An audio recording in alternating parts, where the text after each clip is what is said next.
You fall asleep from exhaustion in the exam hall and dream of an endless library. When you wake up, you casually flip open a tattered magazine, and in the next second, a frenzied stream of data makes it clear your life has taken off. Numayas, you say, tossing the magazine to your best friend, though inside, a storm is raging. You'd nearly flip through it casually, yet every detail of that issue of Automotive World, from the A-pillar defect in the Jeep Compass to the engine specifications, had been etched into your brain like code, down to the finest detail. You suddenly recalled the line from your dream, everything you see is your own. A pale blue panel flashed across your retina, ding. God tier scan activated, knowledge mastery 100%. Chapter 1, A Strange Dream. Lou had been slumped over the desk for nearly half an hour, drool trickling from the corner of his mouth onto the pristine exam paper, forming a thin trail. It was midterm exam time. After finishing the multiple-choice questions at the beginning, Lou had basically no idea how to tackle the essay questions that followed. Of course, he mostly just guessed his way through the multiple-choice section as well. The questions on the exam paper remained motionless. Lou stared at them, and they stared back at him. After staring for a while, Lou couldn't help but squint his eyes, then slowly slumped forward and fell asleep. Because Lou was simply too exhausted. He hadn't gone to bed until past 1 a.m. the night before, helping his mom run her fried rice stall. He got up at 6 in the morning and hurried to school on his bicycle, so he hadn't even slept 5 hours that day. It was only natural that he'd end up falling asleep with his head on the desk. Lou was dreaming, but it was a strange dream. There wasn't a single person in the dream. The whole world was filled with books, all kinds of books stacked on shelves that reached up to the sky. Lou was reading in his dream. He actually hated reading, but it seemed as if a voice was telling him, everything you see is your own. What did everything you see is your own mean? Lou didn't know the true meaning of those words. This dream was strange because usually, people don't realize they're dreaming, but Lou knew it at that moment. Books were everywhere in the dream. Lou couldn't find his way out. Out of sheer boredom, he idly flipped through the books, especially the ancient volumes he'd never seen before. As Lou looked at those ancient books, he thought to himself that they would surely fetch a fortune if he sold them. But he knew this was a dream, so he wondered if he could find a book like Joe Gong's Dream Interpretation to see whether dreaming of so many books was a good or bad omen. Lou didn't find a book on Joe Gong's Dream Interpretation, but he did discover something that thrilled him, a comprehensive alchemy manual and past college entrance exam papers. The alchemy manual and the exam papers were placed side by side on a bookshelf. The alchemy of various precious metals and gemstones, along with every year's college entrance exam papers since the exams began, were arranged in layers, one for each year. Silver refinement, gold refinement, sapphire refinement, diamond refinement. 1978, 1979, 2020, 2021, 2022. The materials in years stretched upward, the bookshelf seemingly endless, until it vanished from Lou's field of vision. Holy shit! I'm set for life. Lou was ecstatic. The book Lou wanted was too high up, he couldn't reach it at all. Lou wanted to find a ladder, but there was nothing around him but books. But that didn't stop Lou. He sprang into action, hauling books from the surrounding shelves and stacking them in front of the bookshelf to build a staircase. Lou was going to climb to the top using a staircase of books. Moving books is a real pain in the ass. Lou took a deep breath, then set down the last stack of books. He could just barely reach the corner of the book on his tiptoes. Not a single book could be spared. Lou finally managed to pull the book down from the shelf. Lou looked at the golden year on the cover, and a smile spread across his face that he couldn't hold back. 2022 College Entrance Exam Past Papers. That means next year, Lou will be taking the exam. Thwack! Something hit Lou on the head, jolting him awake from his daydream. Who's there? Still lying face down on the desk, Lou hadn't even moved, but the words burst out before he could stop them. Half asleep and half awake, Lou was furious. After all, he'd gone through a Herculean effort to stack the books just to get his hands on next year's exam questions. Those were next year's actual exam questions. He'd almost seen them. Even just one question would have been enough. But someone had woken him up. How infuriating was that? As Lou shouted "who," in a fit of rage, the entire class erupted in a chorus of ha-ha laughter. "Lou, what are you doing?" Wolverine's voice rang out from above. Lang, the homeroom teacher of Class 3, Grade 11 Wolverine was the nickname the students had given her because of her domineering and forceful personality, especially her wildly aggressive speaking style. "I'm screwed." Lou snapped back to reality, cursing under his breath. This was a math exam. Wasn't he the math teacher proctoring just a moment ago? How did it suddenly switch to Wolverine? "What on earth are you doing?" Wolverine's voice rang out again. "Doing sleeping." Lou slowly raised his head and suddenly blurted out a line of classical Chinese. "Fuck that." Homeroom teacher Lang was furious. She never expected this usually quiet kid to dare talk back to her. "No, that's not what I meant, teacher." Lou stood up, wiped the drool from the corner of his mouth, and looked at Lang. "Zuo ni. It's from Shuo and Jiezi." Lou hadn't been able to find a book like Zhou Gong's dream interpretation just now, so he grabbed a copy of Shuo and Jiezi and flipped to the explanation about sleeping and dreaming. He hadn't expected that, in the heat of the moment, he blurted it out. "Speak human, what are you doing?" Lang snapped. "Sleeping," Lou said, keeping his head down. Ha ha ha, another wave of laughter swept through the classroom. "Listen, Lou, this is the midterm exam, and you're actually sleeping on the job," Lang snapped. "Everyone else who doesn't know the answers is scrambling to cheat, but you can't even be bothered to try. Of course, I take a zero-tolerance stance on cheating and plagiarism. Now I know why you transferred here from Paying Academy. You're a total underachiever. A self-sabotaging, new breed of underachiever. Do you think Paying Academy would let you stay there and wreak havoc on others?" Lang sneered. Lang was always like this, speaking with scathing sarcasm. Although she was a female teacher, her speaking style was even wilder than that of male teachers, so the nickname Wolverine was truly well-deserved. "Fine, go ahead and keep sleeping. I'll see what score you get." With that, Lang turned and left the classroom. "Everyone, hurry up. You only have 10 minutes left to finish the exam." The math teacher at the front of the classroom shouted, still sitting there while scrolling through his phone. Lou slowly sat down, staring blankly at the empty questions on his test paper. The ones he didn't know how to do were still beyond him. Lang was right, Lou, was a total underachiever, a completely unremarkable one at that. But Lou hadn't always been like this. He used to attend Paying Academy, the top-ranked private high school in the city, where every student was a top performer. Of course, Lou was still a failure at Paying Academy, just a very arrogant one. Lou didn't get into Paying through the entrance exam. He bought his way in, paying 280,000 yuan in sponsorship fees alone each year. But Lou only acted like a big shot at Paying for a year before transferring to his current school, 7th Academy. Lou's dad used to run a construction company that took on all kinds of civil engineering projects. To put it bluntly, he was a contractor. Last year, for some unknown reason, his dad suddenly vanished. In less than a week, the court seized all of their family's assets, claiming his dad owed over 70 million yuan in back wages to migrant workers and hundreds of millions in construction payments. In less than a month, all their assets were auctioned off. The authorities claimed they would deal with wage arrears to migrant workers swiftly and severely. Lou and his mom hadn't even had time to process what was happening before they were kicked out of the huge villa they lived in for over a decade, carrying only bags of clothes and daily necessities. It all happened so suddenly that Lou and his mom were now living in a small apartment the court helped them rent, with almost no money to their names. Needless to say, the annual sponsorship fee of 280,000 yuan was now out of the question.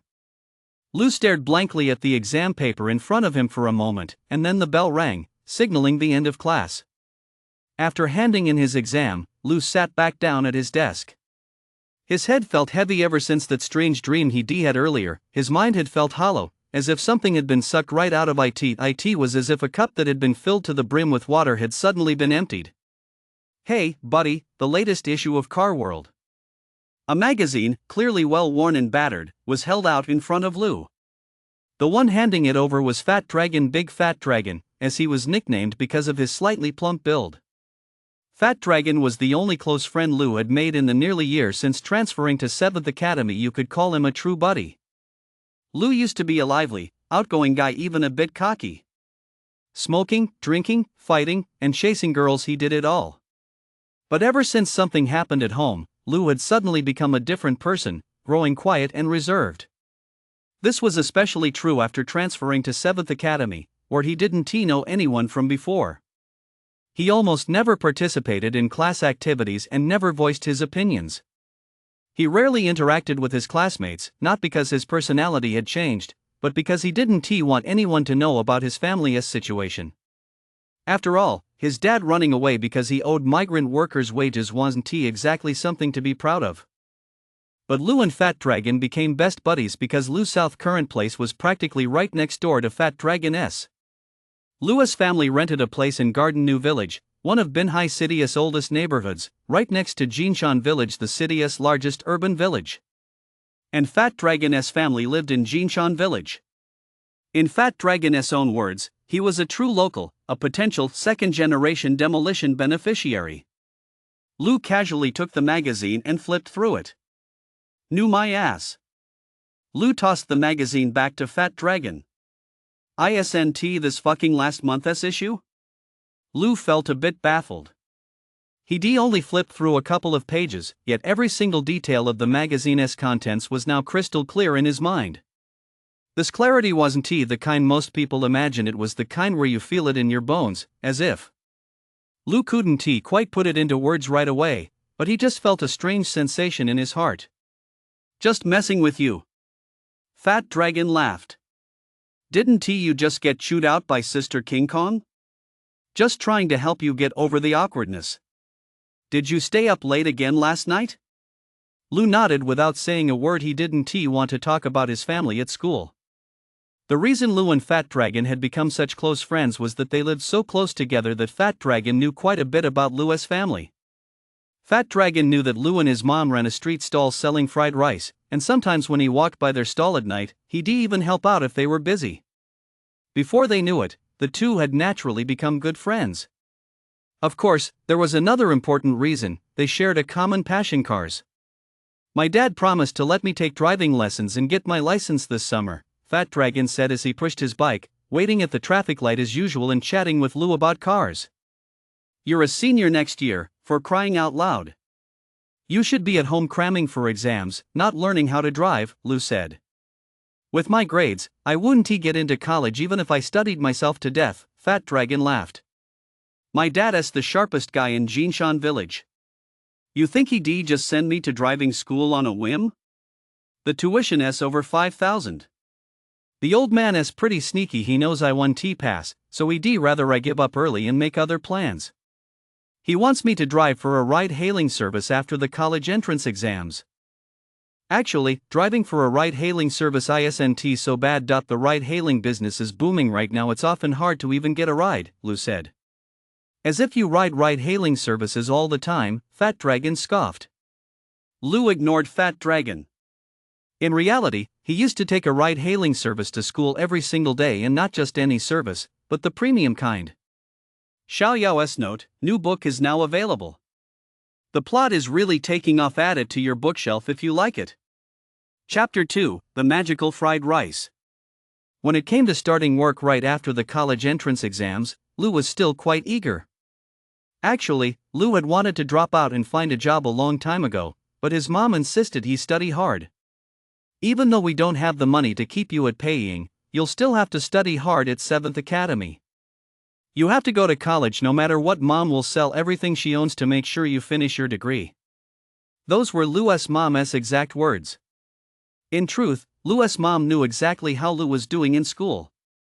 He'd been a poor student at paying all along, but back then, their family had money, and they'd always planned for him to study abroad right after high school. Now, of course, all those plans built on money had fallen apart. Still, Lou's mom held onto a sliver of hope, hoping for a miracle, hoping Lou would at least get into a legitimate university, even if it was just a 3rd or 4th tier one. The green light finally came on at the end of the crosswalk, and Lou led the way, pushing his bike briskly across the street. With a screech, Lou glanced sideways to see a dark green Jeep Compass turning right with its brakes squealing. In an instant, Louis' mind was flooded with information about the Jeep compass, and he seemed to know exactly where he'd seen it all before. The Jeep compass SA pillars are very thick, easily obstructing the driver's view, especially when turning at a crosswalk, making it hard to see pedestrians. This information was from that copy of Auto World Fat Dragon had handed him earlier, and for a split second, it appeared crystal clear in Louis' mind. The car was less than 10 meters from the crosswalk, yet it wasn't slowing down. Across from Lou, a girl was walking toward him, her head down, staring at her phone. The Jeep showed no sign of slowing down. Holy shit! Lou dropped his bike, took 2 quick steps forward, and shoved the girl out of the way. Ah, she screamed, and both of them fell to the ground. With a screech, the dark green Jeep came to a sudden halt. You fucking lunatic! The Jeep's window rolled down, and the driver leaned out, cursing furiously. What the hell are you doing causing a scene in the middle of the road? You want to die? Are you blind? Fat Dragon said, shoving his bike across the front of the Jeep and shouting, if he hadn't shoved that girl out of the way, your car would hit her. Are you out of your mind? The driver opened the door and jumped out. Do you think I wouldn't stop if I saw someone on the crosswalk? The car was so far away from her. You guys had to go and run out in front of me, scaring the hell out of me. And now you're the ones in the right? The car was so far away? Dude, look where your car is parked. Fat Dragon roared in anger.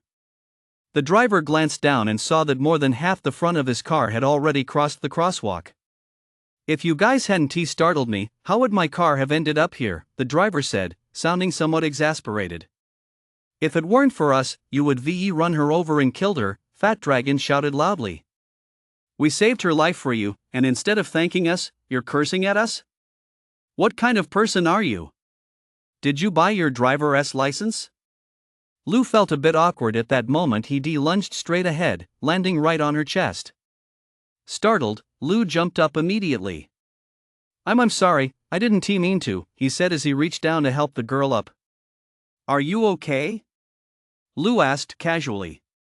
Perhaps because she'd fallen flat on her back just now and it must been a pretty hard fall, she still hadn't fully come to her senses. Seeing that the girl was okay and didn't say anything, Lou immediately turned and walked over to Fat Dragon. Forget it, it's fine. Stop yelling. Come on, let us go. Lou patted Fat Dragon on the shoulder, then pushed the bicycle that had been blocking the front of the Jeep to the side. Watch where you're driving in the future. What kind of manners is that? Fat Dragon persisted. The driver knew he was in the wrong. Seeing Lou push the bike out of the way, he hopped into his car without a word and sped off. Dude, why are you so easygoing? Fat Dragon grumbled as he straddled his bike. You helped that guy, and he turned on you. We should called the cops right then. Call the cops? If they show up, I'd probably have to give a statement. I don't have time for that, I need to get back and help my mom with her stall. Lou said, picking up speed as he headed back. Speaking of Louis' mama's fried rice stall, Fat Dragon couldn't resist a dig. Don't get mad, but your mama's fried rice really isn't that great. Get lost. Lou let out a soft growl at Fat Dragon. Lou knew full well his mama's fried rice wasn't great, but he wouldn't stand for Fat Dragon making fun of it. The kid had already said it several times. Louis' mom used to be a semi-housewife. Aside from occasionally helping out with the books at the family-owned company, she spent the rest of her time tending to flowers and sipping tea in their villa, or getting facials at the beauty salon. Now that she suddenly found herself penniless, the only thing she had going for her was her well-preserved appearance. She looked like she was in her 30s even though she was in her 40s, but other than that, she was completely useless and had no marketable skills. Naturally, no one would hire her for a job, so, thinking her cooking skills were decent, she borrowed money to set up a food stall specializing in fried rice. Louis' mama's fried rice stall specializes in pork lard crackling fried rice, since that's her specialty. But honestly, the taste is just average. However, the stall is set up near an urban village, where there is heavy foot traffic. Plus, the price is cheap, only 8 yuan per serving. So, working until past midnight, she can sell 40 or 50 servings. Each serving nets him about 2 or 3 yuan in profit. Working every day of the month, he makes around 3,000 yuan, just enough to cover the daily living expenses for him and his mom, with almost nothing left over. I told you not to get mad, Fat Dragon said as he pedaled hard on his bike to catch up with Lu. With all that foot traffic near Huayuan New Village, selling fried rice is a really good business. You've got to admit, your mama's got a real knack for business. Lu said nothing, just kept pedaling hard toward home. If your mom could improve the flavor a bit, I think your business would be absolutely booming. You might even have to rent a storefront then, Fat Dragon said. Stop talking shit. If it were that easy to make it taste great, everyone would be doing it. It's not that simple, Lu said. You guys need to experiment. Fat Dragon said, did you show your mom that cookbook on fried rice I gave you last time? I don't have time to read books. I'm swamped all day long, Lu said. In reality, Lu knew full well that it wasn't that his mom didn't have time, it was that she simply was cut out for cooking. Even this dish she considered her specialty, fried rice with pork cracklings, was something she learned from the family's former housekeeper. It took about half an hour to bike from school to Garden New Village. Lu got home, tossed his backpack aside, then went into the kitchen, downed a big glass of water, and got ready to help out at his mama's food stall. As he walked out of the kitchen holding his glass, Lu spotted a book on the dining table. It was the cookbook Fat Dragon had given him a couple of days ago. He couldn't resist picking up the cookbook and was surprised to find a note tucked between the pages of the recipe for fried rice with pork cracklings. Looking at the neat handwriting on the note, Lu couldn't help but smile. He never would have thought his mom was actually studying the recipe. When Lu arrived at the food stall, his mom was packing up a few orders of fried rice. Seeing Lu, she said, Xiaoyi, you watch the stall for me. I'm going to deliver some food to the barbershop. I'll go, Lu said, setting down his water cup. While there's no one here, you should eat quickly. I'll be back as soon as I make the delivery, his mom said. Every day after school, Lu would eat a bowl of fried rice at the stall for dinner. His mom hurried off with the takeout boxes, but Lu had barely taken a few bites when a customer arrived. Owner, a bowl of fried rice, please. Occasionally, when his mom wasn't around, Lu would take the initiative to cook the fried rice himself. His version tasted almost exactly like his mom's. Fortunately, most of the customers were people living in the urban villages. The prices were cheap, so it didn't matter if the taste wasn't quite as good. Please have a seat for a moment, I'll be ready in a flash. Lu set down his bowl, greeted the customer, and turned on the stove. Lu felt a bit strange. As he picked up the spatula to make the fried rice, the information from the recipe he'd just looked at home unconsciously popped into his head, including his mama's handwritten notes, all crystal clear. Heat the pan to about 70% heat, add lard, and fry the pork cracklings until fragrant. The fried rice was ready in less than 10 minutes. Just as he served the fried rice, his mom walked back in. Go eat. I'll take over, she said. Boss, the customer called out, rice still in his mouth. Hello, what's the matter? His mom hurried over, smiling. Boss, did you switch chefs today? The customer was a young man in his 20s, wearing a factory uniform, clearly just off work. I'm so sorry. My son made this. If it doesn't taste right, I'll make you a new one. How about that? Mom said with a forced smile, assuming the customer must be dissatisfied with Lu's fried rice. No, the customer shoveled a spoonful of rice into his mouth and spoke with his mouth full. The rice today is delicious, really delicious. Could you please make 2 more portions for me to take home? Sure thing. Mom replied with a smile. Make sure your son does it again, the customer turned back to instruct her. Okay, Mom said. Lu set down his bowl once more and quickly turned on the stove. Watching Lu stir-fry the rice with such ease, Mom couldn't help but laugh. Did you look at that cookbook too? Cookbook? No, I didn't. Lu asked curiously as he continued cooking. I just saw the cookbook on the dining table when I got home. I just flipped through it, I didn't look at it closely. But your method is exactly the same as what's in the cookbook, Mom laughed. I followed the recipe too, but the taste didn't improve much. As she spoke, Lou's mom picked up a spoon, scooped out the remaining fried rice from the pan, and popped it into her mouth. Mmm. This is really delicious. Mom looked up at Lou in disbelief and asked, "Did you put something special in it?" "No, I just made it off the top of my head." Lou was just as puzzled. Lou had actually been puzzled ever since he started making the first batch of fried rice, and now he was even more baffled. He hadn't even looked at the recipe, he'd just flipped through it, yet the result turned out exactly the same as what was in the book.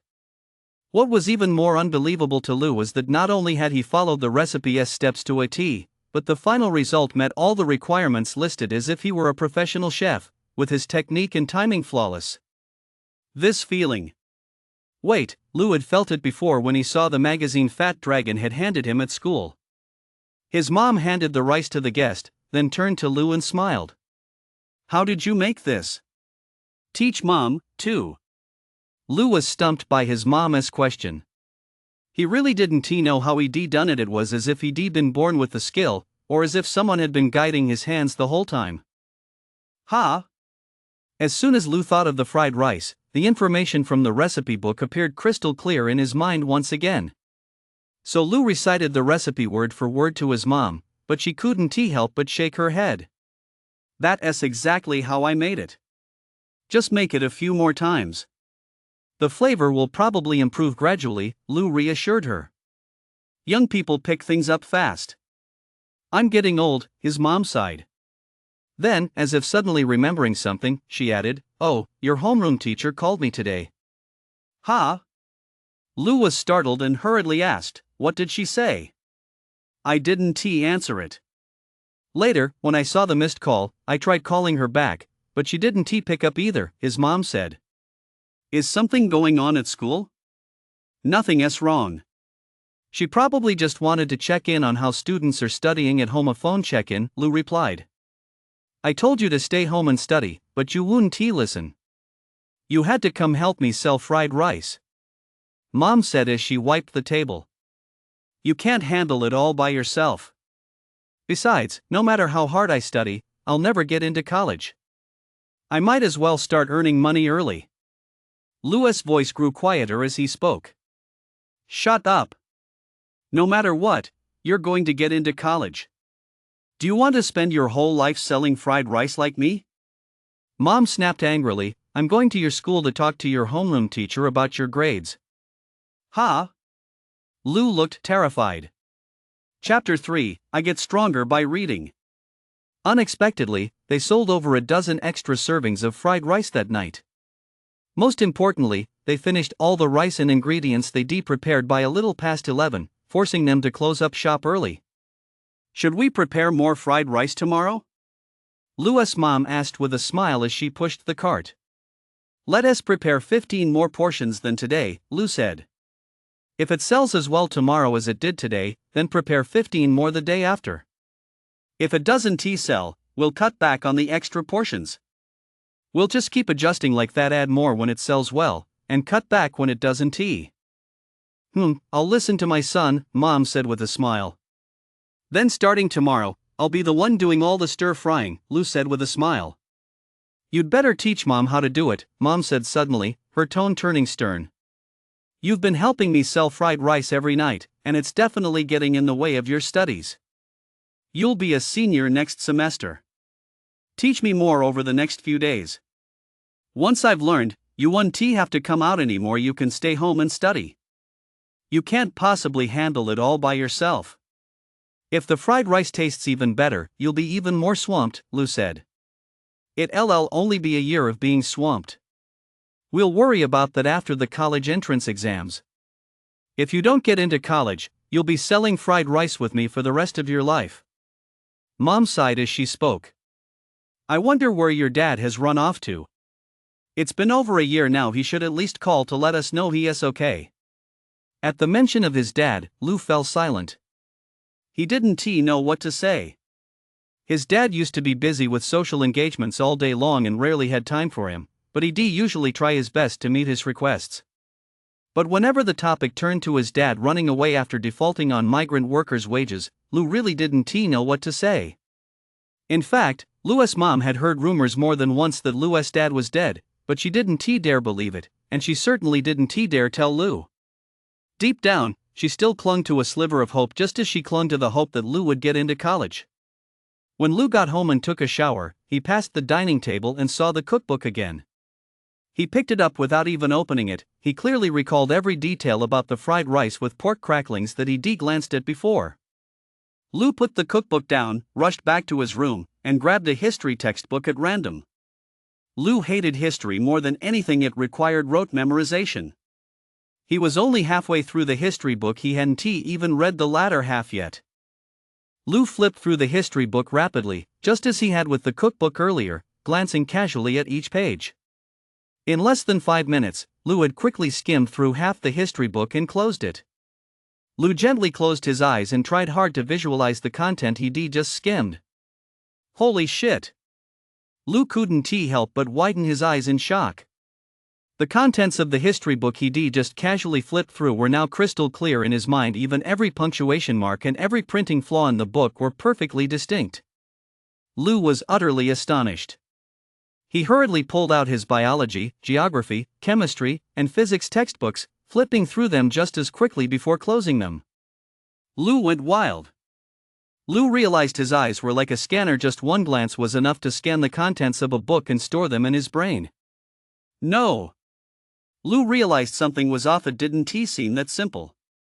Lou pulled out his middle school math textbooks from the bookshelf and quickly flipped through them one by one, from 7th grade all the way to his sophomore year of high school.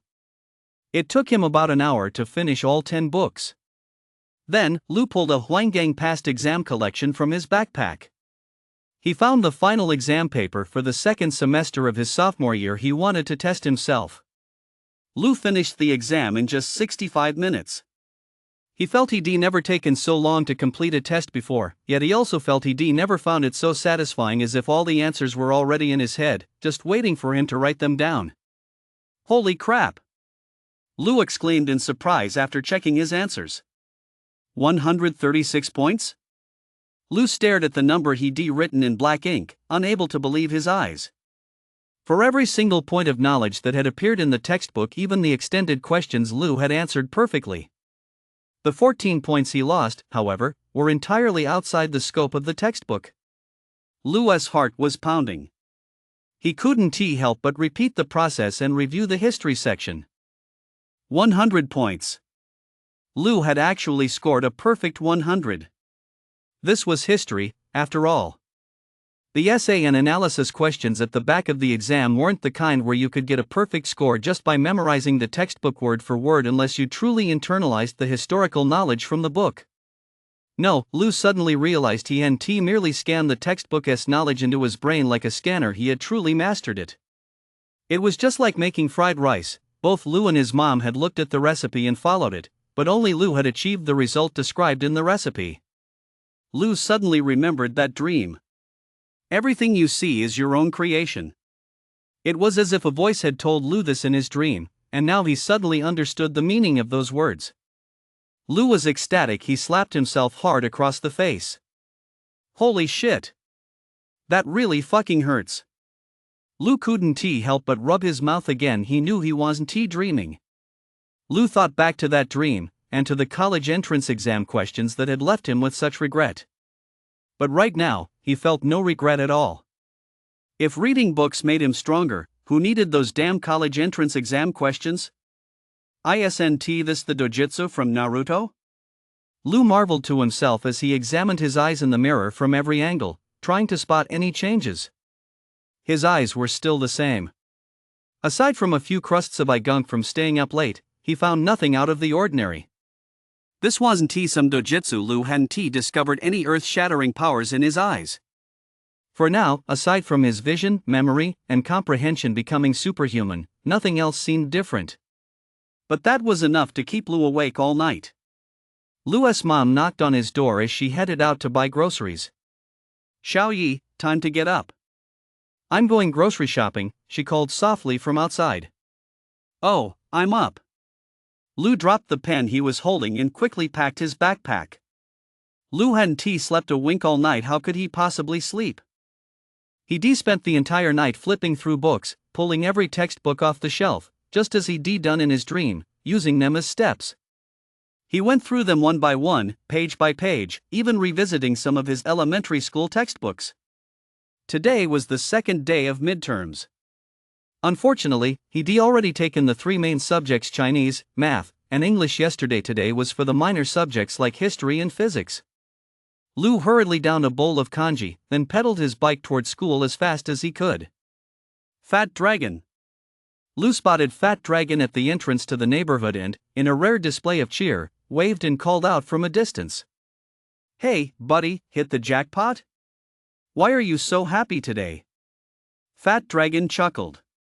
But as Lu got closer, he couldn't help but exclaim in shock, "Holy crap! Did you go out stealing last night? What's up?" Lu asked, puzzled by Fat Dragon's horrified expression. "Look at you, you've turned into a national treasure," Fat Dragon said.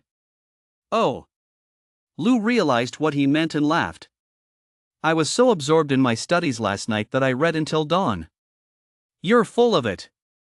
You call that getting too absorbed in studying?" Fat Dragon laughed.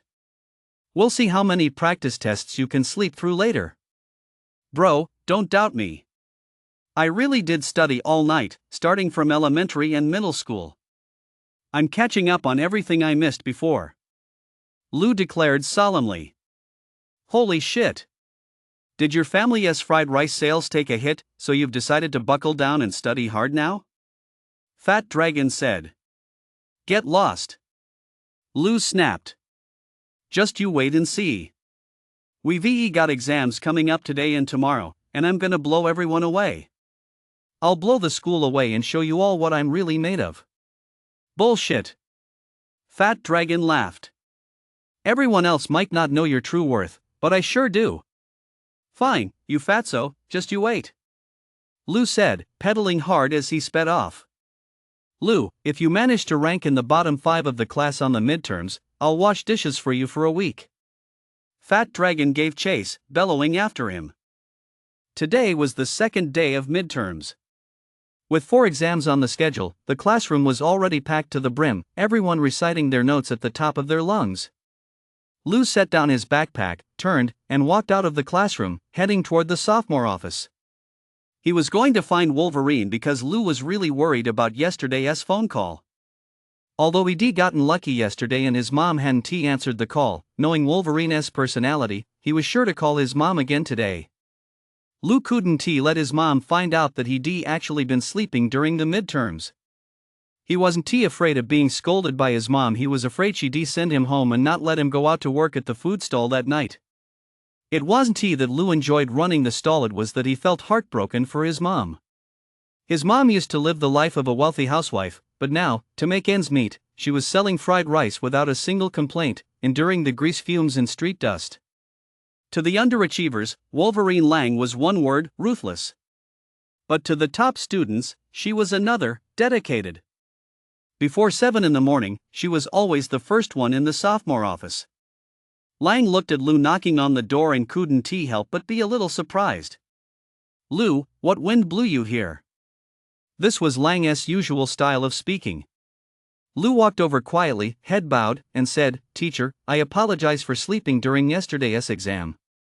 "You don't need to apologize to me, you don't owe me anything." Lang set down her teacup and looked at Lu, saying, "I know I'm not the easiest person to listen to, and I'm not going to lecture you about what's best for you. But in my class, your grades can be poor, but your attitude cannot be. I will not tolerate sleeping during exams." "Teacher, I was wrong. This will never happen again," Lu said. "Whether you apologize or not isn't important. If you truly realize your mistake, then you need to correct it yourself. You don't owe me anything, and I don't owe you anything. Go back now, exams are coming up soon," Lang said. "Teacher," Lu began, then hesitated. "What else is there?" Lang asked. "Did you call my mom yesterday?" Lu asked softly. "Yes." "Why? Is there a problem?" Lang asked. My mom hasn't been feeling well these past few days, so she didn't hear the call." She asked me to apologize to you and said she'd come to school to see you in a few days. Lu said. No need. I'll just call your mom myself. She shouldn't come to school if she is not feeling well, Lang said. No, teacher, Lu said with a sheepish grin, I know I was wrong. I promised to improve my attitude. Could you please not call my mom? As your homeroom teacher, it's my duty to inform parents about their children's behavior at school. These are things parents need to know. What's the matter? Are you scared now? Why didn't you do this sooner?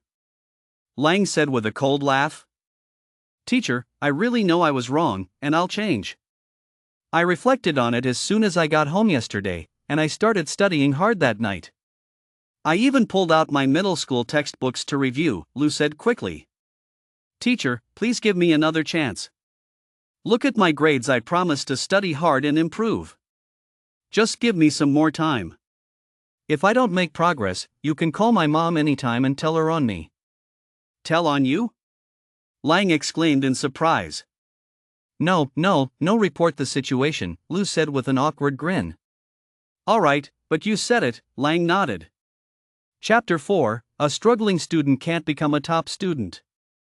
The next day, Lu's mom sold out all 15 extra servings of fried rice she'd prepared, and she finished even earlier than the day before. Lu couldn't believe it, and his mom certainly couldn't either, that a simple dish of fried rice with pork cracklings could be hailed as the best fried rice people had eaten in decades. That's such an exaggeration. Lu's mom said with a laugh to the customer. It's delicious, come back often. Naturally, Lu had cooked most of the fried rice that day. His mom had made a few portions too, but the flavor just couldn't match Lu's. At this rate, we can prepare 20 extra portions tomorrow, Lu said as he packed up the stall. That means we have to cook 100 portions in one night? Lu's mom said. You'll work yourself to death cooking all that by yourself. So what if it's tiring? As long as we're making money, I'm not afraid of hard work, Lu laughed. That one do. Just make enough to get by. That way, we'll sell out early, and you can go home and rest early too. Though Lu's mom said this, she couldn't help but feel deeply gratified inside. She never imagined that in just 1 year, Lu had been forged into someone so unafraid of hard work. The Lu of the past wasn't like this at all. He was a typical spoiled rich kid, used to living lavishly, with no clue how hard-earned money really was. Yet the family's misfortune had, in just a single year, made Lu experience the coldness and warmth of human relationships firsthand. In the past, a single phone call from mom could secure a loan of several million. Now, even asking to borrow a few thousand for a food stall went unanswered. Mom, from now on, let us sell 100 portions of fried rice every day and close up once they're gone. I think, with how good our fried rice tastes now, we'll sell out earlier and earlier, maybe even before 10 o'clock, Lu said. 100 portions? I'm worried you'll get too tired. Lu's mom said sadly, I just can't replicate that flavor you have. Mom, let me tell you something. Do you know why you can't get that flavor right? Lu said.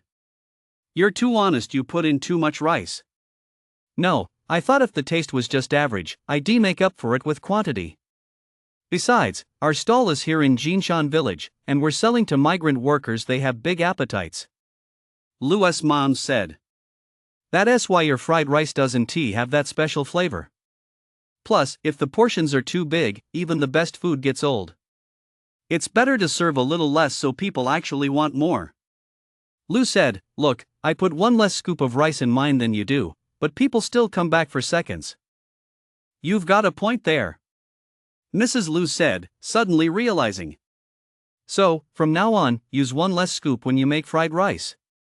That way, it'll taste better, and we'll make a few more cents per serving, Lu said with a smile. Is that really a good idea? Mrs. Lu asked, a bit doubtful. Let us give it a try. Lu said. The academic pressure in high school is quite intense. Midterm exams must be graded the very same day they're administered, and in principle, the results should be available for review the next day. Lang, the homeroom teacher of Class 3, Grade 11, as usual, took over morning reading time, a testament to her dedication, but also a bit brutal. Lang carried a stack of papers and slammed them down on the lectern with a thud. Since she taught Chinese, the stack was undoubtedly Chinese exam papers. "Let me start by saying this," Lang said, looking at the students below, then pulling out a sheet of A4 paper. According to feedback from all subject teachers, the overall difficulty of this midterm exam was not very high. The goal was to help you build more confidence before the upcoming division into arts and sciences tracks. After speaking, Lang looked at the dozens of pairs of eyes below, paused for a moment, and continued, "However, our overall scores across all subjects are only average. Our class ranks 3rd out of 11 in the grade, the same as in the last monthly exam. But I'm not very satisfied. I wonder if you are." Lang's approach has always been to demand progress and absolutely forbid regression. In reality, Class 3 of grade 11 had only a 1.3-point lead over Class 7, which ranked 4th, making it a very narrow victory. Of course, to the outside world, a win is a win. But internally, Lang knew full well that the fact they hadn't dropped in the rankings was actually quite suspicious. If the anomalous scores from this midterm were excluded, Class 3 of the sophomore year wouldn't just fail to exceed Class 7's average by 1.3 points, it would actually be at least 4 or 5 points lower. And that anomaly was Lu. "I know many of you are actually dissatisfied with this result, though of course, some are undoubtedly very satisfied," Lang said with a cold laugh. "Our Class S average score this time was only 1.3 points higher than Class 7's, and it was those 1.3 points that allowed us to hold on to 3rd place. We owe those 1.3 points to one person. It was he who, single-handedly, kept our class in 3rd place for the entire grade." A round of applause for Lu. As Lang spoke, his gaze pierced Lu like a sword. "Lu? What's going on? What's wrong with him?" The classroom erupted into chaos, with no one sure what Wolverine meant. "Lu, share your secrets with everyone. How did you manage to come in last in Chinese, math, and English, yet first in all 6 of the other subjects: politics, history, geography, physics, chemistry, and biology?" Lang bellowed. "No way. That's insane." Lu was completely baffled by Lang's question. What was he supposed to say? Naturally, he couldn't say a word. Lu stood up, looking utterly embarrassed. He suddenly realized he'd bitten off more than he could chew. He shouldn't have revealed every single answer on the test. Who would believe that? He was a total underachiever. How could he possibly have turned into a top student overnight? "Teacher, I really did take this test myself," Lu said awkwardly. "Yeah, I never said you didn't," Lang sneered. "I'm just asking you to share with everyone how you managed to pull this off." "It's not like that." Lu was at a loss for words, completely stumped by Wolverine. "Last place in Chinese, math, and English, 1st place in all 6 subjects: politics, history, geography, physics, chemistry, and biology." Forget Wolverine, no one in their right mind would believe that. Lu stood at his desk, utterly mortified, under the scrutiny of dozens of pairs of eyes in the classroom. He wished the ground would open up so he could crawl inside. But Lu really had stayed up all night studying, going back to material from middle school, even elementary school. It was just that he picked things up quickly. Did that count as cheating? Why wouldn't anyone believe him? "I said earlier that you, Lu, weren't even willing to cheat or copy, that you were the kind of hopeless student who'd given up on yourself. Then the very next day, you pull off this massive turnaround and slap me right in the face." Lang chuckled. "Of course, I didn't say you cheated. I don't have any proof. But still, 100 in history, 98 in politics, 100 in geography, 100 in physics, 99 in chemistry, 100 in biology." Wow, the classroom erupted in a roar. "Even if you had the textbooks open for you to copy from, it'd be impossible to get scores like that," Lang said. "If you'd gotten your hands on the exam papers or answers in advance, getting them for 1 or 2 subjects might be possible, but getting them for all 6? That's as difficult as landing on the moon." Lu felt a surge of heat coursing through his body. He wanted nothing more than to run up and punch Lang squarely in the face. "Teacher, I really did earn these scores myself. I've already told you, I've started reviewing my junior high textbooks from the very beginning, even my elementary school textbooks," Lu argued forcefully. Lu was telling the truth, though his progress and results were indeed hard to believe. But who could believe it? No matter how hard he tried, a struggling student couldn't possibly become a top student overnight. Reviewing elementary, middle, and high school from the beginning, I certainly believe in your perseverance. But coming in last one day and first the next? While others become famous overnight, you become a dominator overnight. I'll have to call you Dominator. Lang sneered. Lang's words set the whole class roaring with laughter. Holy shit! That really is my score. Lou snapped, clenching his fists and shouting. What are you yelling about? It's not that I don't believe you, asked the whole class. Who believes you? Lang raised his finger and shouted at the students, who believes you? No one spoke. Lou looked over at Fat Dragon. Teacher, I believe him. Fat Dragon suddenly raised his hand. Lou and I live close to each other. He really did start from scratch studying the old textbooks, and since this exam was easy, it's no surprise he did so well. Before Fat Dragon could finish, Lang cut in, you believe him, huh? Well, why don't you study a little too, and show everyone a score like that next time? Lang's retort shut Fat Dragon down instantly, and he fell silent. Believe it or not, if you have proof I cheated, the school can expel me. If you don't have proof, then all of you just shut the hell up. Lou said angrily as he sat down. Fine, fine, fine. Lang was so flustered by Lou's blunt words that he didn't know what to say. Lang repeated fine several times before finally gathering his thoughts. You've got guts. I hope you stay that defiant. The monthly exam is in 2 weeks. We'll see what kind of score you pull off then. I hope there's no reversal. Come then, we'll see whose face gets slapped. Teacher, rest assured. Not only will I get first place in politics, history, geography, physics, chemistry, and biology, but I'll also get first place in Chinese, math, and English. I don't care if anyone gets their face slapped, I just want to prove to you all that I earned these scores on my own, without cheating. Lou said coldly. Fine, we'll wait and see. Lang sneered. During morning study that day, Lang had originally planned to go over the Chinese exam, but she was so infuriated by Lou that she lost all interest. She had someone hand out the papers, then stormed off to the teacher's lounge. Lang, of course, wouldn't believe for a second that a hopeless student like Lou could suddenly dominate the class overnight. It just didn't make sense.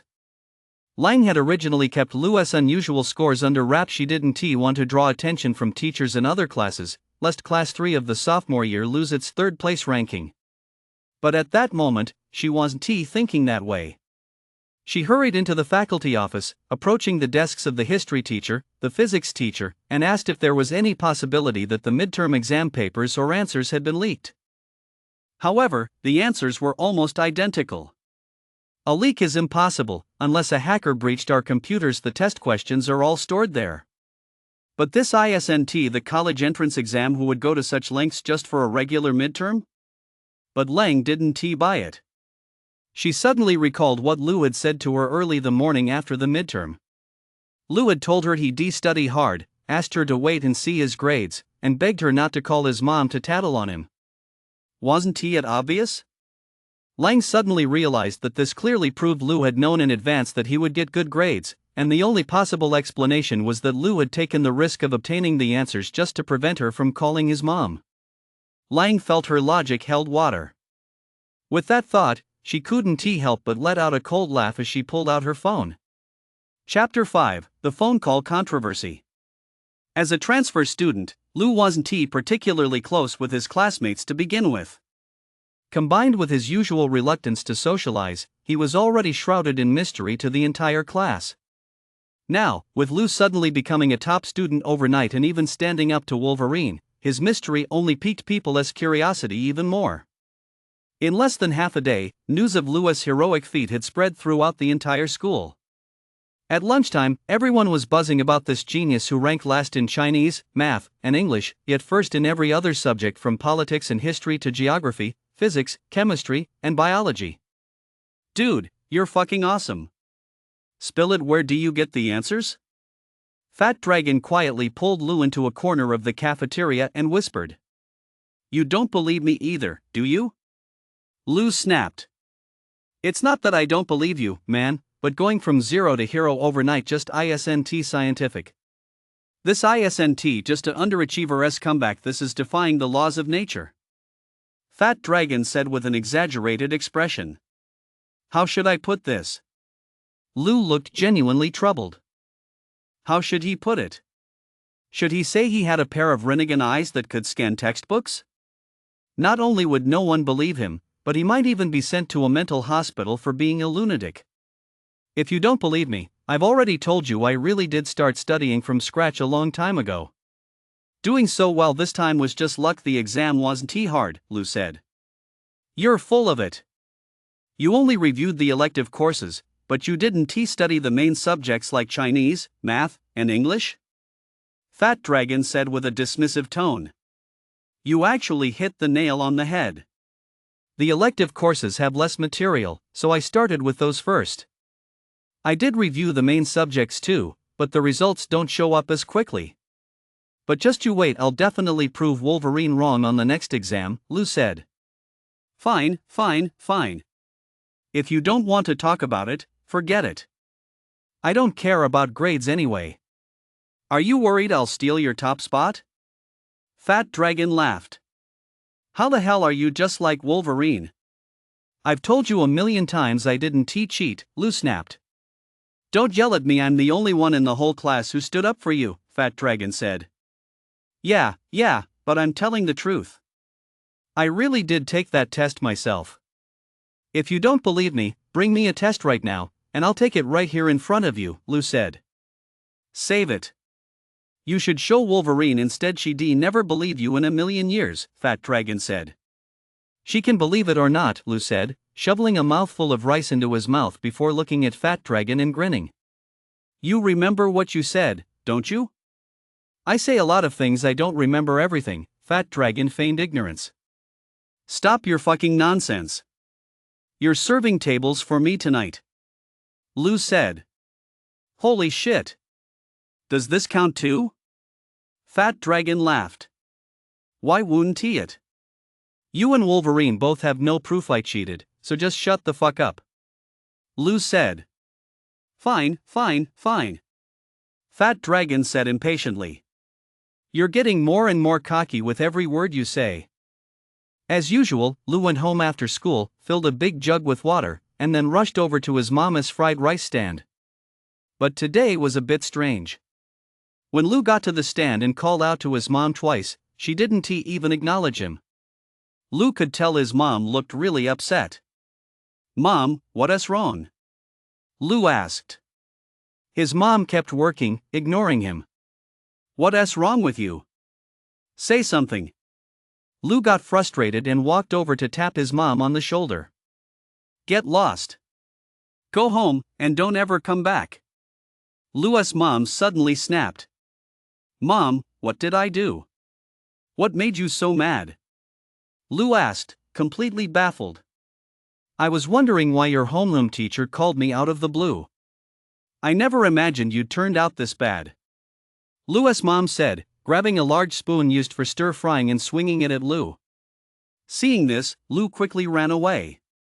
Mom, what are you doing? Can't you just talk about it calmly?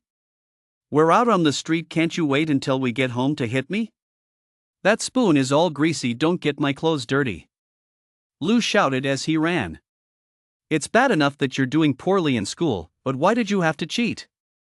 Copying from a book is one thing, but why did you have to steal the exam answers from the teacher's computer? Lou's mom raged. You stole stuff from the teacher's computer, how bad do you think you've become? Do you realize that that's a crime? The stuff on a computer is property too, you know that? Lou was struck dumb with shock, the hair on the back of his neck stood on end. Bullshit! Lou roared. Who are you cursing at? Lou's mom snapped. No, I wasn't talking to you, I was talking to Wolverine, Lou said, looking completely wronged. Wolverine, my ass, his mom said, raising the big spoon to hit him again. Mom, don't hit me. Can't you just let me finish what I'm saying? Lou said as he ran. What's there to say? You didn't call me because of the teacher, so you went and stole the teacher's answers. Why did you do that? Even if the teacher had called me to say you were sleeping during the exam, I would just given you a talking to. Did you really have to steal the answers? Lou's mom grew angrier as she spoke. Lou ran around the stall a few times before finally stopping, letting his mom tap him a few times with the big spoon. Mom, I really didn't steal the answers. Don't you think about it? We don't even have a computer at home. Where would I go online to steal them? Lou said. Don't try to fool me. Couldn't you have gone to an internet cafe? Lou's mom snapped. Come on. You know how to use a computer yourself. You know exactly how little your son knows about computers. If I had that kind of computer skills, would I even need to steal answers? Would I still be making you sell fried rice every day? Lou said. Lou's mom used to check the books and look at financial reports at her own company, so she was certainly familiar with the basics of computers. She thought about it and realized Lou was right, but she added, couldn't you have hired someone to do it for you? How much does it cost to hire a hacker? It'd cost at least 10 or 20,000. You know as well as I do how little pocket money I have. After lunch, I don't even have enough left over to buy 2 bottles of Coke, Lou said. The moment Lou's pocket money came up, half of his mom's anger instantly melted away. She knew how Lou had changed over the past year or so. Before, he'd always have at least a few hundred or a few thousand yuan in pocket money, and sometimes even over 10,000. Now, he only had about 10 or 20 yuan a day, and after paying for lunch, there really wasn't anything left. Lou's mom knew that Lou was actually very sensible these days. Aside from money for lunch, he never asked for money to buy anything else. So your homeroom teacher said you scored dead last one day and first place the next, is that true? Lou's mom asked. Yes, it's true, Lou nodded helplessly. I know exactly how well you're doing in school. Do you have any idea how many hairs are on your head? How could you possibly score first in the whole school without knowing the answers? As Lou's mom spoke, her temper flared up again without her even realizing it. It's not Lou realized there was no way he could clear his name. Not what? Lou's mom swung the big spoon again and smacked Lou's but a few hard times. Mom, I really didn't cheat, and I definitely didn't steal the teacher's answers, Lou shouted, feeling extremely wronged. I've even pulled out my elementary school textbooks to review. I've gone through every book on the shelf again. It's only natural my grades would improve. Don't try to fool me. You come home every day and help me sell fried rice. When do you have time to study? Lou's mom said, lowering the ladle she'd been holding aloft. Go back to your room. We don't need your help here anymore. Mom, you've hit me and yelled at me. Can't I just change my ways from now on? You can't handle everything on your own, and besides, my fried rice tastes great. Yours won't sell. Lou said. Whether it sells or not is none of your business. Are you leaving or not? If you don't leave, you'll stay here selling fried rice for the rest of your life.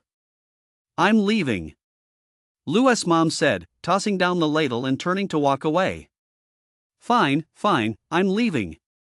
Lou said, turning and stomping off toward home, fuming. Lou was livid.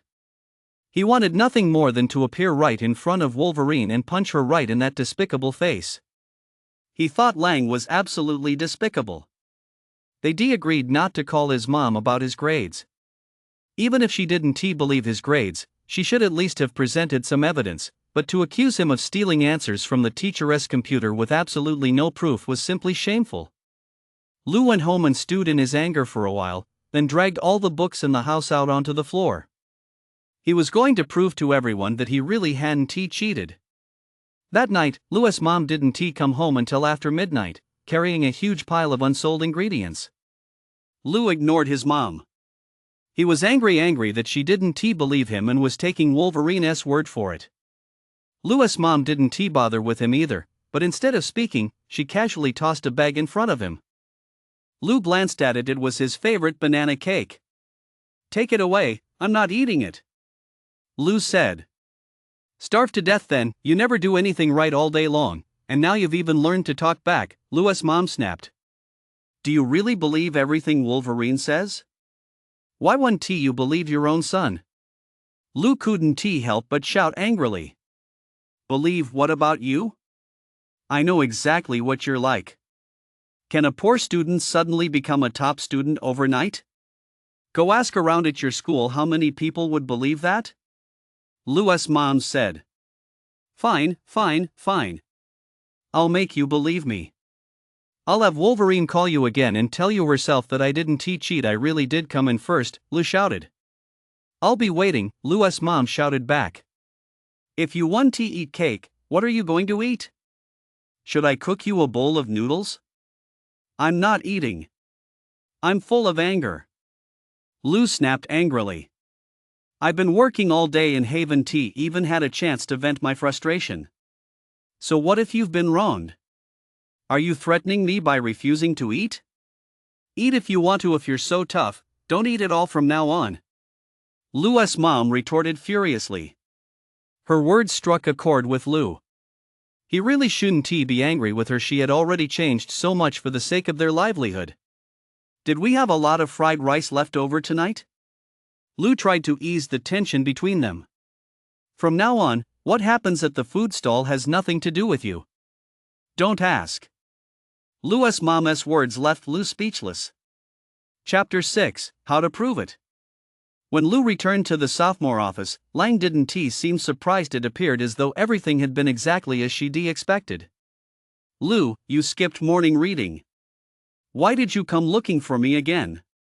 Lang glanced at Lu and said. Teacher, did you call my mom yesterday? Lu asked. Yes. As your homeroom teacher, I discussed your recent behavior at school with your mom and let her know that good homeschool cooperation is essential for improving a student's academic performance. Lang adopted a formal tone. Lu controlled his anger and said calmly, Teacher, I don't know what you told her, but my mom beat me all night yesterday and said I stole something from you. Teacher, I didn't steal anything.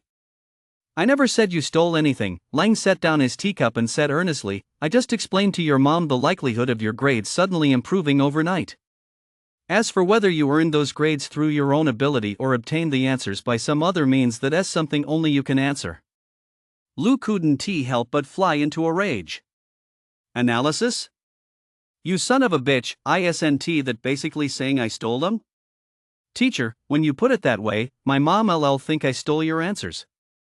But I really didn't and besides, you don't have any proof that I did, Lu said, his voice growing louder. First of all, I didn't say you stole them.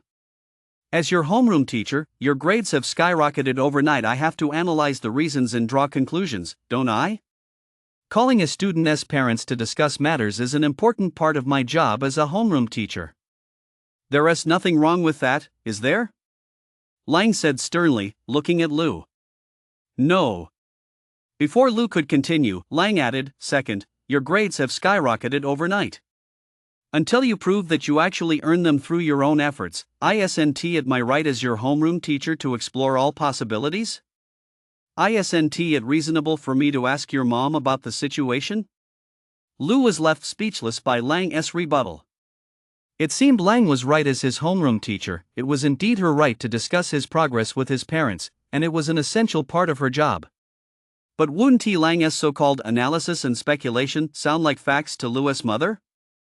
Lu froze in place, just as teachers from other departments began trickling into the office. The teachers naturally noticed the strange exchange between the teacher and student. Though curious, they simply listened while continuing with their own tasks. Why are you still standing there? If there is nothing else, go back to the classroom. Lang said coldly. Teacher, Lu thought for a moment, then said earnestly, your analysis yesterday made my mom think it was true. She scolded me all night. Could you please call her again and tell her this was just your speculation? Speculation? Lang sneered. Lu, I can make that call. I can even apologize to your mom, but you must disprove my speculation and prove to me that you truly earned those grades through your own merit. All right, teacher, I'll prove it to you, Lu said. Fine. The monthly exams are in a few weeks.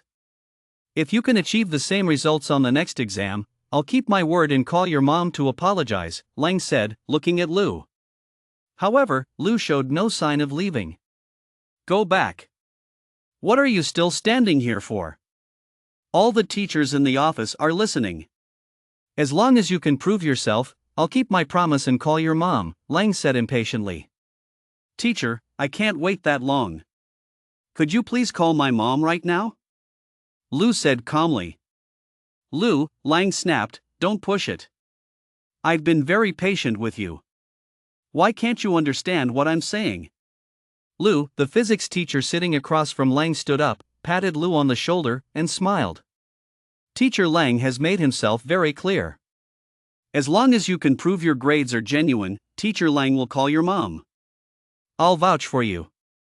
Teacher, I know. Of course I understand. It's just that I can't wait until the next monthly exam to call my mom. She is giving me a hard time every day. How can I possibly wait that long? Lu turned to Lang and said, Teacher, it's just a matter of proving it. I'll prove it right now. Right now? Lang was taken aback. Yes, right now, Lu said. How are you going to prove it? Lang asked dismissively. It's just an exam, isn't it? Just test me again, teacher. I'll take the test right here in your office in front of all the teachers. That way, there won't be any issues, right? Lu said. What are you thinking? Do you think I'm the Monkey King, able to conjure up a test paper just by saying the word? Do you have any idea that every test paper is painstakingly crafted by each subject teacher based on your academic progress? They aren't something you can just whip up on a whim, Lang snapped. Lu had intended to take the test right there in front of Lang, but he hadn't expected her to shut him down with a single remark. Hey, how about this? The physics teacher suddenly said to Lang, Ms. Lang, I'll set a physics problem. If Lu can solve it immediately and without a single mistake, we'll proceed with the exam. If he can't, then Lu, you can go home right away and prove yourself during the next monthly exam. How does that sound? Lang naturally thought this was a great idea. The physics teacher's intention couldn't have been clearer, set a hurdle to send this kid packing, so he wouldn't keep pestering them. Lu, of course, didn't care either way. Whether it was a single problem or a whole exam, as long as he could prove himself, that was all that mattered. Seeing that both had agreed, the physics teacher casually picked up a pen and paper and quickly jotted down a problem. This problem is straight out of the textbook and is of medium difficulty. If you can solve it, it means you've reached an intermediate level in physics, roughly an 80 on the scale. As he spoke, the physics teacher handed the paper and pen to Lu. You have 10 minutes. That should be plenty. Before the physics teacher could finish speaking, Lu said, Teacher, this problem is from the first volume of Sophomore Physics, page 39, question 3. The answer is 78. Lang was startled and quickly looked at the physics teacher. The physics teacher was naturally astonished as well. He never expected this kid to know the answer after just a casual glance, and to be able to state so clearly which book and page the problem came from. The physics teacher didn't say anything, but turned around, opened a drawer, took out the grade 11 physics textbook, and flipped to page 39. Wow! I didn't expect you to be so familiar with the textbook, the physics teacher couldn't help but praise. I told you, I've been reviewing the textbook from cover to cover since elementary school until I know it by heart, Lu said, not without a touch of pride. What are you so proud of? It's just one question. It's perfectly normal to guess it right, Lang said. Then give me another one, teacher, Lu said. All right. The physics teacher wrote another problem and silently handed it to Lu. In less than 5 seconds, Lu said, this problem isn't from the textbook, it's from the workbook grade 11, second semester, page 62, question 4. The answer is 49 minutes. As he spoke, Lu looked at the physics teacher and asked, Teacher, do you need me to write out the proof? No, that is not necessary. The physics teacher was already utterly astonished and couldn't help but turn to look at Lang. Lang could hear the physics teacher's words and see his expression.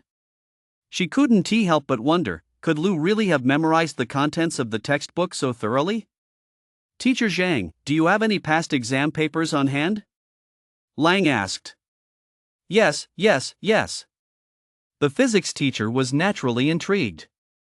Even after teaching high school physics for over a decade, he himself couldn't identify the exact book, page, and question just by glancing at a problem.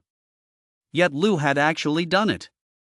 At that moment, the physics teacher was even more eager than Lang to find a test paper to test Lou, so when Lang suggested it, he was naturally eager to get started. "Then please find a test for Lou to take," Lang said. The physics teacher replied, "Sure," then turned and went back to his desk to search for a test. This test is much harder than the midterm questions. You can't get a good score just by memorizing the material. You have to truly master the systematic knowledge in the textbook, the physics teacher said as he handed the test to Lou. "It doesn't matter. I've only covered up to the second semester of my sophomore year so far. As long as it's within that scope, it's fine," Lou said as he took the test. Hearing this, the physics teacher couldn't help but turn to look at Lang, thinking to himself, "This kid is really cocky." Lang didn't respond to the physics teacher. He simply stood up to make room, saying, "Take my seat. I'll go to the classroom to check on everyone during morning reading. Teacher Zhang, keep an eye on things for me." "All right, go ahead," the physics teacher nodded with a smile. This exam was indeed much harder, but it still fell within the scope of high school knowledge. The difference was that it placed greater emphasis on testing the comprehensive application of systematic knowledge. When Lang returned to the office, he saw Lou from a distance, staring blankly out the window. "What's wrong? Can't remember anything?" Lang called out from the doorway. Seeing Lang return, Lou hurriedly stood up to make room for her and said, "I've already turned it in." "Turned it in?" Lang was startled. She'd only been gone for a little over half an hour. Lang couldn't help but walk over to the physics teacher. Seeing Lang approach, the physics teacher handed her the exam paper. The paper had already been graded, 96 points, the red numbers standing out clearly. Lang was utterly stunned. She couldn't believe it. Could this kid really be defying the odds? "Teacher, does this prove it? Can you call my mom now?" Lou asked, looking at Lang. But Lang didn't say a word. Instead, she scrutinized every single question on the exam. Seeing that Lang hadn't responded, Lou turned to the physics teacher. The physics teacher glanced at his watch, then hurriedly picked up a book from the desk and said, "My physics class is first period. I'd better go teach." With that, the physics teacher left the office. This guy actually ran off? Weren't you supposed to be a witness? Lou couldn't help but feel annoyed, but there was nothing he could do about it. Chapter 7: The Underachiever's Comeback. Lang said nothing, but simply turned and walked over to the geography teacher at the desk behind him. "Mr. Chen, do you have any unused exam papers? Ones the students haven't taken yet?" Lang asked. About half the teachers in the sophomore year office were present, and by now, they naturally knew what Lou was doing there. Mr. Chen, the geography teacher, looked at Lang and smiled. "Yes. Want to take a geography test?" In fact, every teacher in the office had become intrigued by Lou. Many of them hadn't even known this underachiever who'd transferred in before, but now they were watching him as if he were a sideshow attraction. They wanted to see if this kid could really turn his life around overnight. "Just take Mr. Zhang's seat over there. He is out teaching," Lang said calmly, placing the exam papers on the physics teacher's desk. "Sure." Lou thought to himself. "Whatever you want, test me however you like." That morning, Lou took 4 exams in a row without a break. Basically, each exam was harder than the midterms, but the results were all similar, all astonishingly close to perfect scores. His worst score was in chemistry, at 94 points, and the question he got wrong actually went beyond the scope of sophomore-level knowledge. But Lang showed no signs of stopping. She continued to collect exams from various teachers and place them in front of Lou. Lou didn't seem to mind, but the teachers in the office were all utterly astonished not only by Lou's extraordinary talent, but also by how ruthless teacher Lang was. As they left the office, the teachers couldn't help but chuckle quietly. No wonder the students call her Wolverine. She is so ruthless. The 11th grade teacher's lounge was now completely empty, save for Lou, who was buried in his work, furiously scribbling away at the exam papers. Even during the midday break, Lang hadn't let him off the hook. Finish this after you eat, Lang said as she walked in, placing a takeout box in front of Lu. I'll finish this first, Lu replied without looking up. Finish this one, and there are 2 more. I'll leave them here for now. Lang placed the 2 exam papers on the desk and held them down with a book. Finish the one you're working on, then eat. After you eat, do the other 2. I'll be back at 2 p.m. I have to go back for a bit. Lang's tone had noticeably softened. Lu was taken aback and couldn't help but look up. Teacher, aren't you supposed to proctor the exam? There are 2 more papers left, and I'll be back in just over an hour. Even if you cheat off the book, if you can pull off a good score in such a short time, I'll give you credit for that. Lang said, then turned and left.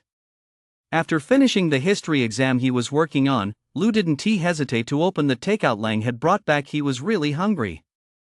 He tackled 5 exams without a break, not knowing how many brain cells he'd burned through.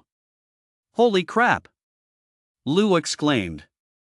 He hadn't expected the meal Lang had packed for him to be so lavish: braised spare ribs, braised chicken drumsticks, eggs, greens, a bowl of seaweed soup, and an apple. This meal must have cost over 20 yuan. Lu usually wouldn't splurge on so much food at most. He'd get 1 meat dish and 1 vegetable. Lu wolfed down his lunch, then, with a heavy heart, pulled 30 yuan out of his pocket and slipped it into the drawer of Lang's desk. Lu's monthly allowance was 300 yuan after lunch. He usually had nothing left. So, parting with those 30 yuan really stung. After finishing his meal, Lu buried his head in the papers again and worked through them at breakneck speed. Just as Lu was finishing his last exam paper, teachers began trickling into the office. They were all taken aback to see Lu still taking the exam. One by one, they walked over to him to check his progress, even picking up the 4 papers that had already been graded that morning. Wow! Everyone couldn't help but exclaim in amazement. After all, every single paper was nearly perfect. Is this for real? Someone couldn't help but ask. You didn't see him take the exam in person. He hasn't stopped since this morning. He has taken 6 exams in a row, explained a teacher who had been there since the morning. If he keeps up these scores, he could get into a 985 university. Let me tell you, it seems like 7th Academy hasn't produced a 985 student in 5 or 6 years. 7th Academy was a run-of-the-mill high school in the city, with an annual college entrance exam pass rate of less than 30%. The number of students admitted to 211 universities each year was usually under 20, and getting into a 985 university was simply out of the question. So Lu's exam papers naturally began circulating among the teachers in the office. When homeroom teacher Lang walked into the office, she saw several homeroom teachers from other classes gathered around her desk, intently watching Lu as he wrote rapidly. What is going on here? Lang asked with a smile. The teachers watching the scene couldn't help but laugh when they saw Lang enter. Teacher Lang is here. Who would have thought class 3 was secretly hiding such a gem? This is truly rare talent. Lang said nothing, merely smiling. As Lang approached, the gathered homeroom teachers dispersed, and Lu had just finished his exam. Lang picked up the 2 exams Lu had completed that afternoon from the desk, placed them in front of the respective subject teachers, and, tapping the papers with a faint smile, said, "Mark them." The biology teacher glanced through the exam from start to finish and remarked, "No need to grade it. It's practically a perfect score, give or take 3 points." Lang nodded, then turned to the teacher holding the other paper and asked, "What about politics?" "Pretty much the same. It should be a perfect score too." Lang couldn't help but smile at this. All the teachers in the office were taken aback. They exchanged glances with one another, then all turned to look at Lu standing nearby.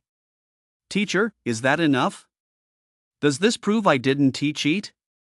Lu asked, looking at Lang. It wasn't that Lang didn't believe Lu. In fact, she had already begun to waver when Lu finished the physics exam. By the time the second geography exam also scored 99 points, she was practically convinced that Lu had truly earned those scores through her own ability. However, she hadn't stopped making Lu take more tests because she was genuinely curious. How had Lu, a complete academic underachiever, transformed into a top student overnight? She wanted to test just how deep Lu's well of knowledge really ran. So, she had Lu take 6 exams in a row.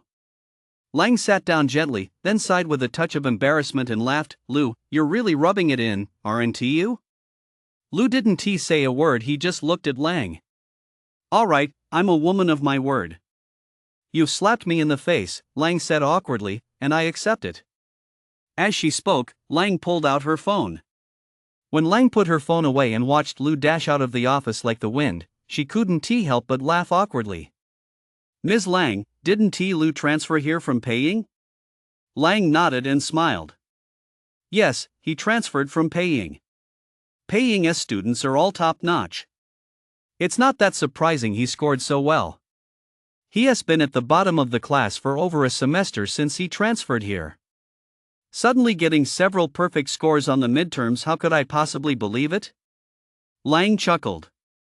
Maybe something happened at home that affected him. Otherwise, he wouldn't have transferred from Peiying to our 7th Academy out of the blue. You're right, Lang said, sounding awkward again. That's why being a homeroom teacher is such a tough job. I almost misjudged another promising student. We really need to nurture this Lu. Who knows, maybe next year's college entrance exams will be our school's big breakthrough. We should mention this to the dean's office. With these scores, forget about 7th Academy, they'd be top tier even citywide, Mr. Zhang, the physics teacher, exclaimed. The exam I collected this morning was actually quite difficult.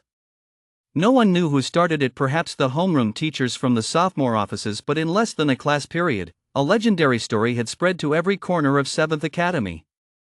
Lu from class 3, sophomore year, spent 5 hours in the teacher's office completing 6 exam papers, and scored nearly perfect marks on every single one. That's amazing. When Lu returned to the classroom after nearly 6 hours, the entire class erupted in thunderous applause. Fat Dragon was, of course, the one cheering the loudest, shouting, "That's amazing." But that wasn't the only thing causing a stir. Fat Dragon plopped down on Lu's desk and quietly handed him a phone. Dude, check this out, Fat Dragon said. As soon as Lu saw the phone, he said, don't you dare get me in trouble, man. I just got out of the dungeon, your phone was confiscated, don't drag me down with you. Stop with the nonsense. Just watch the video on the phone, Fat Dragon said. Lu took the phone and looked at it under the desk, head down. A short TikTok video was playing on the screen.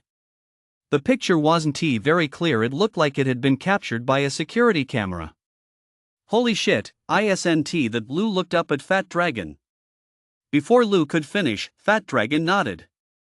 That's right, it's from that day, the footage of you making that heroic save. Dude, look at the title, you're about to go viral.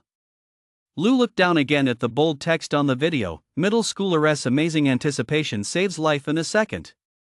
When was this posted? Who put it up? Lu couldn't help but ask. Check it out yourself. It was posted this morning, Fat Dragon said, pointing at the video. The uploader is Bin High Traffic Police, and it's already got over 1 million likes. Holy crap! Lu laughed. Am I really about to go viral? You're definitely going to go viral. Fat Dragon laughed. Don't forget about me when you strike it rich, buddy. You're in the video too, you know. The way you pushed your bike to stop the car was pretty cool. Lu laughed. Maybe when school lets out, people will be asking you for autographs on the way home. It won't happen that fast. We'll have to wait for reporters to interview us first before anyone recognizes us, then we can sign autographs. Man, I'll have to go buy a pen tonight. Fat Dragon chuckled. Are you kidding me? With video quality like this, who is even going to know who these 2 immature teenagers are? Where are the reporters supposed to find us? Lu said. Don't worry. I'm going to post this video in our class group chat right now. I'll send it to everyone I know and get them to like it. Then I'll use a bunch of accounts to flood the comments saying these 2 are from 7th Academy. Fat Dragon said smugly, PR has always been my specialty. I'll make you famous in no time, so famous you'll be purple, and then black. Being famous doesn't matter. Just remember to go back and work as a waiter for me. Lu said, shoving his phone into Fat Dragon's back pocket. Of course. Even that god-tier Wolverine was impressed. Your dragon brother has to be too. I'll head over as soon as I get home and drop off my backpack tonight. But I'm here to scrounge some fried rice. My parents happen to be out tonight, Fat Dragon said with a serious expression. Get lost. You're just here to scrounge a meal, aren't you? Lou said. Chapter 8, Letter of Commendation. When Lou walked over to the fried rice stall with Fat Dragon, carrying a water jug, his mom was setting out tables and chairs. Fat Dragon's here, Lou's mom said with a smile as she looked at Fat Dragon. Mom, Fat Dragon's here to scrounge a meal. He'll be here washing dishes for the next 7 days, Lou said with a laugh. It's just a bowl of rice. Do we really need help for that? That's so stingy. Lou's mom chuckled. Auntie's right. Lou is the stingiest person around, Fat Dragon laughed. Screw you. You lost the bet, so you're serving plates for 7 days. You'll be serving even if you don't eat, Lou said. You two aren't studying hard at school. All you do is make bets all day long, Lou's mom said. We're just having some fun. Lou laughed. Did our homeroom teacher call you today? She did. Lou's mom suddenly burst out laughing. So what? Do you want me to apologize to you? No need for an apology. I wouldn't dare ask for that. Just knowing I was wrong is enough. Lou said. You little rascal, getting all big for yourself now. Your teacher really did call me, and she actually apologized. Lou's mom said. You have no idea how much I suffered and struggled just to get her to call you and apologize. I must have lost at least a basinful of brain cells, Lou said with the utmost seriousness. Your head isn't even as big as a basin. Fat Dragon chuckled from the side. You little kid don't know shit. That's literary hyperbole, got it? Lou said. Fine, go ahead and brag. Fat Dragon turned to Lou's mom with a smile. But, Auntie, you have no idea Lou's really made a name for himself at school. He is super popular now. Is that so? Lou's mom laughed. He sat in the teacher's office for 5 hours and finished 6 exams. 6. Our midterms usually take a full 2 days to complete, but Lou finished them all in 5 hours. That's insane. Fat Dragon exaggerated, and that's not even the most mind-blowing part. Every single paper was a perfect score. What? Lou's mama's eyes widened in disbelief. She couldn't imagine that Lou, who used to be such a poor student, had suddenly become so amazing. Are you kidding me? Lou said. I only got a 94 in chemistry. Where are all the perfect scores? Right, 94 in chemistry, but that wasn't your fault, it was the test's fault, Fat Dragon said with a straight face. That doesn't matter. Let me tell you, Auntie, almost everything else was a perfect score. By the end, the teachers didn't even dare grade the papers anymore. They'd just take one, look it over carefully, and say, perfect score, absolutely perfect. Really? Lou's turned into a straight A student? Lou's mom laughed. He is not just a top student, he is a god, Fat Dragon said. Fat Dragon, I've realized you'd be a waste not working in PR. You know exactly what to say to anyone. You're a master of flattery. Lou laughed. You're really doing me an injustice. Everything I said is true. Sure, my tone might be a bit flowery, but that's just how it is. Fat Dragon said solemnly. Okay, are you going to eat or not? Lou asked. Eat? Absolutely. I've got to eat my fill so I can serve the plates properly, Fat Dragon laughed. You two sit down. I'll make fried rice for you, Lou's mom said. Mom, you take a break. I'll cook. Let Fat Dragon try my world-class fried rice, Lou said. Right, Lou's mom said, smiling at Fat Dragon. Lou's fried rice is so delicious, way better than mine. You've gotta try it. Lou tied on an apron and quickly whipped up 2 bowls of fried rice with pork cracklings. The golden, glossy rice, with each grain distinct and topped with fresh green scallions, was a feast for the eyes, nose, and mouth. Mmm. Fat Dragon took a spoonful of fried rice and couldn't help but react with exaggerated enthusiasm. Delicious, delicious, it's really, really good. You're just hungry, aren't you? Lou said dismissively. It really is good, Fat Dragon said as he shoveled the rice into his mouth. It tastes great. It's like a taste of happiness, especially when you're hungry, it makes you even happier. No shit. When you're hungry, doesn't everything taste like bliss? Lou laughed. You're just a shut and you don't know shit. Fat Dragon retorted. Fat Dragon polished off the entire bowl of fried rice as fast as a vacuum cleaner, then said with satisfaction, Hey, give me some advice with fried rice this good, you guys need to advertise. We're just a fried rice stall, what's the point of advertising? Lou said. Besides, how is a little stall supposed to advertise? Show a little imagination, will you? There are plenty of ways to promote it. Like coming up with a catchy name, putting up a sign right here would be the best advertisement. Fat Dragon said. With fried rice this good, let us call it Happiness Crumbles Rice. Happiness Crumbles Rice? Lou laughed. That's actually a pretty good name. I'll say, you fatso, you've got a sharp mind. Your dad really wasted your talent by making you drive for a ride-hailing service. What's wrong with ride-hailing? I, Big Dragon, am a talent wherever I go. I guarantee I'll drive that ride-hailing car like a legend on Mount Akina. Fat Dragon said. You've never even touched a steering wheel, and you're already bragging, Lou said. Just as the two were talking, a customer finally arrived. Lou quickly got up, and the night's business began. During morning study hall, the classroom was filled with the hum of students reading, but Lou was lost in thought. Lou had no books to read, because all his textbooks and even his workbooks were already stored in his brain like a digital scan, ready to be retrieved at any moment. Lou was wondering how his brain had become so amazing, and how he could make the most of it. Lou hadn't realized that Wolverine Lang had appeared silently behind him and had been standing there for quite a while. Daydreaming again? Lang asked. Startled by Lang's sudden voice, Lou hurriedly replied, No, I was just reciting it in my head. Your study method is certainly unique, Lang said, then placed 30 yuan in front of Lou. Was that the 30 yuan you put in the desk drawer? Oh, teacher, that's my lunch money, Lou said. Keep the money. Consider lunch on me, Lang said.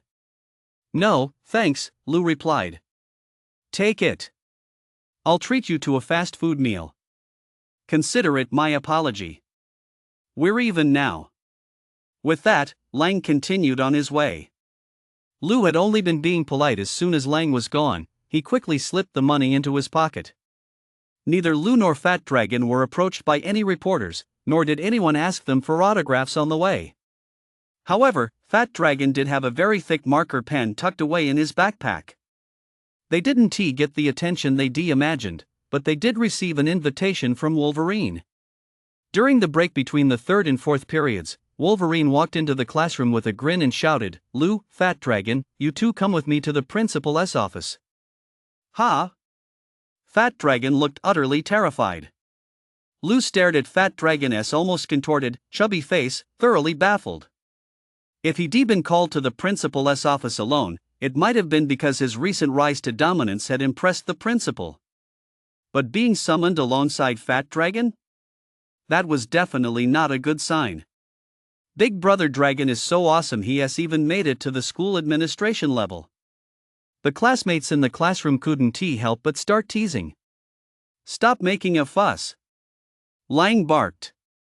Fat Dragon, what are you two dawdling for? Hurry up. Lou and Fat Dragon followed their homeroom teacher, Lang, toward the principal's office in the school administration building. Fat Dragon grinned widely and asked, Teacher, what does the principal want with us? Don't you two know what you've done? Lang said without turning his head. Behind him, Lou and Fat Dragon were completely baffled. Teacher, I swear on my life Fat Dragon, may not be the best student, but I've always followed the rules and been a good kid. Fat Dragon said with a pained expression. Is your academic performance really just average? Lang couldn't help but laugh.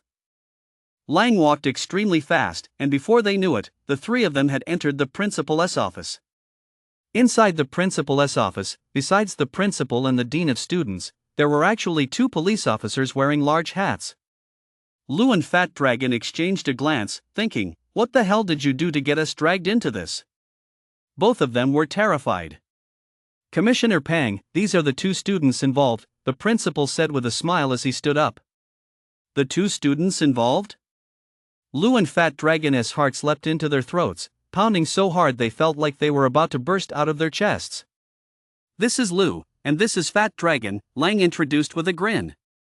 The man called Political Commissar Pang immediately stood up, grinning as he extended his hand. He actually intended to shake hands with Lou and Fat Dragon. "Oh, your hands are sweaty?" Holding Fat Dragon's hand, Political Commissar Pang chuckled, "Don't be nervous. We're here to thank you for your courageous act of bravery." Act of bravery? Lou suddenly realized what was going on and turned to look at Fat Dragon, who had also just had a lightbulb moment. "The video of your act of bravery has been viewed by over 70 million people on short video platforms like Douyin and has received millions of likes. This is the most successful short video our Bin High Traffic Police have ever released, and it holds significant promotional value." The Municipal Public Security Bureau and the Municipal Education Bureau are jointly organizing a campaign to promote traffic law compliance and improve traffic conditions by starting with education, and we decided to hold you two up as exemplary models. As Political Commissar Pang spoke, he took an official document with a red letterhead from an assistant standing nearby. "We come here specifically for two reasons. First, to present you both with a letter of commendation," Political Commissar Pang said, handing the document to Lou. Lou took a look at the letter of commendation and saw that it was quite formal. Not only did it bear the official red letterhead, but it was also stamped with the official seals of both the Municipal Public Security Bureau and the Municipal Education Bureau.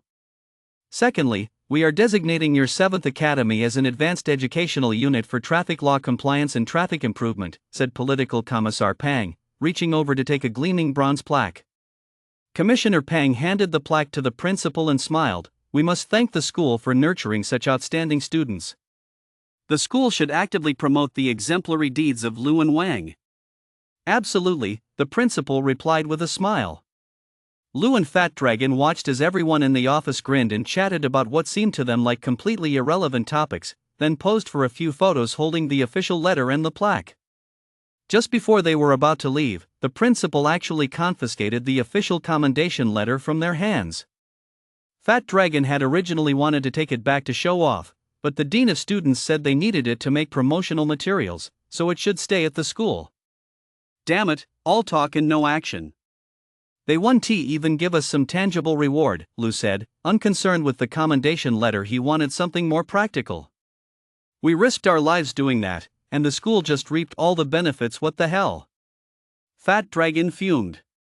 Starting that afternoon, the giant screen in front of the school administration building and the TV in the cafeteria, which hadn't been turned on in years, were suddenly switched on, both continuously looping that TikTok video.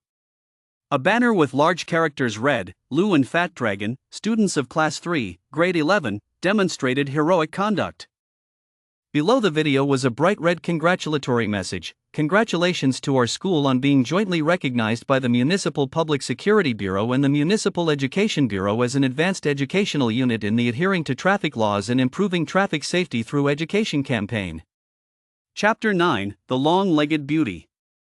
"Dude, you've been getting a bit too much attention lately," Fat Dragon said as he pushed his bike along. "Keep a low profile." "Looks like I'm on my way to the peak of my life," Lou laughed. Lou and Fat Dragon pushed their bikes out of the school bike shed, passed through the school gates, and were about to hop on and speed off. Hey! Just as Lou was about to get on his bike, Fat Dragon slapped him on the shoulder and said, "Dude, check out that beauty by the security guard booth at the entrance." Lou looked up in the direction Fat Dragon was pointing and saw a long-legged beauty in a short skirt staring down at her phone. "Holy shit! Look at those snow-white, long legs, so slim and long, in that waist, those breasts. Oh man, I'm about to get a nosebleed," Fat Dragon said with a lecherous grin. The girl's figure was indeed amazing, and with her skimpy outfit, she was simply irresistible. She is just looking down, so we can't see her face. It'd be a real letdown if that killer body came with a hideous face, Fat Dragon remarked. Stop staring at her like that, will you? Look at you, you're practically drooling, Lou said dismissively. Holy shit. You're such a gentleman, your eyes are practically popping out of your head too, Fat Dragon retorted. I'm not bragging, but back in the day, I used to hook up with long-legged babes like that by the dozen, Lou laughed. Man, you're getting less and less low-key these days. If bragging were taxable, I bet that one line alone would cost you at least a few $100,000, Fat Dragon chuckled. You don't believe me? Go ask around at paying. Back in the day, I was known as the master of seduction. There wasn't a girl at paying I couldn't get, Lou said. You're full of it. If you're so good, show me right now, Fat Dragon said, jutting out his chin. If you can just add that beauty on WeChat, I'll wash dishes for you for a month. Back when Lou was at paying, everyone was buried in their books, and a carefree, wealthy second-generation rich kid like him was indeed a huge draw for those 15 or 16-year-old wild girls. So, he really did have no trouble scoring whether it was the school beauty, the class beauty, or even the beauty from the neighboring school, he snagged them all. But times have changed. Back then, he was decked out in designer labels and spent money like water. Of course he looked cool and charming. But now he is so broke he has to budget even for lunch. He is a total broke ass, so how could he possibly pick up girls like he used to? Wash your ass. If I wanted you to wait tables, I'd just send you to scrounge for free food, you know? Lou said. The two of them stood at the school gate, chatting and laughing, when the long-legged beauty by the security booth suddenly looked up. Holy shit! She is a real stunner. Fat Dragon caught a glimpse of her face. Her long, jet-black hair framed a petite, chiseled oval face. She glanced down at her phone again, seemingly searching for something. Why don't you just grab a megaphone? You're shouting so loud the whole world can hear you, Lou said. The beauty didn't hear us, she just looked back down at her phone, Fat Dragon chuckled. How about this, just add me on WeChat, and I'll wait tables for you for a whole month. No sooner had Fat Dragon finished speaking than the long-legged beauty suddenly started running toward them. Excuse me, are you Lou? The beauty asked with a smile. What? Fat Dragon was so startled his flesh began to tremble. Who are you? Lou was puzzled too. He didn't recognize this beauty at all. He usually dated high school or middle school girls, but this woman clearly had a much more mature aura. She must be a college student at the very least, or perhaps even a working professional. Don't you remember me? The woman walked up to Lou and smiled at him. Dude, that doesn't count, Fat Dragon hurriedly interjected. Sorry, but aren't you mistaking me for someone else? Lou asked with a smile. Aren't you Lou? The woman asked. Yes, I'm Lou, Lou replied. Perfect. You're exactly who I'm looking for. The beautiful woman handed her phone to Lou. Take a look. The phone was playing the video of the act of bravery currently scrolling across the school's big screen. Lou instantly understood. You're the one in this, Lou said, pointing at the girl lying on the ground in the video. Yes, I'm the girl you tackled. Remember now? The beautiful woman said, gesturing with her hands to her chest. Sorry about that. I didn't mean to grab your chest that day, Lou said awkwardly. What? Fat Dragon exclaimed. Bro, there was a scene like that? How come I didn't see it? It's fine. I was wearing a bra, and you were trying to save me. You didn't do it on purpose, the girl laughed. You're so generous, girl. You even let a pervert off the hook. Fat Dragon chuckled. You fatso, shut your mouth, Lou blared at Fat Dragon. Fat Dragon ignored Lou and laughed. Hey, beauty, I'm Fat Dragon. You can't just thank him. What about me? Of course I have to thank you too. Nice to meet you, I'm Xiao Wei, the beauty smiled. Let us put everything else aside for now and exchange WeChat first, Lou chuckled. Sure. Xiao Wei said. Hey, that doesn't count, man. Fat Dragon protested urgently. Why doesn't it count? Do you have any integrity at all? Lu said, pulling out his phone while glaring at Fat Dragon. This is just too much of a coincidence. The beauty came here specifically to wait for you. It's not like you asked for her WeChat yourself. Fat Dragon pulled out his own phone as he spoke and opened WeChat. You fatso, you never said she couldn't add me herself. Does a guy with my charm even need to make the first move? Lu laughed. Xiao Wei opened WeChat and asked, what are you two talking about? Nothing much. We just made a bet that if I added you on WeChat, he'd have to work as a waiter for a month. Lu chuckled. Really? Why are all you guys so boring? Xiao Wei laughed. Hey, beauty, be fair, do you think that counts? Was it really his charm? Fat Dragon said. I don't want to get involved in your little feud, but judging by the result, Lu did manage to add me on WeChat. Xiao Wei said, smiling at Fat Dragon. You hear that? It's all about the result, you know. Lu said. That's not fair, beautiful. You're clearly playing favorites. Even though I didn't dive in front of her to save her, I did block the traffic and that was risky too, Fat Dragon said. Get lost. With your size, if you dived in, the girl wouldn't have been hit by a car, she'd have been crushed by you, Lu said. Xiao Wei giggled as she listened and said, alright, don't just stand there. Come on, I'll treat you both to a meal. Dinner sounds great. Fat Dragon laughed. Haven't tea you ever eaten before? Go back and wash the dishes for me, and I'll cook you some fried rice, Lu bellowed at Fat Dragon, then turned to Xiao Wei and smiled, sweetheart, forget about dinner, I've got things to do back home. That one tea do. I came here specifically to thank you guys. Treating you to a meal is the least I can do, you saved my life, after all. Xiao Wei said. I've already received your thanks. Let us save the meal for another day, I really don't have time, Lu said. Save it my ass. You never have time, you're always rushing back to make fried rice, Fat Dragon retorted irritably. You're such a chatterbox, Lu shot back at Fat Dragon. Fried rice? What fried rice? Xiao Wei asked curiously. I go home after school to make fried rice to sell, it's how I pay for my tuition, Lu said, looking a bit embarrassed. Listen, beautiful, Lu's fried rice is absolutely amazing. You've never had anything this good, and I'm not just saying that, Fat Dragon said. Really? That's pretty impressive, working part-time to earn money in your sophomore year of high school. I wouldn't have guessed. Xiao Wei looked at Lu with an expression of disbelief. Lu suddenly asked in surprise, wait, miss, how do you know so much about me? You know my name, where I go to school, and what grade I'm in. Of course I do, you're my savior. Xiao Wei laughed. Did you two even get commended for it? Yeah. Lu and Fat Dragon both nodded. I won't lie to you guys, I pulled some strings.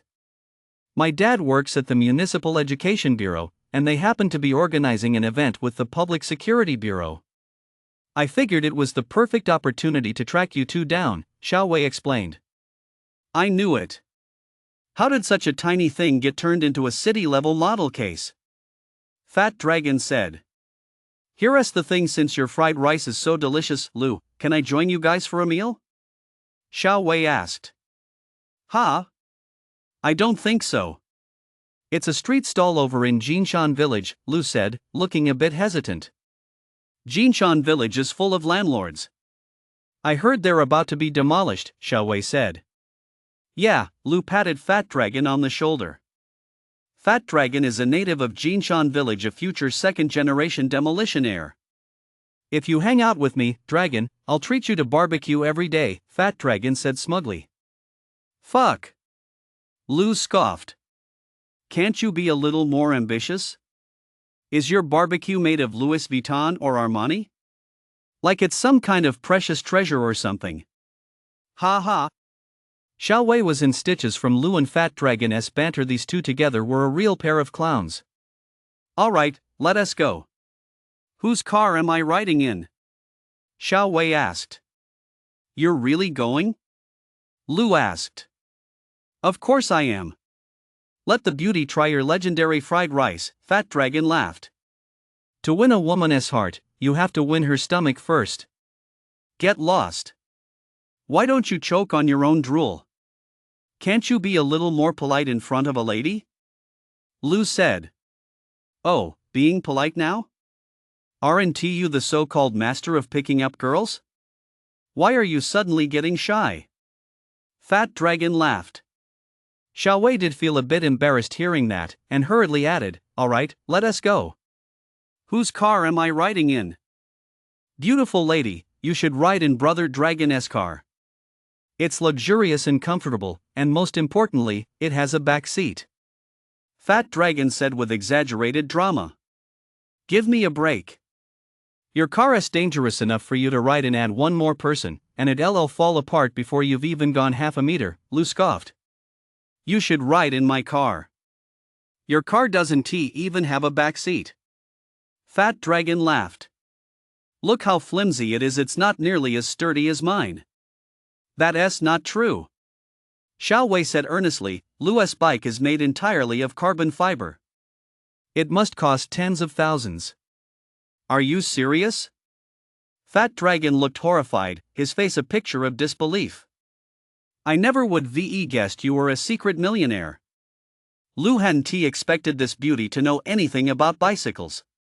And to be honest, the most valuable item Lou owned right now was the bike in his hands. His dad had spent nearly 100,000 on it back in the day. Of course, back then, 100,000 was just pocket change for their family. Beautiful lady, hop on the front rack, Lou said. Xiao Wei's skirt was a bit short, so she shyly adjusted it before sitting sideways on the rack. Luckily, Lou was tall with long legs. He planted his feet firmly on the ground, called out, Fatso, keep up, and the bike shot forward. Holy shit! Dragon, you're ignoring my spacious backseat and insisting on sitting on that skinny bar. Doesn't your butt hurt, beauty? Fat Dragon said, not without a touch of envy. Chapter 10, The Fried Rice Beauty. Instead of riding home first as usual, Lou headed straight for his mom's fried rice stall. Lou's mom spotted Lou and Fat Dragon pushing their bikes from a distance, and to her surprise, a long-legged beauty was following right behind them. Xiao Yi. Lou's mom called out with a smile from afar. That's my mom, Lou said. Xiao Yi, is this your classmate? Lou's mom asked, smiling at Xiao Wei. Lou was stumped by his mom's question. He really didn't know how to explain Xiao Wei's identity. Just as Lou was struggling to figure out how to explain Xiao Wei's background to his mom, Xiao Wei actually walked over first and said with a smile, Hello, Auntie. I'm Lou's friend. Friend? Lou's mom looked at Xiao Wei, dressed so lightly, and couldn't help but feel a bit suspicious. Auntie, my name is Xiao Wei. I'm a sophomore at Binhai Film Academy, Xiao Wei said with a smile. Oh my, a college student. And from the film academy, too. You're going to be a big star someday. Lou's mom exclaimed cheerfully. Oh my, so she is a star. No wonder she is so pretty. Fat Dragon couldn't help but chuckle. Auntie, how old are you? You look so young. Xiao Wei said, taking Lou's mom's hand. Lou's mom was beaming with joy. I'm 46. I'm not young anymore. 46? Xiao Wei exclaimed in surprise. That can't be true. You don't look much older than me. If we were together, no one would even notice if I called you sister. Lou's mom was already in stitches. You're such a smooth talker, young lady. I'm serious, I really mean it. You've aged so well, Auntie. You've got to teach me your secrets, Xiao Wei said. Beside them, Lou and Fat Dragon stopped their bikes. Fat Dragon said, I totally believe this beauty really is from the Film Academy. Lou laughed, with this woman around, there's drama everywhere. Lou's mom chuckled, I can't keep up anymore. I used to take even better care of myself, but I've let myself go these past couple of years. At home. Before she could finish, Lou quickly interrupted, Mom, let us not talk about the past. We haven't even eaten yet. Oh, right. The past is the past. Lu's mom patted Xiaowei's hand and asked, "Aren't you cold dressed so lightly, young lady?" "Mom, this is the trend for girls these days." "You're making me so embarrassed," Lu said. Right, I can't keep up with your young people's trends," Lu's mom laughed. "Auntie, I'm not cold. It's really hot out right now," Xiaowei laughed. "Young lady, please have a seat. I'll let Xiaoyu make you some fried rice. He does it better than I do," Lu's mom said with a smile. With that, Lu's mom grabbed an apron and handed it to Lu. "Sis, with a mouth like that, you're bound to be a big star someday," Fat Dragon said as he and Xiaowei sat down. "Fatso, you've got quite the sweet tongue." Xiaowei laughed. "I never would have guessed you were a college student. You really don't look the part," Fat Dragon remarked. "What's wrong? Don't I look like a college student?" Xiaowei asked. "No, you don't," Fat Dragon shook his head. "In my experience, college students don't dress as sexy as you do. Maybe it's just that our art school has a more fashion-forward style," Xiaowei said, a bit embarrassed. While watching Lu stir-fry the rice, Lu's mom asked quietly, "That girl is really pretty. How did you meet her?" "Pretty, huh? Do you like her?" Lu chuckled. "Whether I like her or not doesn't matter. Listen, I won't interfere with your dating life, but you have to study hard. No matter what, you have to get into a decent university," Lu's mom said sternly. "What dating? We've only known each other for a short while," Lu said with a laugh. "But don't worry, I promise I'll get into a decent university and a top-tier one at that." The 3 servings of fried rice were actually all cooked in the same pot, so they were ready in no time. "You've gotta try this, it's so good it'll blow your mind," Fat Dragon urged, handing a spoon to Xiaowei. Xiaowei quickly scooped up a spoonful of rice and popped it into her mouth. The golden rice, infused with the aroma of lard, exploded in her mouth. The salty, savory, and smooth flavors instantly sent her taste buds soaring to new heights. "Wow! It's really delicious!" Xiaowei exclaimed. "Tasty, isn't it? We call it Happiness Crumbles rice," Fat Dragon chuckled. "Happiness Crumbles? That's actually a pretty good name," Xiaowei remarked. "I came up with that name myself, Brother Dragon." "Pretty creative, huh?" Fat Dragon said. Not bad. I never would have guessed your fried rice would be this good," Xiaowei said, looking at Lu. "How much does this cost?" 8 yuan, Lu replied. 8 yuan? That cheap? Xiaowei found it hard to believe. In a star-rated hotel, that would be at least 80, right? "It's not that exaggerated, is it? It's just a bowl of fried rice," Fat Dragon exclaimed. "It's not exaggerated. In a 5-star hotel, it would cost several hundred," Lu chuckled. "A few hundred for a plate of fried rice? You make it sound like you've actually eaten there." Fat Dragon scoffed. "I have. At the Shangri-La Hotel, a plate of Yangzhou fried rice costs 580 yuan. Lu said. "Is that for real?" "You're just bragging," Fat Dragon said. "But 8 yuan really is too cheap. Something this good wouldn't be expensive even at 18 yuan. Xiaowei said. "We've always sold it for 8 yuan. Raising the price wouldn't be right, and most of our customers here are working class folks. It wouldn't sell if it were too expensive," Lu's mom said with a laugh. "It's so good if you filmed a video of it, it might even go viral," Xiaowei said. "We only sell about 100 portions a night. We can't keep up with more than that, so let us skip the viral fame. We don't want to block up the street here," Lu said. "You're right. I'll bring my classmates here to eat sometime," Xiaowei laughed. After finishing her fried rice, Xiaowei didn't leave. Instead, she helped Lu sell fried rice, just like Fat Dragon. Fat Dragon teased as he carried plates. "I'll tell you, Lu, that lucky break of yours was totally worth it. You actually scored yourself a fried rice beauty.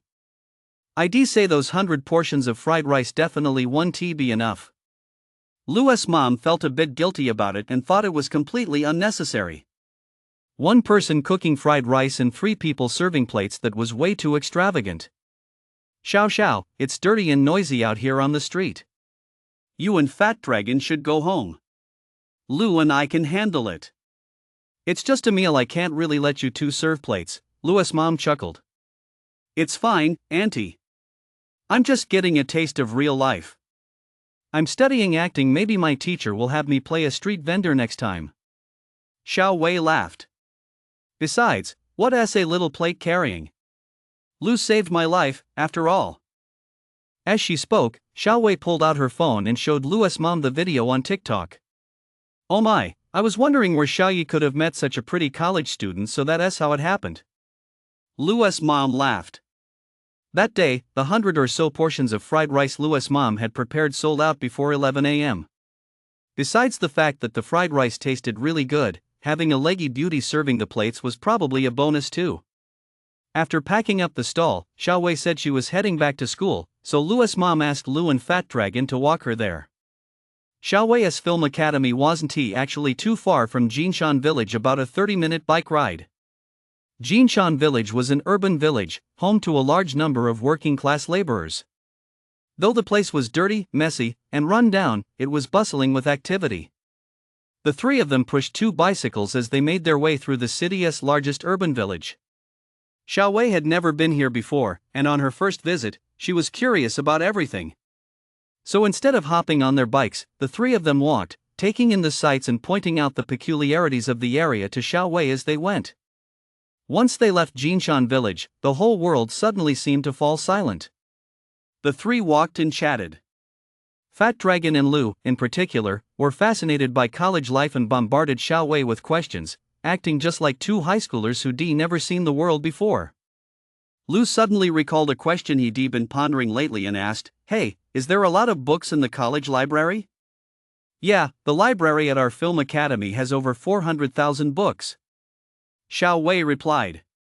"That many?" Lu was astonished. "Do they have every kind of book?" "I suppose they do, but I don't go to the library very often," Xiao Wei laughed. "Can I go in and read there?" Lu asked curiously. "Dude, what would you be doing in the library? You don't look like the type who likes to read." Fat Dragon laughed. "If I don't read, how am I supposed to get top marks, you good for nothing? Don't ever hang out with me again." Lu said disdainfully. "Get first place? Are your grades that good?" Xiao Wei asked in surprise. "Let me tell you, just a couple of days ago he was a total underachiever, what our old homeroom teacher called a new breed of self-sabotaging underachiever. But then, overnight, he turned things around." Fat Dragon recounted with great drama the story of how Lu had taken 6 exams in 5 hours, scoring perfect marks on every single one. Xiao Wei listened in utter amazement and blurted out, "Is that even true?" "Don't listen to him bragging. Let us get back to the library. Can we go in to read?" Lu steered the conversation back on track. "The school library is only open to enrolled students. You want to go in and read?" Xiao Wei asked curiously. "Yeah, I'm looking for a really huge library with every kind of book imaginable, alchemy, martial arts manuals, how to get rich guides, you name it," Lu said. "I don't think our college library has books on alchemy or anything like that, but if you want to go in, you can use my library card," Xiao Wei said. "Really?" Lu exclaimed. Of course, Xiao Wei smiled. "What about you?" Lu asked. "I hardly ever go anyway, and even if I want to, I can just borrow a card from a classmate. Let me tell you, most of the students in our class basically never go to the library," Xiao Wei said. "No way. I thought college was all about going to class and then hitting the library to study?" Lu said. "That's other universities. At our film academy, especially in the acting department, we don't have time for that. Most people start taking on acting gigs one by one starting in their sophomore year, and by junior year, most of them aren't even on campus anymore," Xiao Wei said. "That sounds awesome!" Fat Dragon exclaimed. "A college like that is worth attending, way better than high school. Can I come over on Saturday to see you?" Lu asked. "Sure," Xiao Wei replied. "Hey, I want to come too." Get me a library card as well, Fat Dragon chuckled. With a body like yours, why bother reading books? Why not just go home and watch cartoons? Lou laughed. No way, I'm going to read books, Fat Dragon said. You're not reading books, you're going to the film academy to check out the hot girls, aren't you? Lou laughed. What's wrong with checking out hot girls? It's good for your health. Fat Dragon said. Hey, sis, is everyone at your film academy looking for a beauty like you? Am I pretty? Xiao Wei laughed. Pretty. You're the prettiest of all, Fat Dragon said with a cheeky grin. Sis loves hearing you talk the most, little fat, Xiao Wei laughed. There really are a lot of beauties at the academy. There are plenty prettier than me. Zhao Zixuan, who is all the rage lately, is actually my senior. You mean that 9-head body ratio beauty from that hit TV series that's been airing recently? Fat Dragon asked. Yeah, she is a senior, hasn't he graduated yet? I know her, Xiao Wei said. That's awesome.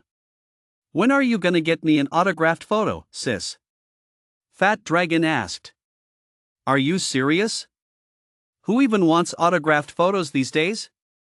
Lou laughed. The three of them walked and chatted along the way, when suddenly they heard the roar of car engines ahead. Chapter 11, The Fastest on the Coast. Holy shit! Fat Dragon couldn't help but shout. A Porsche 911, that color is so damn flashy. The three rounded a corner to find a straight, wide boulevard ahead, an 8-lane, two-way road. The boulevard was packed with people and cars. The roar of engines mingled with the din of voices. This was the outer ring road not far from the film academy. The newly built road was extremely wide, but with few people and cars, it had become a favorite spot for the city's rich kids to secretly race. Lou was very familiar with this scene, having been here many times before. Fat Dragon parked the car haphazardly, then rushed over, circling the titanium pink Porsche several times. That color is so flashy. Fat Dragon circled the car, touching it here and there and tapping on it. You fatso, what are you doing? A man suddenly emerged from the crowd in front of the car and shouted. Hey, man, this car's color is really flashy. Fat Dragon grinned sheepishly.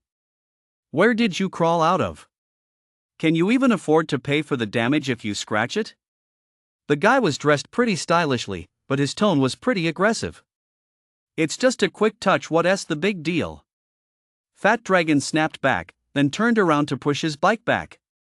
He didn't want any trouble after all, he was just a high school student. Lou and Xiao Wei had already walked over, but the guy still wouldn't let it go, yelling. Just a touch? The paint job on this car is custom made overseas. If you scratch it, it'll cost over 100,000. Are you gonna pay for that? The guy was shouting arrogantly when he suddenly looked up and saw Lou and Xiao Wei approaching. He froze. Xiao Wei? Zhang Zixuan? Xiao Wei exclaimed in surprise. Fat Dragon turned to look at Xiao Wei and said, Sis, is this guy your friend? Your friend's manners aren't exactly top-notch. We just know each other, Xiao Wei said with a smile. Zhang Zixuan looked at Lou, who was pushing his bicycle and walking slowly toward Xiao Wei, and said unfriendly, Xiao Wei, who is this guy? Why should it matter to you? Xiao Wei retorted. You're my girlfriend, how is it not my business? Zhang Zixuan shouted. Zhang Zixuan's voice drew the attention of a crowd that had gathered nearby, huddled in a circle and discussing something. Hey, young Master Jiang, what's going on? My girlfriend, Zhang Zixuan said. Oh, when did young Master Jiang get a new girlfriend?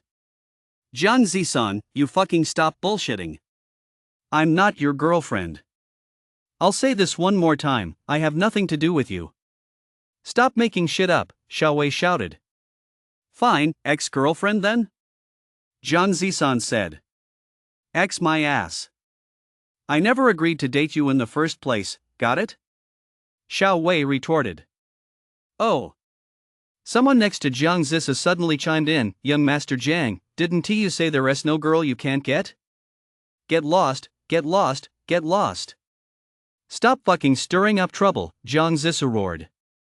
Jiang Zisan ignored Xiao Wei and shifted his gaze to Lu. Buddy, you look pretty young. You're daring to go after my woman? Do you think your life has been too easy? Jiang Zisan said. Jiang Zisan, can't you learn to behave yourself? Xiao Wei yelled at Jiang Zisan, then patted Lu on the shoulder and said, Don't pay him any mind. Let us go. Lu said nothing, pushing his bicycle as he prepared to continue on. Buddy, you're not getting away. The road is blocked here. The only way out is back the way you came, Jiang Zizhuang chuckled. Jiang Zizhuang, what right do you have to block the road? Do you think I want to call the police right now? Xiao Wei shouted. Oh my! Jiang Zisan laughed loudly. Listen to this, she is actually threatening me with the police? I say, Xiao Wei, have you been hanging out with little kids and lost your mind? Have you forgotten who I am? In all of Binhai, every police officer is under my control.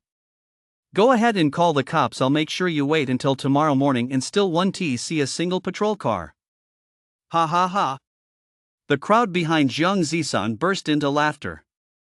Mentioning calling the police to young Master Jiang? That's the funniest thing I've heard in a while. Sis, who is this guy? He is so cocky, Fat Dragon couldn't help but whisper. His dad is the deputy director of the Municipal Public Security Bureau, Xiao Wei said gloomily. Holy shit! No wonder he is so cocky. Fat Dragon exclaimed in shock. Let us go. I'll see what he can do to us, Xiao Wei snapped angrily. Go ahead. We're about to race. If we're chasing you and end up hitting you, we won't be responsible.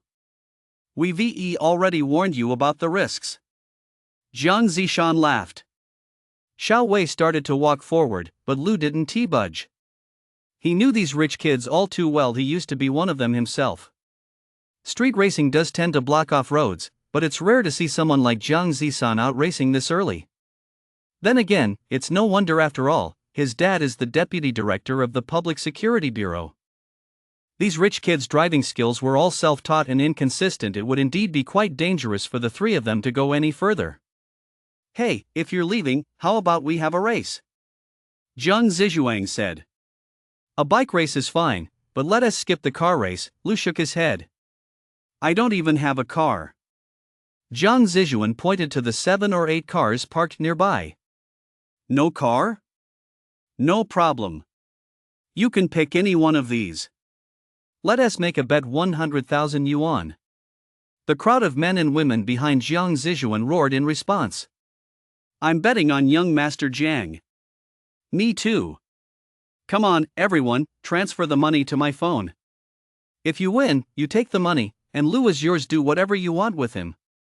How about that? Jiang Zisan shouted. Sorry, I don't have any money, Lu said, turning to leave.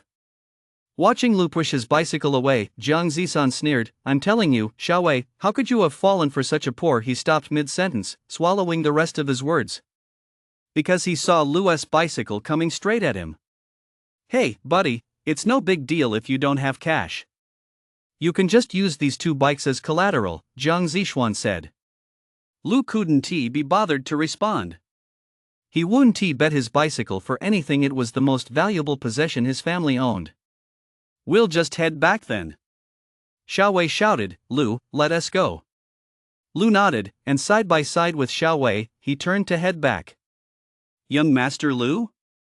Suddenly, a scruffy bearded man in a black leather jacket emerged from the back of the crowd. Young Master Lu, is that you? Young Master Lu?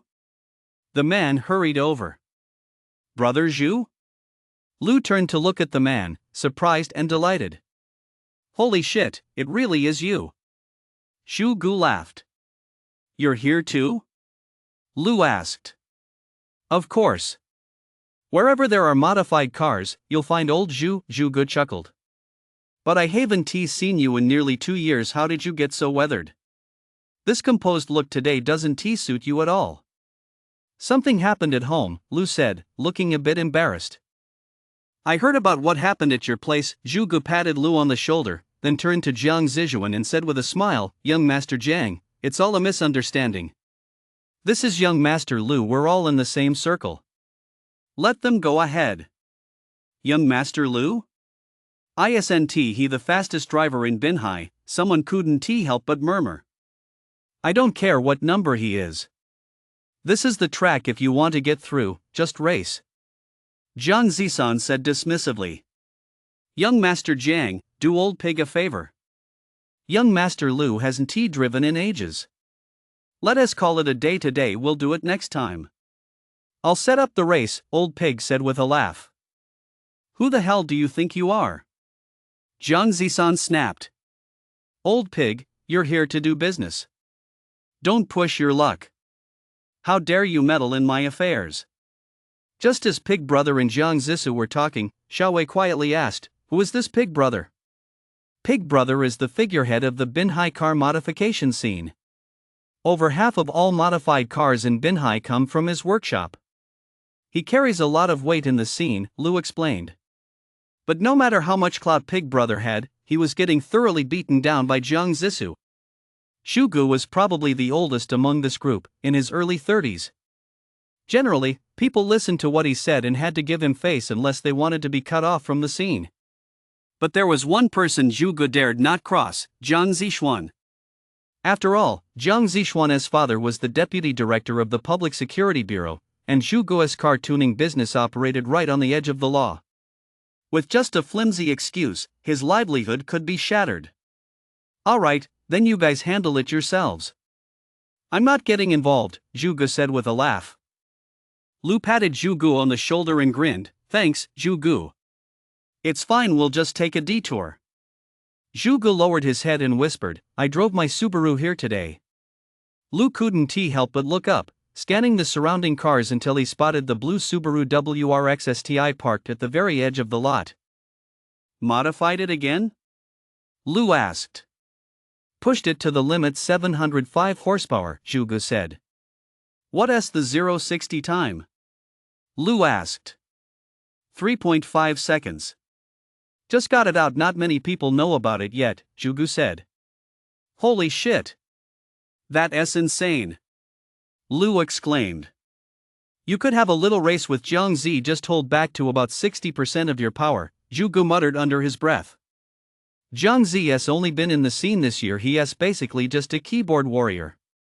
That 911 is brand new apart from the exterior and interior, nothing else has been touched. He wouldn't dare push it to the limit." Lu took a close look at Jiang Zixuan's two titanium pink Porsche 911s. A 3.8-liter turbocharged engine, with a 0-100 km/h time of around 3 seconds.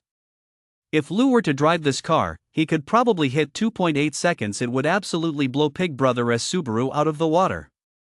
But if it were Jiang Zixuan behind the wheel. Jiang Zixuan has gone under 3 seconds, but that was in a round-trip race. "Take my car, and I guarantee you'll win," Zhuge whispered. "Shuge, your car has never even been on a racetrack, has it?" Lu asked in surprise. "I'll make an exception for you today, buddy. You just have to save my face," Zhuge said. "What do you say?" "You don't need to look at my car, pick any of the others," Jiang Zixuan said. Lu glanced back at the road they'd come from. Going back the way they'd come would indeed be a long detour. He looked ahead at the wide road, then pushed his bicycle to the side and stopped. "Lu, are you really going to race Jiang Zixuan?" Xiao Wei exclaimed in surprise. "I haven't driven in a while, but it won't take more than a few minutes. It's way more convenient than going back the long way," Lu said with a smile. "Hey, buddy, do you even have a driver's license?" Fat Dragon asked. "Nope," Lu replied. "Then why the hell are you driving? Are you just messing around?" Fat Dragon exclaimed. "Do you need a license to race a bike? Didn't you just hear me say I'm the fastest in Binjiang?" Lu laughed. "Bro, let us just keep this between us. Don't lose this bike of yours or your mom's gonna beat you up when you get home." Fat Dragon said anxiously, "And even if you are the fastest, look at all those junk cars, how could they possibly beat this Porsche 911? Chapter 12, Drifting. What kind of junk cars? Fat Dragon glanced over. Just looking at the license plates, they were all modified Hondas, Mitsubishis, Mustangs, and the like. In Fat Dragon's eyes, they were all modified into something completely out of place. Don't worry. Lou patted Fat Dragon on the shoulder, then walked over to Jiang Zixuan. How do we race?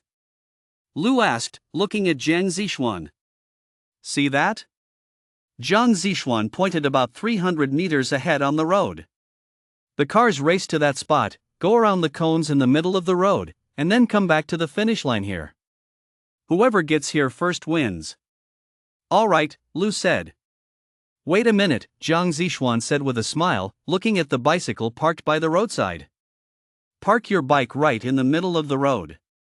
Lou gave Jiang Zixuan a cold snort, then turned to Fat Dragon and said, Fat Dragon, push the bike over here. Lou, are you really going to do this? We can just turn around and go back, Xiao Wei said anxiously. It's fine. You just watch from the sidelines. Lou lowered his head and whispered into Xiao Wei's ear, Today I'm going to teach this kid a lesson for you, knock him down a peg, and show him how to behave. Fat Dragon pushed the bike to the middle of the road, then looked at Jiang Zixuan and shouted, The bike is here. Where's your money? Come on, how much is left? Jiang Zixuan asked. We're still short 50,000, someone said. The remaining 50,000 is on me, Jiang Zixuan said. Come on, transfer all the money to Old Pig's phone. Old Pig, since we both know you, just transfer the money to your phone, whichever side wins gets it. Little Fatso, putting the money with Old Pig, is that okay? Jiang Zixuan asked, smiling at Fat Dragon. The rules for these street racing bets were simple. For example, if they were betting 100,000 now, those willing to bet would pool their money until they reached 100,000. If they won, they'd get double their money back. If they lost, they'd naturally lose their bets. Fat Dragon said nothing, just looked at Lou. Lou nodded, then walked toward the crowd. Fat Dragon followed him over. Weaving through the crowd and the array of vehicles, Lou made his way to the blue Subaru parked at the very edge of the group. This is the car I'm taking, Lou called out, turning to face Jiang Zixuan. No way. That idiot actually picked Pig Brother's Subaru. Shugu suddenly raised his hand and laughed. Sorry, this car isn't meant for racing, it's just my daily driver. Old Zhu, what do you mean? Jiang Zixuan snapped. Are you trying to save face? I just said you could pick any car except this 911. If you didn't agree, why didn't you say so just now? No, young Master Jiang, this is just my daily driver. It's been sitting there with the engine off. Who knew he'd pick this one? Zhu Gu said. Who cares which one he picks? Old Zhu, just give him the keys. If he wrecks it, I'll pay for the repairs, Jiang Zixuan said. Fine, I'll do it for you, young Master Jiang. Shugu said, pulling the car keys out of his pocket and tossing them to Lou. Bro, do you even know what you're doing? Fat Dragon followed right behind Lou, exclaiming impatiently, Why the hell did you pick a Subaru? Why didn't you pick that Mustang? Bro, that Mustang is the crappiest car here. Lou chuckled, Alright, you and Xiao Wei stick together. Watch this brother show you guys a thing or two. In reality, this street racing session had been organized by Jiang Zixuan. The best car in the group was his Porsche 911, the rest were all modified cars worth a few 100,000 yuan. In Lou's eyes, a gathering like today simply wasn't up to par for a big event. With a roar, the unassuming blue Subaru suddenly let out a deep, rumbling roar. Holy shit! I never would guessed Pig Brother's grocery getter had a growler installed. That sound sure is intimidating, someone in the crowd couldn't help but sneer. Guys, let me show you what a real engine sounds like. Jiang Zixuan slid into his titanium pink 911, then slammed his foot on the gas pedal. The car instantly unleashed a staggering roar. Whoa! The crowd erupted in cheers. Just by the sound alone, the 911's engine was indeed much more pleasing to the ear than the modified Subaru S. Who? Which girl wants to ride shotgun with me for a lap? If I win, I'll reward her with 20,000. Jiang Zixuan bellowed. Me. Me. Several sexy-looking women rushed over. You. Jiang Zisan pointed at a busty, sexy woman. Dude, why not let Xiao Wei ride shotgun with you too? Fat Dragon leaned against the Subaru-S window and chuckled. You idiot. Lu scoffed. One more person means one more pound of weight, and one more pound of weight means one less horsepower. The pink and blue cars moved forward, pulling up to the starting line. Jiang Zishuan S911 was already in the middle of the track, so he snagged the inside lane first, while Lu's Subaru was already on the edge and had to settle for the outside lane. The cars weren't racing in a straight line, they had to turn around at the end and head back. So, on the surface, Jiang Zishuan seemed to have a huge advantage by taking the inside lane. But Lu didn't care, because this was a U-turn race. When they reached the end and had to turn around, turning too close to the inside lane would leave too little room and affect their speed. Staying on the outside lane might actually be better. The engines roared. A leggy beauty, mimicking scenes from TV racing shows, held a red jacket high above her head, circling it a few times before suddenly bringing it down. With a boom, both cars shot off simultaneously. One pink, one blue, the two cars raced side by side. But everyone could see clearly that the pink Porsche 911 was noticeably faster. Gradually, the 911 actually pulled ahead by half a car length. Holy shit! We're screwed. Fat Dragon couldn't help but sigh to Xiao Wei. That's a 3.8-liter 911. It goes from 0 to 100 in under 3 seconds. How the hell is that crappy Subaru supposed to beat it? What do we do now? Xiao Wei asked anxiously. What can we do? We'll just have to go back and tell his mom the bike got stolen, Fat Dragon said. Not bad, piggy. I never thought your Subaru could go this fast. It's only half a car length behind young Master Jiang S911. That's just because young Master Jiang sucks, okay? He let me get at least a car length ahead. Stop fucking bragging. Anyone can floor it on a straight shot. It's the U-turn up ahead that counts. Nothing much left to see anyway. But how are we gonna split this bike we won? What's this piece of junk even worth? You don't know shit. This bike's made entirely of carbon fiber. It's nearly 100,000. Fat Dragon and Xiao Wei were both stunned. They previously thought a few tens of thousands was already an overestimate, but they never expected it to be this expensive. 300 meters is actually quite short, especially for these supercars that can go from 0 to 100 km/h in just 3 or 4 seconds. The yellow cones were positioned on the solid yellow line in the middle of the road, and Jiang Zi was the first to slow down and make the turn. Just as the front of the pink 911 began to turn, the blue Subaru driven by Lu had only just passed the cones, yet he showed no sign of slowing down. Holy shit! Is he blind? Is he trying to make a getaway? Someone in the crowd jeered. Suddenly, there was a screech, and a thick plume of blue smoke billowed up from the road. It was the roar of intense friction between the tires and the pavement, the thick smoke from burning rubber. The acrid smoke stung their noses, and the crowd gasped. Holy shit! Drifting! That guy can actually drift! Wow! So cool! A group of girls couldn't help but gasp in awe.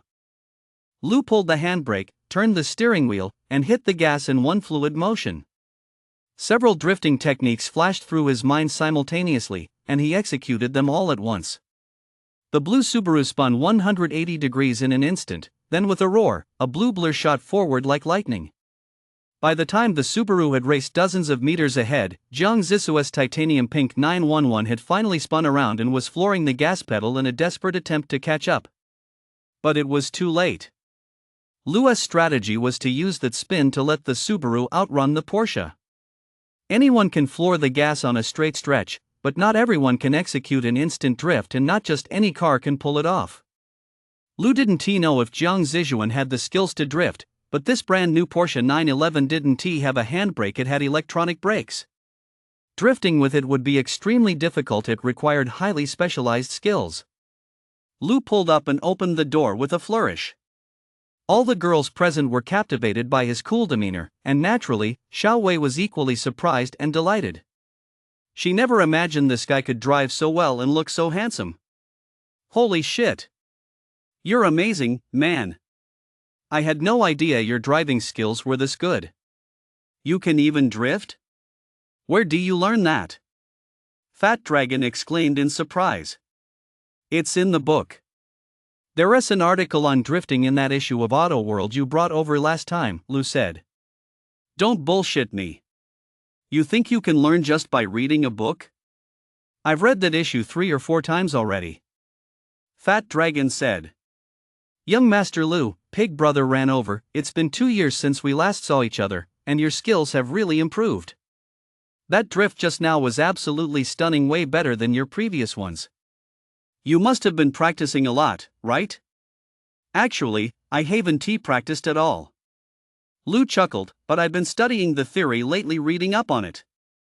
With a screech, the titanium pink Porsche 911 came to a stop beside the blue Subaru, which had long since been turned off. With a bang, Jiang Zisan got out of the car and slammed the door shut.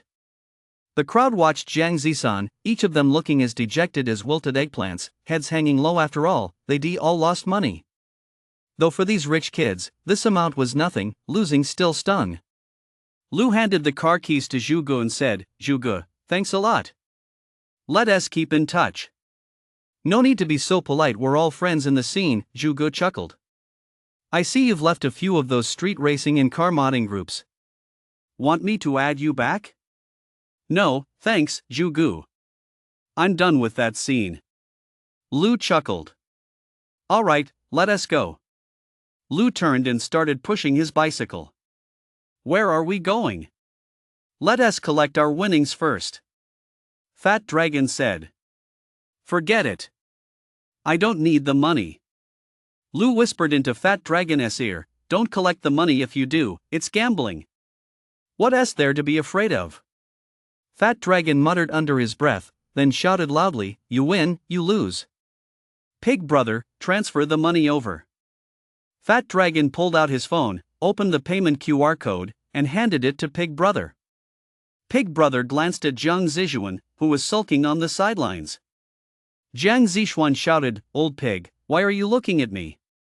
I, Jiang Zichuan, am not the type to be a sore loser. Just follow the rules of the game. Pig nodded, pulled out his phone, scanned Fat Dragon's QR code, and transferred 100,000 yuan. Hop on. Lou hopped onto his bicycle, patted the front handlebars, and motioned for Xiaowei to get on. Let us go. Xiaowei grinned as she hopped on, glancing back at Jiang Zichuan. Jiang Zichuan watched as Xiaowei rode off on Lou's bike instead of his Porsche 911, and his nose nearly turned sideways with rage. You little bastard, stealing my woman, just you wait, Jiang Zichuan snarled. The two bicycles sped down the wide street, with Fat Dragon excitedly whooping and yelling the whole time. Man, I never would guessed you were this badass, Fat Dragon said. I can tell you've got a lot of stories to tell. Yeah, Lou, even though you're out here selling fried rice with your mom now, I get the feeling your family used to be super rich, right? Xiaowei said. I guess so, Lou said. Holy shit. Dude, I never would guessed. No wonder you're so good at handling all this fancy stuff. You fatso, why do you take that money for no reason just now? Lou immediately changed the subject. What are you afraid of? You can't take other people's money, but you can definitely take Jiang Zichuan's. Fat Dragon said.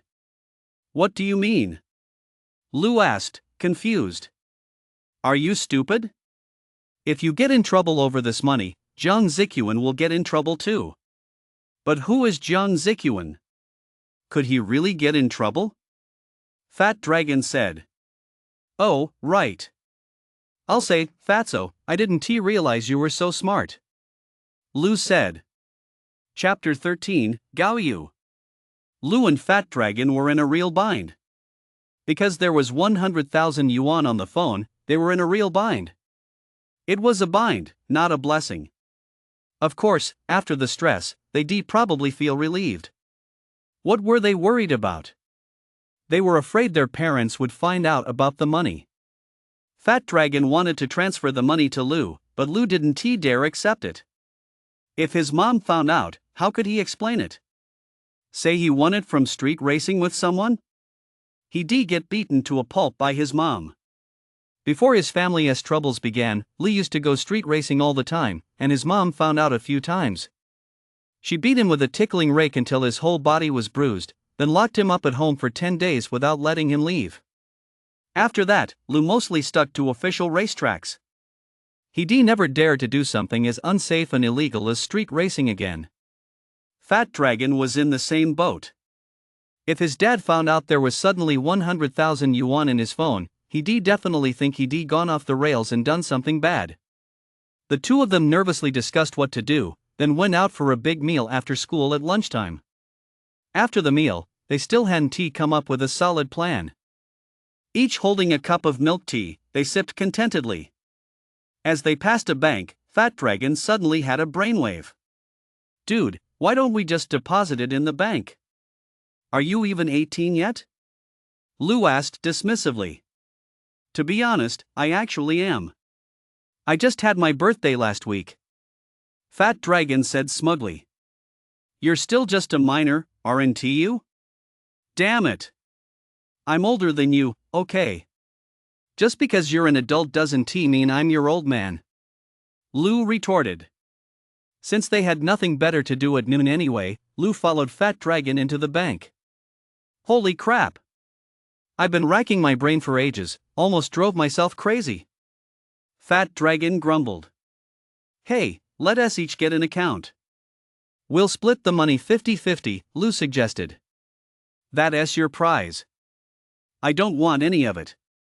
Just treat me to the good life later," Fat Dragon said. Seeing that Fat Dragon didn't want any, Lou didn't press the issue. The bank was pretty empty at noon, so opening the accounts and depositing the money went pretty quickly. After leaving the bank, the two didn't head back to school but instead walked toward a street of second-hand goods not far behind the campus. Students from 7th Academy liked to come browse the street during their free time at noon. The street was rather old, surrounded by older residential neighborhoods. It was narrow but long, winding this way and that. It was filled with all kinds of second-hand goods, furniture, appliances, books, and more. The two of them held bubble tea in their hands, sipping it leisurely as they walked. "Hey, you two up ahead, stop right there." As they approached a thick utility pole, someone called out to them from behind. Lou turned to look. Behind them stood 4 young men, about the same age as him. All 4 were wearing short-sleeved shirts and 7th Academy school uniform pants. Lou didn't recognize them, so he turned to Fat Dragon and asked, "Fatso, do you know him?" Clearly, these guys were all from 7th Academy. "Looks like seniors." "Holy shit." Fat Dragon took a closer look at the 4 as they approached and exclaimed, "Isn't that Gaoyu? They all seem like those jerks from the sports association." Although Lou had only been at 7th Academy for a year and still had 2 months left, he'd heard of Gaoyu's reputation. Back in the day, Lou had been a troublemaker himself, so he naturally knew about 7th Academy's biggest troublemaker, nicknamed Gaoyu. Gaoyu earned that nickname because he was always getting into fights on the soccer field. His real name was Gao Shuiliang. And the 7th Academy Sports Association was founded by Gaoyu. It was made up of 7th Academy's good-for-nothings who planned to major in sports. Under the guise of a sports association, it was really just a gang of hoodlums smoking, drinking, fighting, chasing girls, and up to no good. "Bro, did you piss them off?" Fat Dragon asked. "I don't even know them." "Did you piss them off?" Lou asked. "Damn it. I'm not in the same league as these good-for-nothings. I've got a few 100 million waiting for me to inherit," Fat Dragon said. The two exchanged a few more words as the 4 men strode over. "What's up?" Lou asked. "You're Lou, right?" Gaoyu, who was leading the group, said, pointing his finger at Lou's nose. "What do you want?" Lou said coldly. "I hear you've been making quite a name for yourself lately? Going from dead last in the whole school to number 1 overnight, pretty impressive." Gaoyu laughed. "If you've got something to say, say it. If not, we're leaving," Lou said, turning to walk away. Did I say you could leave? Suddenly, a guy darted out from beside Gao Yu and shoved Lu hard against a utility pole. I'm not done talking yet. Why are you running? Gao Yu laughed. Let me tell you something, it's fine if you're making a name for yourself at 7th Academy, but don't you dare go making a name for yourself outside. It's embarrassing you're bringing shame on 7th Academy. The shove sent a surge of anger through Lu. A year ago, he would VE jumped right in and fought. But now, he reined in his temper after all, his family couldn't afford any trouble. Lu suppressed his rage and signaled to Fat Dragon to stay put. You know Xiao Wei, right? Gao Yu asked. Fuck, why is this getting tied back to Xiao Wei again? Lu cursed inwardly. Don't you dare go looking for her again, got it? She's my big brother's woman. If I see or hear that you're seeing her again, I'll beat the shit out of you every single time I catch you, got it? Gao Yu said. And you? Gao Yu suddenly turned to Fat Dragon and snarled. Did you fucking hear me? A guy walked over and slapped Lu on the head with a loud smack. If you heard me, say it out loud, Gao Yu said. Lu had been holding back his anger. He didn't want to cause trouble, or else his mom would definitely give him hell when he got home. But this was the last straw. These fucking losers are actually hitting me on the head. Fuck! Lu suddenly roared, slamming the half-empty milk tea in his hand hard into Gao Yu's face. Gao Yu's face instantly turned a pale white. At the same time, Lu slapped the guy who just shoved him across the face, then bellowed, "Run!" Before Fat Dragon could even react, Lu had already bolted. He too flung the milk tea in his hand into the face of the person closest to him, then took off running. Holy shit! Gao Yu roared from behind, you two idiots! I'm gonna break every bone in your bodies today. Chase them! Although the street was winding, it was narrow and long, with no side streets. The only way out was to reach the end of the street. After running a few dozen meters, the two began to feel hopeless. Hearing the voices of the four men not far behind them and looking at the street stretching endlessly ahead, their hearts sank. How are we gonna get away? Fat Dragon was already panting heavily. You're asking me? You're the one who was supposed to know this place, right? Lu said. As they rounded a corner ahead, Fat Dragon suddenly spotted a used bookstore. He grabbed Lu by the arm and dragged him inside. This place has a back door that leads into the residential complex. We just need to get through there, Fat Dragon said, gasping for breath. The two of them rushed into the used bookstore, and Fat Dragon led Lu through a maze of crammed stacks of old books. Holy shit! I never would have guessed a good for nothing like you would know your way around a bookstore so well. Lu said. I used to be bored, so I've explored every single one of these places inside and out, Fat Dragon replied. However, when they reached the back door, they were instantly stunned. Holy shit! When did they put a lock on this? Fat Dragon looked completely baffled. We're screwed, you've totally screwed us over. Lu said. Screw you.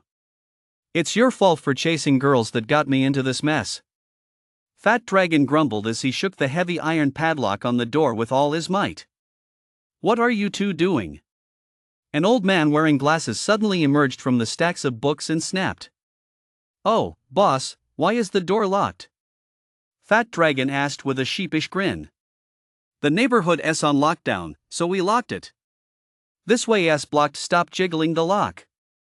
The old man said, then ducked back into the books. Forget it. Let us get out of here and keep running head for a crowded area, Lu said. But just as the two were about to leave the bookstore, they heard Gao Yu shout from outside, there's no one on the street up ahead. They must ducked into one of these shops, split into pairs and search every shop one by one. Drag them out and beat them up. Shit! Lu exclaimed anxiously. No way. We're going out to fight them head on. Bro, these guys are all athletes. I heard they practice Tai Chi every day. Out of the 1,000 or 2,000 people at 7th Academy, who isn't scared of them? Fat Dragon exclaimed anxiously. Then they'll find us in less than 10 minutes. We better make a run for it now while they're busy searching other stores, Lu said. Right, let us go. Fat Dragon said, trying to squeeze his way out. But his belly was too big, and the bookstore was too crowded. Crash! Fat Dragon's belly knocked over a pile of old books. Holy shit! I told you, you fatso, you're good for nothing but causing trouble, Lou grumbled. The two quickly crouched down to pick up the books. Lou picked up a random old book that had fallen open. As he flipped through it, the contents quickly flooded into his mind. Holy shit! Lou suddenly realized something and immediately looked at the book's cover. Close Combat Techniques for Intelligence Officers, published in 1951. Holy shit! That's old. Lou flipped through the pages quickly, thinking to himself, damn, every single move is lethal. Dude, what's the matter with you? We're in the middle of a crisis, and you've got time to read? Fat Dragon said, glancing at Lou as he hurriedly gathered the books. Lou didn't bother with Fat Dragon. After flipping through the hand-to-hand combat book, he decided the moves were too brutal, all lethal, with few practical applications. He casually set the books aside and started searching through the pile for similar titles. Combat? Lou's eyes lit up. It was a magazine, a stack of them dedicated to combat sports. Although they were all old magazines from the 90s, the sport of combat never goes out of style. Lou scooped up a stack of magazines, flipping through them casually, and read through more than a dozen in one go. Hey, come quick. These two kids are in here. Gao Yu and his crew's voices rang out from the bookstore entrance. Holy shit! You two actually have the nerve to read books? You've got some thick skin. Gao Yu laughed. If you've got the guts, come out. Don't wreck the bookstore. If you've got the guts, come in yourselves. Fat Dragon snapped. Fine, let us see how long you two can hold out, Gao Yu chuckled. What are you guys doing? The old man with glasses suddenly appeared again. If you want to fight, go outside. Don't do it here. Chapter 14, Admit Defeat. Lou and Fat Dragon were chased out by the owner of the used bookstore. Gao Yu and his three companions stood in the middle of the street, gloating as they watched the two emerge from the crowded used bookstore, practically beaming with glee. What's the matter? Think you can run? Gao Yu laughed. Don't you even think about it. Even if you run today, can you run tomorrow or the day after? You're still stuck here. If you're here, you'd better behave like a little kid and not get on the bad side of a sports association, folks, otherwise, it'll be a nightmare. Gao Yu and his three companions walked over and surrounded Lou and Fat Dragon. Run, huh? Gao Yu stepped forward, grinning. Smack! A loud crack echoed, leaving everyone stunned. To everyone's surprise, Lou suddenly struck first, delivering a lightning-fast, hard slap to Gao Yu's face that left him seeing stars. The remaining three exchanged glances, unable to believe what they were seeing. Holy shit, they shouted in unison, raising their fists and feet to attack Lou. Lou was ready. He kicked the man on the right in the shin, running the sole of his shoe down the front of the man's shin from top to bottom, literally scraping the skin off the tibia.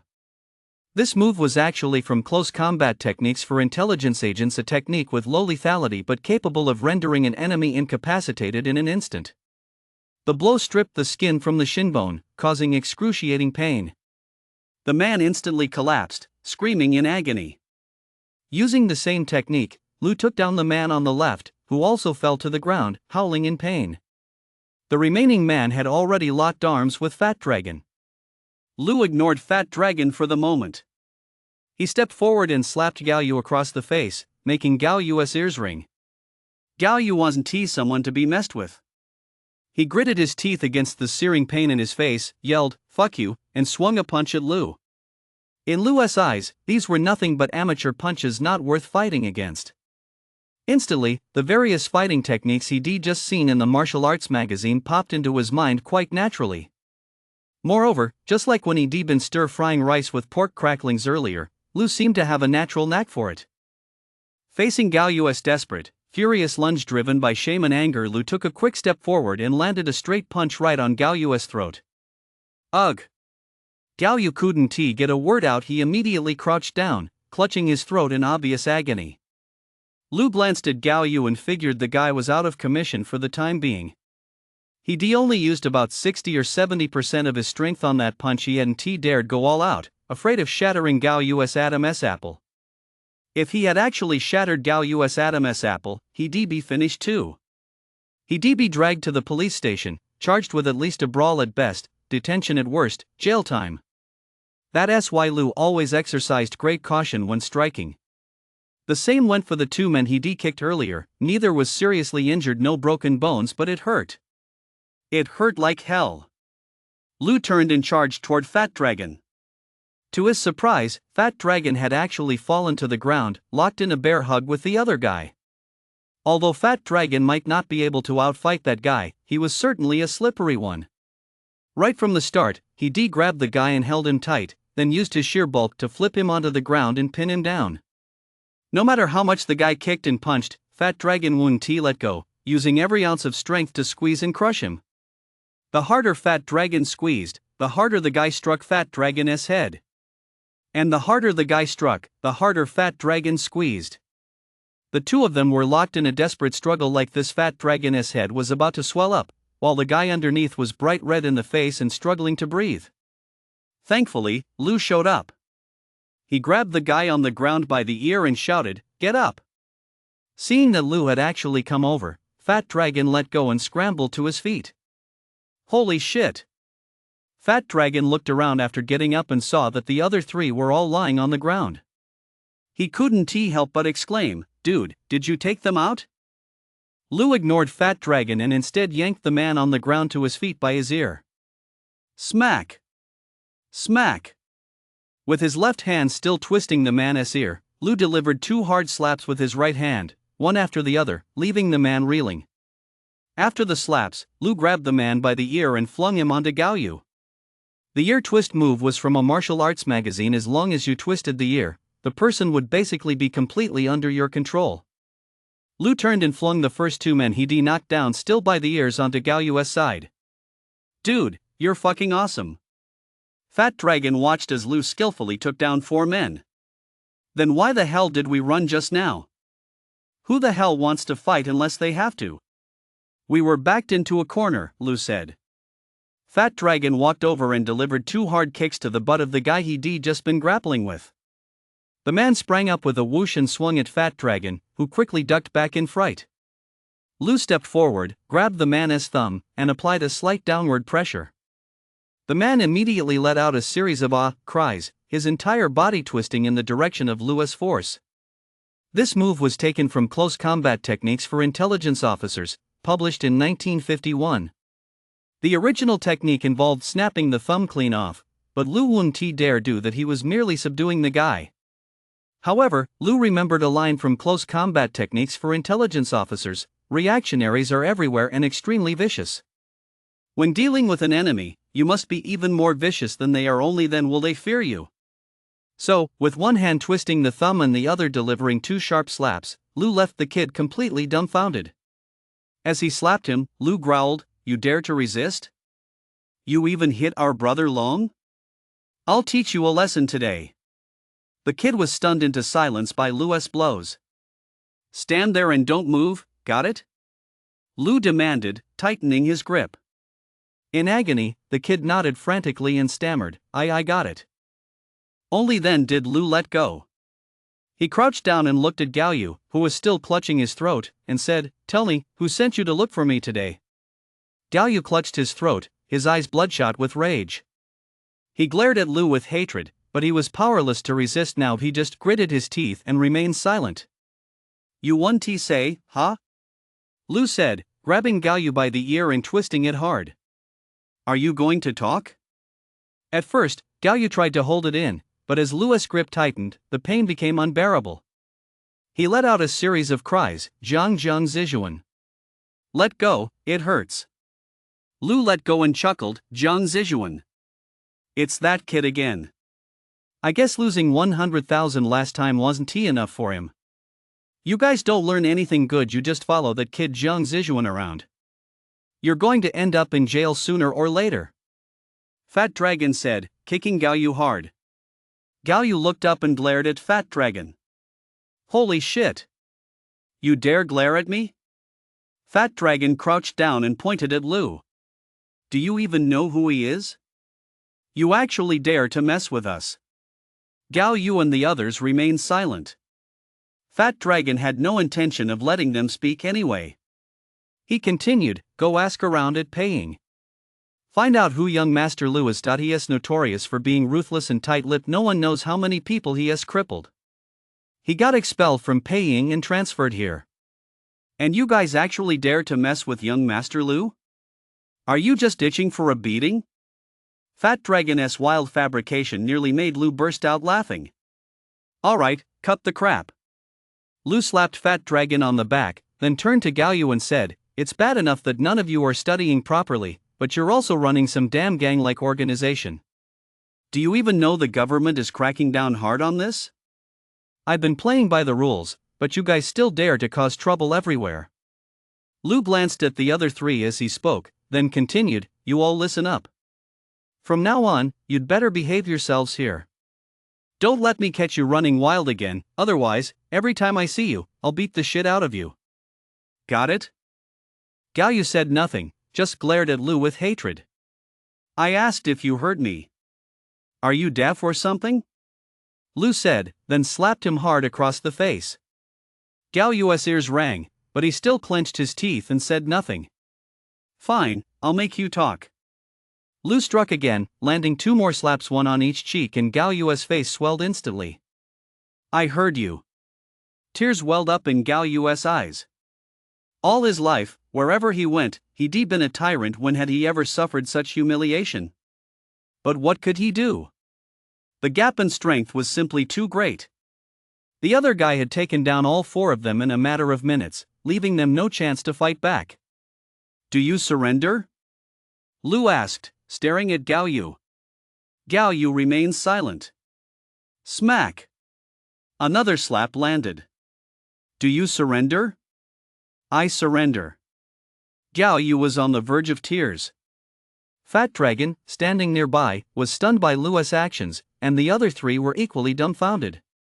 They were just high school students getting into a fight. They'd never seen anyone this ruthless before. Lu let Gao Yu go and turned to face another boy clutching his calf and wailing in pain. Did you hear that? Lu asked. I heard you, I give up, the guy replied hastily. The other 2 didn't even wait for Lu to turn around before they rushed to say they heard him and gave up. With all 4 of them having heard him, Lu stood up and said, Fatso, let us go. Don't even think about getting revenge, or I'll beat you so bad your own mother won't recognize you, Lu said, turning back suddenly after taking a couple of steps. Holy shit! Man, you're really ruthless. Fat Dragon couldn't help but exclaim as they walked out of the flea market. You have to be ruthless with these guys. If you don't scare them and make them submit this time, they keep coming back to harass us. So, you have to be ruthless. When dealing with enemies, you have to be even more ruthless than they are. Lu said. Holy shit! Brother Dragon, I'm impressed too. Fat Dragon laughed. And why the hell didn't you step in sooner? Why do you run off? Fat Dragon rubbed his head in frustration. Look, that kid nearly swelled my head up. How can you compare the two? Lu said. If you start it, that's a brawl. But if you're being chased and then fight back, that's self-defense. Self-defense my ass, you think I'm stupid? You beat the hell out of him and you call that self-defense? Fat Dragon laughed. Didn't you see Gao Yu's face? It's swollen like a butt. Chapter 15, I have a library. Fat Dragon was actually quite worried. Lu had beaten all 4 of them to a pulp, especially Gao Yu. Although there were no internal injuries and no broken bones, they looked pretty rough. Fat Dragon worried, we have to wait another whole day? Fat Dragon felt even more uneasy upon hearing this. What the hell are you afraid of? Tomorrow's Saturday. Lu laughed. Holy shit. Fat Dragon laughed, right. I totally forgot. High schools in Binhai City used to have makeup classes on Saturdays, but later no one knows which brat ratted them out, so now, aside from the seniors doing so-called voluntary makeup classes, students in all other grades get weekends off. Fat Dragon couldn't help but sigh, there's only 2 months left. Next semester we'll be seniors. I heard some schools even make you do half a day of makeup classes on Sundays. That's fucking insane. Stop fucking rambling. Senior year is voluntary tutoring, right? If you go, you'll still miss stuff. Might as well not go, Lou said. You're so naive. You really think it's voluntary? It's mandatory tutoring disguised as voluntary. Voluntary my ass. Fat Dragon retorted. Damn it. Then let us make the most of these last few good times. Hurry up, Xiao Wei's waiting for us. Lou urged. The next day, Saturday, Lou and Fat Dragon arrived at the Film Academy as planned. Xiao Wei led them inside. They were heading to the library to study. To Lou and Fat Dragon, the Film Academy's library was absolutely massive. The library building resembled the Pentagon in the US, with a film-themed park in the center and a hexagonal library encircling it.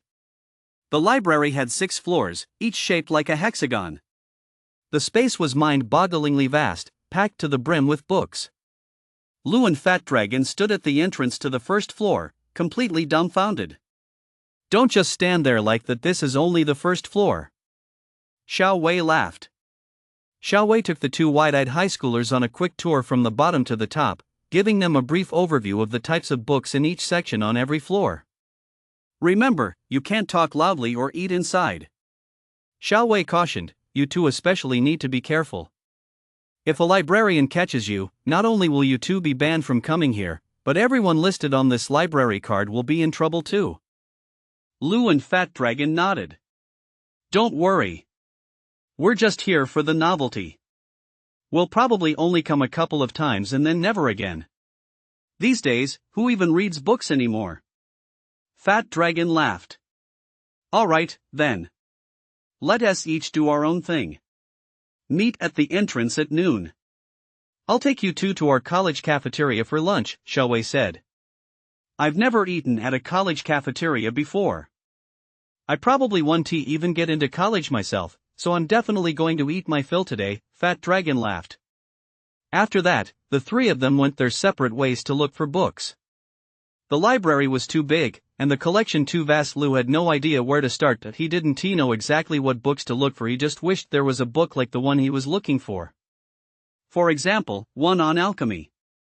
There were book search terminals in the library, but when you don't know the title, author, or any other information, it's impossible to search.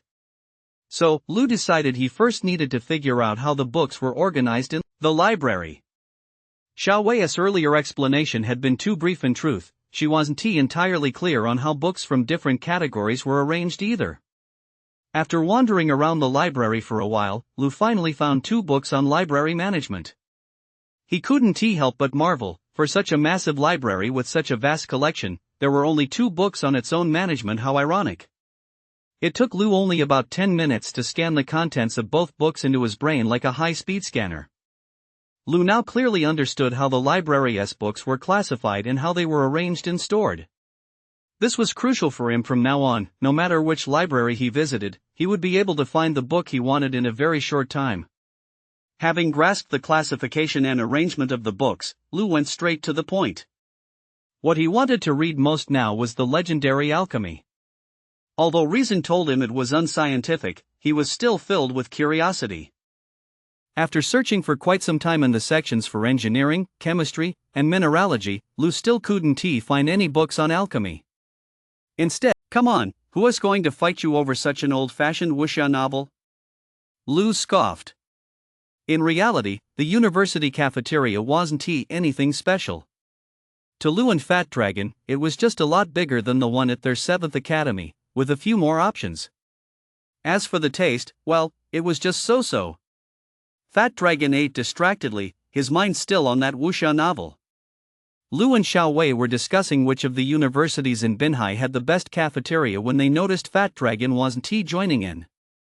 Lou couldn't help but snap. you fatso, can't you just eat your meal properly? I'm just wondering if Li Xuanhuan ends up with Lin Shireen in the end, Fat Dragon chuckled. It's no use telling you anyway. Hurry up and eat once we're done, we'll go back and keep reading.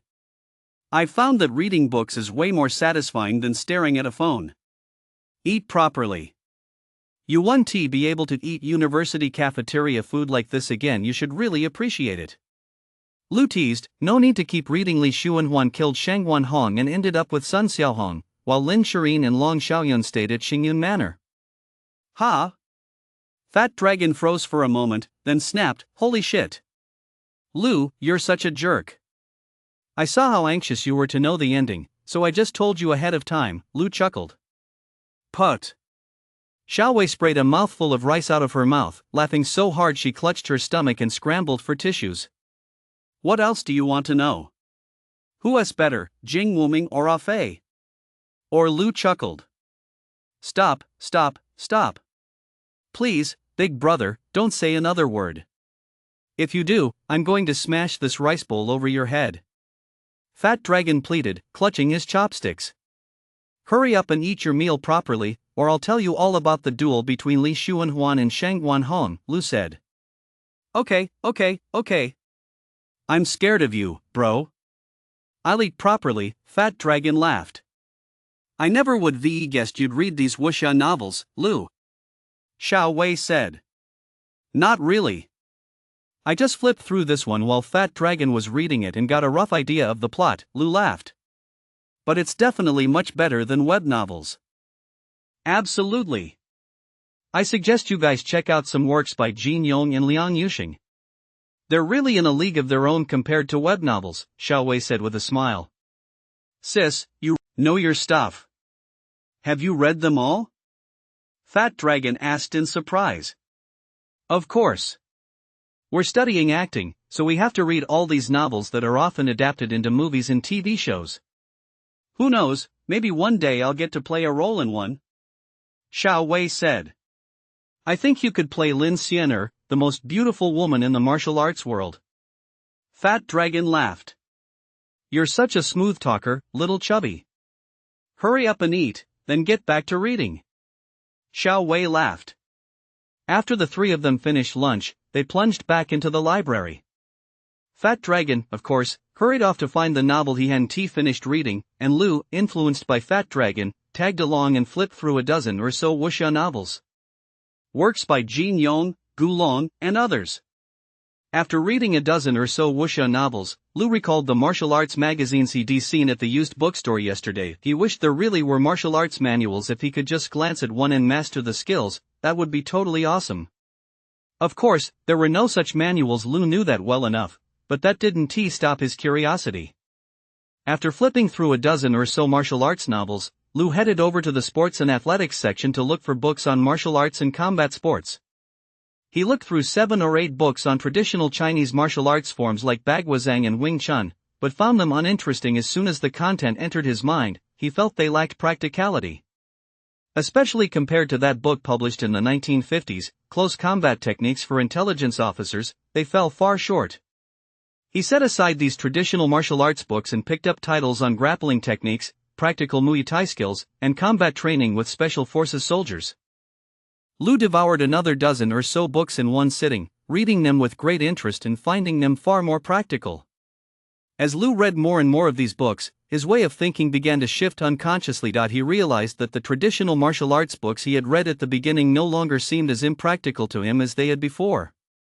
Lu discovered that the techniques of martial arts and combat around the world are actually interconnected.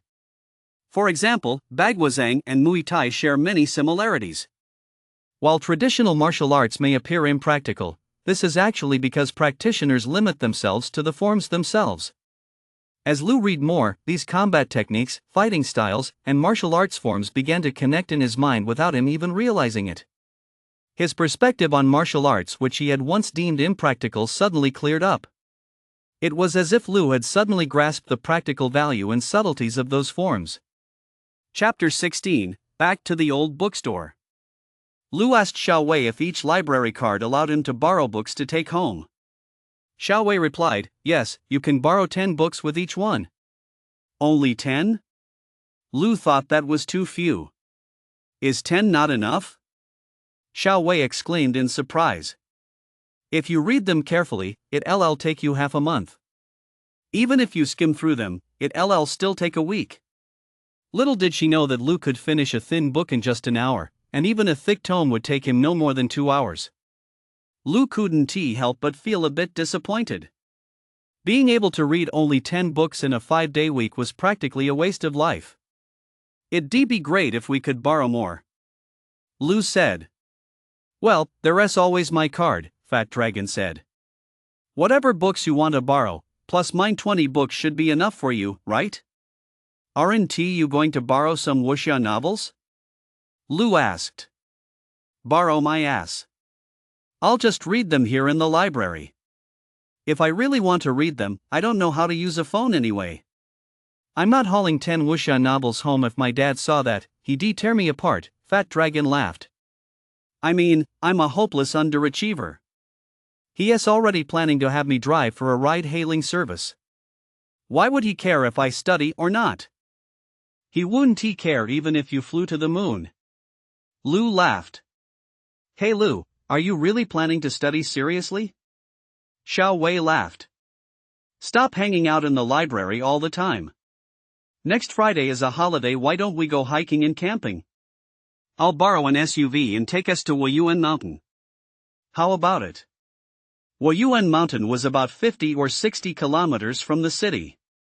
The scenery there was breathtaking. Although extensive tourist facilities had been built in recent years, a large part of the area still retained its pristine natural environment. Lu and Fat Dragon had, of course, heard of Wuyuan Mountain.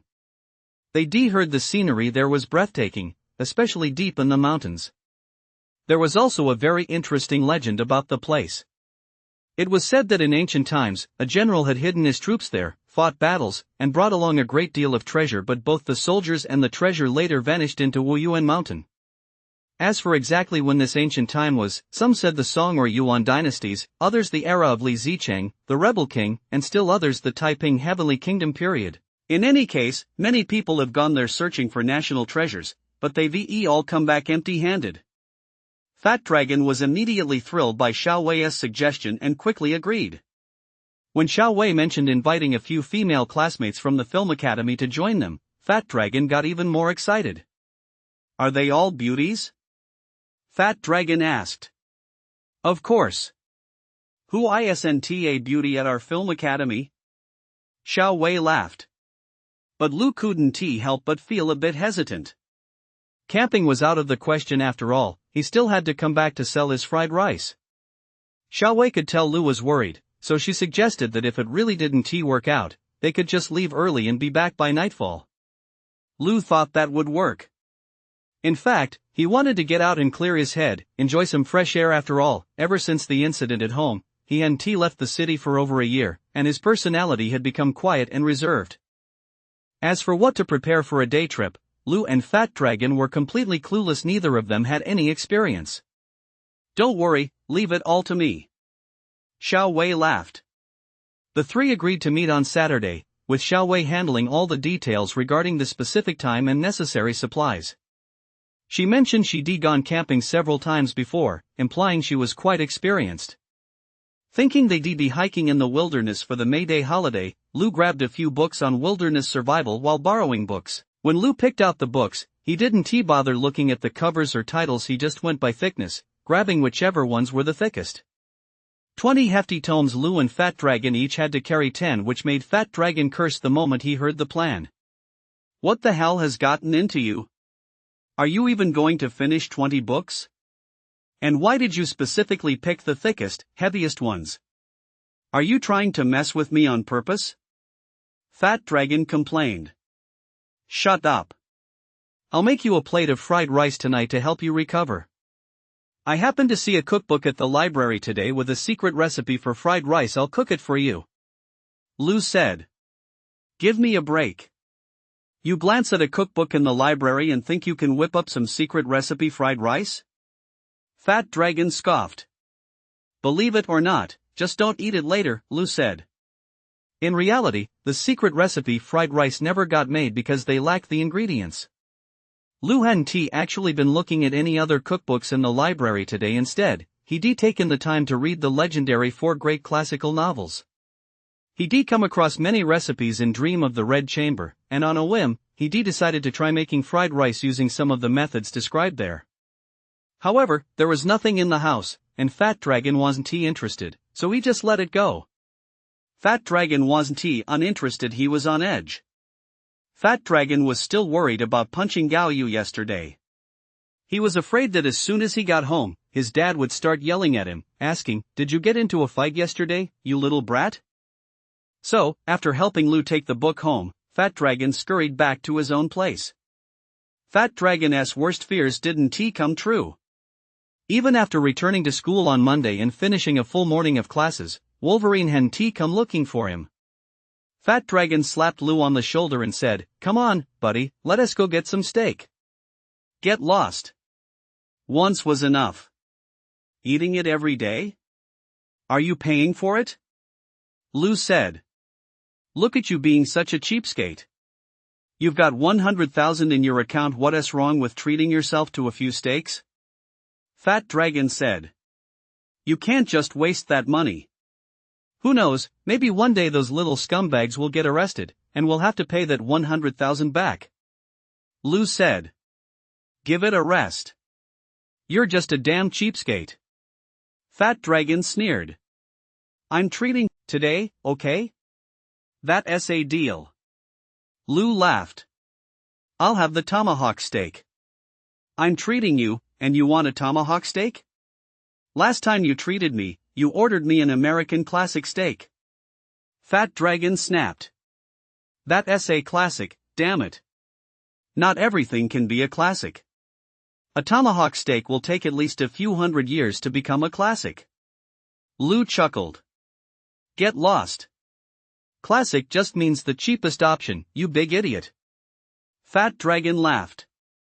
The two of them had another huge meal at a steakhouse near campus, but when it came time to pay the bill, Fat Dragon tossed his phone onto the table. It only had a little over $50 on it. Holy shit. You fat bastard, you're ruthless. Lou cursed as he pulled out his phone to settle the bill. Alright, I'll go buy some bubble tea to make it up to you, Fat Dragon chuckled. Even though Fat Dragon had tricked him, Lou was still happy. He sipped his bubble tea while cursing Fat Dragon's ancestors all the way there. Fat Dragon didn't care as long as he had something to eat, he just ignored Lou's ranting it wasn't tea like it stank anyway. After finishing their meal, the two headed to the second-hand goods street as usual. Lou made a beeline for that old bookstore from before. He wanted to see if he could find any super practical books like close combat techniques for intelligence agents. Lou had never actually browsed a used bookstore before, not counting that one time. Back in the day, he was a total slacker in college. He rarely went to bookstores, let alone used ones. Naturally, the second-hand bookstore was filled with books, all kinds of books, in a complete jumble. Unlike a library, where books are neatly arranged by category. Stack upon stack, crammed in as tightly as if they were piles of junk. In fact, these books were basically just junk that had been collected. Fat Dragon was completely baffled. It was one thing that Lou had recently taken to reading, but why on earth was he now setting his sights on a second-hand bookstore? Lou never found another copy of that book, Close Combat Techniques for Intelligence Agents. He didn't even know which pile it had been buried in. Though he didn't find the book he was looking for, Lou did come across a few very old books that looked to be about 100 years old. Interested? The shop owner had appeared out of nowhere. Lou and Fat Dragon were startled. 5,000 a book, the old man chuckled. 5,000 for such tattered books? Fat Dragon exclaimed in shock. These are from the Dogwang era. 5,000 is already a bargain, the old man said. Fat Dragon snatched the book from Lou's hands and glanced at it. The Annals of Jiang County? County Annals? Who wants county annals? Fat Dragon said, shoving the book back into Lou's hands. If you're not buying it, just give it to me. I've been looking for these books for ages, the old man said. Owner, let me take a look first, Lou said.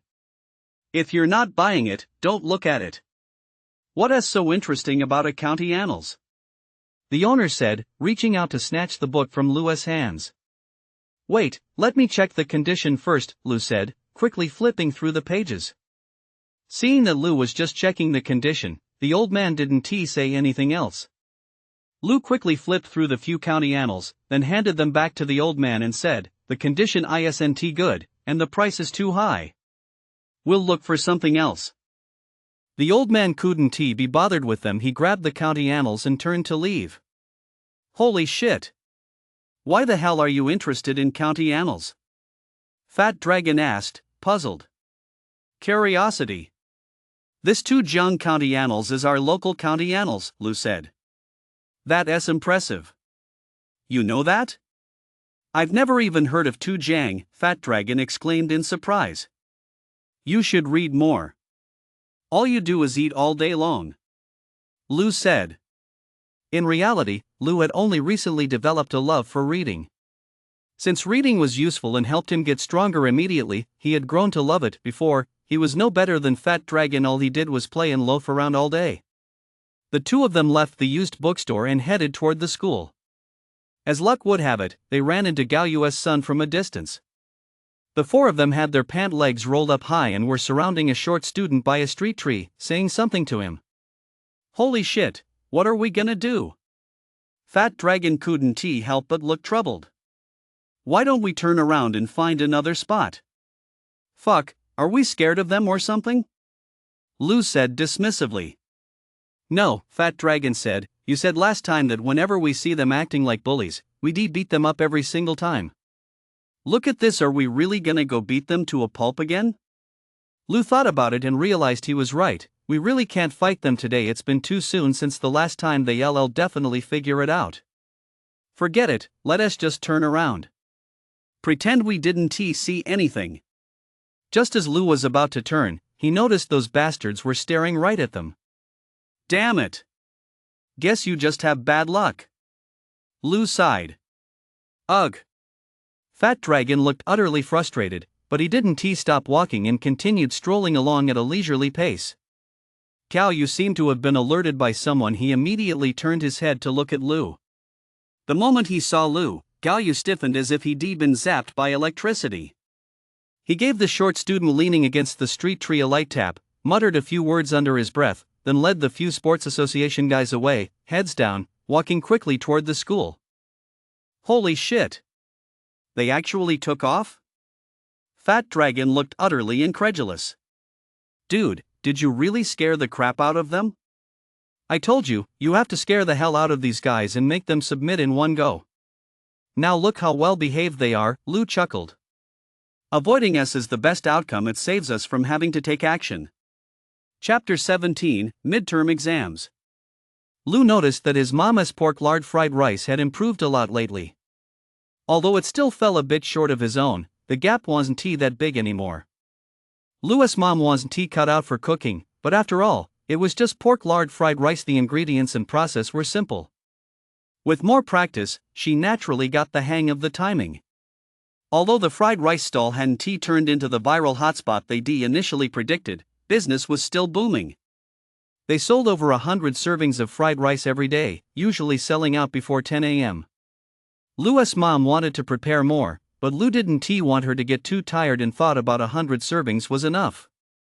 That way, they could make a net income of about 10,000 yuan a month, which was enough to support the two of them. It was just a bit tiring. They had to set up the stall every day with no days off.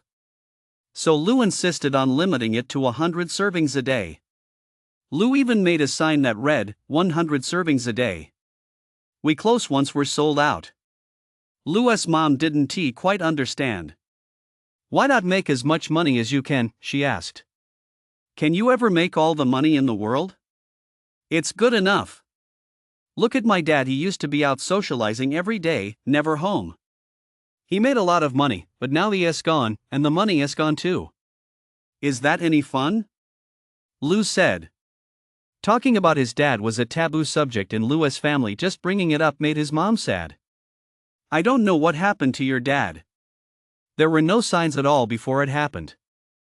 I checked the accounts every month and never found anything wrong, Lu's mom said, feeling frustrated. Okay, Mom, let us not talk about Dad anymore. The two of us still have to live our lives while there is no need to make things too hard on ourselves. Lu comforted her, don't be like Dad, always just focused on making money. Don't worry, I won't spend a single penny of yours on college. I'll finish my degree with my scholarship. What parent doesn't love hearing their child say things like that? Lu's mom, of course, felt her spirits lift as she listened. Okay, I'll take your word for it, Lu's mom said with a smile. From now on, when you have time, you should pamper yourself a bit, get some beauty treatments and live a little more freely, Lu said. Forget about that. We don't have that kind of money, Lu's mom laughed. How much could it possibly cost? Isn't $10,000 a month enough for your beauty treatments? Lu asked. You're so naive. Back in the day, Mom would easily spend over $100,000 on a beauty salon membership card. At a minimum, I spend $500,000 a year on beauty treatments. Lu's mom said. What? Lu looked horrified. He never imagined his mom used to spend that much just on beauty treatments, no wonder she looked so young. Well, let us start with some basic treatments for now. Once I have the money, you can go all out. Lu laughed.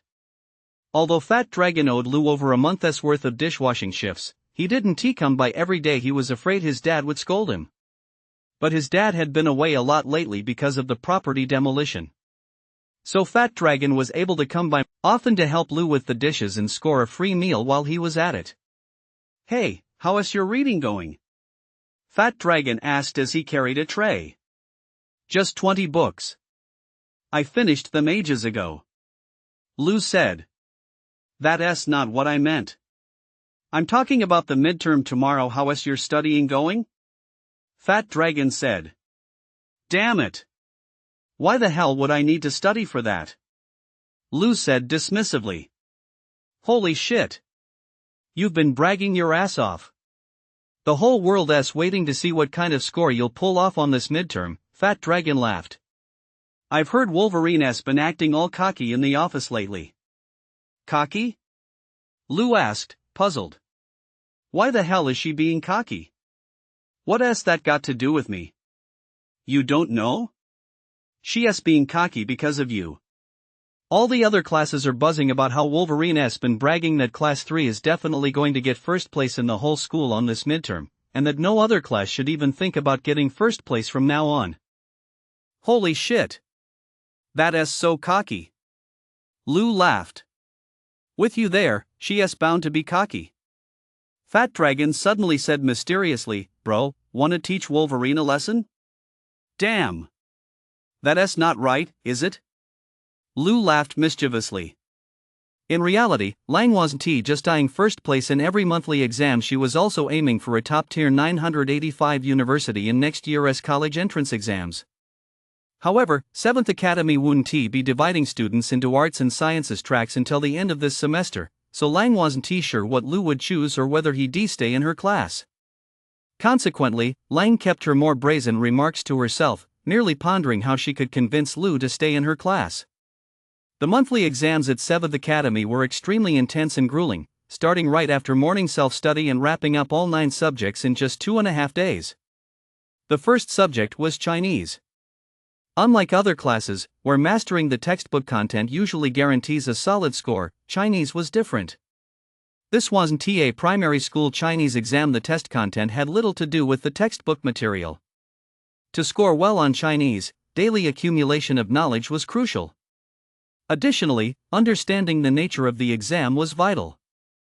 For instance, a significant portion of the test consisted of reading comprehension questions asking you to identify the author's intended meaning. In reality, if the author himself didn't know what he meant to convey, how could the reader possibly know? Moreover, how could there be a single correct answer? Therefore, what the author intended to express wasn't important. What mattered was what answer the test setter wanted. Although Lu now possessed extraordinary abilities with the content of every textbook from elementary school through high school stored in his head, he still lacked the necessary experience for exam-oriented Chinese.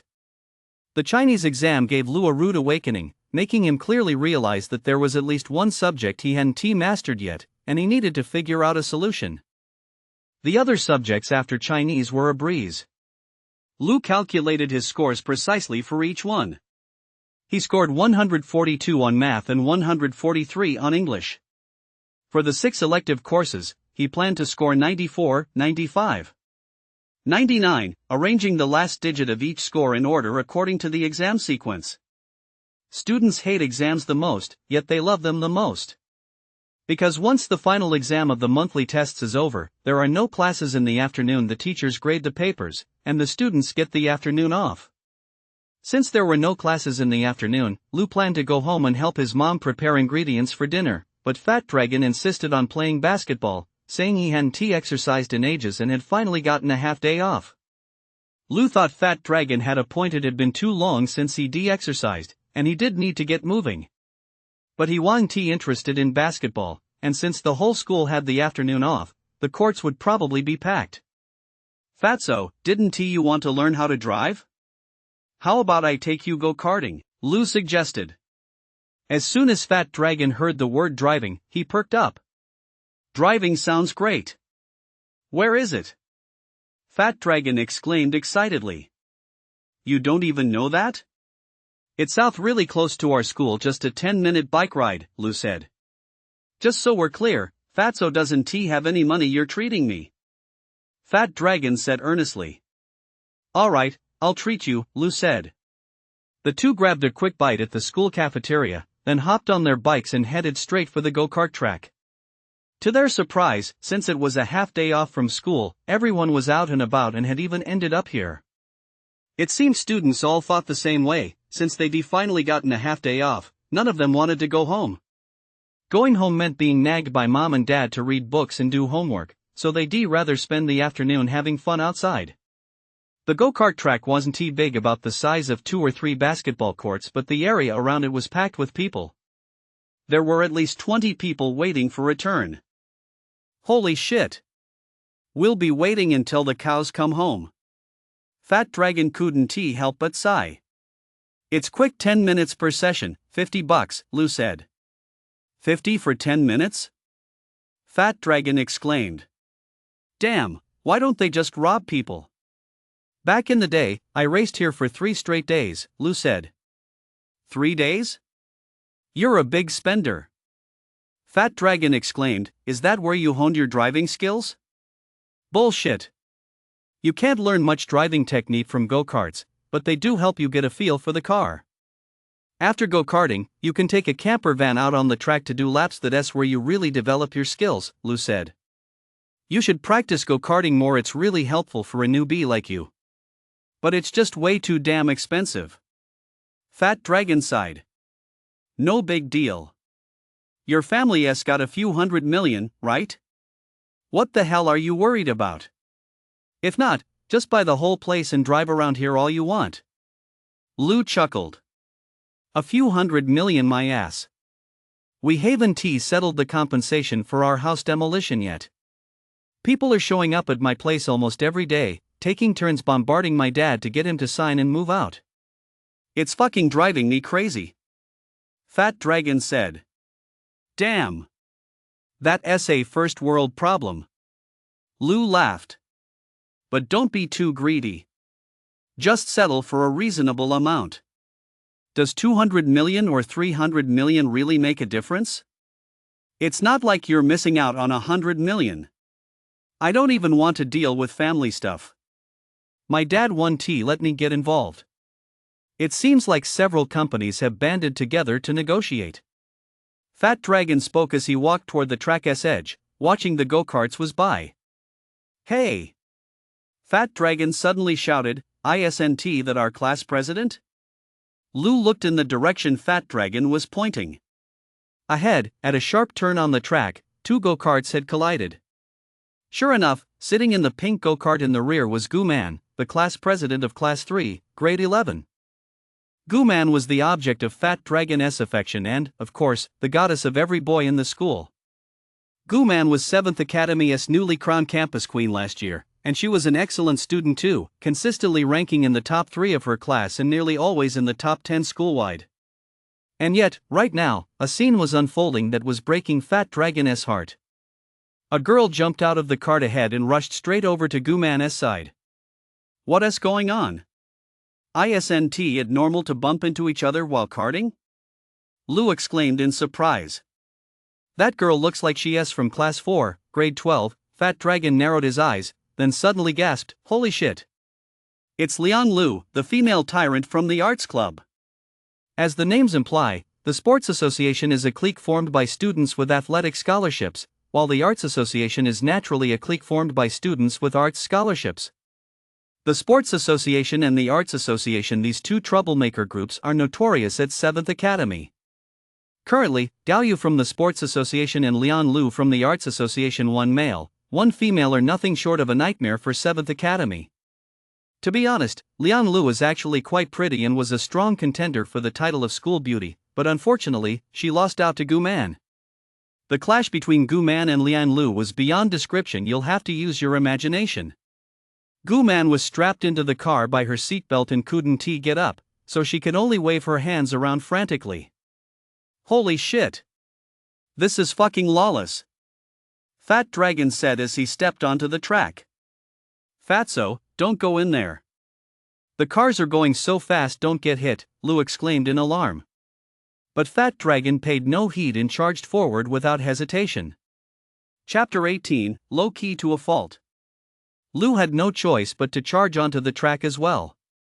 He waved his hands to signal the cars to stop while keeping close behind Fat Dragon. What the hell are you doing? Fat Dragon grabbed Liang Lu's hand and roared. With a series of dazzling moves, Fat Dragon managed to drive Liang Lu away. Class monitor, are you okay? Fat Dragon unbuckled Guman's seatbelt and pulled her to her feet. Thank you, Fat Dragon, Guman said, her eyes brimming with tears. Guman's face was flushed red, and Fat Dragon's heart ached to see her like that. Never mind. Let us call it a day. Go sit over there and rest for a bit, Fat Dragon said. Guman nodded and followed Fat Dragon off the track. Fat Dragon quickly bought a bottle of water and handed it to Guman, asking, why do you get into it with that she-devil Liang Lu? I don't know. She seems to have it out for me. This isn't the first time she ambushed me once before outside school. Guman whispered, I heard she is upset because I supposedly stole the school's queen bee from her. Holy shit. That woman is such a pain in the ass, she is so damn petty. Fat Dragon couldn't help but snap. Guman glanced at Fat Dragon. Fat Dragon immediately laughed it off, saying, I wasn't talking about you, I was talking about people like Liang Lu. Guman forced a smile, then looked at Lu and said, are you two here to go karting too? I've never seen you guys here before. Oh, this is our first time, Fat Dragon said. Guman took a sip of water, then suddenly remembered something. She hurriedly stood up, looking flustered. You guys should leave right away. I'm leaving too. Why? We haven't even started yet. Fat Dragon said. Liang Lu won't let you off the hook. She'll definitely call those guys from the Sports Association. Guman said. The Sports Association? You mean Gao Yu and his crew? Fat Dragon asked. Guman nodded and said, that's right. We better get out of here. What's the big deal about Gao Yu? Why should we be afraid of them? It's not like he is going to eat us, Fat Dragon laughed. Also, Liang Lu's been picking on you, why haven't you told the school? Telling the school won't do any good. Without evidence, there is no way these guys will admit to anything. Plus, I heard Liang Lu and Gao Yu have already passed both the arts and sports entrance exams. They're basically considered halfway through the college entrance process. The school won't dare discipline them, Guman explained. Holy shit. No wonder they're so cocky. Fat Dragon turned to Lu and asked, bro, what do you say? Want to help the class monitor settle this once and for all? Lu chuckled, sure thing. Since she is your dragon brother's woman, I've gotta help sort this out. Guman's face flushed instantly. Fat Dragon shot Lu an awkward glare, then quickly turned to Guman with a smile. Class president, don't listen to Lu's nonsense. I was just making that up to get Liang Lu to stop. Don't take it to heart, I didn't mean anything by it. Guman smiled faintly, her face still flushed. It's fine. But let us go. Fat Dragon pushed her back into her seat and chuckled, just sit tight. You might escape today, but what about tomorrow or the day after? Are you planning to transfer schools or something? Guman felt a wave of anxiety wash over her. Don't worry. Why don't we just take care of this once and for all today? Fat Dragon said, glancing at Lu. The three of them fell silent for a moment. After all, they didn't interact much normally, and Lu was especially unfamiliar with Guman. Fat Dragon scanned the area with his eyes for a long time but couldn't find Liang Lu anywhere. He didn't know if she had run off or if she had really slipped away to make a call. About 10 minutes later, just as Lu was explaining the techniques for taking sharp turns to Fat Dragon, they suddenly heard someone shout from behind, "There she is!" Lu and the others turned around. Holy crap, who else could it be but Gao Yu? Liang Lu was leading Gao Yu and his group striding purposefully toward them. Just as Lu and Fat Dragon turned to look, Gao Yu happened to catch sight of them as well. Guman saw Liang Lu leading Gao Yu and the others approaching at a brisk pace. She immediately jumped to her feet, unable to suppress a shudder. Gao Yu had intended to rush over, but the moment he looked up and saw Lu and the others, he slammed on the brakes. What's the matter? Hurry up! Liang Lu urged. These two guys? Gao Yu said softly. Right, those two. Especially that fat guy, he's really cocky, Liang Lu replied. From a distance, Lu and Fat Dragon saw Gao Yu whispering something to Liang Lu, showing no intention of continuing toward them. Lu gave Fat Dragon a light tap on the shoulder and said, "If they're not coming, let us go over there." Fat Dragon nodded and followed Lu toward Gao Yu and the others. Guman was taken aback and hurriedly asked, "Where are you guys going? There's no need to go over there, is there?"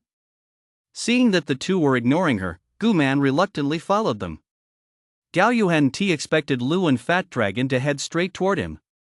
He immediately stopped talking and stared intently at the two approaching figures. What did I say earlier? Lu cut straight to the chase without beating around the bush. Gao Yu remained silent, his gaze shifting between Lu and the ground, putting on an air of nonchalance and indifference. You think staying silent will get you off the hook? Do you want me to help you remember? Lu said coldly. Liang Lu was utterly shocked and so furious she felt like her lungs were about to explode. She shouted, Gao Yu, who does he think he is? How dare he talk to you like that? Gao Yu remained silent, and the other scumbags from the sports association standing nearby all kept their heads down in silence as well. Don't go looking for trouble in the future. Why don't you just focus on your studies? Lu said, pointing at Liang Lu with a vicious glare. Gao Yu and the others still said nothing. Did you hear that? Fat Dragon suddenly roared from the side.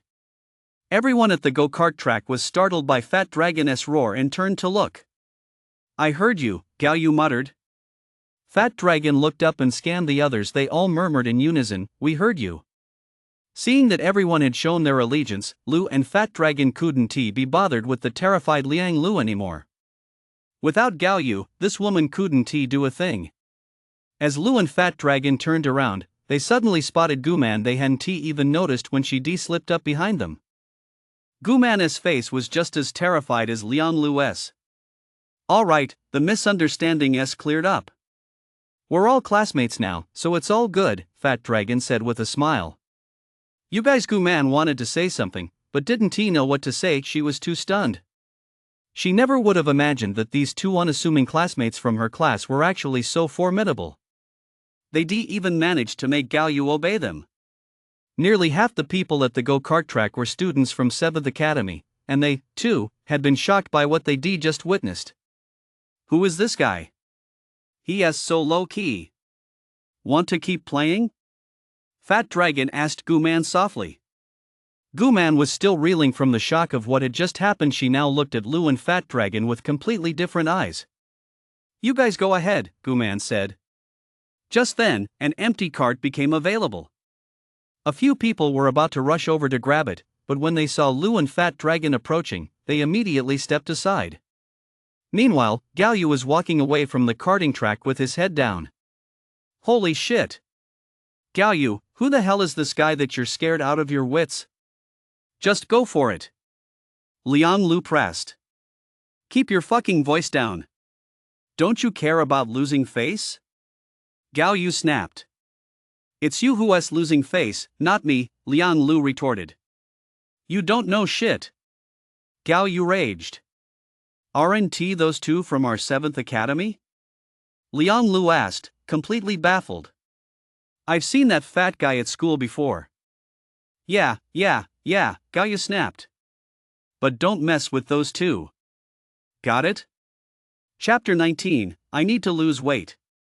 Lu and Fat Dragon had only been go-karting for 10 minutes before they came out. Lu didn't want to play, he thought it was too boring. To him, it was childless play. He only brought Fat Dragon along to show him around and help him get a feel for driving. He hadn't expected Fat Dragon to get out too.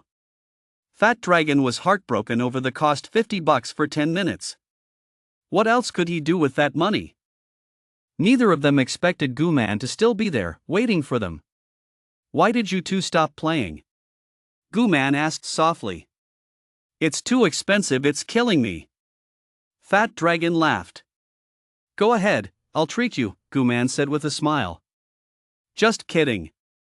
It's not really that fun anyway, driving a real car is way more exciting, Fat Dragon laughed. Never mind. I signed up for driving school for the summer break. I'll be driving a real car then. This thing is just like a toy, what's the point? Guman really wanted to treat Fat Dragon and Lu to a ride, but seeing that they were genuinely uninterested, she let it go. Let us head back, Fat Dragon said with a laugh. Guman nodded and murmured a then followed the two of them out. Guman didn't ride a bike, she always walked to and from school. Lu could tell that Guman didn't dare go home alone, she was afraid Liang Lu would ambush her on the way, so she'd been waiting to walk with them. But Guman's house wasn't in the same direction as Lu and Fat Dragon's. Once they left the go-kart track, they'd have to go their separate ways. Fatso, why don't you walk Guman home? Lu said with a smile, looking at Fat Dragon. He was deliberately setting Fat Dragon up for an opportunity. Fat Dragon was more than happy to, but he couldn't help but worry what if they ran into Galyu and his gang of jerks along the way, but the opportunity was too good to pass up, a once-in-a-lifetime chance. Alright, you go ahead. I'll walk the class monitor home, Fat Dragon said, gritting his teeth. Huh? Lu, you're leaving first? Guman was a bit flustered and a bit shy. I've got stuff to do when I get back. Fat Dragon will walk you home. Don't worry, with Fat Dragon around, no one dare mess with you. Lu chuckled, see ya.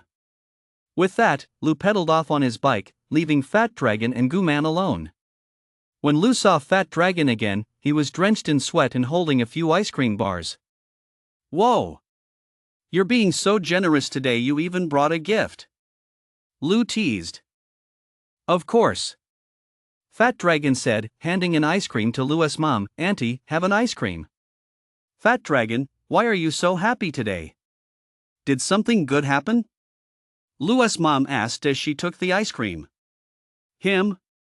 He played the hero today and hooked up with the school's most beautiful girl, Lu laughed. What do you mean, hooked up? Fat Dragon wiped the sweat from his face with a napkin and said, I'm seriously courting her, okay? From the sound of it, do you stand a chance? Lu asked. You bet. Fat Dragon replied. Give it a rest. Go look in the mirror. You've lost your mind, it's like a toad trying to kiss a swan's butt. Lu laughed. Fat Dragon didn't bother with Lu's mockery. He took a bite of his ice cream, glanced at his somewhat portly figure, and declared, I've decided to start losing weight today. I'm going to work out, get six-pack abs, and sculpt the perfect physique, then I'll win over the school beauty in one fell swoop. Fat Dragon suddenly pulled the ice cream out of his mouth and said, This ice cream has too many calories, it's not good for losing weight. Lu, you can have it. With that, Fat Dragon handed the half-eaten ice cream to Lu. Get lost. You've already eaten half of it and you're still offering it to me? Lu snapped in disgust. You're right. I'll just finish it, then might as well not waste it. Fat Dragon chuckled and shoved the ice cream back into his mouth. You can forget about losing weight. Trust me, you're only going to get fatter, Lu retorted. Go ahead and put me down, take your verbal shot, it's all fuel for me, Fat Dragon said with a defiant air. Lu's mom was amused by the two boys' exchange and laughed. I've told you two about dating, especially you, Xiaoyi. I'll say it again, dating is fine, but don't do anything out of line. You're still young and can't handle the consequences. Also, don't neglect your studies. Got it? Fatso, listen to this, Lu chuckled. My mom is pretty open-minded, right? Auntie's the one who is open-minded. Not like my dad, he says I can't date until I can earn my own money, Fat Dragon said.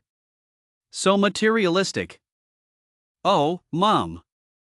Lu suddenly remembered something. Tomorrow, Fat Dragon, Xiaowei, and I are going hiking and enjoying the fresh air. We're heading to Wuyuan Mountain. Is that so? Go ahead, go ahead. You haven't been out to have fun in ages. Young people should get out and have some fun, don't spend all day following me around selling fried rice, Lu's mom said. Wow. Auntie really is open-minded. Young people need to get out and have fun, she has got a point. Fat Dragon couldn't help but whistle in admiration. How many days will you be gone? Lu's mom asked. How many days could we possibly be gone? We'll definitely try to come back the same day. Lu said. There's a nice guest house on Wuyuan Mountain. You guys should stay there. I'd been there before, it's pretty fun, though a bit pricey, Lu's mom said. We're not staying overnight, we'll try to make it a day trip. And even if we do stay, we'll be camping. Camping is so much fun, why stay at a guest house? Lu said. There might be no cell service up in the mountains, so I'm telling you now, don't call me unless it's an emergency. Go ahead then. I'm not going to call you anyway. It's nice having the house to myself, and it's fine if you don't come back tonight, just be careful, Lu's mom said. Early the next morning, Xiaowei drove over in an SUV. Just as Lu was getting into the car, his mom happened to be coming back from the market. Xiaowei immediately went over to say hello, and Lu's mom reminded Lu once again, when you go out with a girl, you have to take good care of her. Don't worry, Auntie, we're very gentle. Fat Dragon chuckled. And you two, behave yourselves. Don't get into any trouble, Lu's mom said. Oh, Mom, what are you talking about? Alright, you go back now. We're leaving, Lu said impatiently. Xiaowei, standing nearby, felt rather embarrassed by Lu's mama's words. Her face flushed slightly as she looked awkward. The three of them hopped into the car, and Fat Dragon couldn't help but ask curiously, Hey, sis, weren't you supposed to bring that pretty classmate? She heard you two were high school students and didn't want to come, Xiaowei said with a laugh as she started the car and drove off. Come on. What's wrong with high school students? They're only 2 years younger than you guys, Fat Dragon said dismissively. Look at the entertainment industry, isn't it all the rage to date younger girls? Ha!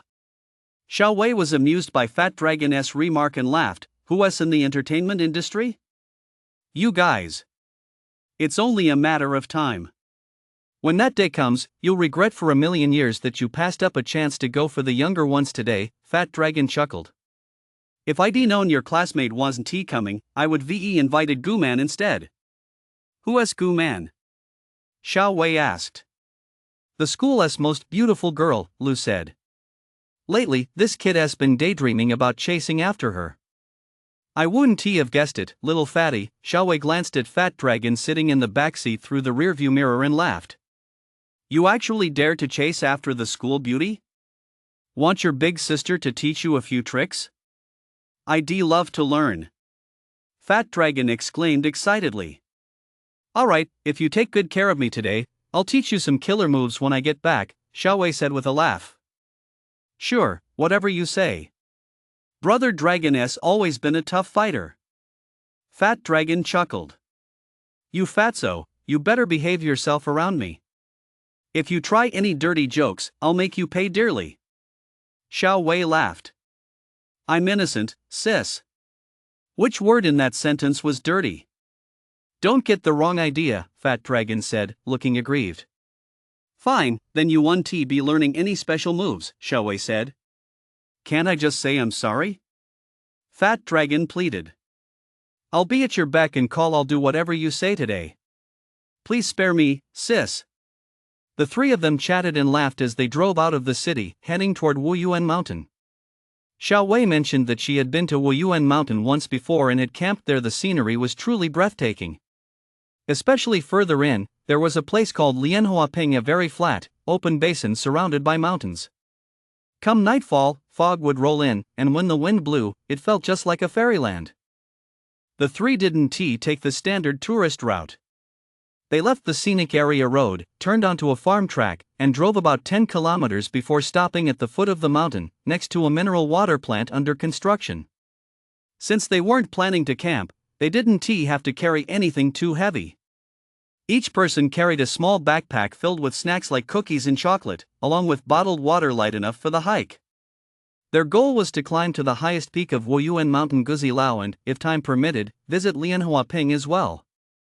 This wasn't an official scenic area hiking trail, it was an off-the-beaten-path route taken by outdoor enthusiasts.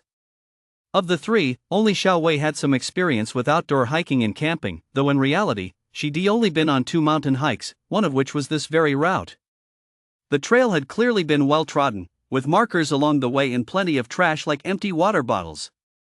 So, it wasn't particularly difficult.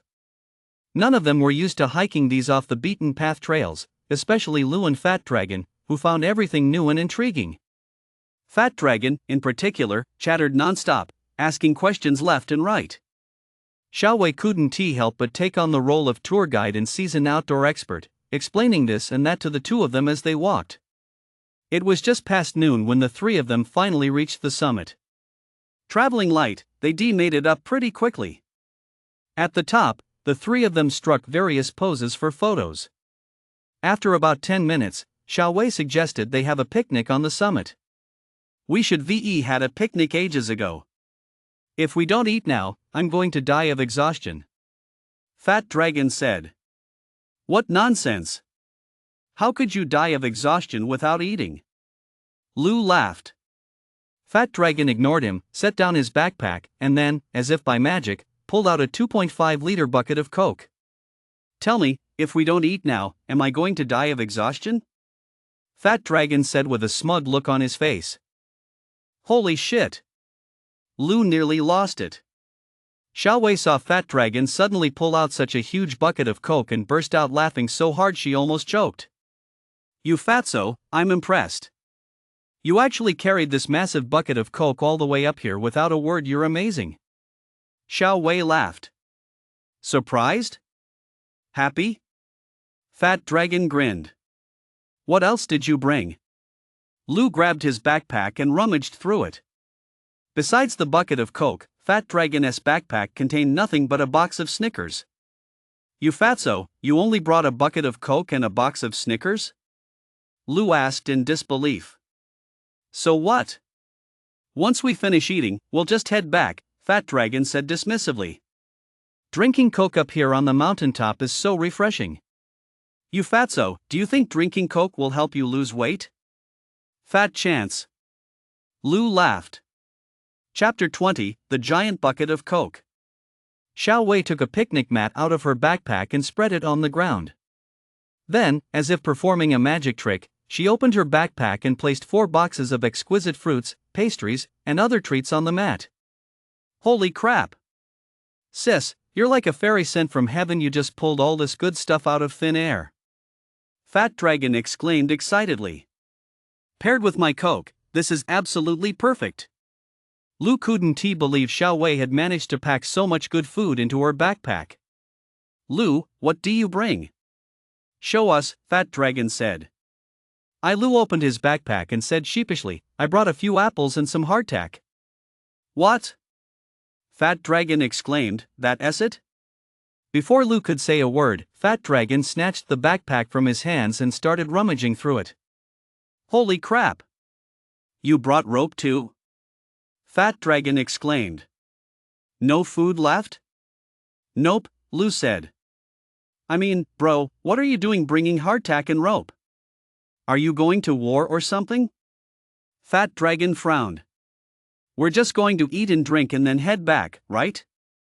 You're preparing for a special ops mission here. Why didn't you bring a gun? I brought a Swiss Army knife, Lou chuckled. Holy shit! Fat Dragon nearly spat blood. I'm just worried since neither of us has much experience. I was afraid we might run into some danger, so I thought I'd bring some self-defense gear just in case, Lou explained with a smile. Where the hell did you learn all this? Fat Dragon laughed. From books. Lou replied. No wonder you borrowed a bunch of wilderness survival books last week. Have you turned into a bookworm or something? Fat Dragon laughed. You're the bookworm. Just wait until we actually need this stuff, then you'll see who the real bookworm is. Lou said dismissively. Just wait my ass. This route is so simple, we'll just turn around and head back the same way. Fat Dragon said. Alright, let us eat. Xiao Wei was already laughing uncontrollably at these two clowns. The three of them hadn't thrown away any of the mineral water bottles they'd been drinking from on the way up, so Lou took out his combat knife and cut the bottles open to make cups. They poured in some Coke, took a big gulp, and all three of them couldn't help but let out a collective whoa. Is that refreshing? Fat Dragon asked smugly. Refreshing? It's fucking amazing. Lou said. Even though it was pretty stupid of someone to hike up the mountain carrying such a huge bucket of Coke, it sure tastes great. But bringing just 3 small bottles would be been a disaster. Bringing 2.5 liters? You're a total pig. 3 small bottles wouldn't be enough. You've got to drink as much as you want to really enjoy it. Fat Dragon said. The three of them had been hiking all morning and were indeed starving, so they began to wolf down their food. 2 boxes of fruit platters, 1 box of chicken salad, and 1 box of pastries. Xiao Wei had made all of these herself last night, light meals, basically. Hey, sis, hiking is hard work. Why bother with light meals? Wouldn't a big box of braised chicken legs be way better? Fat Dragon complained as he shoveled the bland chicken salad into his mouth. Light meals are all the rage these days, it's healthy eating. Xiao Wei laughed as she ate some fruit. Yeah, right now, if we had some braised dishes or barbecue, plus some beer, that would be perfect. Lou couldn't help but agree. Exactly. Barbecue and beer, that's a must. Fat Dragon said. Alright. I was wrong, okay? Xiao Wei laughed. I'll treat the 2 of you to barbecue tonight, how about that? Hey, that sounds good. Fat Dragon laughed. Fortunately, when Xiao Wei brought these 4 boxes, she had fully considered Fat Dragon's huge appetite and packed them in large containers. The 3 of them polished off the 4 boxes of so-called light meals in less than half an hour. Fat Dragon was still hungry and felt he hadn't had his fill, so he pulled the box of Snickers bars out of his backpack, opened it, and handed one to both Xiao Wei and Lou. These things are way too high in calories, I wouldn't dare eat them, Xiao Wei said with a look of disgust. Lou took one. Xiao Wei's food container wasn't exactly small, but the fruit and other snacks inside definitely weren't enough to satisfy both Fat Dragon and Lou, still hungry. Alright, since it's still early, let us head to Lotus Meadow. Xiao Wei said as she packed up. No way. Fat Dragon suddenly protested, we've only drunk 1/3 of this huge bucket of Coke. Are you seriously expecting me to carry the rest down? I wouldn't dare drink too much, this stuff makes you fat, Xiao Wei laughed. You made your own bed, so you deal with it. Lou chuckled. Holy shit. You guys have no class. You were just screaming with pleasure a moment ago, and now that it's over, you just walk away? Fat Dragon said. Xiao Wei burst out laughing again and said, You fatso, that sounds like you're asking for a punch in the face. I'm just telling the truth. Sis, did you enjoy it just now? Fat Dragon said with a smirk. Get lost. Xiao Wei laughed. Alright, we'll each have another drink for you, Lu said with a laugh. 2 drinks, Fat Dragon bargained. I'm not drinking anymore. Lu tossed his cup aside. Hey, 1 drink, it is 1 for each of us. Fat Dragon hurriedly filled 3 glasses with Coke, but compared to that huge barrel, it was a pitifully small amount. The 3 continued on their way. With a barrel of Coke strapped to his back, Fat Dragon kept shouting, "Anyone want some Coke?" Lion waping was far beyond Lu's imagination, but when the 3 of them emerged from the mountain pass, they were all stunned. It was enormous, bigger than a soccer field. It was so flat, with lush green grass covering it from a distance, it looked like a green carpet had been laid out. Holy shit! Isn't this just a soccer field? Fat Dragon exclaimed in amazement. Indeed, it was truly a natural soccer field. And with high mountains all around, playing soccer here would be absolutely fantastic. Is this natural? Lu couldn't help but marvel. Of course it's natural. Deep in these mountains, who is going to build anything here? Xiao Wei said. Lu nodded in agreement. Camping here would be awesome. No problem, next time. Next time we'll bring tents and a grill. We'll have a barbecue and camp out here, Xiao Wei laughed. We gotta do that.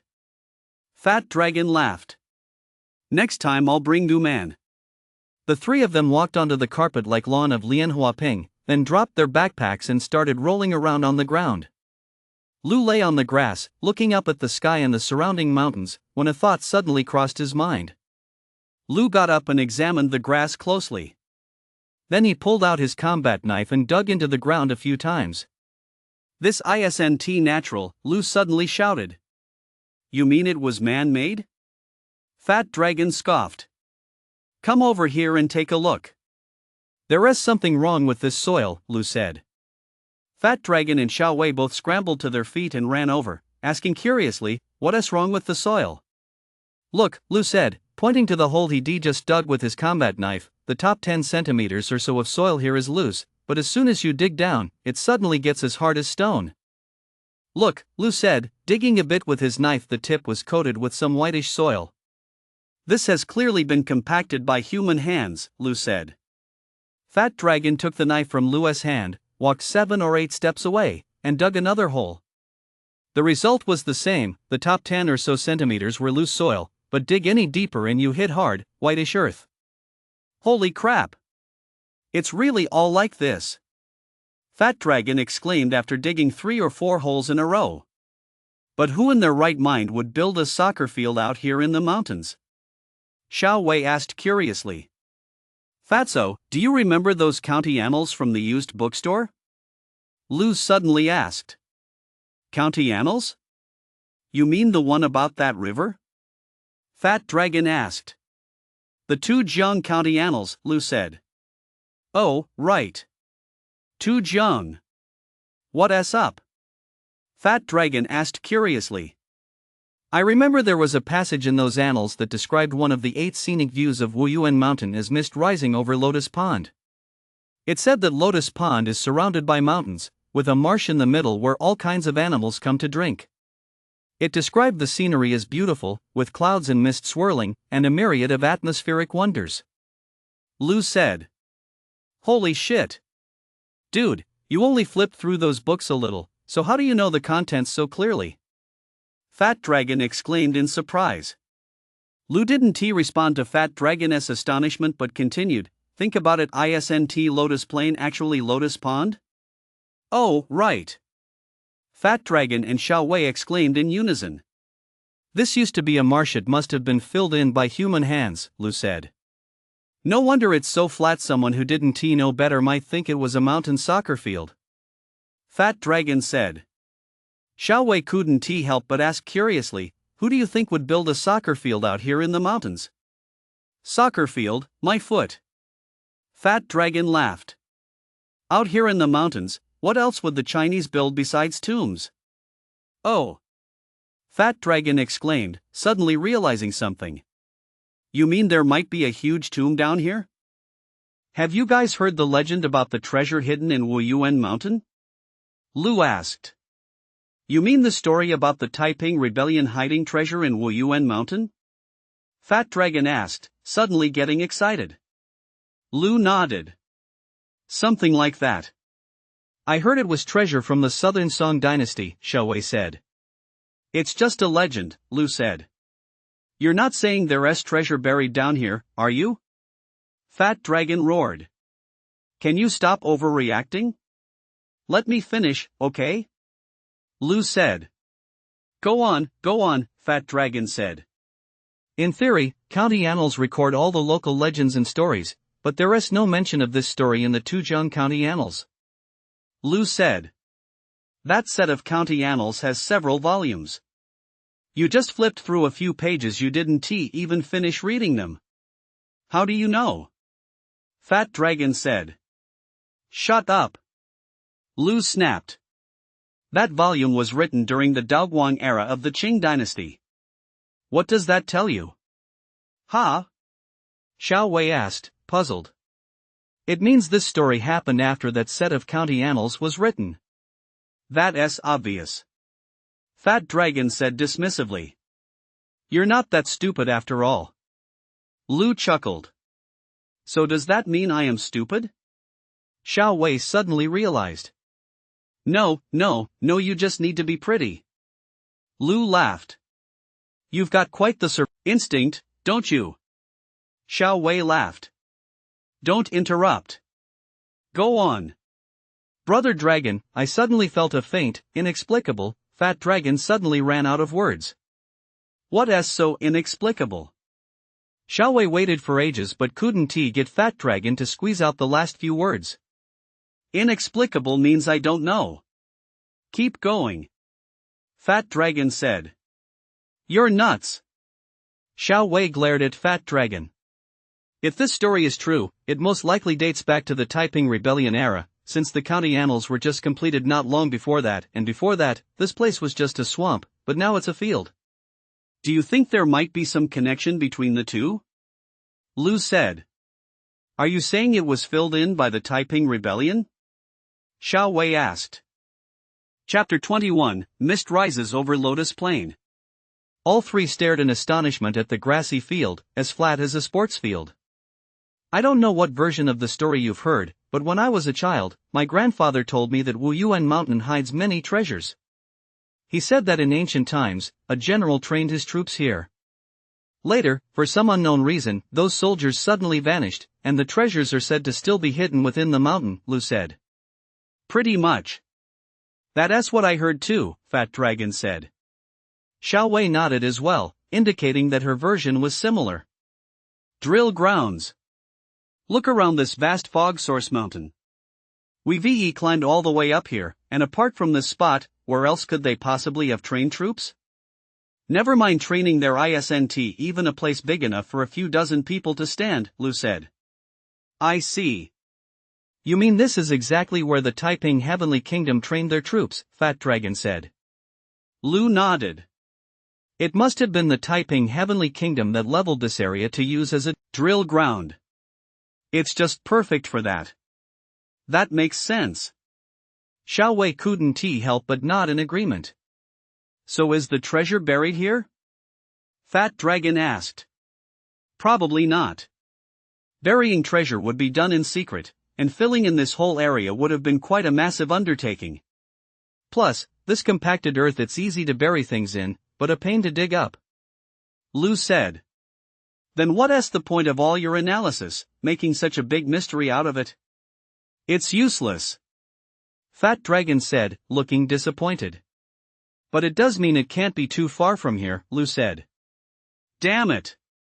What do you mean not too far?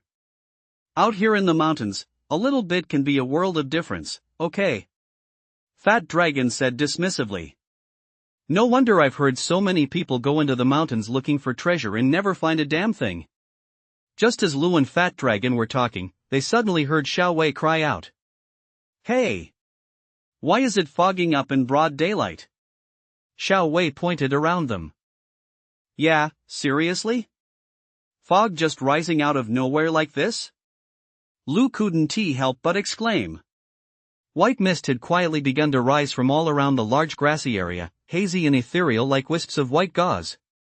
Wow! It's so beautiful! Xiao Wei couldn't help but exclaim. Holy crap!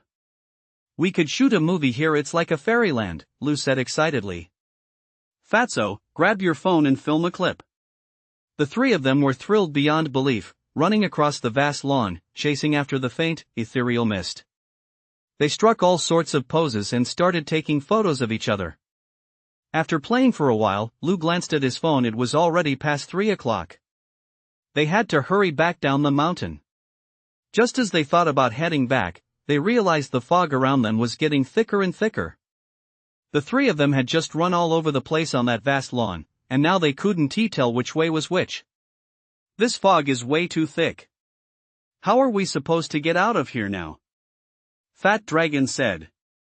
The of them stood there spinning in circles for a while, trying to figure out which way to go, but the more they spun, the more confused they became. Sis, you've been here before. How did you get out last time? Fat Dragon asked. Last time I came, I just went back the way I came, Xiao Wei said. What about the path we took to get here just now?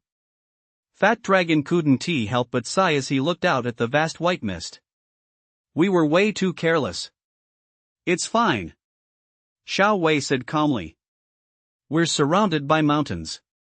Let us just keep walking in one direction until we hit a mountain, then follow the mountain's path. We'll definitely reach a junction. What if there's more than one path around here? Lu asked. We should be able to recognize the path we just came from, right? Xiao Wei said. Let us give it a try. We can't just stand here forever, Lu said. Indeed, they couldn't just stand there. The fog was getting thicker and the temperature was dropping. The three of them couldn't help but feel a chill creeping in. Stay close, okay? The fog is too thick, don't get separated, Lu reminded them. After walking for about 7 or 8 minutes, they finally reached the edge of the mountain and continued down the slope in one direction. In just a few minutes, they actually saw a fork in the road. However, none of the three were sure if this was the same path they had come on earlier. They looked at each other, momentarily at a loss. Never mind. Let us walk a bit. We'll know if this is the path we came on once we've gone a little further, Lu suggested. Fat Dragon and Xiao Wei both nodded in agreement, as this was the only option left. The three left Lotus Meadow and set off down this path.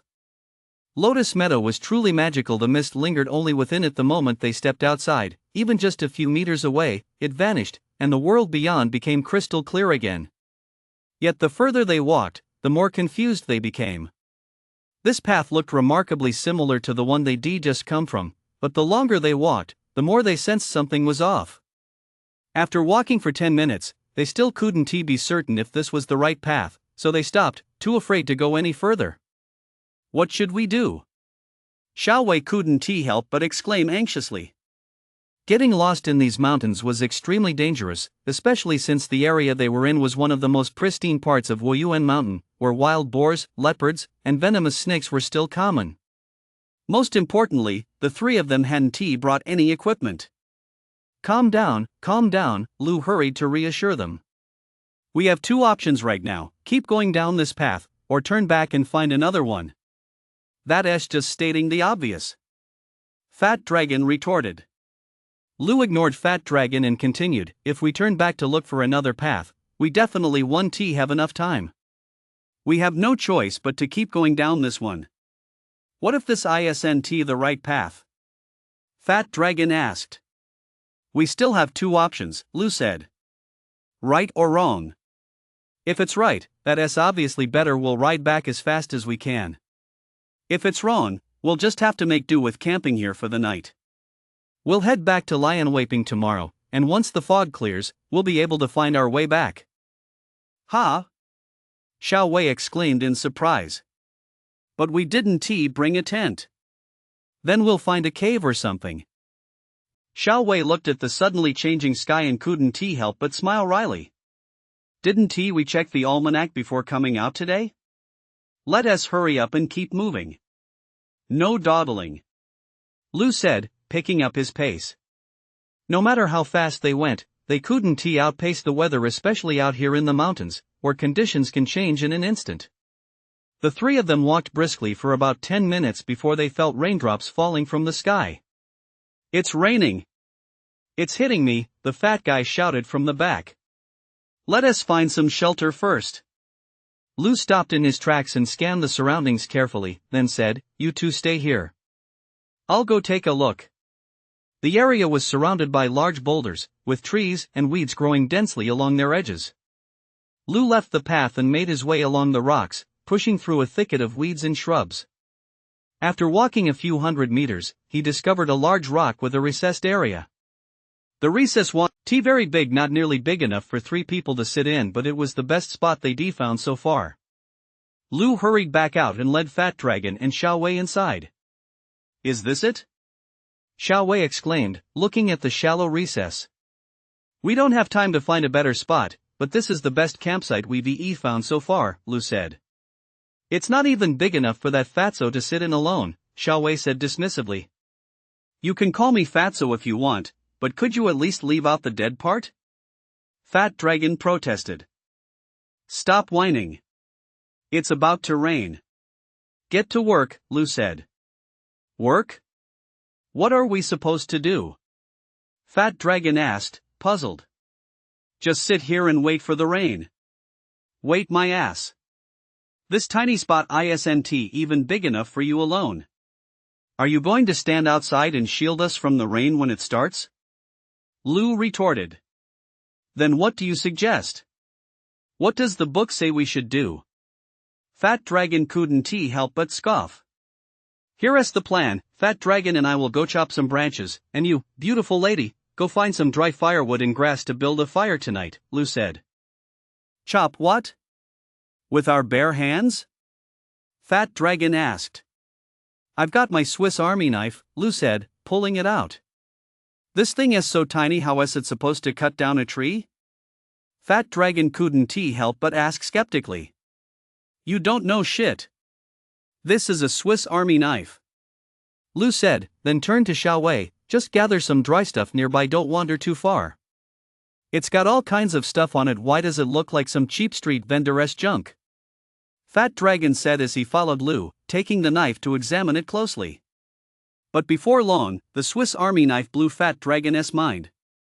Especially when Lou unfolded the saw in the middle. Sawing through branches as thick as 2 fingers was as easy as slicing vegetables. In just over 10 minutes, he cut down a whole pile of branches. "That's amazing." Fat Dragon couldn't help but exclaim.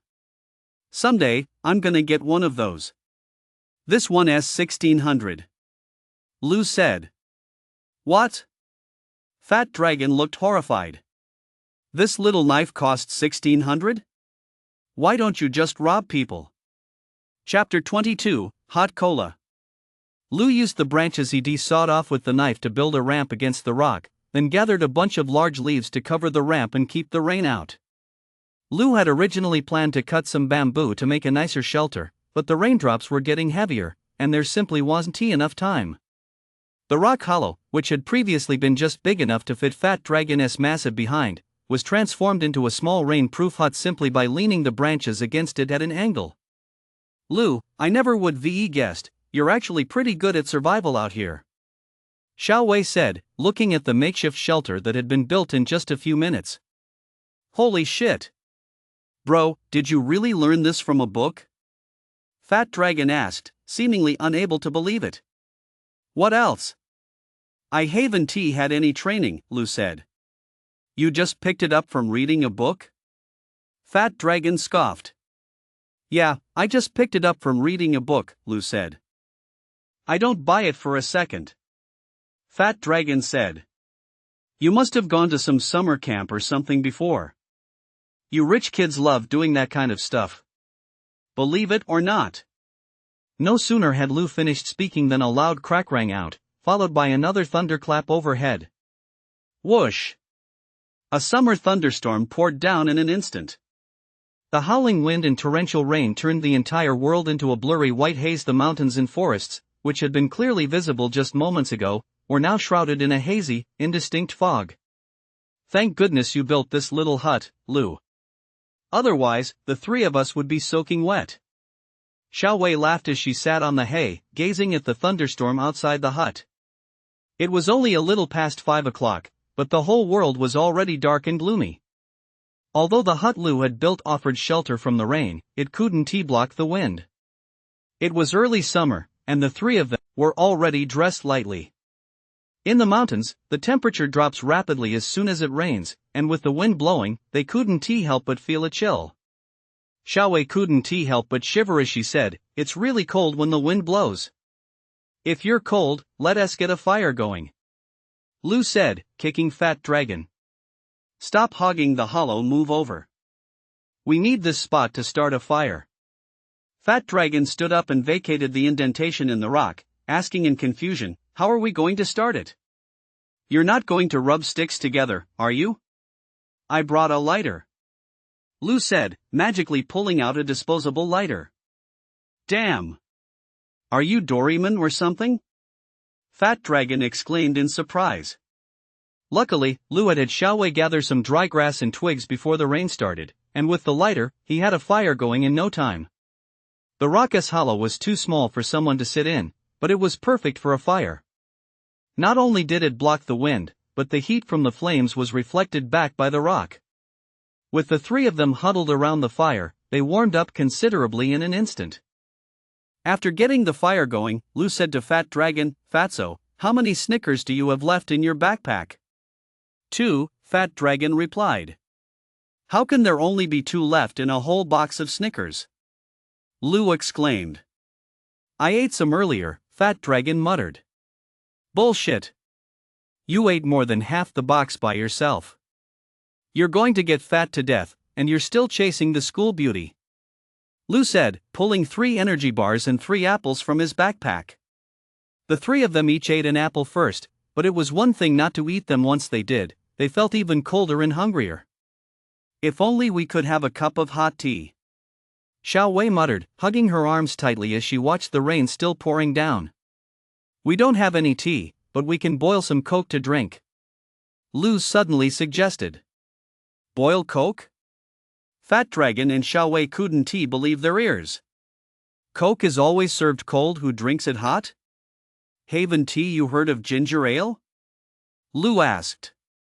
"Coke contains caffeine, which boosts blood circulation. A cup of hot Coke can help prevent colds." "Are you serious?" Xiao Wei looked utterly incredulous. "Whether it's true or not doesn't matter.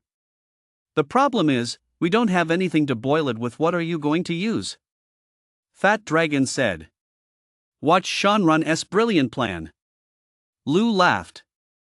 Lu took an empty mineral water bottle out of his backpack, then poured most of the Coke from Fat Dragon's backpack into it, filling it almost to the brim. After pouring the Coke, Lu picked up the apple cores left over from the three of them eating earlier and rinsed them with rainwater. Seeing Lu pick up the leftover apple cores, Fat Dragon exclaimed in shock, "Dude, what are you up to? Are you planning to eat those?" Xiao Wei also looked at Lu in surprise. "I'm putting them in the Coke to make some apple Coke," Lu said. "No way. That's gross," Fat Dragon exclaimed. "Gross my ass. We just ate these.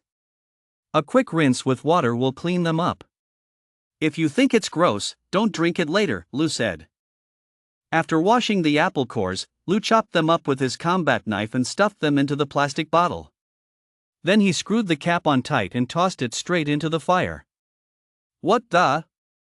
Fat Dragon exclaimed, "Dude, are you crazy? That plastic bottle's gonna melt the moment you toss it in the fire. Did you pay attention in class? Haven't you studied physics? Plastic has a higher melting point than water's boiling point. As long as the Coke inside absorbs enough heat from the bottle won't burn up," Lu said. "Is that for real?" Fat Dragon and Xiao Wei stared at him in disbelief. "Can't you just look for yourselves to see if it's true or not?" Lu said dismissively. To their surprise, the plastic bottle actually lay unscathed in the fire, completely unharmed. After about 10 minutes, Lu noticed the bottle had started to swell, so he used a twig to pull it out. Although the Coke inside hadn't tea-boiled, it was still scalding hot. They each got a cup of steaming hot Coke. Lou took a sip first, then shouted, It smells like apples. Drinking it hot warms you up right away. Xiaowei held her steaming Coke, thinking of the leftover apple core they just tossed in, and found it hard to bring herself to drink it. Go on, drink it. It'll warm you up, Lou said. It's too hot. I'll let it cool down first, Xiaowei replied, looking a bit hesitant.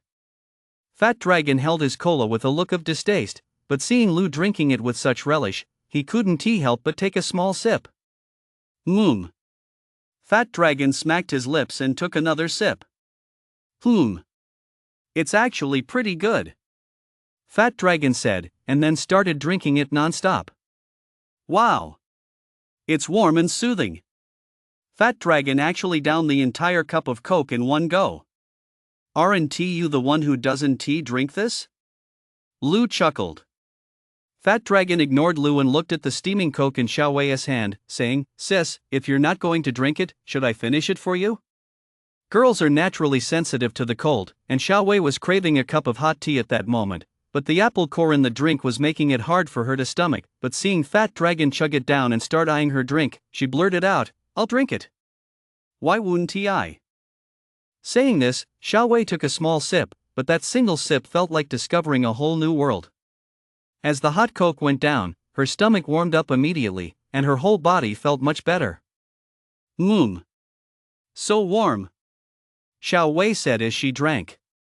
Seeing that he couldn't count on the Coke in Xiaowei's hand, Fat Dragon turned to Lou and said, Buddy, heat up another bottle. I'm not done yet. Sure. I'll heat up another one. We'll have it with the hardtack later, Lou replied. Lou heated up another bottle of hot Coke, but this time he didn't add any apple cores. Hot Coke and hardtack make a perfect pairing. But the hardtack wasn't exactly tasty. Fat Dragon took a bite and couldn't help but exclaim. Holy crap! This stuff is so dry, it's like eating sand. That's why you need the Coke. The good thing about hardtack is that it's compressed really dry. It swells up when it hits water, and just a small piece will fill you up. They might not taste great, but they're a lifesaver in harsh conditions. That's why the military loves them, Lou explained. Lou, I never would guessed you knew so much, Xiaowei said, sounding a bit in awe. Don't tell me you learned all this from books? Fat Dragon asked. What's wrong with reading books?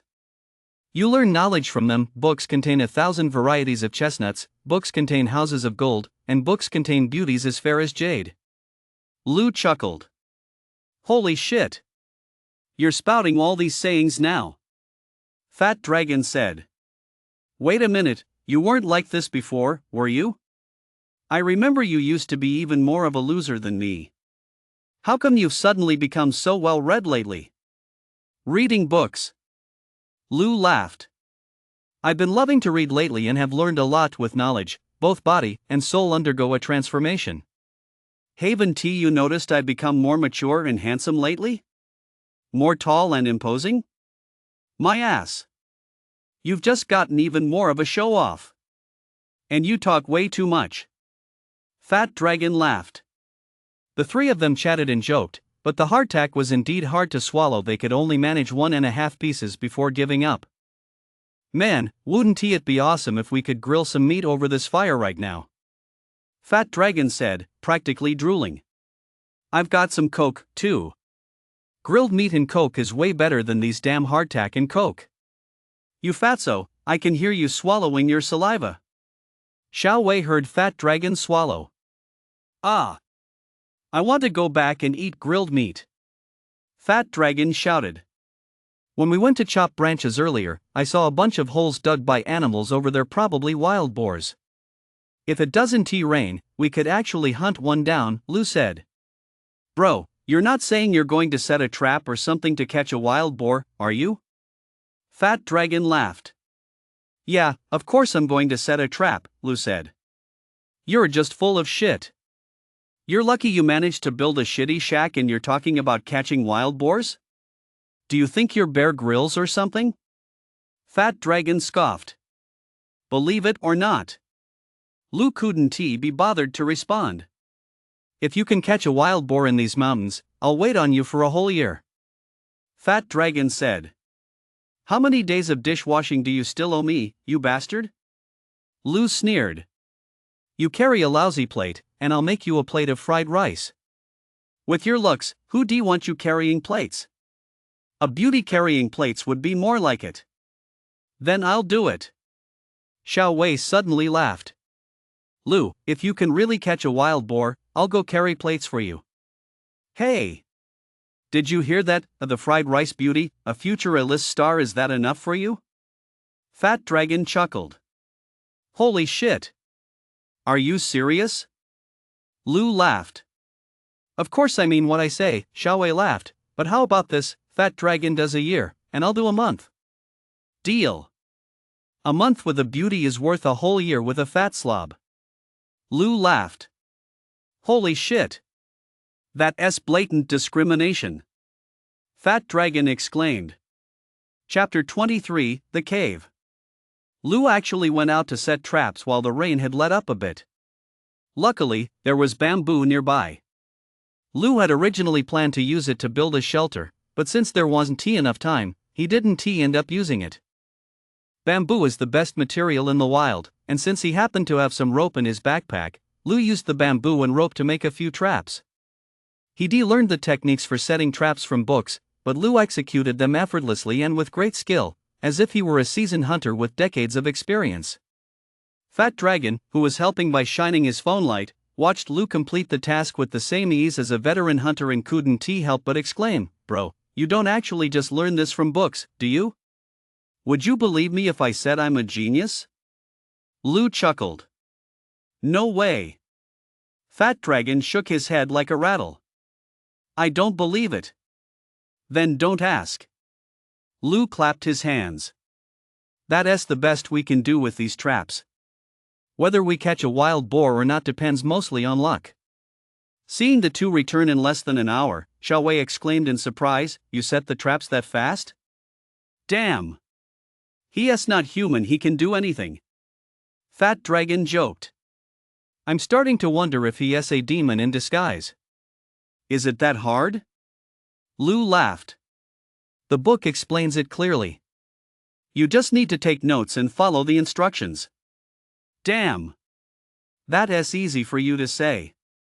I can't even remember the steps, let alone do it. Fat Dragon said. That's why it's hard for you.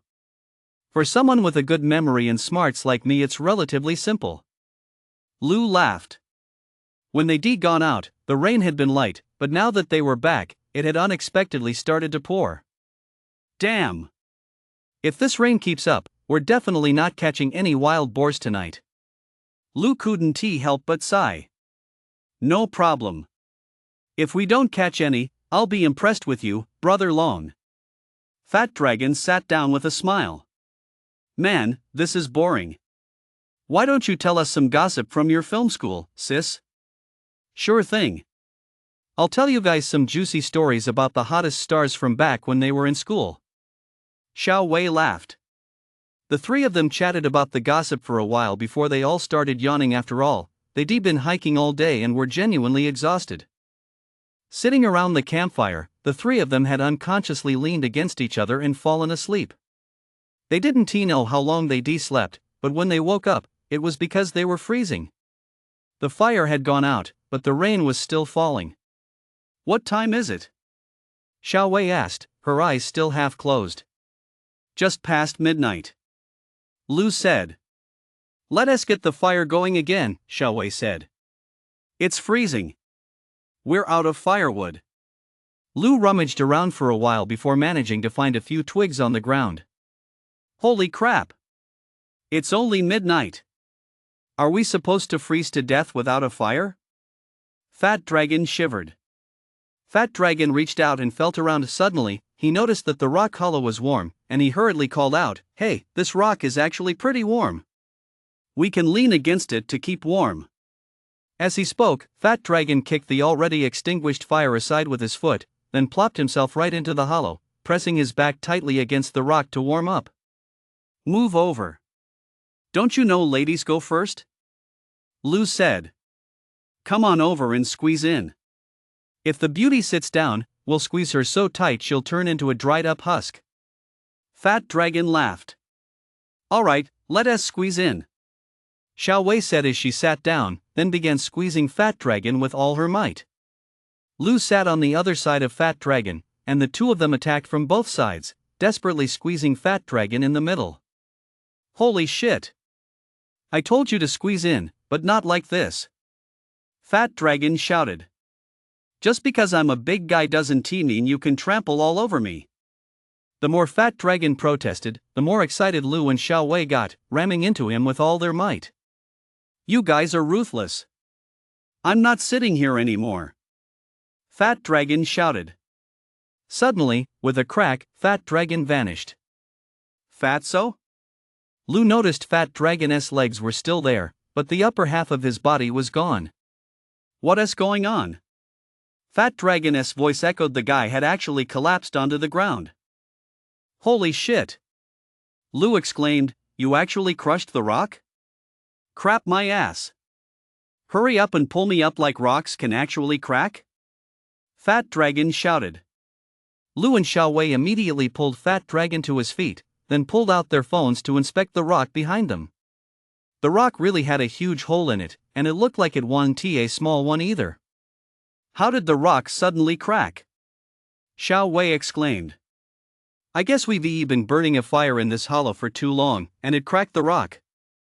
Then Fat Dragon just gave it a shove and it broke right open, Lu said. This hole came at just the right time. We're freezing to death out here. Why don't we go inside? It's definitely warmer in there with no wind, Fat Dragon said, holding up his phone and about to crawl inside. Lu grabbed Fat Dragon by the arm and said, wait a minute, what's the rush? The hole just opened up, there might be toxic gas inside. Let the wind blow through for a bit to clear the air. Lu's right. That's exactly what it says in the Lost Tomb, Xiao Wei said. Hey! Fat Dragon suddenly had a thought. Do you guys think this might be a tomb? Holy shit! We've hit the jackpot. Dude, did you bring any black donkey hooves? Horse's ass. You don't read proper books, just all that trashy crap, Lu said. How is that trashy? Grave robbing novels are pretty good. Xiao Wei protested at first. Sis is right, they're great novels. Fat Dragon chimed in. So you know about novels too. Stuff like black donkey hoofs is all made up, letting fresh air in is what really matters. Lu said. Are we done yet? Can we go in? Fat Dragon asked impatiently. Wait a little longer. Are you in such a hurry to die? Lu said. Fat Dragon asked if they were ready every few minutes, asking 5 or 6 times in total. Lu felt the air had been ventilated enough, so he lit a twig and held it into the cave. Seeing that the twig heated up normally, he turned on his phone and went inside. At first glance, the space inside wasn't actually that big. The phone's light illuminated nothing but rock. There was barely enough room for the 3 of them to stand. Hey, don't all turn on your phones. Just one will do, let us save the battery, Lu said. Let us just use mine, Fat Dragon said. This isn't even a cave, it's just a hollow rock. Fat Dragon's words echoed in his ears, and Lu sensed something was off. Listen to the sound, the echo is huge. It sounds like the space should be pretty big, Lu said, pricking up his ears to listen closely. It does sound like a huge space, but it's all just rock, Xiao Wei said. Hey, look up. Fat Dragon suddenly held up his phone and called out, there's a lot of space above us. It looks like steps over here, do you think we can climb up? Lu and Xiao Wei followed the light from Fat Dragon's phone and looked up. There did indeed appear to be a section of steps on the rock above them, but they were clearly not carved by human hands, they looked more like they had formed naturally. Let us go, let us climb up and take a look. Lu said. Huh? Could it be dangerous? Xiao Wei asked worriedly. It'll be fine. We'll take it slow. It's freezing out there anyway. If we're going to sleep in here, we should at least make sure it's safe, Lu said. Xiao Wei thought Lu had a point. They had nothing else to do anyway, so driven by curiosity, she decided to follow him up and take a look. Fat Dragon took the lead, climbing up with his phone in hand, with Xiao Wei in the middle and Lu bringing up the rear. Fatso, slow down a bit. Look where you're going before you move, don't go groping around and accidentally grab a hand, Lu said. Lu, stop it. You're scaring me to death, Xiao Wei said, stopping in her tracks. Don't be scared, beautiful. I was just scaring Fat Dragon to make him slow down, Lu chuckled. Holy shit. You think I'm some shaman university student? A hand is nothing. If it's a girl's hand, I'll give it a kiss, Fat Dragon said. I'm just afraid it might be a guy's. Lu laughed. If it's a guy's, I'll break it off. Fat Dragon declared. You two, stop talking, Xiao Wei snapped softly. The three of them climbed slowly for 5 or 6 minutes without reaching the top. Fortunately, the stairs weren't too steep, and since it was pitch black and they couldn't see how high up they were when they looked back, they didn't feel particularly scared. Holy shit! Just how high is this thing? Why aren't we at the top yet? Fat Dragon couldn't help but pant a little. Stop whining. Keep climbing. Lu said. Ouch. Fat Dragon muttered, and suddenly the light ahead of him vanished. Hey, where's the fat guy? Xiao Wei's vision went dark, and she cried out. Holy shit! You fat bastard, how the hell did you disappear again? Lu shouted. What's with all the yelling? We're finally at the top. Fat Dragon's voice suddenly came through. Holy shit! This place is huge.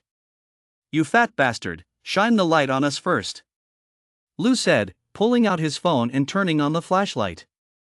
Suddenly, a startled scream of "ah" rang out from above, causing Xiao Wei, who was in front of Lu, to flinch and instantly fall backward. Luckily, Lu had his phone on. Seeing Xiao Wei fall, he immediately threw himself on top of her, pinning her to the steps. With a clatter, the phone slipped from Lu's hand and fell to the ground. The two of them were pressed tightly together, Lu's heart pounding so hard it felt like it was about to burst. Xiao Wei lay on the rocks, still shaken. She could clearly feel Lu's heartbeat against her back. Holy shit! That scared the hell out of me. Lu muttered, then bellowed, You fatso, what the hell were you screaming about? Xiao Wei, are you okay? Lu asked. I'm fine, Xiao Wei gasped, your heart is beating so fast. That scared the hell out of me. As Lu spoke, he glanced back down and noticed his phone light was still on, though the glow seemed faint. Holy shit! Lu couldn't help but feel his legs tremble. Judging by the light below, they were at least 5 or 6 stories up. What's wrong? Xiao Wei asked, turning to look. Hey, don't look back. Keep moving forward, Lu said. Lu, your hand, Xiao Wei said softly. Lu suddenly realized his hand had once again ended up where it shouldn't be. Sorry, I definitely didn't mean to, Lu laughed. This is the second time this has happened. Who is going to believe you when you say it wasn't on purpose? Xiao Wei said. I swear to God. Seriously, Lu said, sounding aggrieved. Chapter 24, The Map to Heaven's Treasure. Fat Dragon had just shouted once and then gone silent. Lu sensed something was wrong and called out again, You fatso, say something already. Holy shit! Holy shit! Holy shit! Fat Dragon actually blurted out holy shit 3 times in a row. Damn it! Speak clearly! Lu roared as he pushed Xiao Wei up the slope. Xiao Wei had already turned on her phone's flashlight. As they climbed up this rocky staircase, they found themselves on a massive platform. Lu saw that the light from Fat Dragon's phone had reached dozens of meters away, enough to give him an idea of just how vast the platform was. Fatso, what do you see? Lu bellowed. Quick, come look. It's all, Fat Dragon stammered, unable to finish his sentence, whether from excitement or fear. What is it? Speak up. Lu said, hurrying over while keeping an eye on Xiao Wei. They're all dead people, Fat Dragon suddenly cried out. Dead people? Lu and Xiao Wei stopped in their tracks at the sound.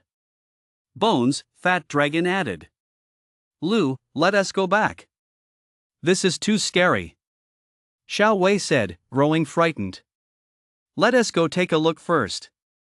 They're bones, not dead people.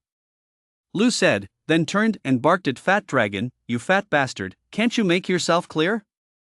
Are dead people and dead people's bones the same thing? Hurry up and come. There's a fucking ton of them, Fat Dragon shouted. Lu grabbed Xiao Wei's hand and said, hold on tight to me. It'll be fine. Lu walked over quickly and looked in the direction Fat Dragon's phone light was shining. Holy shit! Everywhere was a sea of white human skeletons. The skeletons were in various positions, some lying down, some sitting on. Many of them, faint traces of clothing could still be seen. Holy shit! Is this a mass grave or something? Lu exclaimed. Who are these people? Strangely, upon seeing the white skeletons, Xiao Wei wasn't as frightened as she'd expected, and she couldn't help but ask. Let us go take a closer look, Lu said, taking Xiao Wei's hand and leading her toward the skeletons. The cave platform was littered with human skeletons, and next to them lay all sorts of rusty weapons. From their appearance, it was clear there were many swords and knives, and spearheads were scattered on the ground. Presumably the wooden shafts had rotted away, causing the tips to fall off. Are these all ancient people? Xiao Wei asked. Could these be those missing soldiers? Fat Dragon suddenly shouted. You fatso, what are you yelling about? Can't you speak quietly? Lu snapped. Could these be those missing soldiers? Fat Dragon whispered, lowering his voice. You fatso, can't you just speak normally? Xiao Wei snapped. Oh my! Fat Dragon suddenly noticed Lu and Xiao Wei holding hands and chuckled. I was wondering how the two of you got so close so fast while I wasn't looking. At Fat Dragon's remark, Xiao Wei immediately pulled her hand away and said, it's all your fault for not watching out for us. You almost made me fall. Sis, are you going for the younger guy? Fat Dragon said with a smirk. You fatso, are you trying to get yourself killed? Xiao Wei snapped, her face flushing red. Hey, sis, spare me. Let us keep looking for the treasure. Fat Dragon quickly changed the subject. The original clothing on the skeletal remains on the ground had all rotted away. Aside from a few skeletons clad in rusty metal armor and other protective gear, most of the bones were just a stark, white mass. What era are these from? The Taiping Rebellion? Xiao Wei asked. Hard to tell. These weapons and armor are too ordinary, Lu said, scanning the ground for anything that might help date them. Damn it! It's all scrap metal, nothing of value. Fat Dragon grumbled. At the edge of the platform was another 2-meter wide passage. It seemed to go deep into the darkness, and they had no idea where it led. The three of them entered the passageway, and before long, small rooms appeared on either side. They went inside to take a look but found nothing much besides a few large jars. Fat Dragon peered into one of the jars, but it was empty as well. Do you think these jars used to hold treasures? Fat Dragon asked. I don't think so. They look more like they were used for grain or water, Lu replied. After checking 7 or 8 rooms along the passageway without finding anything of value, the three reached the end and were startled to discover an even larger room. In the center of the room stood a stone table and stone benches, and sitting on one of the benches was a bleached white skeleton. This must have been someone important, Fat Dragon remarked. Judging by the armor hanging from the skeleton, it was probably a general. Lu said as he walked forward. Hey, there seem to be some characters on the stone table? Xiao Wei exclaimed.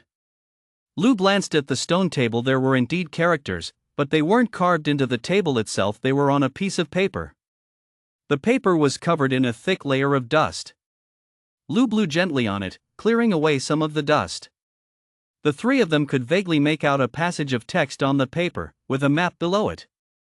A map to the Heavenly Kingdom's treasure? Holy shit! Fat Dragon exclaimed. I can't make it out. What does it say? Xiao Wei held up her phone to shine a light on it.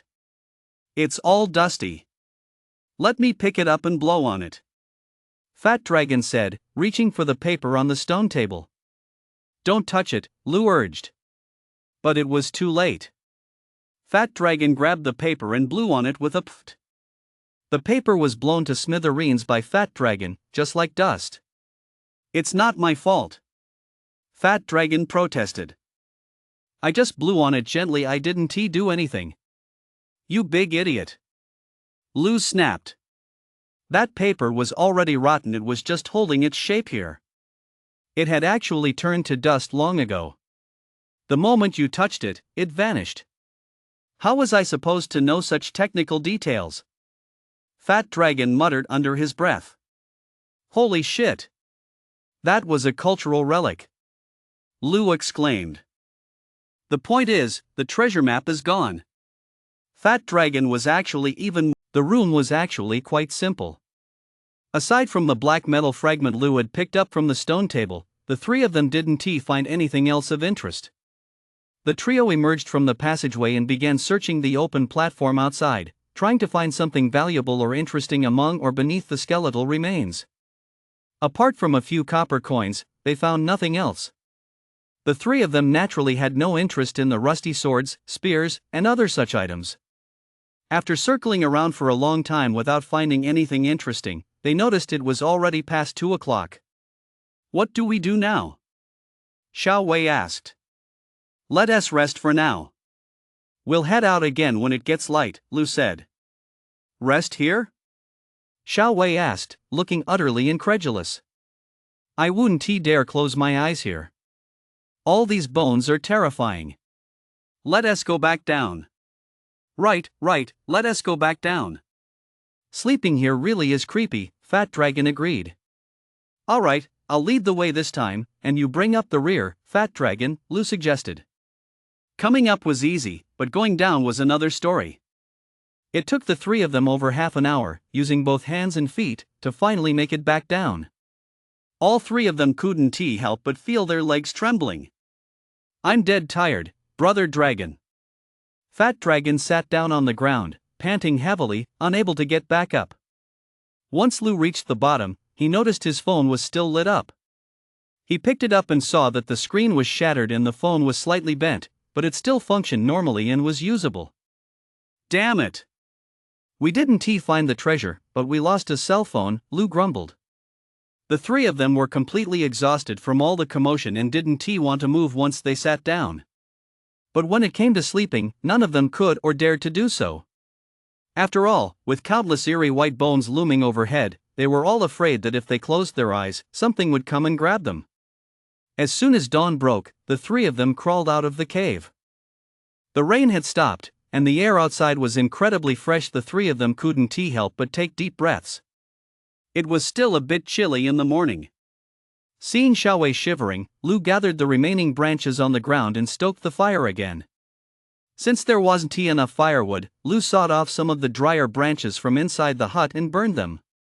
Just like last night, Lu boiled a bottle of Coke. As the three of them drank the Coke, Xiao Wei said, Lu, what should we do about this cave? Lu thought for a moment and said, why don't we call the police? After all, this is a cultural relic, isn't it? Cultural relic my ass. There's nothing of value in here. Fat Dragon couldn't help but retort. You don't know shit. This is actually quite valuable for researching the history of the Taiping Rebellion. Besides, Lu glanced at Fat Dragon, the most valuable thing was that piece of paper and you ruined it. How did I ruin it? It crumbled when I picked it up. Do you think anyone else could have taken it? Fat Dragon protested. Put. Lu couldn't be bothered to argue with him. Forget it. Let us just block the entrance with rocks first. We'll talk about this once we're out.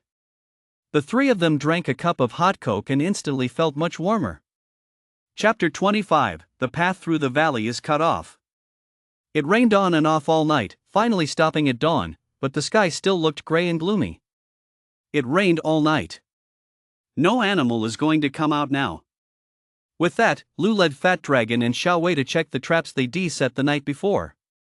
As expected, the traps they set earlier were all empty. Good thing we didn't catch a wild boar. Otherwise, my sister would had to wait tables for you for a whole month. You really got off easy. Fat Dragon couldn't help but gloat. The weather's bad. Give me a little more time, and I guarantee I'll catch one for you, Lu said. I wonder what roasted wild boar tastes like. It must be delicious. Fat Dragon's mouth watered at the thought. Damn. I haven't had a proper meal in a day. I'm starving. Yeah. The three of them had barely slept the night before, and now that they were sitting there waiting, they soon dozed off against the rocks. When they woke up again, it was already high noon with the sun beating down. Holy crap! It's past 12. Lu glanced at his phone and couldn't help but exclaim, "Wake up, guys! It's the middle of the day." The mist over Lotus Meadow had long since cleared, revealing once again the beautiful, lush natural lawn. Without the thick white fog, they could clearly see the path they had taken the previous day. In fact, looking closely now, there were actually 4 paths around Lotus Meadow that looked almost identical, spaced at nearly equal intervals. Hurry up, hurry up! That nap almost made us late again, Xiao Wei said anxiously. Once they found the right path, the return trip turned out to be much faster. They first climbed to the highest peak of Wuyuan Mountain, then descended from another direction. But just as they were more than halfway through the journey, what do we do? What do we do? A girl's voice echoed from deep within the woods. It sounded desperate, almost hysterical. What's going on? The three exchanged bewildered glances. Did something terrible happen? Fat Dragon exclaimed, "That sounds just like a scene from a TV show." Xiao Wei was startled and hurriedly said, "Fatso, stop talking such nonsense. Let us go check it out." "It should be right up ahead," Lu said. The three of them quickened their pace. As they rounded a bamboo grove, they saw 2 people sitting in the valley ahead. It was a valley they had passed through yesterday morning, but now, as they looked at it, they were all stunned. "Holy shit!" Fat Dragon exclaimed. No wonder the screams were so agonizing. When the 3 of them had passed through here yesterday, the valley had been nothing more than a trickling stream, and they easily hopped across by stepping on the rocks. But now, the valley before them was a white, raging torrent. "What's wrong with him?" Lu asked, looking at the girl. "He was bitten by a snake," the girl said, her eyes brimming with tears. "Holy shit!" Fat Dragon and Xiao Wei were both startled upon hearing this and hurriedly turned to look at the man on the ground. "When was he bitten?" Lu asked. "This afternoon," the girl said, her face a mix of hurt and helplessness. "What are we going to do now?" "There's no cell service. I dragged him down from the mountain, but by the time I got him here, the water had already flooded the area." Aye. As she spoke, she could no longer hold back her tears and broke down, sobbing uncontrollably. Lu took a closer look at the girl. Her clothes were torn by branches and rocks, and she looked utterly bedraggled. Lu was genuinely surprised, though. The girl was slender, while the man was burly, weighing at least 140 or 150 pounds. That she managed to drag him down from the mountain was truly impressive. Lu crouched down to examine the man closely, then gently placed his hand on the man's forehead. Holy crap! He was burning up. "What kind of snake bit him?" Lu asked. "Huh?" The girl hurriedly wiped her tears. "I don't know. I was so scared." "Did you see what it looked like?" Lu pressed. He needed to know what kind of snake had bitten him to determine the type of venom the man had been exposed to. "It was just a snake. I can't really describe what it looked like. I was scared out of my wits at the time," the girl said, sounding aggrieved. "It looked green, I think, but I couldn't really tell. We were passing through a bamboo grove at the time." "Green?"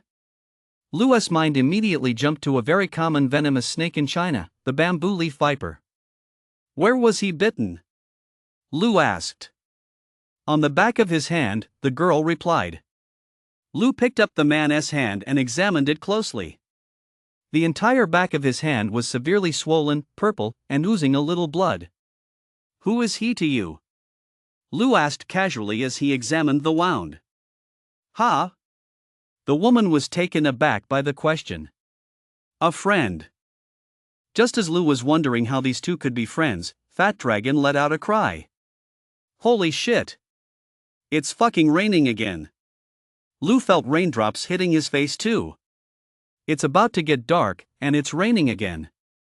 We definitely won't be able to leave today." Lou looked up at the sky. The clouds were growing darker and darker just like yesterday. It was bound to be another downpour. "Let us find a place to shelter from the rain first, then we'll figure out how to treat this guy." Lou wasn't sure what to call the man leaning against the rock.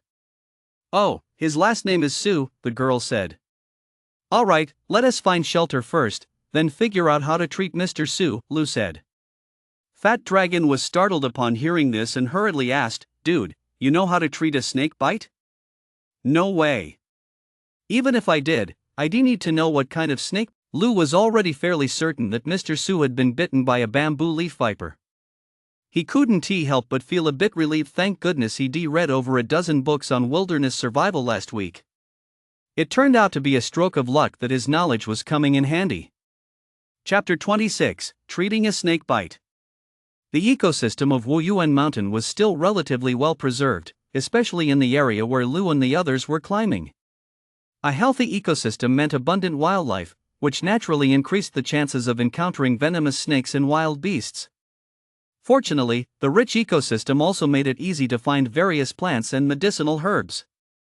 Having read books on wilderness first aid, Lou already had a remedy for bamboo leaf viper bites in mind. Lou quickly gathered the necessary herbs. By the time he returned, Fat Dragon had already sawed off many branches, but Fat Dragon had no idea how to build a shelter. He was just pacing back and forth near a large boulder. "Fatso, go wash these herbs, then start a fire. I'll handle the shelter building," Lou said, handing the herbs to Fat Dragon.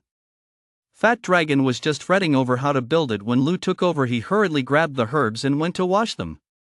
To be fair, even though Fat Dragon didn't know how to build a shelter, the rock he found was actually perfect. This rock was much better than the spot from last night. It jutted out at an angle, forming a large overhang. Lou leaned the branches directly against the rock and wove them together in a simple crisscross pattern to form an outer wall. Once the outer wall was finished, they piled leaves on top to keep out the rain and wind. After the shelter was built, Lou and Fat Dragon carried Mr. Sue, who had been leaning against a rock by the water in the valley, over, spread some grass on the ground, and laid him down. The fire was already burning, and thunder was rumbling in the sky. Julian looked at Mr. Sue, who showed not the slightest sign of movement, and tears began to fall uncontrollably. "He isn't dead, is he? Why isn't he moving at all?" Julian cried. "He is in shock." "Don't cry, crying won't help now." Lou comforted Julian while preparing the herbs he had gathered. Lou had gathered several types of herbs, such as bupleurum, bitter greens, fishmint, and dandelion. While he boiled the herbs in a Coke bottle for an internal remedy, he found a few rocks and had Xiaowei crush the herbs to make a poultice for external application. Fortunately, they hadn't thrown away the empty Coke bottles. After all, Xiaowei was an environmentalist. She insisted on carrying the trash down the mountain to throw it in a trash can. Lou filled the 2.5-liter Coke bottle with water, then chopped up the herbs and tossed them into the bottle. "Dude, who could possibly drink a whole bottle of this in one go?" Fat Dragon said in astonishment, looking at the bottle filled to the brim with water. "He'll have to keep drinking this herbal tea all night long. It clears heat, detoxifies, and promotes urination," Lou explained. "We've got to try everything we can at this point." As the Coke bottle simmered over the fire, Lou used the freshly boiled water to clean Mr. Sue's wound, washing away the blood and any remaining snake venom. "Shouldn't we make an incision with a knife to let the blood out?" Fat Dragon asked. "That is how they do it on TV, right?" "No, it's too late for that now. He was bitten at noon, and it's been 5 or 6 hours already. The venom has long since circulated through his body. Letting blood out now is pointless. We can't flush out the venom anymore," Lou said. Lu applied the crushed herbs to the back of Mr. Su's hand. He then looked for a piece of cloth to wrap it up, but there was no cloth to be found. With no other option, Lu used his military knife to cut a slit in his own shirt, tore off a piece, and used it to bandage Mr. Su's hand. We have to wake him up. Make him drink plenty of water. Look, his lips are parched. Dehydration hinders the liver's ability to detoxify, Lu told Zhu Yun. What should we do? Zhu Yun was completely at a loss. Wipe his face with cold water, then see if you can wake him up, Lu said. Zhu Yun followed Lu's instructions, repeatedly splashing cold water on Mr. Su's face, then feeding him the boiled herbal medicine little by little. Mr. Su was dazed, but fortunately, he managed to swallow the herbal medicine she put in his mouth. Rain was already pouring down from the sky. Just like yesterday, a torrential downpour was lashing down, and everything outside was shrouded in a haze. Looking at this downpour, if it doesn't stop, the water down below will even higher by tomorrow, Lu said, his voice tinged with anxiety. He hadn't been home in days and wondered if his mother had been frantically calling him. What should we do? There is no cell service here, Zhu Yun, who was feeding him the herbs, said, on the verge of tears again. If we don't get him to a hospital soon, could something happen to him? Don't worry. We'll definitely make it out tomorrow. Lu reassured her. If all else fails, we'll wade through the water to get out, then find someone to rescue us. No need to thank us. Anyone would lend a hand, we can't just stand by and watch him die. Lu said, the key is tonight we have to keep him drinking the herbal medicine. After working non-stop for hours, the group took a break and immediately felt their stomachs growling with hunger. Seeing the three of them's stomachs growling, Zhu Yun said, we actually had food with us, but I had to throw everything off my back to carry him down. Otherwise, we still have plenty to eat. It's okay, I still have a biscuit. Lu said, pulling out the last of his hardtack, then breaking it into 4 pieces and handing them out. You guys eat. I already had lunch, so I'm not hungry right now, Zhu Yun said. Seeing that Zhu Yun wasn't eating, Lu handed her portion to Xiao Wei. You eat more. Fat Dragon and I can handle it, Lu said with a smile. I want some meat. Fat Dragon said with a lone face. Bro, why don't you go hunt a wild boar? Hearing Fat Dragon's suggestion, Lu immediately snatched the biscuit back from Xiao Wei and said, hey, let us save this little biscuit as bait for the wild boar. Damn! Using a hardtack biscuit as bait to catch a wild boar? You can't be serious, Fat Dragon said in disbelief. We don't have anything else. These biscuits have a bit of a scent to them, and once we soak them in water, they swell up into a big lump. It's worth a try. If only it wouldn't rain tonight, Lu said. The rain today was actually quite cooperative. It poured down heavily for a while before gradually letting up.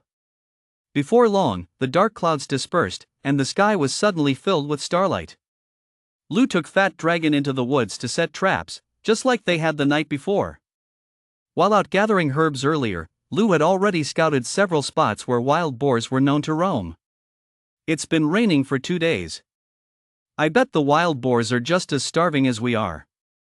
With the weather turning out so nice, they might come out looking for food tonight, Lu said. You're such a theorist. We'll see when you actually catch one.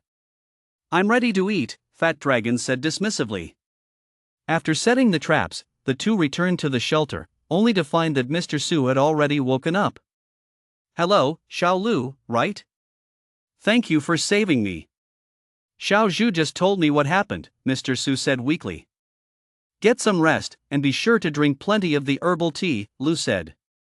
Mr. Su nodded. Since I'm awake, I suppose it can't be too serious. At least my life is safe. Did you see what kind of snake bit you? Lu asked. Mr. Su shook his head and sighed. I didn't pay much attention at the time. I thought I'd been pricked by a bamboo branch. By the time I realized my hand was in excruciating pain, the snake was already gone.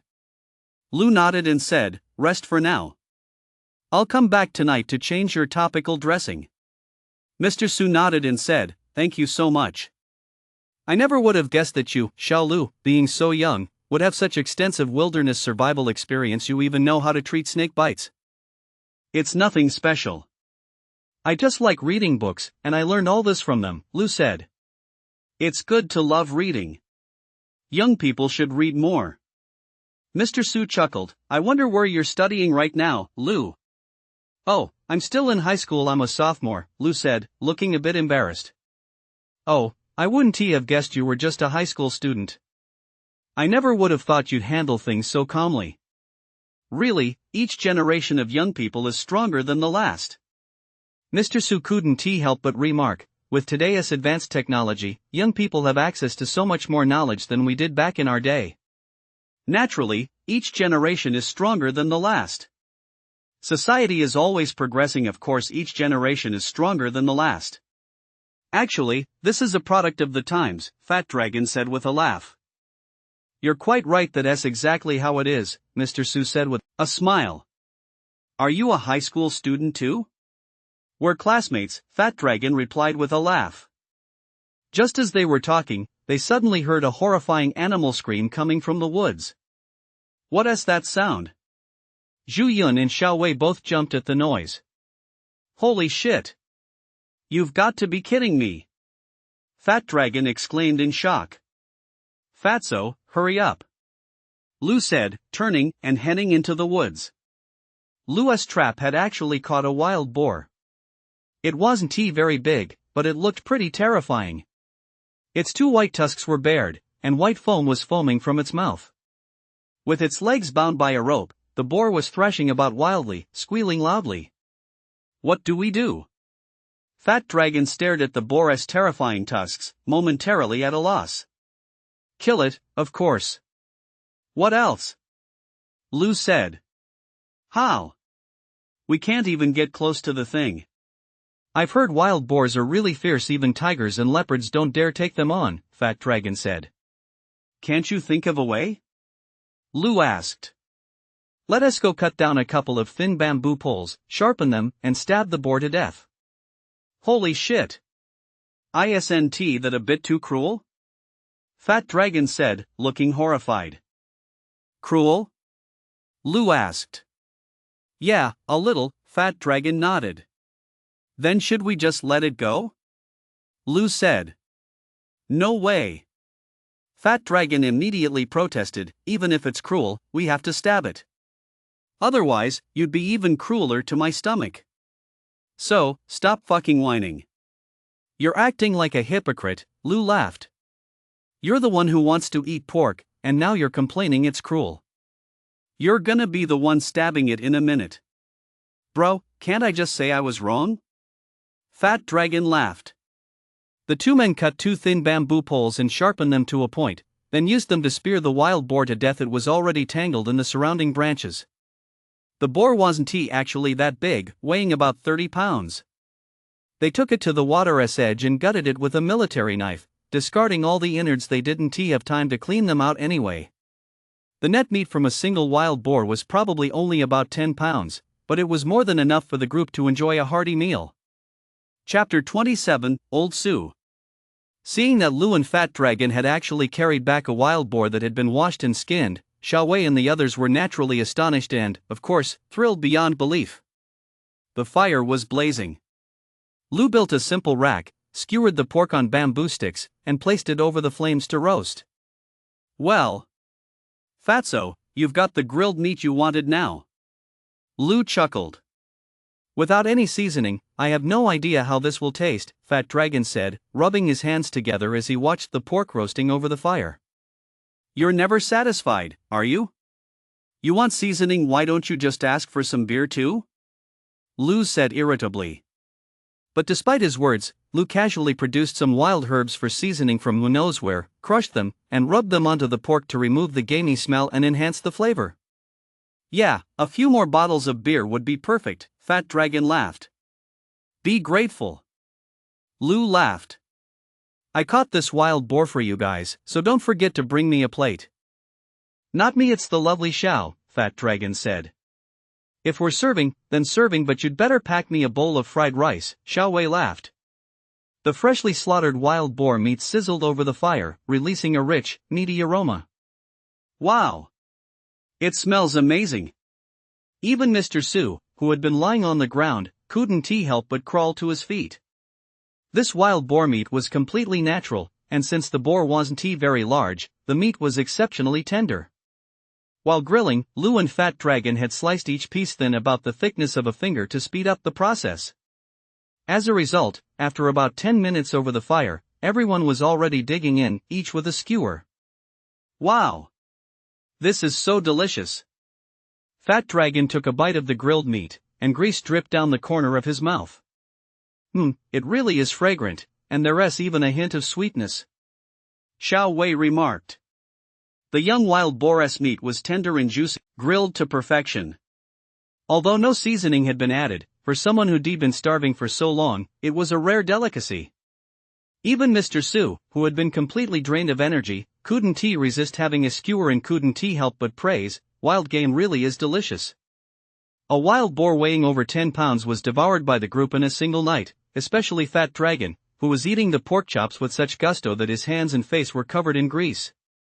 After everyone had eaten their fill and drank a cup of dandelion tea brewed by Lu, they all began to feel sleepy. Lu told everyone to rest first. He changed Mr. Su's herbal poultice and found that Mr. Su was in much better spirits than before. You should get some sleep first. Sleep is the best remedy, Lu said to Mr. Su. No need for thanks. We'll talk about that once we're out of here tomorrow, Lu said with a smile. Early the next morning, Lu noticed that the water flow in the valley was still much the same as the day before. It hadn't slowed down at all, and the current remained extremely swift. What do we do? Are we really going to wade through this? We can't even stand up straight. Fat Dragon exclaimed. Lu looked at the water. It was about 30 meters wide, not particularly broad, but the current was far too strong. We have no choice but to wade through it. If we delay any longer, I'm afraid Mr. Su's hand will be ruined, Lu whispered. Are you serious? He looks fine to me, way more energetic than yesterday, Fat Dragon said. That's just my herbal medicine keeping him going. But Chinese herbs take time to work. They can't outpace the snake venom. If we don't use Western medicine to flush out the toxin soon, his hand will definitely have to be amputated, Lu said. Holy crap! It can't be that bad. Fat Dragon exclaimed. Keep your voice down, don't scare the guy. The most important thing for someone who has been poisoned is to stay calm and composed, Lu said. They absolutely must not get agitated, or it will speed up their heart rate, causing the toxin to spread further throughout their body and putting extra strain on their organs to detoxify. Holy crap! Where did you learn all this? Fat Dragon exclaimed. From books. Lu replied. Back at the shelter, Lu shared his plan with everyone. Xiao Wei couldn't help but worry. Can't we wait a little longer? The water is coming down from the mountains, and it didn't rain last night, so it should gradually go down, right? It will go down, but we don't know when, Lu said. The key is that Mr. Su can't wait any longer. We need to get him to a hospital right away. Little Lu, I feel much better now. It shouldn't be a big problem. Your herbs really work. Mr. Su looked at Lu and smiled. The current is indeed too strong. It's easy to get swept away if we go down there. Let us wait a little longer. It's fine. I don't think the water will subside anytime soon. Rather than just sitting here waiting, we might as well take a risk, Lu said. I'll wait across by myself and go find someone to help. Seeing that Lu was insistent, the others didn't say anything else. After all, there wasn't really a better option. Lu had a rope in his backpack, but it was too thin, good enough for setting traps to catch wild boars, but far from adequate for securing himself. Lu cut a bamboo pole, sharpened one end to use as a walking stick, tied his shoelaces tightly, and waded straight into the water. The water flowing down from the mountain was bone-chillingly cold, and the moment Lu stepped in, his whole body began to shiver uncontrollably. The water instantly rose above his thighs, rushing against his body with a roaring sound, knocking Lu off balance. Lu moved forward step by step with great difficulty, turning sideways to fight the current. But the rocks in the water were far too slippery, scattered haphazardly in all sizes, and when Lu missed a step, he fell headlong into the water. In an instant, he was swallowed up by the raging current. Lou!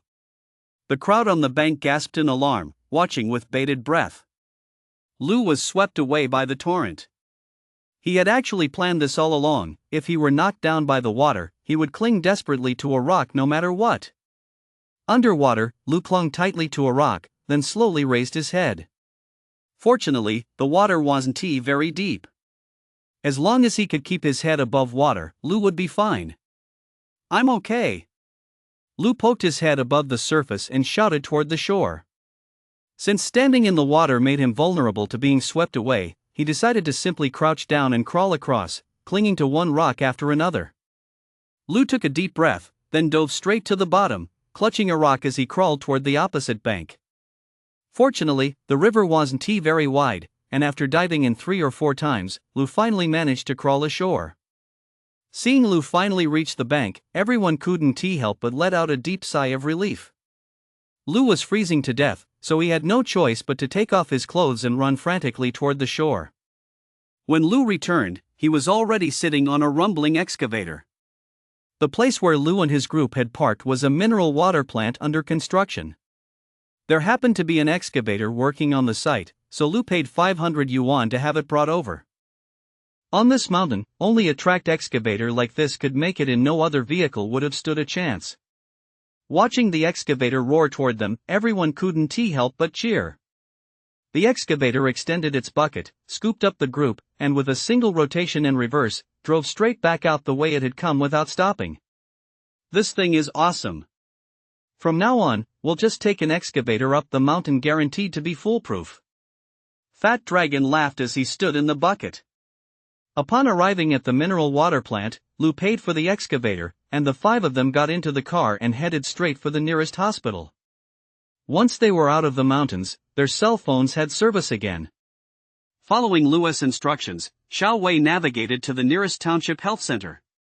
After driving for about half an hour, they arrived at the health center. Lou and Fat Dragon carried Mr. Su straight into the emergency room. Lou explained the situation in detail to the attending doctor: the snakebite, the medication they used, and so on. After briefing the doctor, Lou said goodbye to Zhu Yun and turned to leave. His clothes were still soaking wet, and he needed to get back as soon as possible to shower and change. "Thank goodness for that young man just now, otherwise, you'd be dead," the doctor said as he tended to Mr. Su's wound. "Dead? That's a bit of an exaggeration, isn't it?" Mr. Su chuckled. "Exaggeration?" the doctor asked, his expression turning serious. "Do you know what kind of snake bit you?" "No," Mr. Su shook his head. "Bamboo leaf green, do you know that one?" the doctor asked. "Bamboo leaf viper?" Both Mr. Su and Zhu Yun looked terrified at the mention of it.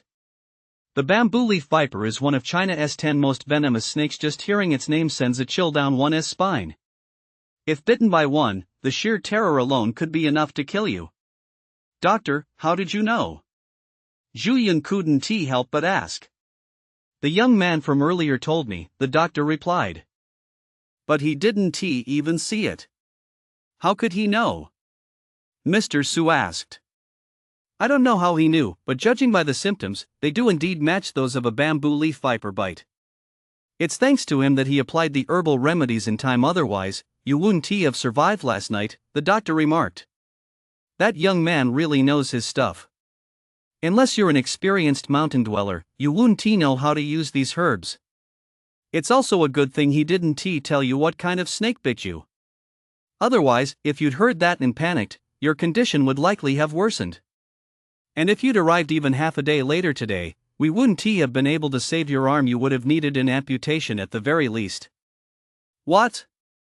An amputation?" Zhu Yun was shocked to hear this. No wonder Xiao Lu insisted on wading through the water at the risk of his own safety. He wanted to get me to the hospital as soon as possible. Mr. Su couldn't help but sigh. "Zhu, see if Lu has left yet. Please ask him to come over. I'd like to have a word with him." Zhu Yun nodded and rushed out. Just then, Lu and the driver had turned their car around and were about to drive out of the hospital. Zhu Yun called out to Lu, telling him that Mr. Su wanted to speak with him. Lu didn't want to be a bother. He wanted to get back as soon as possible, but since they'd come to ask him, He had no choice but to go inside for a few words. Seeing Lu come in soaking wet, Mr. Su hurried to sit up. Lu rushed over to stop him. "You'd better stay lying down. It's best not to move. I don't know what the doctor said. I wonder if they'll be able to save this arm?" "Lu, you knew all along that I might not be able to save this arm, didn't you?" Mr. Su laughed. "With a bamboo viper bite like this, if we waited any longer, it really would have been touch and go," Lu said. "You knew it was a bamboo viper bite, so why didn't you say anything?" Mr. Su laughed. "I couldn't say," Lu laughed. "If I told you, the shock would have made the venom circulate faster. I wouldn't even mention whether you might have lost your life, but you definitely wouldn't have been able to save your arm." "You're a promising young man." Mr. Su nodded in agreement. "I haven't formally introduced myself yet. I'm Old Su. Even though I'm much older than you, why don't we be friends?" "I'm just a high school student," Lu said shyly. "Age doesn't matter. You saved my life without expecting anything in return. You're a good person. I'll count you as a friend." Old Su smiled. "In the future, if you ever have a problem you can't solve, come find me. As long as I can help, I'll do my best." "Sure, Mr. Su," Lu replied with a smile. "Hey, we're friends now, just call me Old Su," Old Su said with a laugh. "You're soaking wet, you should head home right away. Little Zhu, could you help Lu exchange contact information?" Zhu Yun gave Lu Old Su's phone number and then walked him out. "Here's my business card." Zhu Yun handed Lu a card and smiled. "I'm a reporter. If you ever need my help, feel free to reach out." Lu glanced at the card. It turned out she was a senior reporter at the provincial satellite TV station. He never would have guessed she was so young to have already reached that level. "Please don't mention Old Su's situation to anyone. You might find out about his identity in the future." Zhu Yun couldn't help but whisper a request just before getting into the car. "Don't worry, we won't say a word," Lu said. Chapter 28, Flush. Fat Dragon couldn't help but gossip about Zhu Yun's final request. "Something's off about those two. They're probably lovers." "You fatso, don't gossip about people behind their backs," Lu said. "What's the harm in the three of us talking about it?" Fat Dragon said. When Lu got home, his mom was staring blankly at her phone. Seeing Lu come back soaking wet, she hurriedly asked, "Where have you been? Why are you soaked through?" "I fell into the water." "Hurry up and get me some clothes. I'm going to take a hot shower first," Lu said, rushing straight into the bathroom. While Lu was showering inside, his mom yelled from outside, "Didn't you say you'd be back the same day? Why were you gone for 3 days without even calling home? There's no signal in the mountains. Didn't I tell you that before I left?" Lu said, drying his hair with a towel after his shower. "Did you call me just before you got back?" his mom asked. "No, why would I call before I got back?" Lu replied. "That's strange. I got a call, but no one spoke. I kept saying hello for ages, and then they hung up," his mom said. "What number did it show on your phone?" Lu asked. "It was a local landline," Mom said, handing her phone to Lu to look at. It was indeed a local landline number, and there was no other information to be found. Maybe it was a wrong number. There are so many scam calls these days. Just ignore it next time, Lu said. In reality, Lu knew exactly why his mom was so concerned about this silent call. She was worried it might be his dad calling back. Have you eaten yet?" Mom asked. "Nope." "Mom, could you make me a bowl of fried rice?" "I'm hungry," Lu said. The first workday after May Day and, of course, Lu's first day back at school.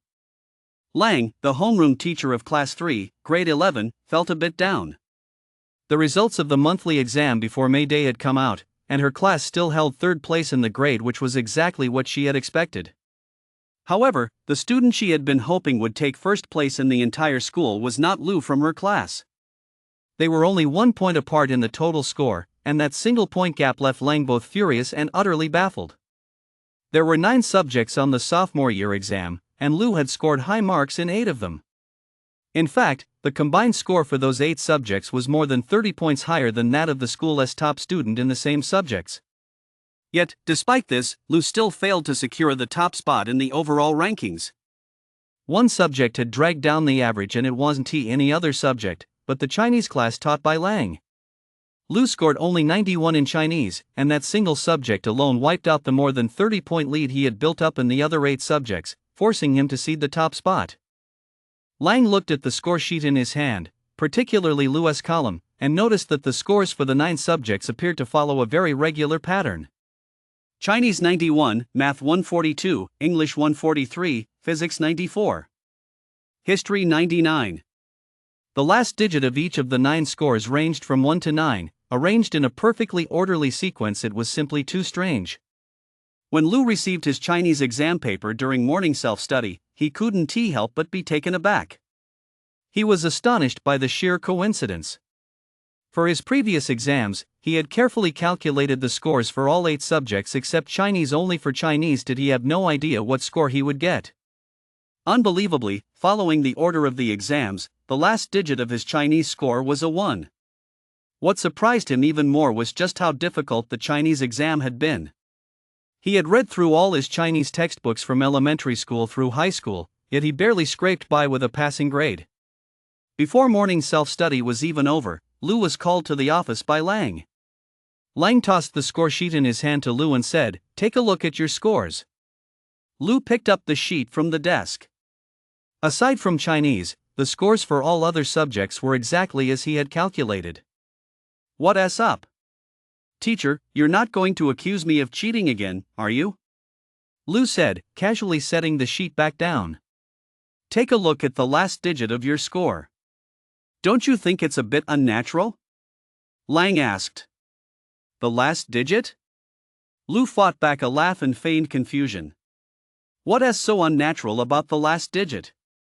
Are you trying to get under my skin on purpose?" Lang tapped the numbers on the sheet with his finger. Chinese was the first exam the score ends in 1. Math was the second, it ends in 2. English is 3, Physics is 4. What's the deal here? Teacher, this is just a coincidence, right? I don't have the ability to decide exactly what score I'll get, Lu said, looking aggrieved. Do you realize you were just 1 point short of being the top student in the entire grade? Just 1 point. Lang snapped. Are you doing this on purpose to annoy me? You're not studying and taking exams for me, you're doing it for yourself. Lang grew more and more agitated as he spoke, drawing the attention of every teacher in the office. A curious teacher couldn't help but pick up the score sheet on the desk and take a look, then chuckled, "Lu, you're quite something, you actually scored a straight flush. And on top of that, you got high scores in almost every subject except Chinese, where you barely scraped by with a 91. Are you doing this on purpose to annoy me?" Lang said angrily. No, teacher, that's my actual score in Chinese. I really didn't do it on purpose, Lu said. You're doing well in every subject except Chinese. Is it because I'm a bad teacher? Lang demanded. No, teacher. It's just that my foundation in Chinese is weak. I'll definitely work harder next time and do better, Lu replied with a smile. Yes, you've made a miraculous leap in your grades overnight, but that doesn't mean you can be so arrogant. Am I the biggest beneficiary of your good grades? Would it be a huge blow to me if you didn't get first place? Lang shouted. Lu hadn't expected Lang to get this angry. He was practically making a big deal out of nothing. Teacher, I was wrong. I'll definitely adopt a more serious attitude toward my studies next time and improve my Chinese score. Lu hurriedly said. You're something else. Don't you know how much Teacher Lang cares about you? And yet you go and pull all these stunts just to take a test. The physics teacher couldn't help but scold Lu as well. All right, you can go now. I'm not even going to bother lecturing you anymore. From now on, get whatever score you want. Lang waved his hand, shooing Lu out of the office. Lu was really upset. It had just been a little prank during the exam, but he hadn't expected it to make Lang so angry. He didn't know if it was because he hadn't gotten first place in the grade that made Lang angry, or if it was because he did well in everything else but did poorly in Chinese, which made her lose face. Lu couldn't help but feel a bit regretful. He really shouldn't have pulled those silly stunts, especially not so blatantly and brazenly a great. Now he offended Wolverine. Lu couldn't quite understand why he was unstoppable in every other subject. There were hardly any questions on the exams he didn't know, but Chinese was a completely different story. He remembered every single character and punctuation mark from all his Chinese textbooks, from first grade through high school, and understood them perfectly according to the lesson plans and workbooks. Yet, on the exams, he barely scraped by with a passing grade. Lu found it hard to wrap his head around what was going on with Chinese. At lunchtime, after eating, Lu dragged Fat Dragon to a bookstore near the school to browse. Lu hadn't set foot in a bookstore since middle school, let alone looked at study guides. Fat Dragon looked at Lu in astonishment and asked, "Dude, I heard you scored a straight flush on this midterm." "That's insane. How did you find out?" Lu asked in surprise. "How do you think I found out? The whole school knows. Class 7's homeroom teacher, Tong Dadu, used you as a cautionary tale in class, saying that no matter how awesome you are, you have to stay humble and not get too cocky. You can't be too much like Lu." Fat Dragon laughed. "Holy shit. That's a hell of a turnaround. How did I go from hero to villain overnight?" Lu couldn't help but grumble. "Well, you're just too damn good, scoring a straight flush on the exam. I'm seriously impressed." Fat Dragon laughed. "I mean, if you're this good, why bother with study guides? Good my ass. I just got a 91 in Chinese." Lu grumbled, "You say that for other subjects, as long as you understand the textbook, you can do well. Why doesn't that work for Chinese? Chinese isn't something you can ace just by reading the textbook. It takes years of accumulation. It's not enough to just read a few Chinese textbooks, you have to read a hell of a lot of books." Fat Dragon laughed. "Look at me, my Chinese is top-notch because I read a lot of classic literature." Fat Dragon's so-called top-notch was relative to his own standards. He failed 8 out of 9 subjects on every exam, but in Chinese, where the maximum score was 150, he could still manage a 92 or 93. By great literary classics, Fat Dragon meant novels, especially all kinds of web novels. Lu couldn't be bothered with Fat Dragon discussing studies with a hopeless student was utterly foolish. He walked into the bookstore and flipped through every book on test-taking strategies, especially those focused on improving Chinese scores. Then it suddenly dawned on him. The biggest difference between Chinese and other subjects is this: other subjects are taught from the textbook and tested on the textbook, but Chinese is the exact opposite. It's taught from the textbook but tested on what lies beyond it. Chinese exams have almost nothing to do with the textbook. They test your thinking, or, more accurately, your exam-taking mindset. You have to grasp the examiner's intent and understand the answer they're looking for to score well. With other subjects, if you know it, it's about mastering knowledge, which is relatively objective. But unlike those subjects, Chinese is far more subjective. In reality, there are no truly objective answers, yet the exams still have standard answers. Therefore, to improve your Chinese grades, there is only one way: practice, practice, and practice some more until you can spot the examiner's intent at a glance and instantly recall the answers to similar questions you've encountered before. Damn! Lu couldn't help but laugh. It's just practice, right? From now on, I'm going to spend an hour every lunch break working through every single practice test in every bookstore around school. Fat Dragon had no idea what Lu was thinking. All he knew was that from then on, after lunch, Lu would drag him to the bookstore to look at Chinese language study guides. Regardless of grade level or publication year, they flipped through every Chinese book from cover to cover, one book every few minutes. Lu's bookstore browsing made Fat Dragon a little uneasy, because he never bought anything, he just looked. And he didn't read them properly. He flipped through book after book as if he were searching for something specific. "Bro, if you keep this up, one day we're going to get in trouble." Fat Dragon couldn't help but worry. But before that day ever came, Lu had gone through every book in every bookstore in the area. "Let us go once a week from now on, see if there are any new books," Lu said with a smile. "Bro, are you sick? Why do you keep flipping through books for no reason? I've never seen a quirk like this before. Fat Dragon couldn't help but ask in astonishment. Chapter 29, Basketball Books. After returning from Mount Wuyuan, Fat Dragon kept urging Lu to draw the map to the heavenly treasure. Lu naturally wanted to draw it as well, but after several attempts, he found that his hands simply wouldn't cooperate. The image was crystal clear in his mind, yet he couldn't reproduce it, or rather, what he drew didn't look right. Maps drawn by ancient people weren't flat, two-dimensional like modern ones, composed of simple lines. Ancient maps existed somewhere between 2 and 3 dimensions. Mountains, rocks, and trees were all drawn as 3-dimensional objects.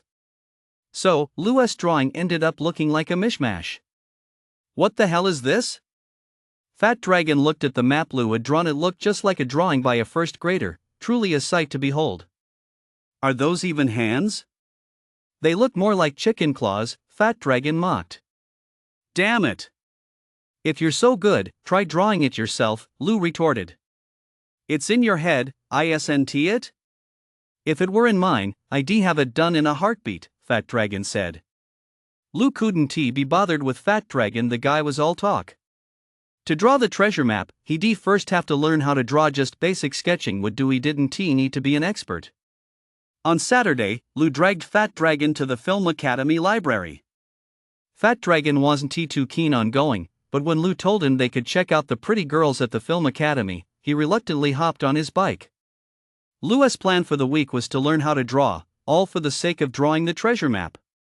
He also planned to read literary works, poetry, essays, and novels to build up his reading volume as quickly as possible and improve his writing skills and test-taking abilities. This week, Xiaowei didn't have time to accompany Lu and the others to the library because she secretly arranged an audition with a classmate. Auditions are prohibited for sophomores at the Film Academy, so they had to sneak out on the weekend. As soon as they entered the library, Fat Dragon found a good spot to sit down and check out the pretty girls. Lu, sticking to his plan, set out to absorb the knowledge from the books. After flipping through dozens of books on drawing and sketching all morning, Lu discovered that he could suddenly draw, and quite well at that. He had mastered all the drawing techniques described in the books with remarkable ease, as if the content had been based on his own experience. Having mastered drawing, Lu began randomly flipping through literary works, poetry, essays, novels spanning all eras and cultures. For him, a book took anywhere from a few minutes to a dozen or so. The information simply scanned into his brain. Lu noticed a problem. Whenever he absorbed large amounts of book content, he'd get incredibly hungry, as if digesting that knowledge drained a massive amount of his physical energy. Consequently, he ate an enormous amount at the cafeteria with Fat Dragon at lunchtime, leaving Fat Dragon utterly dumbfounded. Dude, are you a pig? Even a pig couldn't eat this much. At this rate, even a landowner would turn into a poor peasant. Fat Dragon exclaimed in shock. Are you eating or not? If not, give me your bowl of noodles. Lu blared menacingly at the Lanzhao hand pulled noodles in Fat Dragon's bowl. Holy shit! You've never had noodles before, have you? You've already eaten 2 bowls. Fat Dragon said, shoveling noodles into his mouth with a slurping sound. I'm growing lately, so I eat a lot. Lu said, wiping his mouth after finishing, still looking a bit unsatisfied. Grow my ass. If you keep growing, you'll pierce the sky. Fat Dragon said disdainfully. Standing over 6 feet tall, Lu really wasn't suited to get any taller. What good is being a big, dumb giant? You're this tall and you can't even play basketball, Fat Dragon said with a look of disgust. Who says I can't play? Lu retorted defiantly. Like you could play. Does your skill level even match your height? Fat Dragon laughed. Indeed, Lu's basketball skills were completely out of proportion to his height. Back in his old days, Lu was into rich kid activities like street racing. He rarely touched sports like basketball or soccer. Now, even though Lu was the tallest in the class, his name wasn't on the basketball team roster. Fat Dragon was on the class basketball team. With his height, weight, and looks he resembled Shaquille O'Neal. He plowed through the court like a tank, but Fat Dragon's strength was also his weakness. He was massive but lacked stamina, and could barely make it through a half before running out of steam. "I don't give a damn about basketball," Lou said dismissively. When it came to basketball, Fat Dragon couldn't help but feel a bit annoyed. "We've been on a losing streak lately. If we lose one more game, our class is probably going to get eliminated from the group stage again." "So what if we get eliminated? Isn't it great to get out of school early?" Lou said. "Don't you have any sense of honor?" Fat Dragon snapped. "Wolverine has already made it clear, if we make it out of the group stage, we're off cleaning duty for a month. If we finish in the top 3, we don't have to clean the classroom for the rest of the year." "Wolverine is such a show-off," Lou scoffed. "But with your level of play, you might as well keep cleaning. Didn't you guys fail to advance from the group stage last year too?" "Last year we were freshmen, not making it through was one thing. But we're sophomores now. If we don't make it this year, we'll be seniors. Who the hell is gonna have the energy to play basketball in their senior year?" Fat Dragon said. "Exactly. You guys should just stick to cleaning. It's only our turn once a week anyway," Lou chuckled. After lunch, the two headed back to the library to study. Stirred by what Fat Dragon had said at lunch, Lou couldn't help but head to the sports section to browse through basketball books. There were plenty of books teaching how to play basketball, everything from the basics of dribbling and handling the ball to complex layups, dunks, and overall tactical strategies. Lou flipped through dozens of them in one go, but eventually found it so boring he couldn't bring himself to keep reading. Lou didn't know if these basketball books were like the others where you just read them and instantly know how to do it. Then again, when he read those martial arts books before, he picked up the skills just by reading. But since he didn't have a basketball right now, there was no way to test it out. When Lou returned from the library, he discovered he actually had a visitor at home. Lou and his mom had moved into this rental in Jinshan Village over a year ago, and this was the first time anyone had ever come to visit. "Oh, Xiaoyi's back." A very familiar voice rang in Lou's ears. It was none other than his third aunt. Back when things were still normal at home, his third aunt would drop by every few days to chat with his mom and have some afternoon tea. Since the family tragedy, this was the first time Lou had seen her. In truth, Lou didn't blame his third aunt. With the family in turmoil, the villa gone, and them forced to live in a rental, it was actually best for him if no one came to disturb him and his mom. Lou greeted her aunt and then headed back to her room carrying a large bag of books. "Second sister, I didn't come here with any ulterior motives. First, I just wanted to check on you and Xiaoyi. I haven't been here in so long, you don't hold it against me, do you?" her aunt said with a smile. "Little sister, don't say that. We're sisters, we're not that distant from each other," Lou's mother replied with a smile. "Secondly, old Liang's business has been struggling, and we're in desperate need of cash flow right now. I felt a bit awkward coming over, but regarding the million we lent your family for old Lou before, I was wondering if there's any way you could help us get some of that back," Auntie San said. Lou listened from his room, utterly stunned. He had never imagined his family actually owed Auntie San so much money. He always thought his family was rolling in money. How could they possibly have borrowed from anyone? Chapter 30, Even Brothers Must Settle Accounts. Lou simply couldn't believe his family would borrow money from others. He always thought they were rolling in money before the trouble started. Though his dad wasn't some famous tycoon, in Lou's mind, their family had more money than they could ever spend in a lifetime. So even after they lost their villa and all their assets were seized, he never lost hope. He figured that no matter what happened to his parents, there would still be enough left over for him to live on for the rest of his life. But when his mom started selling fried rice to support them, he couldn't help but feel a sense of despair, and he suddenly became withdrawn. But what was even worse, who would have thought the family owed so much money? Lou's mother's heart sank as she heard this, and she quickly pleaded, "Little sister, you know our situation. I'm already in this state, selling fried rice every day just to support myself and Xiaoyi. Forget a million, I couldn't even come up with 10,000. Second sister, your family used to have assets worth over 100 million. It's not like it just vanished into thin air. Surely there's something left tucked away in some corner. I'm not asking you to pay the whole million, just whatever you can scrape together, Auntie San said with a smile. Little sister, this all happened so suddenly. Old Lou gave no warning at all, and we weren't prepared. The court suddenly seized and froze all our assets. We didn't have a moment to set anything aside, Lou's mom said, her voice trembling with emotion. If we had any savings left, do you think I'd be dragging Xiaoyi out with me every night to sell fried rice? Lou's mother was on the verge of tears as she spoke. Thinking of all the hardships and injustices she'd endured over the past year, she couldn't help but sob. That good-for-nothing Lou, he vanished overnight without a word. We still don't know if he is alive or dead. He left the two of us behind. How are we supposed to go on? Lou listened from his room, feeling heartbroken. He couldn't help but come out to pour his mother a cup of hot water and hand her a tissue. Aunt San, our family really doesn't have any money right now, Lou said softly, standing behind his mother.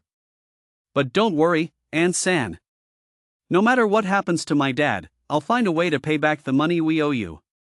If I can't pay it back now, I'll definitely pay it back once I start working. Xiaoyi, don't get the wrong idea, that's not what I meant, Auntie number 3 said with a smile. Your uncle's business is indeed struggling. He is genuinely short on cash flow. I was just thinking that since your family has such a large business, you might have quietly set aside some funds enough to help us get through this immediate crisis.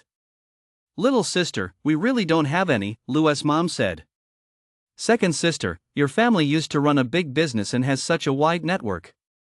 I was wondering if you could help us borrow some money. I really had no other choice but to come to you, Auntie 3 said, looking aggrieved. Lou was furious. How could this be? With their own family in such a state, she was still pressuring her mom to borrow money to pay her back.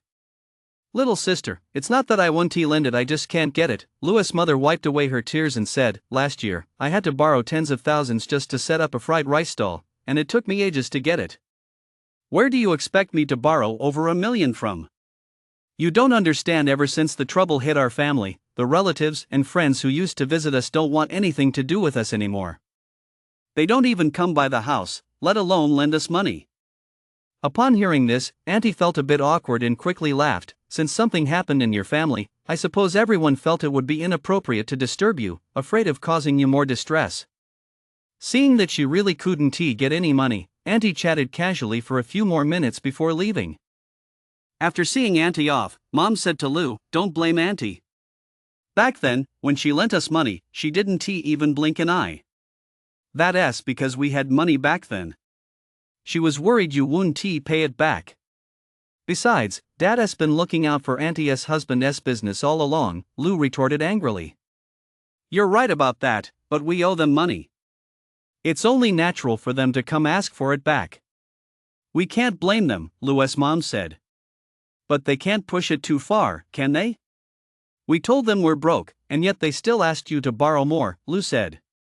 Maybe your third aunt's husband really is having business troubles, Lou's mom said. Didn't you see the handbag your third aunt was carrying? That alone must be worth tens of thousands. If she is in trouble, why doesn't she just sell it? Why come here to ask for money? Lou said. Those are two different matters. We owe them money, so it's only natural for them to come collect. We can't very well give them the cold shoulder. We have to beg them, Lou's mom said. But she is your own sister. How can she do this? Lou snapped angrily. Xiaoyi, you need to remember what I've told you, even among close relatives, accounts must be kept clear. The closer the relationship, the more important it is to be clear about finances, Lou's mom said. As for the debts from Lou's dad's business, since the family's assets had been seized and auctioned off, in theory, they shouldn't be coming after their family. However, the money his parents had borrowed privately in the past, especially from relatives and friends, couldn't be avoided. Even if his father vanished for good, his mother would still have to shoulder the burden. Lou had previously thought that as long as he could support himself and his mother, that was enough. So he didn't mind selling more fried rice in a single night. Once he sold 100 portions, he'd pack up and go home. He had no idea his mom was carrying such a massive debt. Lou's mom couldn't help but sigh. If your dad really isn't coming back, I'll have to shoulder this debt myself. I can't pass it on to you. You're still young, your mom, and I can't ruin your whole life. Mom, tell me the truth. How much money does our family actually owe? Lou asked. 3,780,000. Lou's mom said softly. Lou drew a sharp, cold breath. 3,780,000 yuan. How many people in this world could never earn that much in a lifetime? If he and his mom were to sell fried rice, how many bowls would they have to make? It would probably be enough to circle the earth several times over. How did it get to be so much? Weren't we pretty well off before? How did we end up borrowing money from everyone? Lou asked, completely baffled. The richer you are, the more you borrow. There is no such thing as a business without debt. You have to borrow money to make money, Lou's mom sighed. Lou didn't quite grasp what his mom meant at first, but he offered reassurance. Mom, don't worry. We'll pay this back together. I'll figure something out. Just focus on your studies, Lou's mom said. An ordinary person might not be able to pay back this much money in a lifetime. Don't get involved, let mom handle it. They won't come after you. Lou had nothing to say. What could he say? Find a way. What could a high school student possibly come up with? Money. The only solution was to make money fast. Lou couldn't help but pick up a pen and sketch the map of the heavenly treasure he'd seen in the cave on Wuyuan Mountain. He thought that if he could really find the treasure depicted on the map, perhaps he could solve his family's debt problems. After finishing the sketch, Lou wondered if he should ask Fat Dragon and Xiao Wei to go back to Wuyuan Mountain next weekend to dig for treasure. Thinking about treasure hunting on Wuyuan Mountain, Lou couldn't help but recall May Day, when he had found a piece of iron in a cave there and tossed it into a drawer upon returning home. Lou opened the drawer and pulled out the piece of iron. The iron plate was pitch black, covered in a layer of grimy dirt. Chapter 31, The Iron Plate. The blackened iron plate was covered in a layer of grimy dirt. Lou dropped the plate into a bowl of hot water to soak it. Before long, the clear water gradually turned blood red. Lou was startled. He hadn't expected the plate to be stained with so much blood.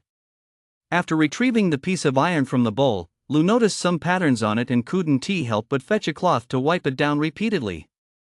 As Lou kept wiping, the piece of iron not only failed to become shiny but actually grew darker and darker, losing all luster and appearing matte. Even stranger was that the piece of iron, which had originally been light as a feather, actually grew heavier as the grime was removed. Lou was utterly astonished. He realized this wasn't just a piece of iron, but a matte iron plaque. Engraved on the plaque was a mythical beast. It resembled a tiger, yet it had a single horn on its head. Its body bore a resemblance to a dragon, while its feet looked like those of a chelan. Lou had no idea what this mythical beast actually was, but the iron plaque looked to be no bigger than 2 coins, small and delicate, and would make a fine pendant. But Lou didn't care what it could do. He just wanted to know if it was valuable and if he could sell it. The next day, Sunday, Fat Dragon refused flat out to go to the library with Lou to study. It was way too boring. Most importantly, there weren't any of the rumored beauties to look at in the Film Academy's library. He figured they were all out filming TV shows. When Lou woke up early that morning, he didn't head straight to the library. Instead, he hopped on his bike and rode straight to the antique market next to the flower and bird market. Lou wanted to ask about the price of that iron plaque. If it was worth anything, he planned to sell it. The flower and bird market was bustling with activity, but the antique market was deserted. Lou had arrived too early. Most of the shops in the antique market were still closed. After walking around for a while and seeing only a few shops open, Lou chose a shop called Treasure Pavilion and walked in. He picked this one because there was a sign outside the door that read, "We buy all kinds of collectibles and antiques." The shop owner was gently dusting the shelves with a feather duster. Seeing someone enter, he said, "Good morning," without even turning his head. When the owner finally turned around, he saw a young man in his early 20s and smiled, saying, "You're up early, young man. Take a look, we have everything here. It just depends on what you want to use it for." "Sir, do you buy things?" Lou asked. Hearing that the young man actually had something to sell, the owner quickly sized Lou up and laughed. "Of course we do. What good stuff do you have, young man?" Lou casually pulled the iron tag out of his pocket and handed it over. "Sir, could you take a look and tell me how much this tag is worth?" Lou asked. The shopkeeper saw it was a small black tag and reached out to take it. He examined the tag closely and chuckled. "It's a pretty interesting looking tag." "Where did you get it?" "I found it on the street," Lou replied. "You found it on the street," the shopkeeper muttered to himself, then continued, "This plaque is useless. You can't tell how old it is, and it doesn't have any history behind it. It's worthless." "Worthless?" Lou was deeply disappointed. "But it looks pretty old, doesn't it?" "Pretty old? How old?" "Do you know which dynasty it's from?" the shopkeeper asked with a smile. The question left Lou stumped. How would he know what dynasty an iron plaque belonged to? "I don't know either, but look at the mythical beast painted on it. It must be pretty old, right?" Lou said. The shopkeeper couldn't help but laugh. "Young man, go check out the street stalls down this street. Mythical beasts like this are everywhere. You can have them painted however you like." Lou felt incredibly disheartened. "Young man, antiques and collectibles aren't as simple as what you see on TV every day. It's not like you can just pick up some old-looking thing and sell it for a fortune. There's a lot more to it than that," the shop owner said with a laugh. "This plaque isn't porcelain or a painting. Just because you can identify the era doesn't mean it's worth anything, but this plaque of yours, even if it's from the Ming or Song dynasties, is worthless if you don't know its purpose. It's just an ordinary piece." Seeing Lou's speechless, dejected expression, the shop owner continued with a laugh, "Young man, you're the first customer to walk in today. I haven't even opened for business yet. Here's the deal. I'll take this plaque from you and give you 20 yuan. How about that?" 20? Lou was furious. Was the guy trying to give him the charity line? 20 is more than enough, the shopkeeper said. "Don't think that just because it's an ancient artifact, it's valuable. How many years has it been since the Han Dynasty's Wuzhou coins? They're about the same size as your plaque, and they're only worth a few bucks. I was just asking. I'm not selling it," Lou said, snatching the plaque back from the shopkeeper's hand. "Hey, you're something else, kid. If you don't want to sell it, fine, but why grab it like that?" the shopkeeper said. Lou took the iron plaque and turned to leave. "I'll give you 50. It's just a find anyway." The shopkeeper followed Lou out the door. Lou ignored him and kept walking. "If you ever decide to sell it, bring it back. I'm telling you, no one will offer more than I did." The shop owner chuckled, treating a piece of junk like it's a treasure. Lou clutched the iron plaque in his hand. He thought to himself, this thing must be from at least the Qing dynasty. Aren't all ancient artifacts valuable? Besides, aren't Han dynasty items only worth a few bucks? Could this guy be pulling my leg? Lou believed that the older an ancient artifact was, the more valuable it became. Even ancient trash, once brought into the present, was considered an antique and should be worth a fortune. Lou didn't head straight home. Instead, he asked around at the few shops that were already open. Just as the shop owner had said, his offer was indeed the highest. Some people were even offering as little as 5 yuan. Lou clutched the iron plaque, feeling frustrated. He thought that since this thing wasn't worth much, he might as well keep it for himself to play with. Lou pushed his bicycle through the antique market toward the flower and bird market. As he passed a stall selling bracelets, he stopped his bike, thinking he might as well buy a bracelet to thread the iron plaque onto and wear for fun. Seeing Lou stop and crouch down, the vendor immediately smiled and said, "Young man, looking to buy a bracelet? Take a look, I've got everything here." As he spoke, the vendor casually picked up a deep red, lustrous bracelet and handed it to Lou, saying, "Take a look at this one. Do you like it?" Lou took it without thinking. "This is from the Qing dynasty, southern red agate. It came from the imperial court. If you want it, I'll give you a good price. It's my first sale of the day. Take it for 5,000. The vendor chuckled. Lou ran his fingers over the beads, which felt cold to the touch, and remarked offhandedly, "Sir, this isn't agate at all, it's glass. Isn't it?" Lou knew nothing about bracelets. He was just speaking off the cuff. But as soon as he said it, his left hand twitched, startling him. Holy shit! What's going on? Lou thought to himself in alarm. What's wrong, young man? The vendor asked, noticing Lou's sudden tremor. Nothing, it's just a bit chilly this morning, Lou replied. What just happened? Lou was clutching the iron token in his left hand, and he had just sensed it suddenly grow hot. Chapter 32, Appraisal Token. Now, as Lou touched the iron token again, he found nothing unusual. It was still as cold as before. Holy shit! Was that a hallucination? Lou couldn't help but wonder. What glass?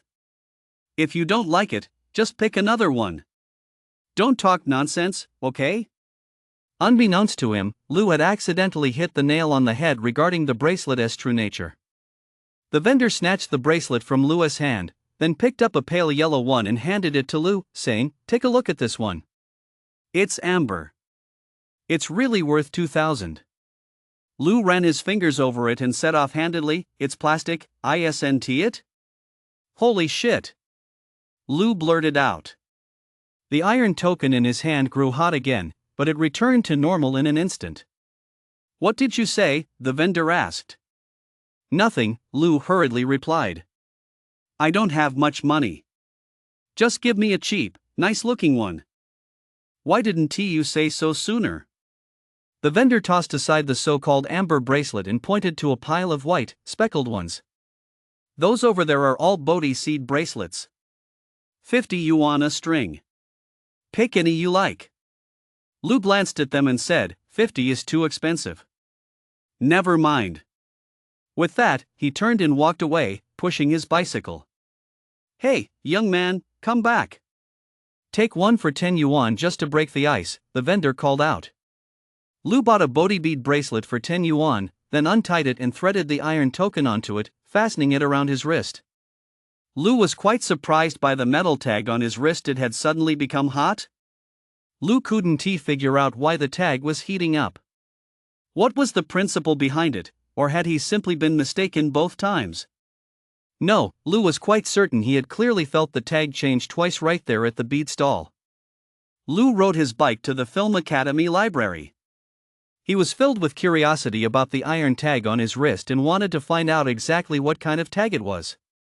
For the average layperson, researching an object of unknown name and origin would require poring over vast amounts of books and materials, taking anywhere from a few days to several months, or even years. But Lou was different. He already possessed a systematic understanding of library management, knowing exactly where to find specific books. Moreover, and most importantly, he read with extraordinary efficiency. In less than 2 hours, he had gone through 20 or 30 books. It wasn't merely a matter of reading, he fully absorbed the contents of every book he leafed through, as if he had written them himself. Lou finally figured it out. The mythical beast on the iron plaque was named Dieting. Dieting had the head of a tiger, a single horn, the ears of a dog, the body of a dragon, the tail of a lion, and the hooves of a qilin resembling a dragon yet not a dragon, a tiger yet not a tiger, a lion yet not a lion, a qilin yet not a qilin, and a dog yet not a dog. Dieting could discern the authenticity of all things in the world through hearing, and was particularly adept at hearing people's innermost thoughts. As for the dynasty from which this plaque originated and its value, Lou pored over dozens of books and even antique magazines, yet found nothing. By flipping through dozens of books on antiques and collectibles, Lou instantly gained a great deal of knowledge about these items. The iron plaque in his hand was roughly the size of a small token, but its purpose was hard to say, since there wasn't a single character on it. As for which dynasty it came from, that was impossible to determine. However, Lou was now quite certain of one thing: if he couldn't uncover the story behind this token, it would indeed be worthless, just as the owner of the treasure pavilion had said earlier. Lou gazed at the lifelike Dieting mythical beast on the token, and a name suddenly sprang to mind: Appraisal Token. Appraisal Token? Lou raised his wrist with one hand while flipping through the iron token with the other. Listening to people's hearts, discerning truth from falsehood. Could it be? Lou suddenly recalled what had happened that morning at the bracelet stall. Lou quickly pointed to a copy of Antiques Collectibles magazine in front of him and said softly, "This is a magazine from the 1990s. The appraisal token on his wrist showed no change, it remained ice cold. Am I just overthinking this? Lou couldn't help but shake his head and chuckle sarcastically. I thought I was writing a novel. Lou raised his left hand and gripped the iron tag on the bracelet tightly, then tapped the magazine on the table lightly with his right hand, chuckling to himself, "Isn't this just a magazine?" His left hand felt as if it were being gently bitten by an ant. The iron tag had actually grown hot once again. Holy shit! Lou seemed to have figured something out. This time, it's definitely not a hallucination. Lou looked at the appraisal token in his hand. He suddenly realized that the appraisal token only responded to his inner thoughts. Lou pointed at a book titled Natural History on a nearby bookshelf and thought to himself, that essay book published in 2015. Huh? Lou was utterly puzzled. But that is a book published in 2015. Could I be wrong? Lou walked over and opened the book. It was indeed published in 2015. Why wasn't the appraisal token reacting? Holding the appraisal token in his left hand, Lou decided to try again. He silently repeated to himself, "This is a book published in 2015. Still no reaction. Feeling frustrated, Lou gently tapped the book and thought, "This is clearly a book published in 2015. The appraisal token finally started to heat up again. Holy crap! Lou seemed to finally get it. He had to cover the appraisal token with one hand and touch the object he wanted to authenticate with the other for the appraisal token to hear it. Lou hurriedly began testing it again in the library. That girl was a film school student. Lou silently repeated this to himself, but the appraisal token didn't react. Lou walked over, silently recited the incantation, and gently touched the girl. The appraisal token grew hot again. "Sorry," Lou said to the girl, overjoyed. The appraisal token on Lou's wrist only grew hot when it detected that the object he was thinking of was genuine. No reaction meant it was fake. Holy crap! Lou stared at the small black metal token on his wrist and couldn't help but exclaim, "I'm set for life now. This thing can actually tell the difference between real and fake. If I take this appraisal token out to hunt for bargains, wouldn't I strike it rich?" Lou muttered to himself, wondering if the millions of dollars in debt he owed might finally have a chance of being paid off. But reading wasn't for nothing. Lou had devoured dozens of books on collectibles and antiques that morning, and titles like Introduction to Collectibles Investment had made it crystal clear to him, the world of collectibles and antiques was far too complex. Without decades of experience and a wealth of knowledge gained from extensive reading, one simply wasn't cut out for this line of work. Even with the appraisal token. Lou knew the appraisal token could verify the authenticity of his inner thoughts, but without deep industry knowledge, he could at best use it to detect fakes, not to identify genuine items. Detecting fakes might prevent him from being scammed or losing money, but it wouldn't make him money. Only by identifying genuine items could he truly find treasures, snag bargains, and turn a profit. Therefore, Lou clearly understood that to make good use of the appraisal token, he must first possess a solid foundation of knowledge. Fortunately, this was no challenge for him. Starting that afternoon, Lou devoured every book in the library related to collectibles and antiques, as well as history books and even all relevant magazines covering topics like collectibles, porcelain, and art appraisal. He left no stone unturned, reading every single volume published to date. The sea of books was vast for the average person. It would likely take several lifetimes to read them all. Even if one managed to finish them, how much of it could one actually remember? And even if one remembered some of it, how much of that could one actually apply? However, none of these issues were a problem for Lou once he had read them. They were all his. Lou had a terrifying plan. He intended to read every single book in the library related to history and collectibles, committing them all to memory. Chapter 33, Repairing Things Just by Reading. That day, Lou read until very late before heading home, and he didn't forget to carry 20 books back with him. Lou hadn't expected that it was almost 7 o'clock, yet his mom hadn't even set up her stall yet. There were guests at home again. It seemed like his third aunt had opened the floodgates yesterday, causing relatives who hadn't visited in ages to start showing up one after another. Today it was Lou's eldest aunt. No need to ask, she was definitely here for money too. The scene was naturally much the same as yesterday's. After seeing his aunt off, Lou's mom couldn't help but stare blankly at the doorway. How much did your eldest aunt want? Lou asked casually. 70,000, his mom said, wiping a tear from the corner of her eye. How come Auntie Lou came right after third aunt? It's as if they de-planned it, Lou remarked. They'll all be coming next, Lou's mother said. Why? Don't they know we don't have any money? Lou asked, puzzled. Whether we have it or not, once someone starts asking, the rest will follow, Lou sighed. Before, everyone was too embarrassed to ask, they were a bit too concerned about saving face. But once someone breaks the ice, that sense of propriety is shattered. Plus, they're all afraid of being too late. What if we happen to have a little money left, and those who ask first take it all? So, they'll all come asking.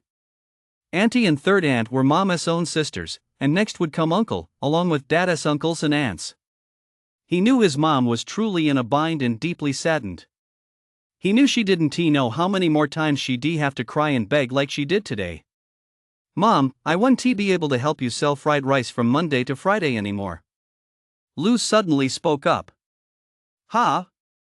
Mom was taken aback for a moment, then quickly caught on. Okay, just focus on your studies. My fried rice skills have improved a lot since before. I'll go to the library to read and study. I'll be back around 9:30, Lou said. All right, go ahead. Lou's mom was happy that Lou was working so hard, but she also seemed a little disappointed. Lou wanted to use his time after school to go to the library and read, so he could accumulate knowledge as quickly as possible, use the appraisal token on his wrist to earn money as soon as possible, and pay off his family's debts as soon as possible. Lou's family didn't have a computer right now, and his phone had been broken during his last trip to Wuyuan Mountain. Although he could make calls, he couldn't browse the internet. In this day and age, the internet is a better platform for knowledge than a library.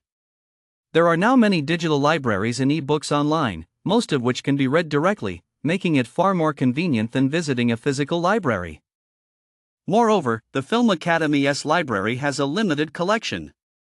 At Lou's reading pace, it wouldn't be long before he'd finished all the relevant books. But the antique and collectibles industry spans thousands of years. The Film Academy's meager collection alone wouldn't be enough to turn Lou into an expert. Therefore, getting a computer or tablet is essential. Only then can he accumulate knowledge more quickly and develop his skills faster. However, given his family's circumstances, buying a computer is simply out of the question. Even if Lou had the money, it wouldn't work. Lou had no choice but to go to the library every day after school and frantically read through dozens of books, then carry 20 more home when the library closed. But he only managed to keep this up for 4 days before he had to give it up. One day, as Lou was leaving the Film Academy library and passing by the dormitory building, he saw a girl throwing an old laptop into the trash can. A sudden idea struck him, and he immediately went over to retrieve it. The pink laptop didn't actually look that old judging by the label on the bottom. It had been in use for less than 4 years, though it was covered in stickers. The next day, he pored over dozens of books on computer hardware and repair at the library, then spent 50 yuan at the electronics market to buy a few capacitors, a soldering iron, and other basic tools, and fixed the pink laptop. Lou deliberately worked on the laptop at the dining table in the living room. His mom, seeing the pink laptop, assumed it belonged to one of his classmates. When Lou told her he'd found it in the trash, his mom felt a lump in her throat and tears welled up in her eyes. Their family used to be so well off they'd always bought the latest and most expensive electronics. Now, here they were, picking up someone else's discarded items from the trash. Seeing how mature Lou had become, his mother felt deeply comforted. Holding back her tears, she smiled and asked, "When did you learn how to fix computers?" "I taught myself by reading books," Lou replied with a smile. Having more skills makes it easier to earn money in the future. "Mom, look, the computer is fixed." Lou pointed at the computer screen, which had lit up again, and smiled. "I won't have to go to the library at night anymore. With a computer, I can read many books from the online library, and it'll be much easier to look up information." You're in charge of your studies. Mama's job is to earn money and send you to college, his mom said with a smile. They had the computer now, but there was a major problem that left Lou feeling a bit stuck. Without an internet connection at home, he still couldn't go online. Having an ISP install broadband would cost at least 7 or 800 yuan a year, and Lu couldn't bring himself to ask his mom for that. However, this problem only troubled Lu for half a day. By the next day, he had already solved it. If he could figure out hardware, software was naturally even easier to tackle. Lu hacked into his neighbor's router and started using free broadband. Fat Dragon would ask Lu about the treasure map of heaven almost every time they met. But when Fat Dragon finally saw the treasure map, he couldn't help but exclaim, "Holy shit! Dude, you're a genius. Last week your drawing looked like a dog chewed on it, but today it looks like it was printed." "I told you I was a genius, but you wouldn't believe me," Lu said. I believe it, I have to believe it now." Fat Dragon laughed. "So when are we going to dig for the treasure?" "I don't think the weekend will be enough, and there aren't any major holidays coming up. We should wait a bit longer until summer break, when we've already planned to go with Xiaowei," Lu said. "We have to wait until summer break?" Fat Dragon asked, clearly impatient. "What's the rush? If there really is treasure, it's not going anywhere. Since we're doing this, we should play it safe," Lu continued. "Besides, it's just the three of us digging. We won't find a thing if we don't have the basic gear." "Gear? Are you seriously suggesting we bring in an excavator?" Fat Dragon laughed. "Get lost," Lu snapped. "We need to learn from last time. We've got to prepare a tent, shovels, and stuff, right? The key is time. There's absolutely no reason for us to stay out there for more than 2 days." Fat Dragon thought Lu had a point. In truth, he was just curious about the whole treasure hunting thing. He really didn't care about the treasure itself. Fat Dragon wasn't stupid. He knew full well that if they actually dug up something valuable, they wouldn't dare take it. After all, that would be illegal. They might even end up in jail. But Fat Dragon couldn't help but feel a bit troubled again. "I have to practice driving this summer, right? Practicing driving only takes a few days. You can't get behind the wheel until you pass the written test, so there is plenty of time in between," Lu said. "I'll teach you when it's time to practice. Maybe I'll just go ahead and get my license too. It's only a matter of time." Hearing that Lu planned to get his license with him, Fat Dragon perked up immediately. "That sounds great. With Binhai's fastest by my side, passing the test will be a piece of cake." Chapter 34, Internship. Fat Dragon had been pretty busy lately because of the school basketball tournament. He stayed after school every day to practice. He didn't even go out with Lu to browse bookstores after lunch anymore. With Fat Dragon out of the picture, Lu took the opportunity to ride his bike over to the antique market. Lu didn't go to the antique market to hunt for treasures or snag bargains, but to test his accumulated knowledge. Lu had read so many books on collecting, investing in, and appraising antiques that, in terms of knowledge alone, his current level was easily equivalent to someone with over 10 years of experience in the field, far surpassing many shop owners. Lu came to the antique market to look, not to buy. He had silently set a rule for himself: he would never make a purchase until he had read 10,000 books on the subject, not even if the item practically threw money at him. Because the more books Lu read on the subject, and the more stories and case studies he learned, the more deeply he understood just how treacherous this industry really was. Lu browsed every stall at the antique market, examining every single item. He would first assess the objects using his accumulated knowledge, then verify them with the appraisal token. At first, the appraisal token rarely reacted, but later it began to heat up more and more frequently. Most of the vendors at the antique market were regulars. Seeing Lu come by every day at noon, they gradually got to know him. Seeing that this young man only looked but never spoke, let alone made a purchase, they couldn't help but feel curious. Through brief exchanges and casual banter, within a few days, Lu had become acquainted with all the vendors selling cultural artifacts on the street. Lu couldn't very well say he was a high school student, so he simply told them he was a college student majoring in history who came by every day to look at old artifacts and learn a bit. When the vendors realized he was a college student and that he wasn't there to hunt for bargains or scouting for treasures on behalf of a shop, they naturally warmed up to him. As they grew closer, the conversation flowed more freely. They began sharing insider rules and stories from the trade, and sometimes the vendors would even unconsciously pull out their latest finds to show off to Lu. As Lu listened more and more, he couldn't help but realize that there were actually many things he couldn't learn from books. During the day, he would go to the antique market to observe physical items as part of his practical training. At night, he would return home to read books and look up information. As his experience and knowledge cross-verified and reinforced each other, his growth was indeed remarkably rapid. The internet is a wonderful thing. In the past, when Lu went to the library to read, it usually took him anywhere from 5 or 6 minutes to over 10 minutes per book, whereas reading online was much faster. Flipping through the pages of a physical book is actually the most time-consuming part. Basically 90% of the time is spent on the act of turning pages. It's different online. Open a book, scroll to the bottom with the mouse, or set it to auto-scroll. The speed increases several-fold, and reading a book takes only a minute or two. One day after school, Lu was about to dash off with his backpack as usual when he was stopped by his homeroom teacher, Lang. "Lu, don't leave yet," Lang said, blocking his path. Lu was puzzled. Since the incident with the midterm exams, he and Lang hadn't exchanged a single word. He knew Lang was still upset with him. "What is it, teacher?" Lu asked. "Could you stay after school to play some basketball?" Lang asked. Before Lu could refuse, Lang continued, "Xian Feng got injured during practice at lunchtime today and can't play. Could you fill in for him?" Xian Feng was the center on the class basketball team. He was the second tallest student in the class, right after Lu, making him the team's dominant presence under the basket. "Teacher, I'm really bad at this. Nobody ever lets me play." Lu couldn't help but laugh. "I don't know much about basketball, but you're the tallest in our class. You can grab some rebounds and serve as a simple presence under the basket, right?"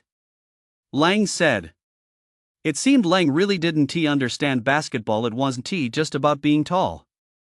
But their class really couldn't find a decent presence under the basket.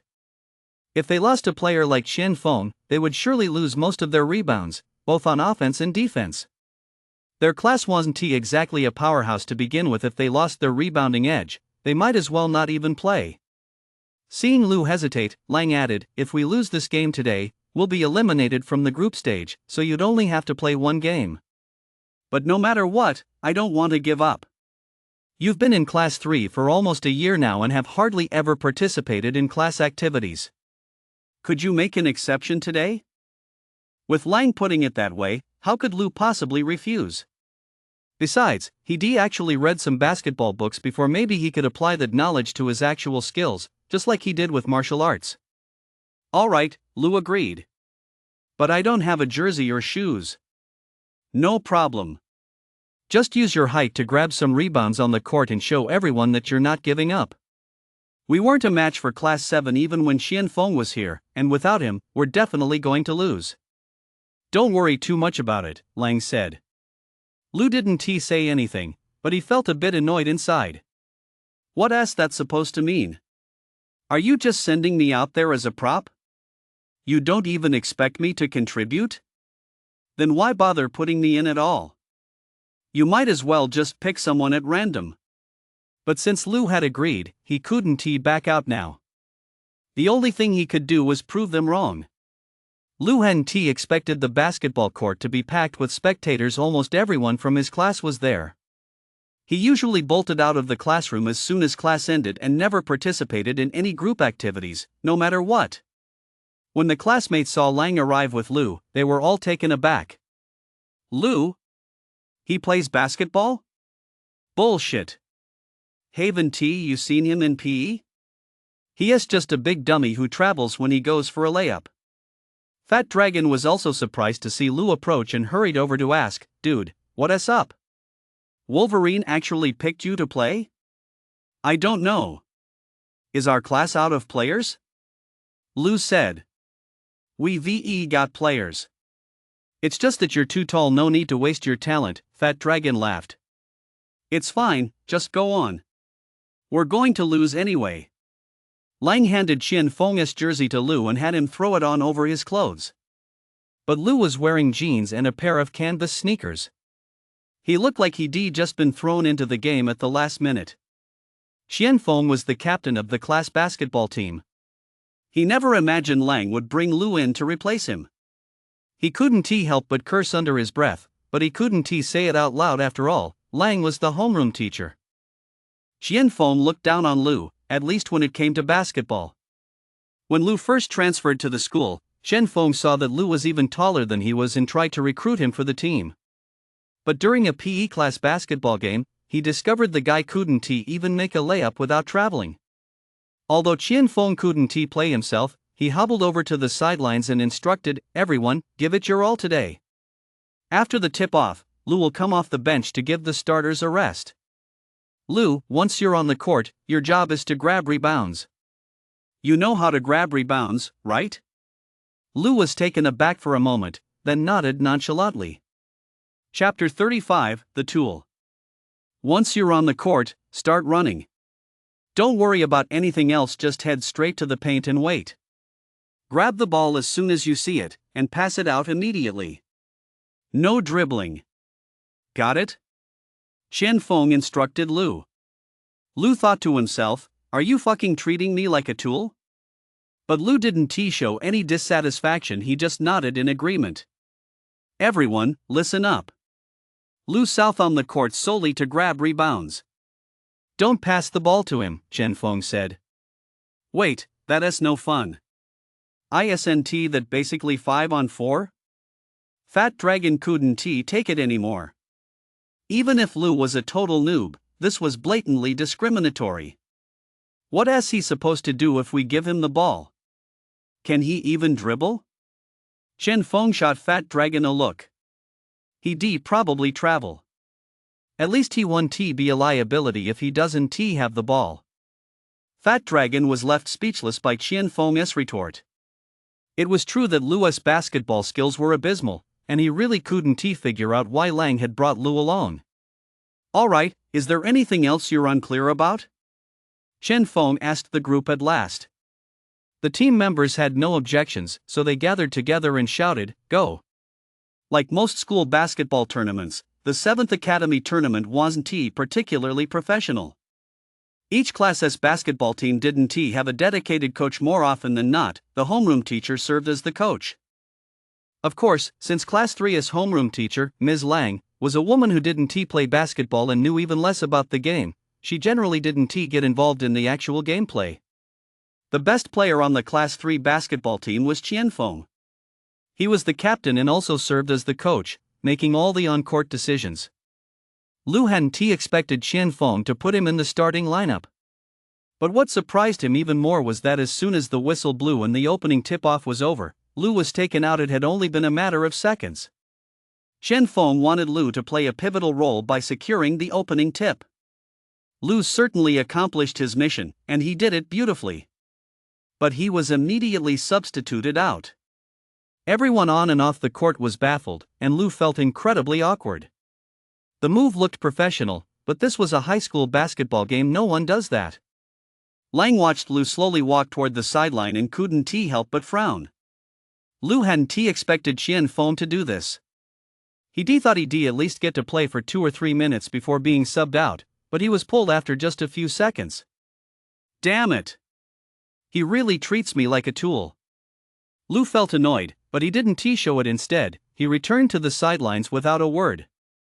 Class 7 was Class 3's old rival. They knocked Class 3 out last year, and now they were facing off again.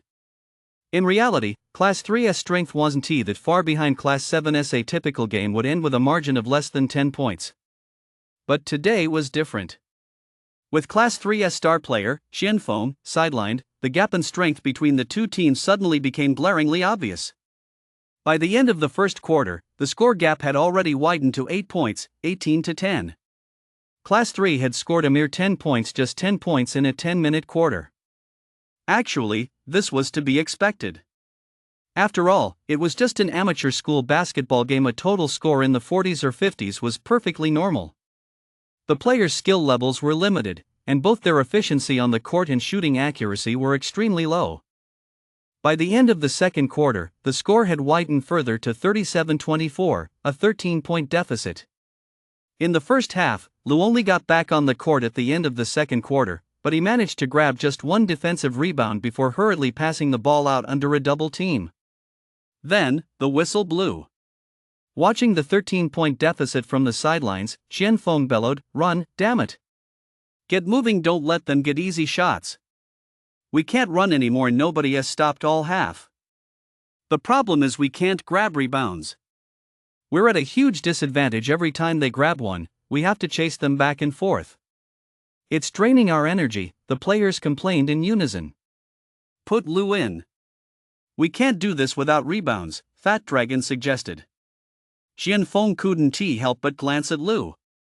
He was well aware of how crucial rebounding was, but he didn't trust him with it. In the past, it had been Qianfeng himself grabbing rebounds and orchestrating the offense. Now that it was Lu's turn, how could he possibly feel at ease? In amateur basketball games, rebounding is even more critical than in professional ones. Because the player's shooting accuracy is so low, out of 10 shots, 7 end up as rebounds. The rate of rebounding is far higher than in professional games. But as the third quarter began, Qianfeng still hadn't put Lu in. Lu stood on the sidelines, feeling a bit awkward. If he hadn't promised Lang, he would have turned on his heel and walked away. But thankfully, there wouldn't be a next time. Everyone had run themselves ragged in the first half, and by the second half, they were all exhausted, the opponents included. Fat Dragon couldn't hold on for even 8 minutes into this quarter. He signaled to Qianfeng to make a substitution. The player Qianfeng was preparing to bring in wasn't Lu, but a nimble player. Fat Dragon pointed at Qianfeng and said, "You bastard, I'm coming off, and you're bringing in someone even shorter? What's the point of playing then? We might as well just forfeit." The gap between the two teams had now widened to 15 points. In reality, for Class 3, the remaining time was practically garbage time. Whether they forfeit or not didn't make much difference. "Qianfeng, let Lu give it a try," Lang suddenly stepped forward and said to Qianfeng. Since the homeroom teacher had spoken, he had no choice but to comply. Besides, it wouldn't make a difference who he substituted in. "Lu, stick to the pre-game plan, grab the rebound and pass it out," Qianfeng instructed Lu. Lu ignored Qianfeng and slowly walked onto the court. Lu had no intention of following Qianfeng's instructions to grab the rebound and then sprint to the other end of the court to wait. He was determined to show everyone what he was capable of. He jumped, grabbed the rebound, and then passed the ball. Lu executed the rebound with great skill, then joined the team's south offensive drive. "Lu, get moving. Hurry up. Get to the basket." From the sidelines, Qianfeng saw that Lu wasn't sprinting to the basket to wait for the rebound as planned before the game, so he couldn't help but shout. Lu ignored Qianfeng and instead yelled at the player with the ball, "Hey, Xiaodu, pass it here." Lu was in a great position, with no one guarding him, but Xiaodu glanced at Lu and then passed the ball to another teammate who was being defended. "Holy shit! Are you fucking blind? Can't you see I'm wide open over here?" Lu couldn't help but yell in frustration. "Lu, just stay down by the basket, don't wander around the court," Qianfeng continued to shout from the sidelines. He grabbed another rebound, passed it out, then cut to ask for the ball, but still no one passed it to him. There were even a few times when a player spotted Lu in a prime position and instinctively reached to pass, only to be promptly shouted down by Qianfeng on the sidelines. "Play the damn game!" Fat Dragon bellowed from the sidelines. "Isn't this basically 5-on-4? By the end of the third quarter, Lu hadn't received a single pass from his teammates. He finally realized these guys had no intention of passing him the ball. Chapter 36, I'm the Captain. The score on the court had become 48-32, with the gap widening further to 16 points. What's the point of playing with a 16-point deficit? We only score 11 or 12 points a quarter. Even if Class 7 doesn't score a single point, we still can't win. The remaining quarter is just garbage time. What's the point of even playing?" Fat Dragon fumed. "No matter what, we have to see the game through," Lang said from the sidelines. "Last quarter, are you going in, Fat Dragon?" Qianfeng asked, looking at Fat Dragon. "I'm not going in. I can't run anymore," Fat Dragon said. "I'll go in," Lu suddenly spoke up. Qianfeng glanced at Lu. He was quite dissatisfied that Lu hadn't followed his pre-game instructions on the court earlier, even though Lu had indeed grabbed a lot of rebounds. "What are you looking at? It's all garbage time now," Lu said dismissively. Qianfeng still didn't want to put Lu in.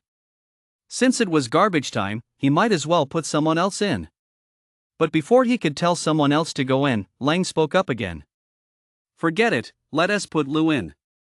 Since the outcome is already decided, we might as well not lose too badly. Let Lu go in to grab a few more rebounds and buy us some time," Lang said. A 16-point lead meant it was indeed garbage time for an amateur school basketball game. Class 7 had benched most of their starters and had stopped pressing full court like before. They retreated to their own half, slouching as they waited for Class 3 to attack. For Class 7, they didn't care how this quarter played out. Even if they didn't score, the result wouldn't change. Their focus was now on next week's quarterfinals. Lu had the ball, while the rest of the team had already crossed half court. "Lu, don't hold on to it, pass it out and cut to the basket," Qianfeng shouted from the sidelines. "Damn it!" Lu cursed under his breath, ignoring Qianfeng. Lu quickly dribbled past half court and drove toward the three-point line.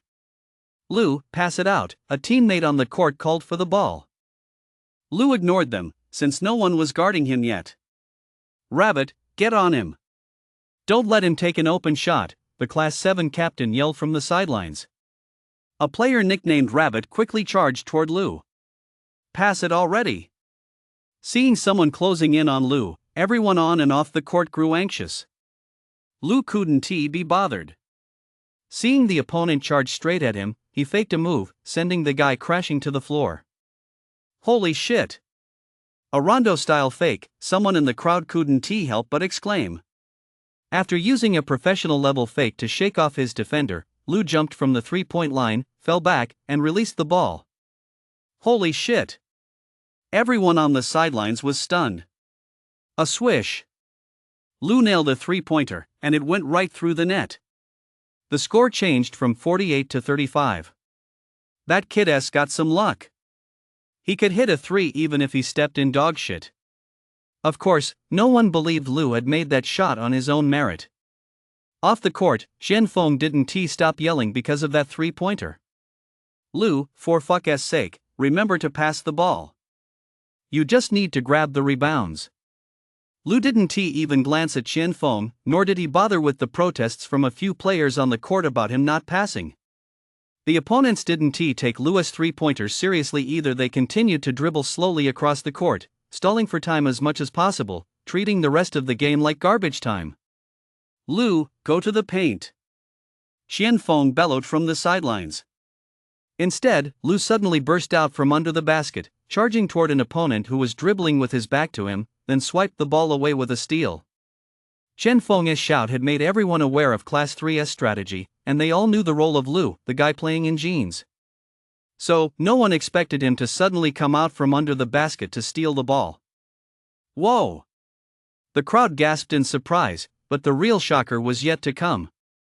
With the front court wide open, Lu dribbled up, jumped from the free throw line, and slammed the ball home with both hands. Holy shit! The arena erupted. A dunk? This guy can actually dunk? Few players could pull off a dunk in a school basketball game, at least not in 7th Academy's history, but today, they were in for a real eye-opener. Holy shit! Fat Dragon jumped to his feet and roared, "That's sick, man. Hey, mark him tight." Class 7's captain yelled from the sidelines. The score was now 48-37, and only a minute had passed in the fourth quarter. Class 7 set up another offense, but the shot missed, and Lu grabbed the rebound. "Everyone, go defend him," Class 7's captain yelled from the sidelines. Two players came over to double-team Lu, which left the other Class 3 players on the court much more open, but Lu still didn't pass the ball. He was going to take it all himself. "Lu, are you gonna pass the damn ball or not?" The players on the court yelled. "Fine, I'll pass, but you guys have to pass to me too," Lu said as he used a fake move to shake off his defender once more. He then stepped back behind the three-point line, turned his body away from the basket, and released the shot. Whoa! The crowd erupted again as the score changed to 48-40. Awesome! Awesome! Fat Dragon led the cheers from the sidelines. Class 7 had no choice but to call a timeout to make a substitution. No matter how awesome you are, you still have to pass. If not, are you planning to do this all by yourself? The players on the court complained. I'll pass if you pass to me, Lu said. The other four couldn't help but look simultaneously at Qianfeng on the sidelines. Why are you looking at him? If he could play, wouldn't he have been on the court already? I'm on the court now, I'm the captain, and you're going to listen to me, Lu bellowed. Everyone on and off the court was stunned by Lu's words. This guy was way too full of himself, just crowning himself captain like that. Qianfeng didn't say a word. Those 3 baskets from earlier were proof enough of Lu's skill. The 4 players on the court exchanged glances, then nodded slightly. All right. Lu called the 4 of them over to the sideline and began laying out strategies for positioning, help defense, and passing. Everyone, including Qianfeng, was thoroughly impressed. They never expected this guy to be so professional, just like a coach in a professional basketball game. His instructions were practically textbook level. In fact, they didn't know that Lu's strategies were indeed drawn from professional textbooks. Class 7 had actually brought back all their starters again, clearly showing how seriously they took Lu. But they simply couldn't understand why Class 3 had such an amazing player and had only just brought him in now. Lu was in charge of grabbing rebounds and organizing the offense. The score was 10 points apart, with just over 8 minutes left on the clock. Seeing Lu's true ability, the opponents couldn't help but feel nervous. Lu had anticipated the opponent's full court, all-out defense. On the court, he drew the attention of 2, or even 3 defenders whenever he had the ball, then passed at the right moment, allowing the other 4 players to face 3 or even 2 defenders. This numerical advantage quickly narrowed the score to 52-50, with the gap down to just 2 points. We're done for. We're done for. Class 7 students wailed from the sidelines. Where did this guy come from? How is he so amazing? If he is this good, why did you keep him hidden? He is our secret weapon. He wouldn't bother stepping up unless it was a critical moment, Class 3 students chuckled gleefully. Hit a 3-pointer to take the lead. Lu roared from the court. That roar sent Class 7's players scrambling to the 3-point line to pressure him. They knew how accurate Lu was from beyond the arc. He'd already sunk 3 3-pointers. Lu leaped from the 3-point line, with 3 opponents closing in to block him. Chapter 37, A True Champion. But it was all a ruse, a plan Lu had laid out the moment he inbounded the ball. Suddenly, Lu made a feint and passed the ball through the gap between the defenders. Someone had been waiting under the basket all along with no one guarding him. He easily scored. The score finally tied at 52-52. The opponents realized they'd fallen for Lu's trick. Their captain, furious, bellowed, "You idiots!" He didn't know if he was cursing himself or Lu. A promising lead seemed to be slipping away. They were unwilling to accept it, yet powerless to stop it. This kind of agony, the agony of a defeat that was within their grasp, is something you can't understand unless you've experienced it yourself. Don't all crowd around one guy. Spread out a bit. Class 7's homeroom teacher couldn't help but shout from the sidelines. But how could a single player possibly stop Lu? With just a move or two, he'd leave defenders completely disoriented. Then Lu would either sink a 3-pointer or slam it home to silence the crowd. The score was finally overturned. Defend. Get 2 more guys on him. Just stop him.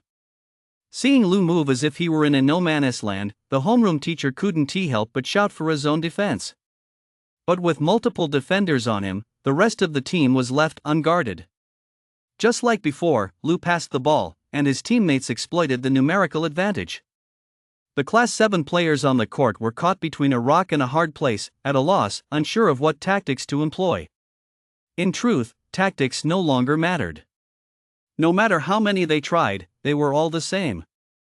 This was a gap in ability. No matter what tactics they used, they were powerless to change the outcome.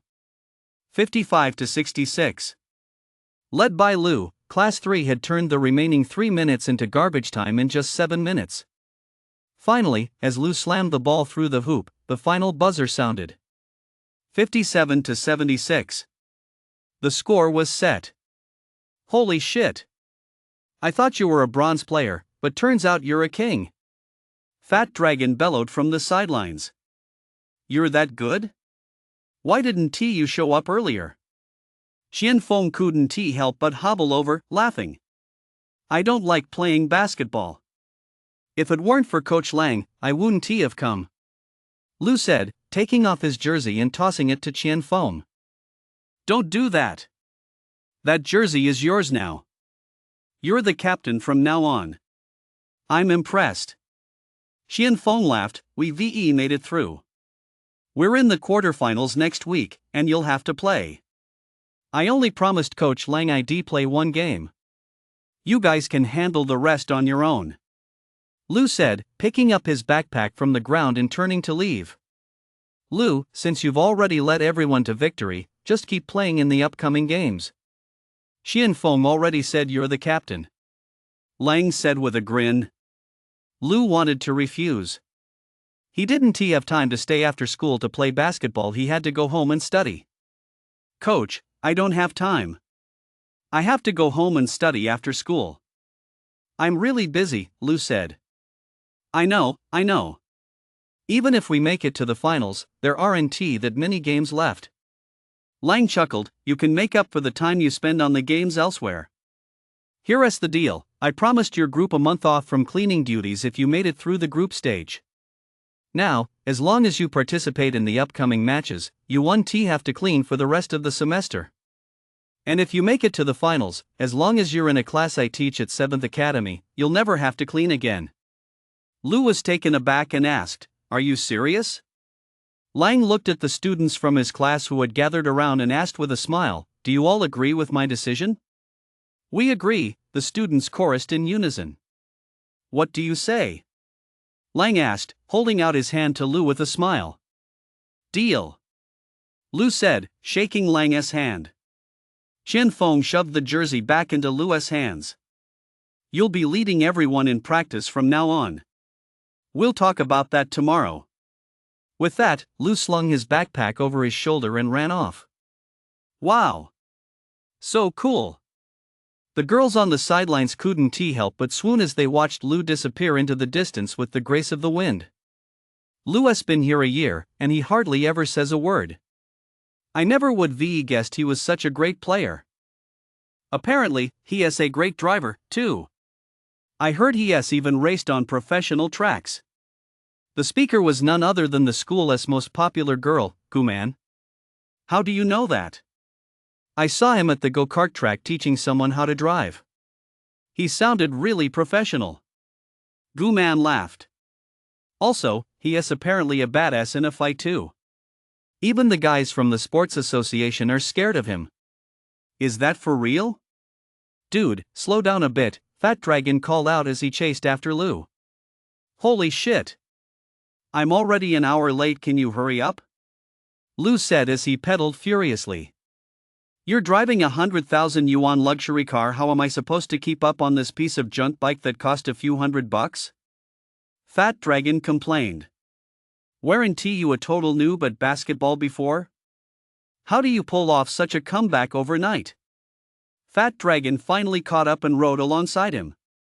Holy shit! I've got plenty of skills.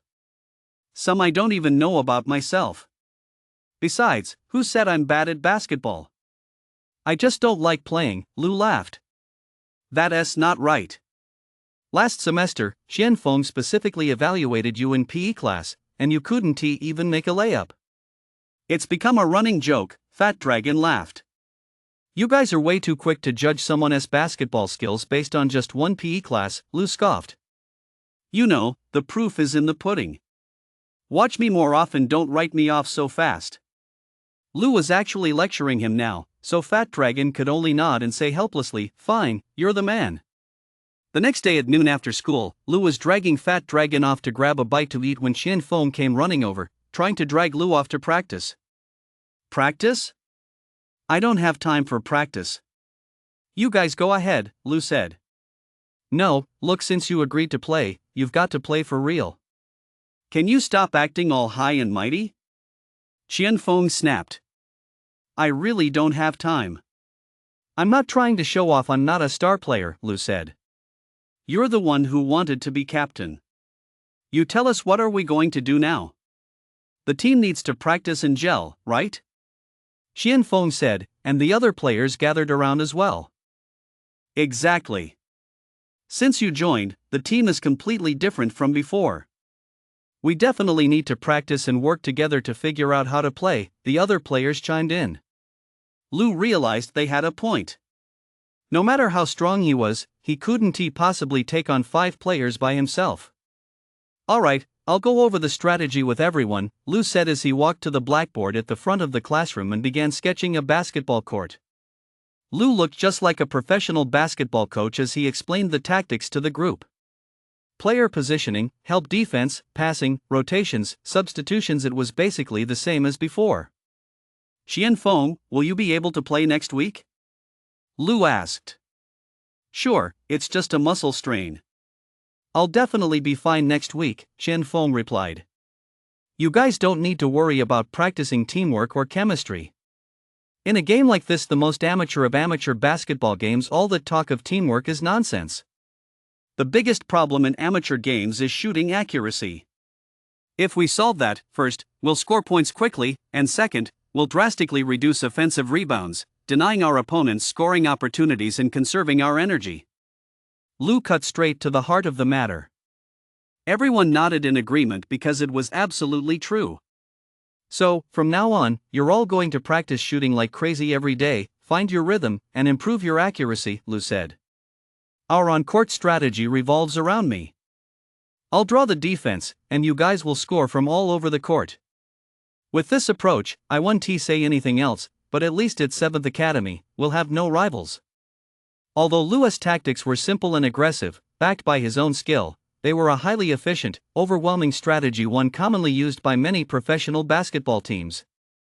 After explaining the tactics to everyone, Lu sent the players off to find time to practice on their own, while he, as usual, finished his lunch and rode his bike to the antique market for his internship.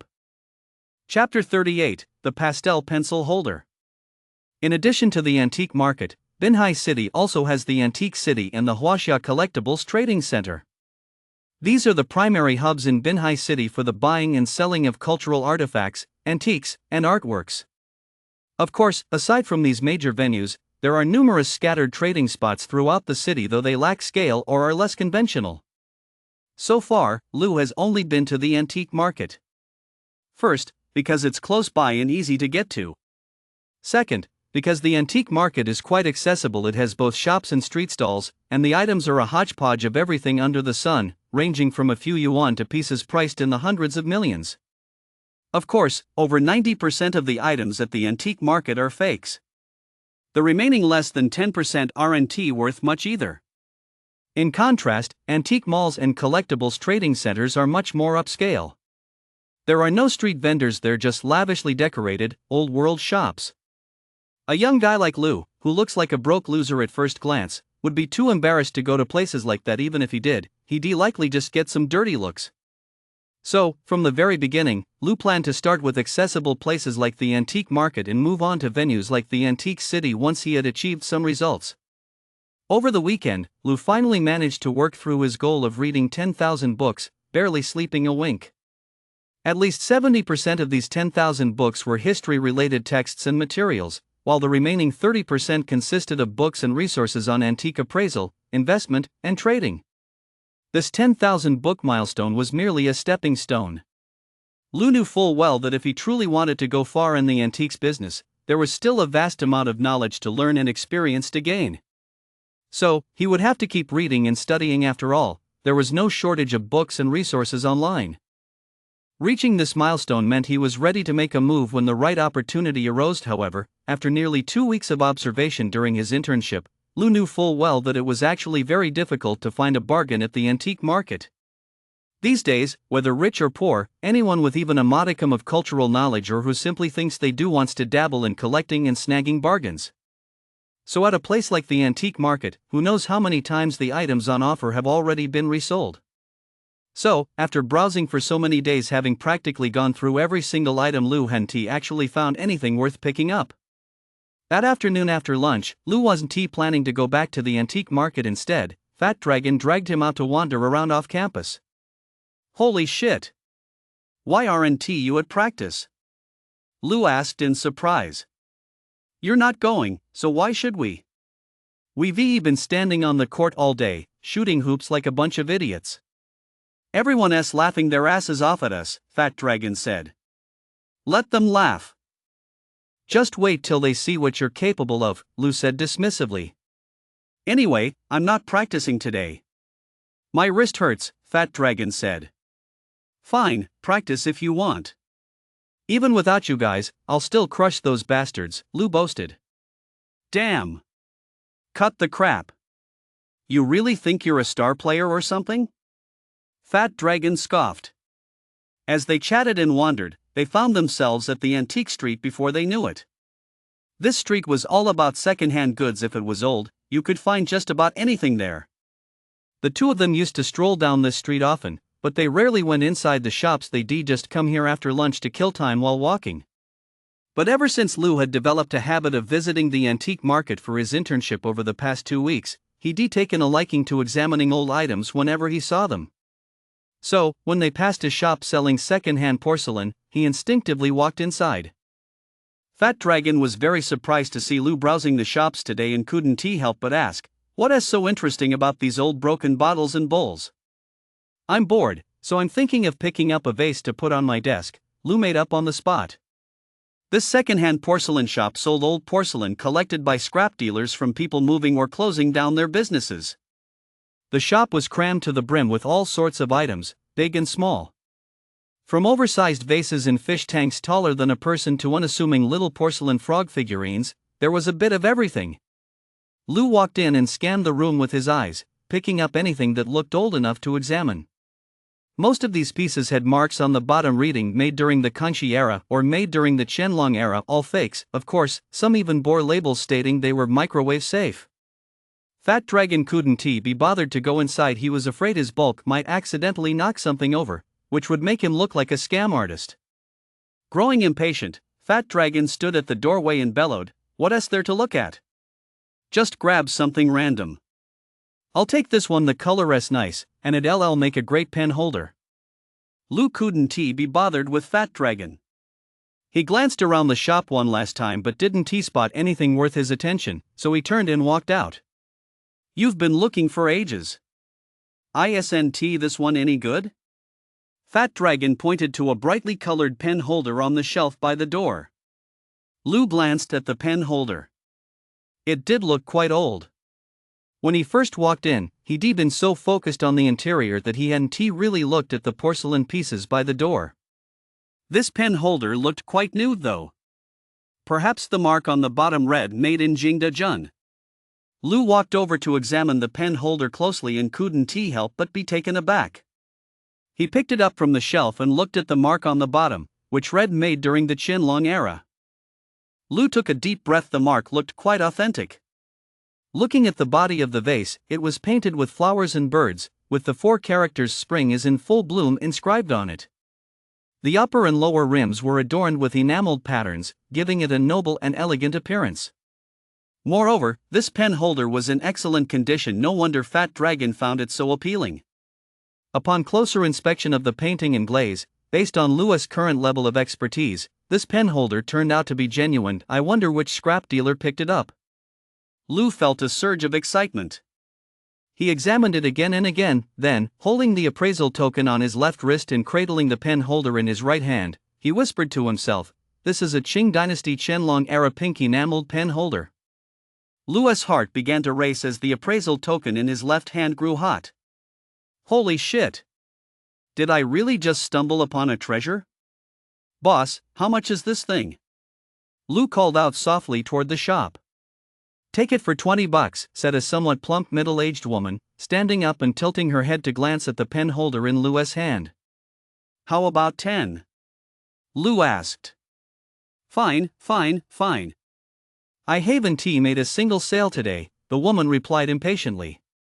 Lu paid, asked for a few sheets of newspaper to wrap the pen holder, and turned to leave with Fat Dragon. Lu couldn't believe he'd actually found a hidden gem and scored a bargain on this unassuming flea market street. Actually, it wasn't that surprising. After all, this was a place for second-hand goods. The people who came here were after cheap old stuff, mostly folks short on cash. Most wouldn't even think about finding hidden gems, nor did they have the knack for it. So, if a good item happened to turn up here by accident, it wouldn't be scrutinized and haggled over by countless people like it would at the antique market. Lu stepped out of the second-hand porcelain shop and picked up a phone box to pack the pen holder into. Fat Dragon watched Lu's antics and found it hilarious. You treat that like it's a fucking antique artifact, don't you? You're handling it like you're protecting your own son, he said. If it breaks, that's it, Lu replied. It only cost $10. Fat Dragon scoffed. Damn it, $10 is still money. Lu retorted. Hugging the phone box, Lu's excited stride quickened. He couldn't be bothered to stroll leisurely anymore. Damn it, why are you walking so fast with a $10 treasure? Fat Dragon snapped. Just as Lu was about to speak, he stopped in his tracks and said, Hey, Fatso, look who is standing by that utility pole up ahead. At Lu's words, Fat Dragon couldn't help but lift his eyes to the familiar utility pole in the distance. Holy shit! Goo man? Liang Lu? Fat Dragon exclaimed in surprise. Chapter 39, Play the Good Guy First. By the utility pole up ahead, Liang Lu, the female tyrant of the arts club, was leading a group of girls from the club as they surrounded Goo Man. Hey, school beauty, weren't you acting all tough at the go-kart track the other day? So many guys were lining up to play the hero and save you.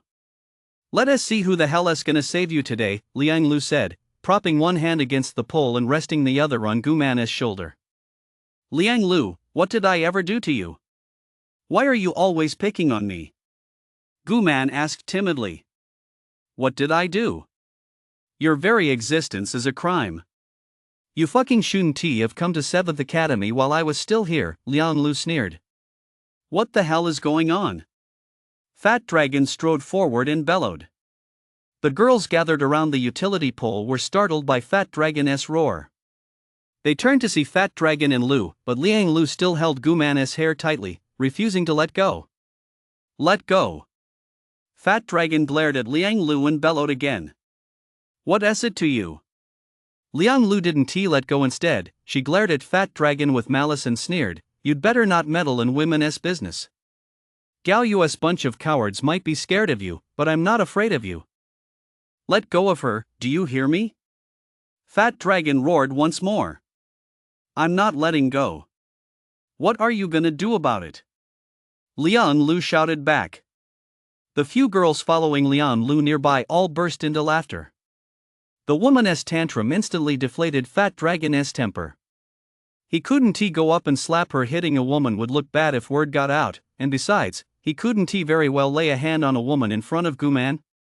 A sharp smack echoed through the air, and all the girls gathered by the utility pole were stunned by the sudden turn of events.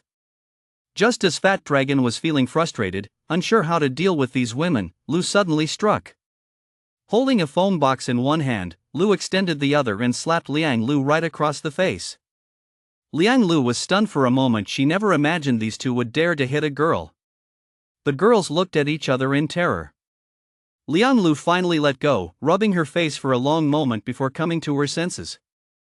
She then glared at Lu and snapped, You fucking dare hit a girl? A girl? Lu sneered. Who's a girl?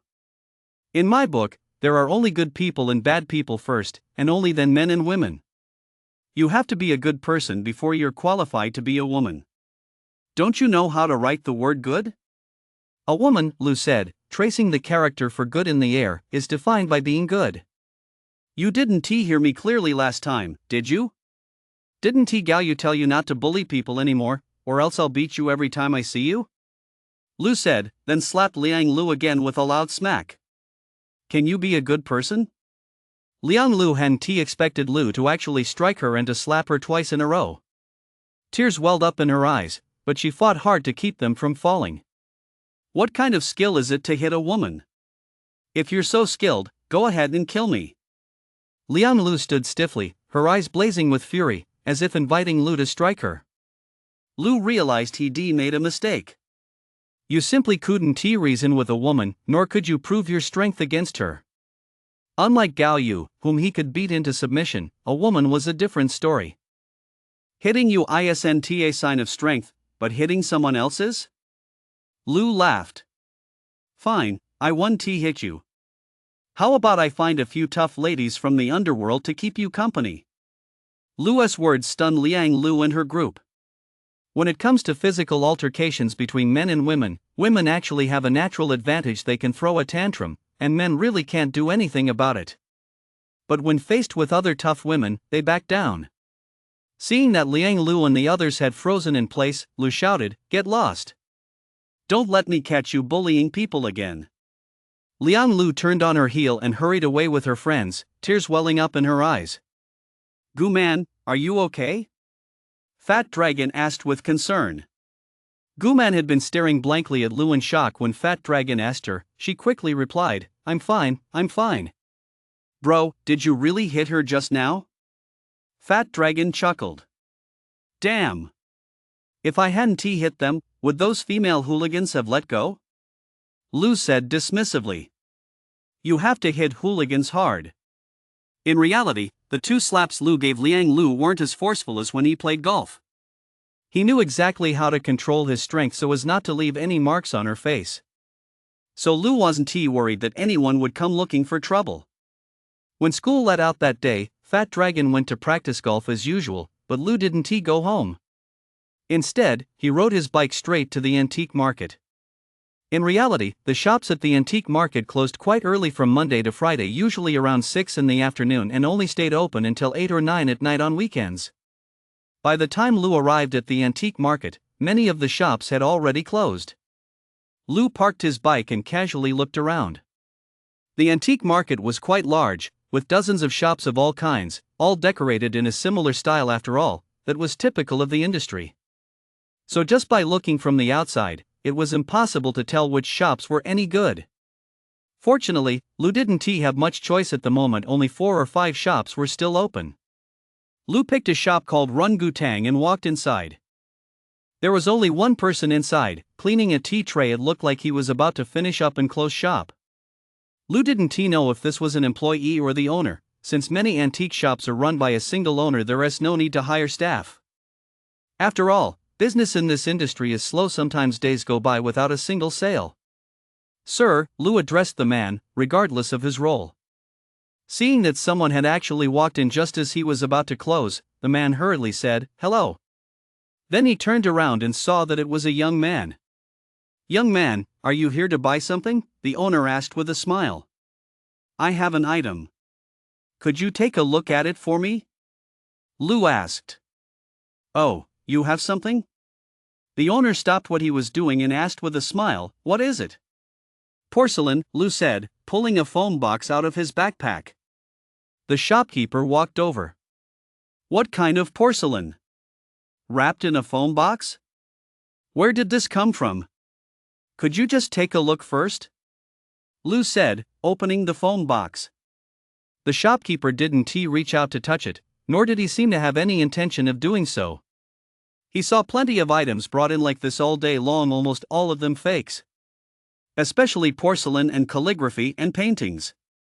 Seeing that Lu looked like a student, the shop owner was even less interested. Noticing the shop owner hadn't touched it, Lu couldn't help but say, "Sir, why don't you pick it up and take a look?" "When was this made?" the shop owner asked with a smile. "Qianlong era," Lu replied. "It looks pretty new," the shop owner laughed. "If this is real, it's worth tens of thousands." "Take a look, boss," Lu said with a smile. "Young man, we're closed for the day." "You'd better try another shop," the owner said, turning back to clean his tea tray. "Boss, you haven't even looked closely. Missing out on a good piece would be your loss," Lu said with a smile. "No need to look. Go find another shop," the owner said with a smile, without even looking up. Chapter 40, The First Fortune. Lu was deeply frustrated. He hadn't expected such a rough start. He'd actually been turned away while trying to sell a valuable item. He'd thought that since the shop was small, the owner wouldn't rip off customers and would be easy to deal with, but it turned out they were just as snobbish as anyone else. The reason Lu hadn't come to places like the Antique City or the Trading Center before was precisely because he worried that, being so young, people would look down on him. And sure enough, that's exactly what happened. The antique business is actually a lot like medicine. The older you are, the more valuable you become. Without another word, Lu grabbed his phone box, left Gu Runtang, and headed straight for the shop across the street. This time, Lu chose the largest shop in the antique mall, Jingu Zhai, and walked inside. Jingu Zhai was indeed much larger. In the main hall, 3 people, 2 men and a woman, were seated around a solid wood tea table. The woman, in her 20s and quite beautiful, was wearing a cheongsam and pouring tea for the other 2. It was obvious she was a shop assistant. As for the 2 men, one was older, in his 50s, wearing glasses and looking quite refined. The other was younger, around 40, fingering a string of agar wood beads. Seeing a young man with a backpack walk in, the man in his 40s smiled and said, "Young man, what are you looking to buy?" "I have a piece of porcelain. Could you take a look at it for me?" Lu said as he walked over to the tea table. "Come on, young man, have a seat first," the middle-aged man said, glancing back at the young woman pouring tea and gesturing for her to pour some for Lu. Lu plopped down and placed the phone box on the tea table. "What's the good stuff?" the middle-aged man asked with a smile. "A pen holder. Could you take a look first?" Lu said as he opened the phone box. The 2 men at the tea table leaned in to look at the phone box at the same time. "Not bad," the man wearing glasses remarked offhandedly. The female clerk placed a cup of tea in front of Lu. The middle-aged man reached out, gently nudged the cup closer to Lu, and said with a smile, "Young man, have a cup of tea first. Let us take a look." As he spoke, the middle-aged man reached out to take the white gloves the clerk was offering.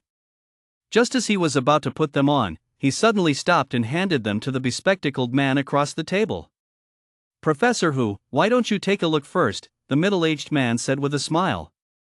Professor Hu, the bespectacled man, was intently examining the pastel-colored pencil holder in the phone box, appearing quite interested. Upon hearing Zhao's suggestion, he quickly replied, "All right, I'll take a look first." Professor Hu deftly slipped on the white gloves, then gently removed the pencil holder from the phone box and examined it carefully. First he examined the mark on the base, then the design on the body and the glaze color. He then took the magnifying glass Zhao handed him and scrutinized the cracks and other details. After examining it for a few minutes, Mr. Hu nodded in approval. He gently set the pen holder down, removed his gloves, handed them to Zhao, and said, "You take a look." Zhao said nothing, but put on the gloves and picked up the pen holder to examine it just as closely. As he looked, Zhao asked, "What is your name, young man?" "Oh, my surname is Lu," Lu replied. "Then I'll call you Little Lu, okay?" Zhao said. "Sure. May I ask what the boss's surname is?" Lu asked with a smile. "My surname is Zhao," Zhao said, glancing at the young female clerk standing nearby. The clerk immediately picked up a business card from the tea table and handed it to Lu. "Mr. Lu, this is our boss's business card." Lu accepted it with both hands. The card was simple. The front read, "Jingu Zhai Zhao," followed by contact information. The back read, "Antique appraisal, trading, and exchange." "Lu, where did you get this pen holder?" Zhao asked with a smile. Lu knew what Zhao was getting at.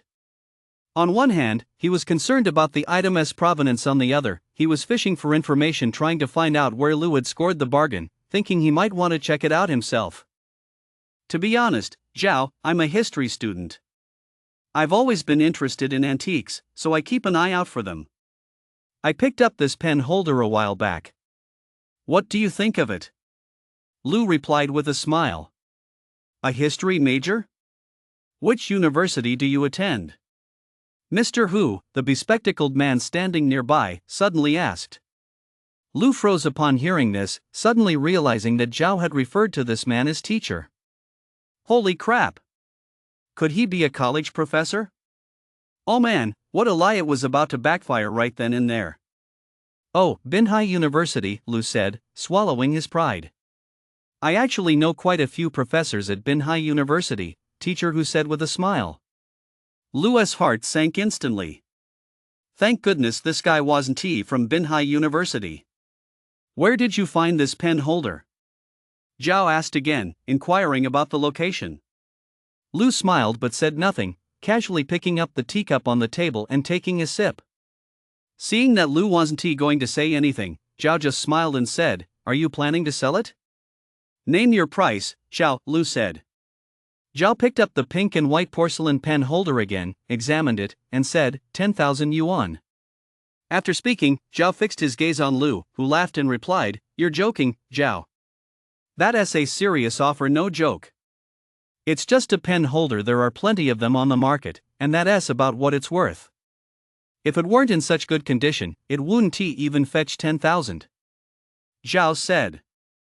If I remember correctly, a few years ago, a Guangxu-era pink and white porcelain piece was auctioned off. The style and design were almost identical to this one and it went for 80,000 yuan.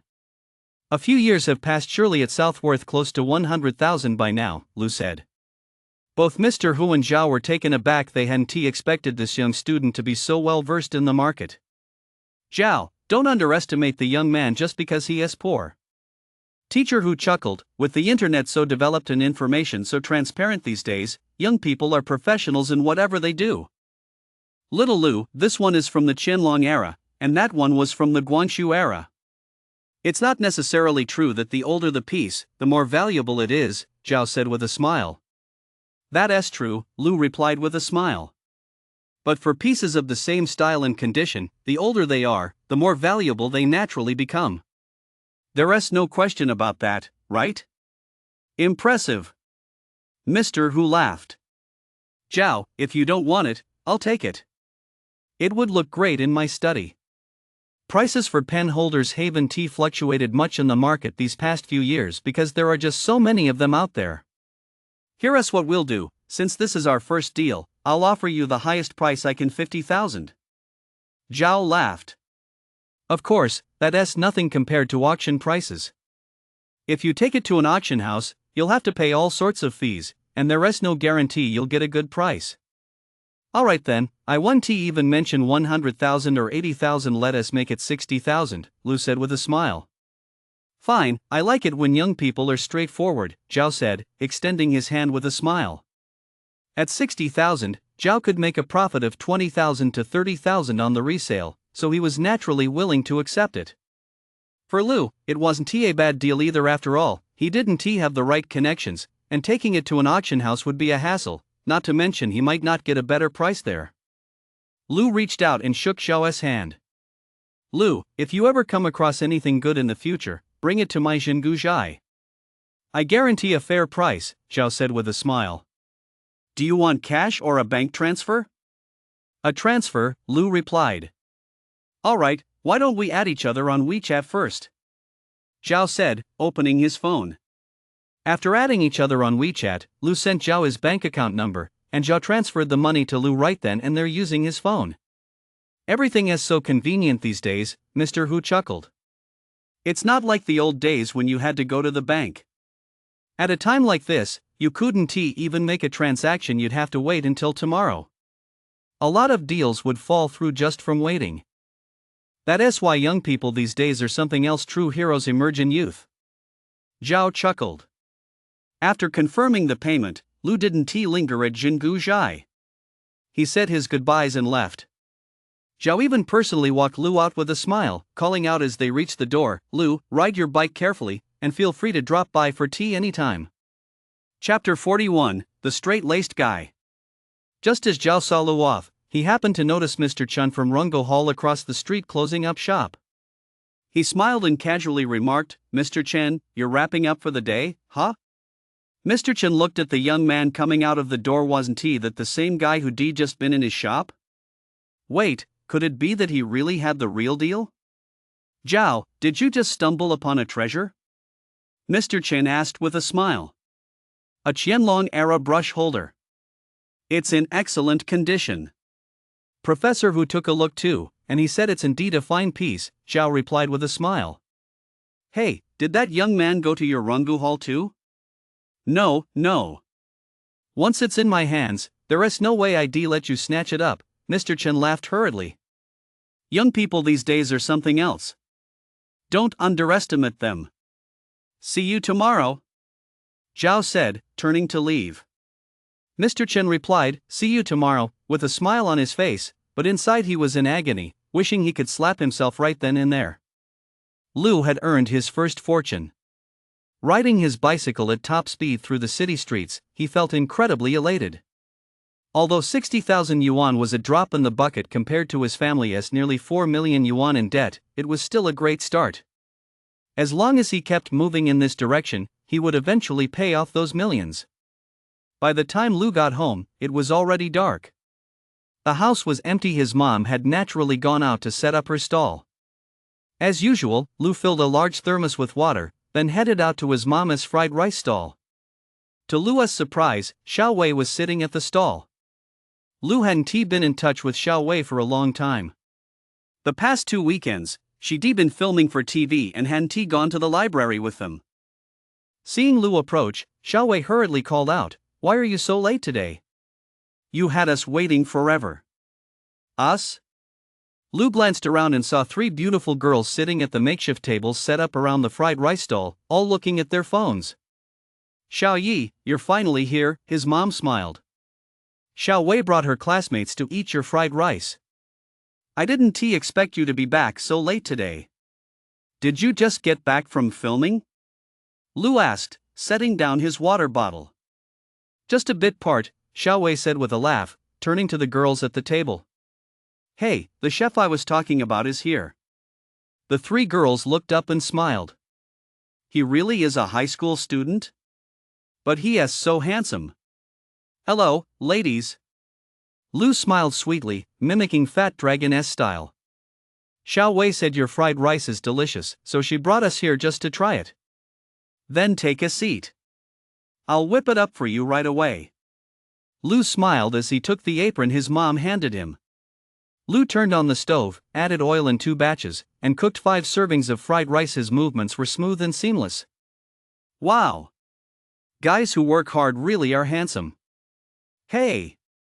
Xiao Wei, is he your boyfriend?" the 3 girls whispered with a laugh.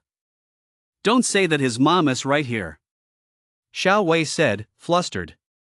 "Dinner is ready." Lu served the fried rice to each of the ladies one by one. "Ladies, why don't you try my fried rice?" The 3 girls took a bite of the fried rice and couldn't help but gush with praise, all agreeing it was delicious, truly happiness fried rice. "As long as it's good, come by often." Lu's mom laughed. "From now on, anything Xiao Wei brings personally is on the house." Hearing this, the 3 girls quickly tilted their heads at Xiao Wei and grinned mischievously.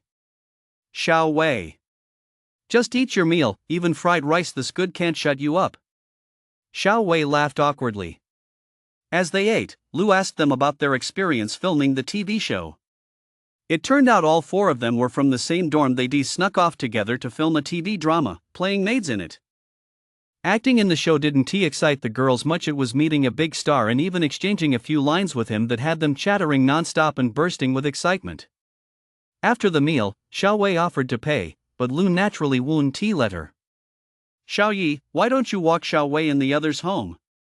It's late at night, don't let the girls go back alone.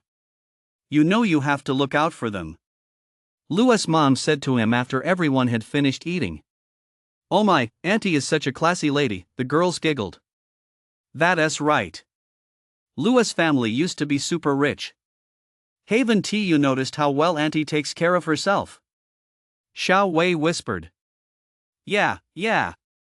You'd never guess they're mother and son." "Well then, let us go," Lu said with a smile as he took off his apron. "No need to walk us, we'll just take a cab back," Xiao Wei said with a smile. "You stay here and help your mom. It's fine. My cooking skills are pretty good now, I don't need a little one to help," Lu's mom said with a laugh. Lu led the group of girls through Jinshan village, heading toward the film academy. They chatted and laughed along the way, with Lu pointing out the unique sights of the city's largest urban village. Once they left Jinshan village, the three young women unconsciously quickened their pace and walked ahead, leaving Lu and Xiaowei behind. The two naturally understood what the three ahead meant. They felt a bit awkward at first, but after walking for a while, Xiaowei brought up the fact that they hadn't seen Fat Dragon. Lu explained that with the school basketball tournament coming up, Fat Dragon had been practicing after school and hadn't left with them. He then recalled their recent trip to Woyuan Mountain and told Xiaowei about the map of heavenly treasures, sharing his plan to go treasure hunting over the summer. Xiaowei thought the summer was a great time for it, otherwise, they really wouldn't have the time now, since the school had been cracking down on attendance lately. Speaking of Woyuan Mountain, Xiaowei suddenly remembered something. She hurriedly pulled a box out of her bag and handed it to Lu. "What is it?" Lu asked. "A cell phone. Last time at Woyuan Mountain, didn't you smash your phone trying to save me?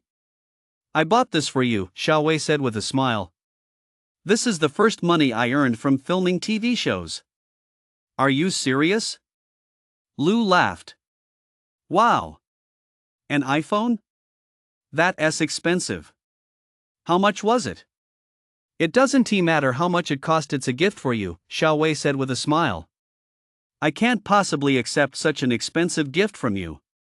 "No way. Just tell me the price, and I'll transfer the money to you," Lu said with a laugh. "Why transfer money? I'm just making it up to you," Xiaowei said.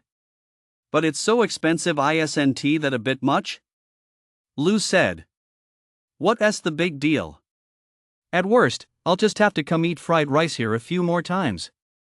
Xiaowei laughed. "Then you'll be eating fried rice for the rest of your life." Lu laughed. Xiaowei's face flushed at his words, her heart racing, and she couldn't help but lower her head and look away. In truth, Xiaowei had mixed feelings about Lu. He was handsome, and he even saved her life. After spending time with him recently, she come to realize he was knowledgeable, skilled with his hands, and quite well-mannered. However, Lu was 3 years younger than her, and the thought of dating a guy younger than herself always made Xiaowei feel a bit awkward. Lu, on the other hand, wasn't thinking that deeply about it. Who doesn't like a beautiful girl? It's just that he wasn't actively pursuing Xiaowei or trying to date her right now. After all, given his family situation, he didn't have much energy to spare for that at the moment. "Once I start making money, I'll buy you nice things. Just tell me what you like then." Lu laughed. "You're going to ask what I want before you buy me a gift?"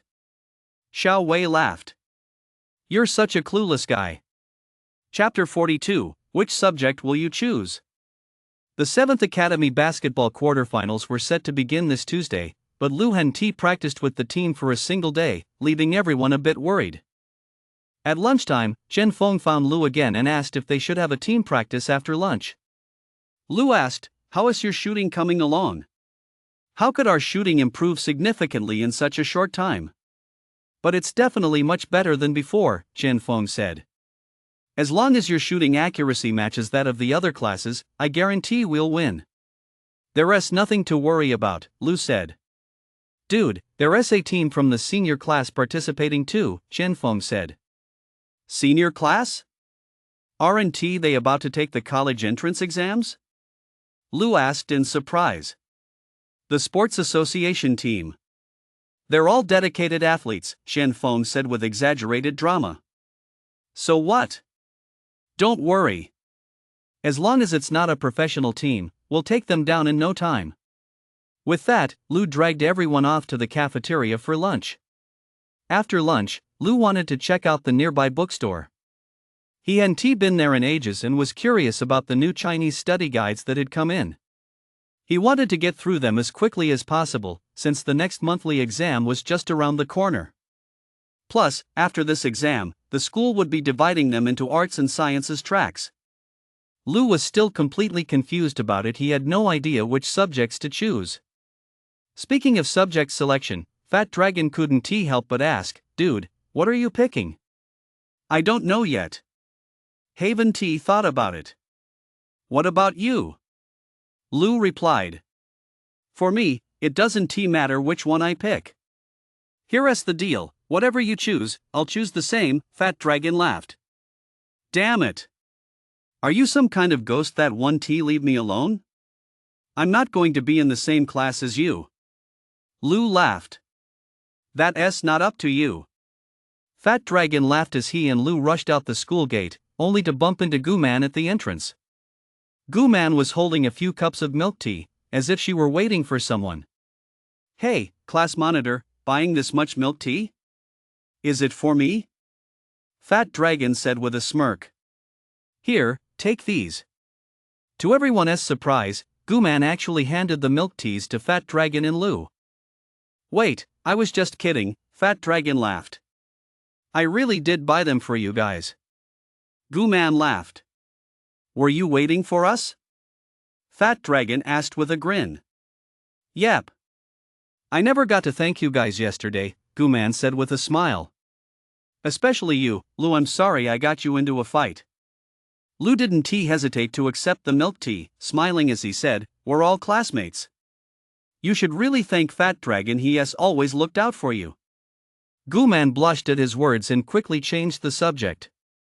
Where are you guys headed? We're going to browse the bookstore, Lou said. Then let us go with you, Gooman said with a smile. Sure, let us go. Lou sipped his milk tea as they strolled leisurely forward. Hey, Miss Goo, subject selection is coming up soon. Are you going to choose the humanities or the sciences? Fat Dragon suddenly remembered this very important question. Me?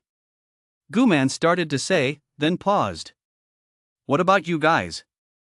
We don't know yet, we haven't decided, Fat Dragon laughed. I haven't decided either. Gooman said. You don't really have much to think about, you're good at every subject, so either track is fine for you, Fat Dragon laughed. But overall, the humanities suit you better, and besides, most girls choose the humanities. It's hard to say. Both tracks have their pros and cons. We really need to think it through. What do you think, Lou?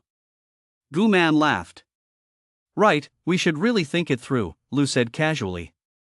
That afternoon, Lou took Fat Dragon and Gooman to 7 or 8 bookstores, but overall, they didn't find many new study guides. Or if there were new ones, they were all pretty much the same. Lou just grabbed them all without a second thought.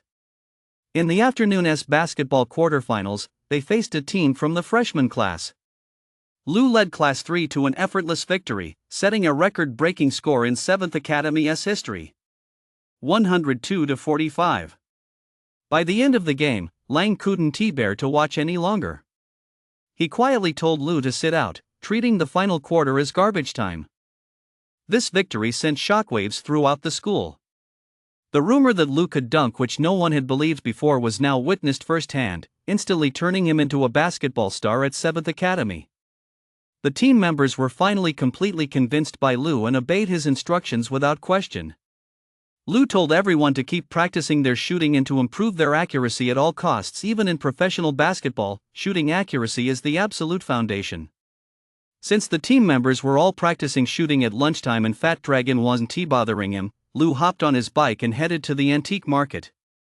Lou hadn't been to the antique market in a few days and wondered if there were any new items. You could certainly find treasures at the antique market, but it wasn't easy, the odds were low, and you had to visit frequently. If you arrived late, the good stuff would naturally be snapped up by others. Lou greeted a few familiar stall owners. Seeing him again, they all laughed and said, "Hey, young man, it's been a few days since you've been here, hasn't it? Mr. Zhang, do you have any new arrivals?" Lou asked with a smile. "Actually, I do. I took a trip to the countryside last weekend and brought a few things back," said the vendor surnamed Zhang, grinning as he pointed to a gilt bronze Guanyin statue on his stall. "I just put it out yesterday, it's from the Xuanda period. Xuanda pieces are top-notch, could I take a closer look?" Lou asked with a smile. "Sure, go ahead," Mr. Zhang replied happily. Lou put on a pair of white gloves and picked up the statue to examine it closely. The base of the statue bore the inscription, "Great Ming Xuanda for characters." Judging by the mark, it certainly looked the part, and he couldn't spot any issues. He then noticed that the entire statue was blackened by smoke, as if it had been in use for many years. Judging by the style and decorative details, it matched Ming Dynasty Buddhist statues. Moreover, there were no signs of modern craftsmanship. Lu gently clasped the bracelet in his left hand and silently recited, "This is a Ming Xuanda-era Buddha statue." Lu couldn't help but feel a jolt of surprise. The appraisal token in his left hand showed no reaction at all. This Buddha statue was not from the Ming Xuanda period. Had he misjudged it? Lu couldn't help but examine it more closely. In every respect, it seemed to fit the characteristics of Ming Dynasty Buddhist sculpture. Lu silently repeated to himself, "This is a modern replica of a Ming Xuanda-era Buddha statue." Lu was startled once more. The appraisal token in his left hand still showed no reaction. Actually, it couldn't be a modern replica, because Lu really couldn't detect any modern traces. Could it be a Qing dynasty imitation? Lu recalled having read about cases where the Qing dynasty produced many replicas of Buddhist statues from earlier dynasties. However, most of these were quite obvious. The statues' styles tended to be somewhat stiff and rigid, making them easily identifiable by experts. If this statue was indeed a Qing dynasty replica, then it must be a high-quality one. Lu suspected that the artisans had likely modeled it directly after authentic Xuanda-era Buddhist statues. The appraisal token in his hand grew slightly warm. Just as Lu had anticipated, this Buddha statue was indeed a Qing dynasty replica. Chapter 43, The Xuanda Buddha Statue. Only after the appraisal token confirmed it was from the Qing dynasty did Lu notice something amiss with the statue. It felt a bit heavier than expected. Of course, he had never held a genuine Ming Xuanda Buddha statue, but he was aware of the differences in craftsmanship between Ming and Qing dynasty statues. Ming dynasty Buddha statues had thinner copper walls and an inward curved base, while those from the Qing dynasty, due to the empire's strength and abundant copper resources, were heavier and more substantial. Since the base couldn't be curved inward, it was simply cut flat. This replica was quite well made. The base still featured an inward curve, but upon closer inspection, one could see that the curve wasn't complete. Because the material was too thick, it couldn't be curved as neatly as on a genuine Ming dynasty statue.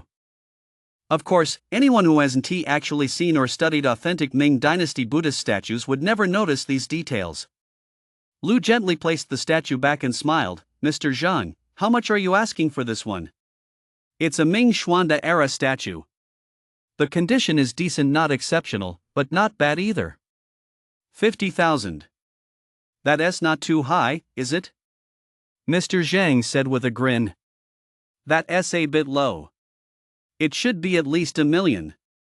But, Mr. Zhang, you just leave it out on the stall like that? Aren't you afraid someone might knock it over?" Lu asked with a smile. "We display all our goods this way at this little stall, no matter how valuable they are. Those with a keen eye will naturally spot them," Mr. Zhang replied with a smile. "Lu, what do you think?" Lu smiled. Seeing no one approaching, he whispered, "I can't see it clearly." Mr. Zhang narrowed his eyes and laughed without saying a word. "But I'd actually like to buy a Buddha statue like this to study. This one is quite well made," Lu said with a smile. "You want it?" "Name your price," Mr. Zhang replied with a smile. Lu held up 2 fingers and said, 200. "Are you kidding me?" Mr. Zhang muttered angrily. "Even if it's a replica, it's a high-quality one. I wouldn't even buy it for 200. Lu laughed. "I'm a student, I can't afford much. I just want to take it home to study." "No way. 200 is too low. A guy just now offered a 4-digit sum, and I didn't even sell it to him. He went for a walk up front." "You'll see, he'll be back in a minute," Mr. Zhang said. From the sound of it, Lu realized someone else had already set their sights on the Buddha statue. They were just haggling over the price, the two of them locked in a bidding war. Of course, it was also possible that Mr. Zhang was just playing it up. The truth and the lies, much like the antiques on his stall, all required a keen eye to discern. This Buddha statue had likely been examined by many people. Mr. Zhang surely knew it was a fake, but he probably didn't yet realize it was a high-quality Qing dynasty replica. From the tone of Mr. Zhang's voice, Lu could tell he must have assumed it was a modern replica. High-quality replicas of Qing dynasty masterpieces like this were rare. If not for the appraisal token, Lu wouldn't have been able to tell the difference either. He had no idea where Mr. Zhang had actually sourced this Buddha statue from. "Mr. Zhang, I really can't offer much. If it doesn't work out, why don't you just sell it to that guy?" Lu said as he stood up to leave. "I'm going to check out the other stalls. I've got to find something to take home today for my thesis, but a poor student like me really doesn't have much money." "Hey, Xiao Lu, what are you looking for?" "I've got some new arrivals here, come take a look," the vendor diagonally across from Mr. Zhang's stall said with a smile upon hearing Lu's words. "I'm telling you, old Wang, little Lu is still right here with me. You've been at the antique market for over a decade, yet you still don't understand the rules. You're not even as sharp as this young student." Boss Zhang snapped angrily at Boss Wang across from him. "What are you yelling about? We've known little Lu for ages. What good are all those bullshit rules of yours?" Boss Wang retorted, equally exasperated. Mr. Zhang ignored Mr. Wang and turned to Lu with a smile. "How much money do you have?" Lu sensed an opportunity and immediately pulled out his phone, opening WeChat to show Boss Zhang his balance, only 483 yuan. All right, take it." Boss Zhang handed Lu the payment QR code while whispering, "Don't go to that idiot Wang's place. The guy doesn't play by the rules. In our line of work, you must always follow the rules.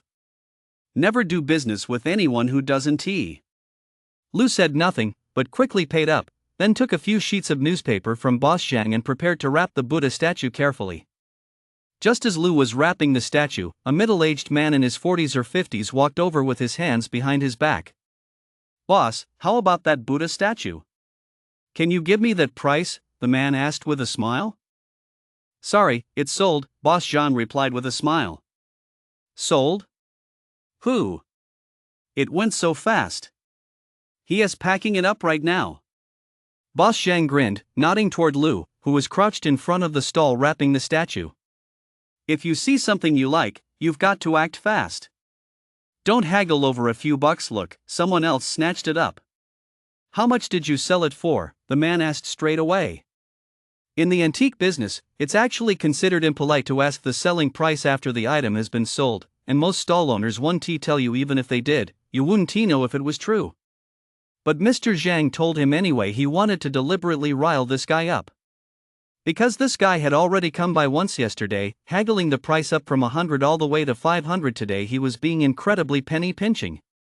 483, Mr. Zhang said with a smile. 483, so you wouldn't sell it to me for 500, but you sold it to him for 483? The middle-aged man seemed baffled, his face brimming with annoyance. "Business is about fate. Don't be so petty." That young man was straightforward. He handed over every last penny he had. "I couldn't very well quibble over 20 or 30 bucks, could I?"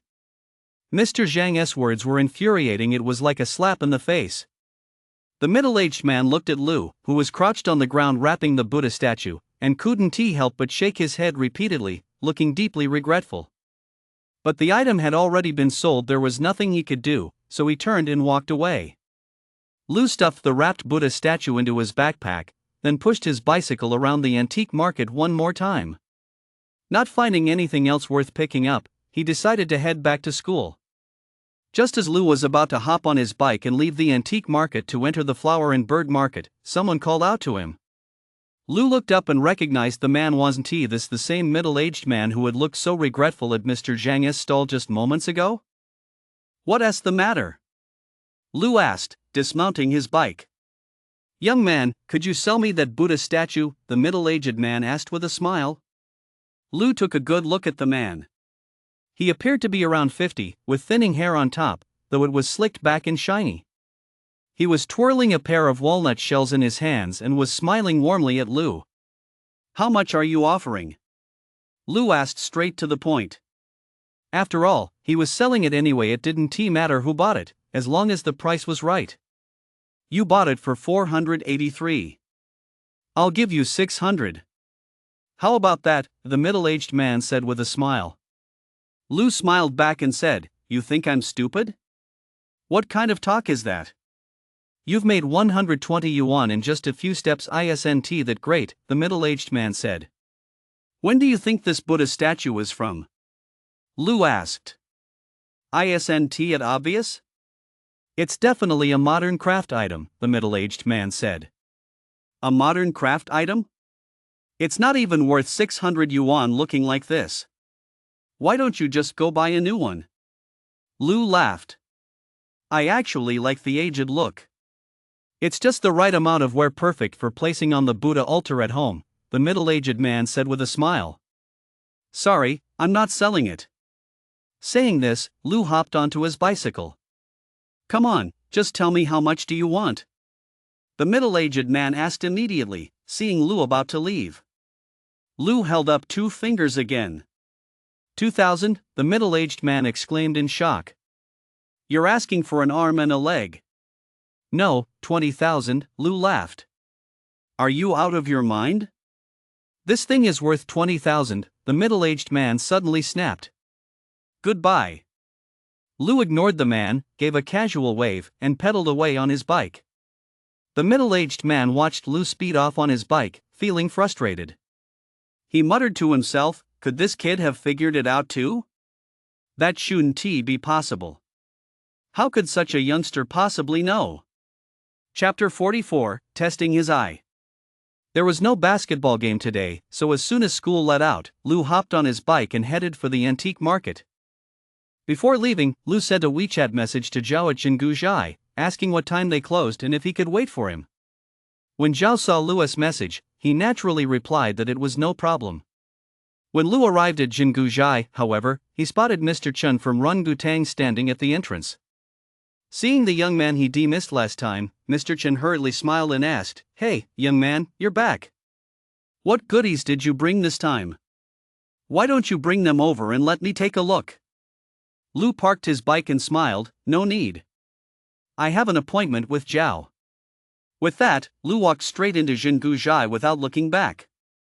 Once inside, however, he discovered something unexpected. What a small world, the greasy-looking middle-aged man from earlier that day was actually sitting across from Zhao, sipping tea. Lu's here. Come sit down, Zhao said, giving the seat a light tap. He then took a cup of tea from the beautiful female clerk beside him and placed it in front of Lu. Lu certainly hadn't expected to run into that guy from earlier again here, and conversely, the middle-aged man hadn't expected to see the young man again either. The two couldn't help but exchange a glance, first startled, then both smiling. Oh, you two know each other? Zhao chuckled. It's this guy right here, the middle-aged man said with a wry smile. Oh? It's Lu? Zhao smiled at Lu as he sat down. I was just talking about you with Chairman Song a moment ago. Lu was still young and not yet accustomed to the conversational style of these seasoned middle-aged veterans. Hearing Zhao's words, he merely smiled silently without saying a word. Oh, let me introduce you. This is Mr. Song Kwa, Vice President of our City's Collectors Association, Zhao said with a smile. Mr. Song is a renowned figure in our city's collecting circles and a well-known authentication expert. President Song, this is Lu, a top student majoring in history. Don't underestimate the young man. Zhao said with a laugh. Song Kwa twirled a walnut in his hand and replied softly, indeed. Zhao didn't ask Lu what items he had brought this time. Instead, he gestured toward the tea table, inviting him to have some tea. Lu had read many books on industry transactions and a wide range of antique appraisal novels of varying quality, so he was well aware of the industry's unwritten rules. Shop owner Zhao didn't ask Lu what he had brought, and Lu didn't say a word either. After all, there was a third party present. Moreover, he had a strained relationship with this third party, and it was unclear how close Zhao was to him. So, he simply sipped his tea in silence. Seeing that neither Zhao nor Lu was speaking, Song Kwa finished his tea and said with a smile, You two continue your conversation, I'll take my leave. Zhao immediately stood up, saw Song Kwa out the door, then turned back and chuckled softly, that old Song he is too clever, too calculating. So often, his cleverness ends up being his undoing. Zhao sat back down and continued, Business is all about how you conduct yourself, and that is especially true in the antiques trade. So, what good pieces did you bring today? Lu looked at Zhao and smiled. You should be able to guess, Zhao. Could it be that item you snatched from Chairman Song at lunch? Zhao asked with a chuckle. Snatch? Lu said. I didn't snatch it from him. I negotiated the price directly with the seller and bought it on my own. He was just too calculating. He let me buy it, and then tried to buy it back from me. I see. So how much did he offer you? Zhao asked with a chuckle. 600, Lu replied, pulling the Buddha statue out of his backpack. 600? Zhao couldn't help but laugh. Old Song sure knows how to do the math, but he picked the wrong person to haggle with. Zhao put on his gloves, unwrapped the Buddha statue from its layers of newspaper, and cradled it in his hands. Starting with the signature on the base, he examined every detail closely with a magnifying glass, then asked a shop assistant to bring an electronic scale to weigh it. Zhao didn't announce the result right away. Instead, he looked at Lu and smiled. What do you think, Lu? Lu was taken aback. What did that mean? Was he being tested? Zhao was indeed testing Lu, or rather, he wanted to gauge Lu's expertise, since he didn't know how Lu had assessed the statue. Although Lu had brought in a Qing dynasty Qianlong era pink and white porcelain pen holder a few days earlier, that piece didn't require much expertise. Most professionals in the field could identify it with reasonable accuracy, but today's Buddha statue was a different story. It was a true test of expertise, something only a professional with over a decade of experience could discern. So Zhao wanted to hear Lu's assessment first. Lu understood perfectly well that Zhao might genuinely be interested in testing him, or more likely was trying to figure out if Lu had concluded that this Buddha statue was an authentic Ming Xuanda piece. If he were to confirm it as an authentic Ming Xuanda piece, Zhao would have an easier time justifying his asking price. Lu smiled and said, if I'm not mistaken, this Buddha statue is a replica from the Qing Yongzheng era, a high-quality forgery. I suspect it might have fooled quite a few people back then. Zhao was taken aback. He hadn't expected this young man not only to identify the statue as an old replica but also to pinpoint the Yongzheng era. Zhao himself hadn't recognized it as a Yongzheng piece. He had merely concluded it was from the Qing dynasty. Zhao nodded in acknowledgement and said with a smile, young Lu, you have a keen eye. This statue is actually quite unattractive. Most people wouldn't buy it even if they saw it. Why is that? Zhao answered his own question. Because the untrained eye would generally assume this Buddha statue is a modern craft item, a high-quality replica worth only 100 or 200 yuan. On the other hand, those with some expertise might identify it as an authentic Ming Xuanda piece, but if it were genuine, the price would be in the millions.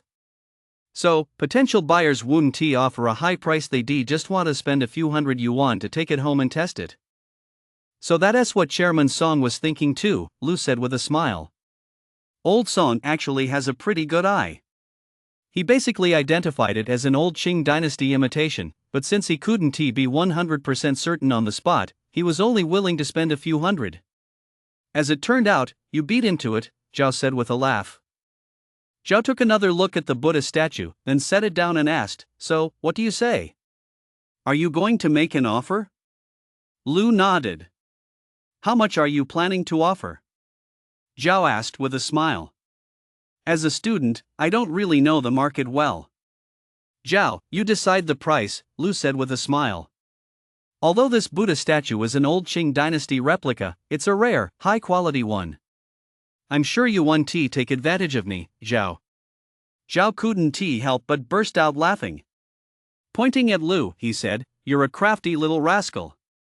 You know, usually the seller makes the first offer. It's not customary for the buyer to do so. But you have to know the market. It wouldn't be right for me to ask for an exorbitant price, would it? Lu said with a smile. All right, Zhao smiled. I'll give you 200,000. How about that? 200,000, the same price he offered Songkoi at lunch.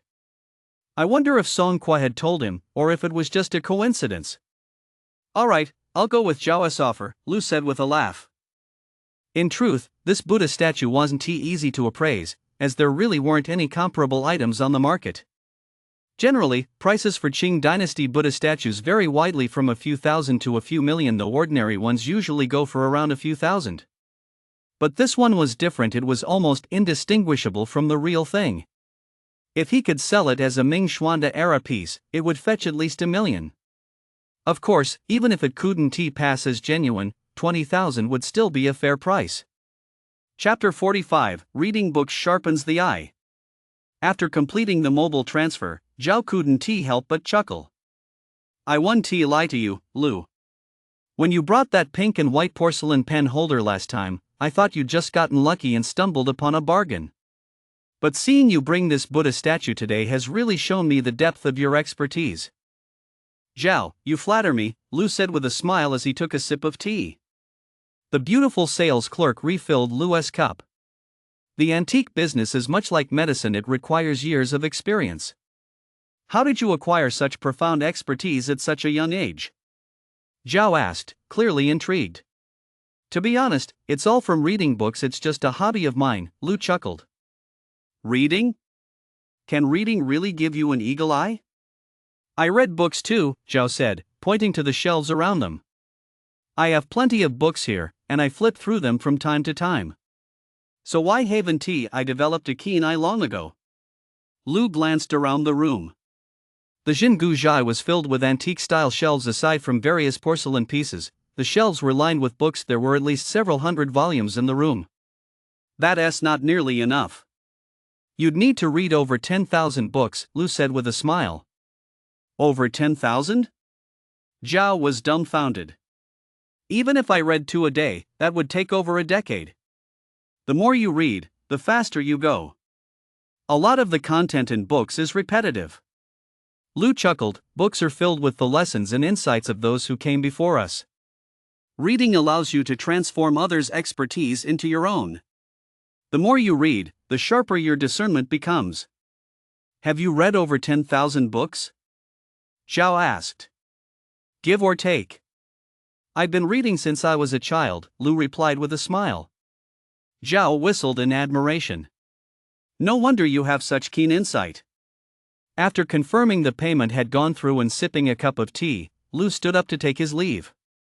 Zhao walked Lu to the door, exchanged the usual pleasantries, and watched as Lu rode off on his bike. Zhao, found another treasure? Mr. Chen, the owner of Rungo Hall across the street, stood at the doorway and asked with a smile. I acquired a Ming-Xuanda era Buddha statue, Zhao said quietly. Wow! Mr. Chen was taken aback and hurriedly exclaimed, that's a real find. Why don't I ever have such good luck? If anyone is interested, be sure to refer them to me, Zhao said with a smile. Same old deal. The same old deal, of course, meant a referral fee for the introduction. Mr. Chen readily agreed, then couldn't help but ask, who is that young man? Nothing but treasures, he's really something, isn't he? A friend introduced him, Zhao said simply, then smiled. Time to clock out. See you tomorrow. Mr. Chen was actually quite talkative, but he knew Zhao wouldn't tell him. It was an unwritten rule in the industry, no one shared their sources or supply channels with others, let alone direct competitors. Lu sped through the city on his bicycle, heading toward the largest urban village in the area. He now had nearly 360,000 yuan in his bank account, another small step closer to his goal. As expected, Class 3 won the school basketball semifinals and advanced to the finals. The difference was that the score was relatively normal this time, not nearly as lopsided.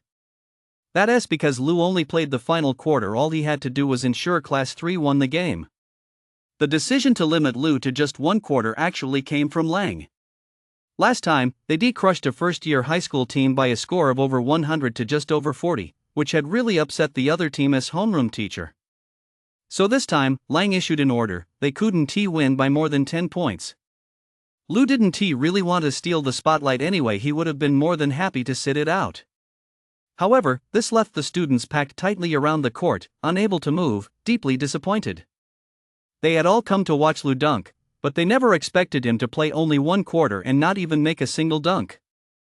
As expected, the opponent in the basketball finals was Class 9 of the senior class, where all the athletes were concentrated. Lu hadn't expected Gao Yu to be on the basketball team as well. He assumed Gao Yu was definitely a soccer player, but it turned out the guy played both soccer and basketball, no wonder he was in the sports program. What's more, there was some bad news. the same 3 PE teachers were assigned to referee the entire school basketball tournament. And these 3 PE teachers were the specialized instructors for the basketball players in Class 9 of the senior year.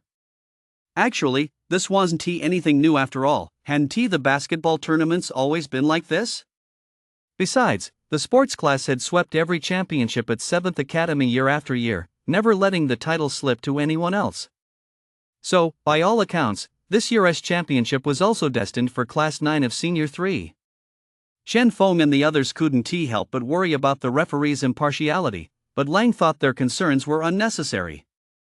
Since they were all school teachers, they wouldn't show favoritism. Besides, since they were all sports scholarship students, the referees might actually be stricter. The issue of biased refereeing had never arisen in the past, because historically, no basketball team had ever been able to challenge the sports class. However, once the game started, things were fine in the first half, but in the second half, worrying signs began to emerge. Lu's tactics were similar to previous games. He didn't play in the first quarter. Instead, he had all the players take turns on the court, implementing full court defense.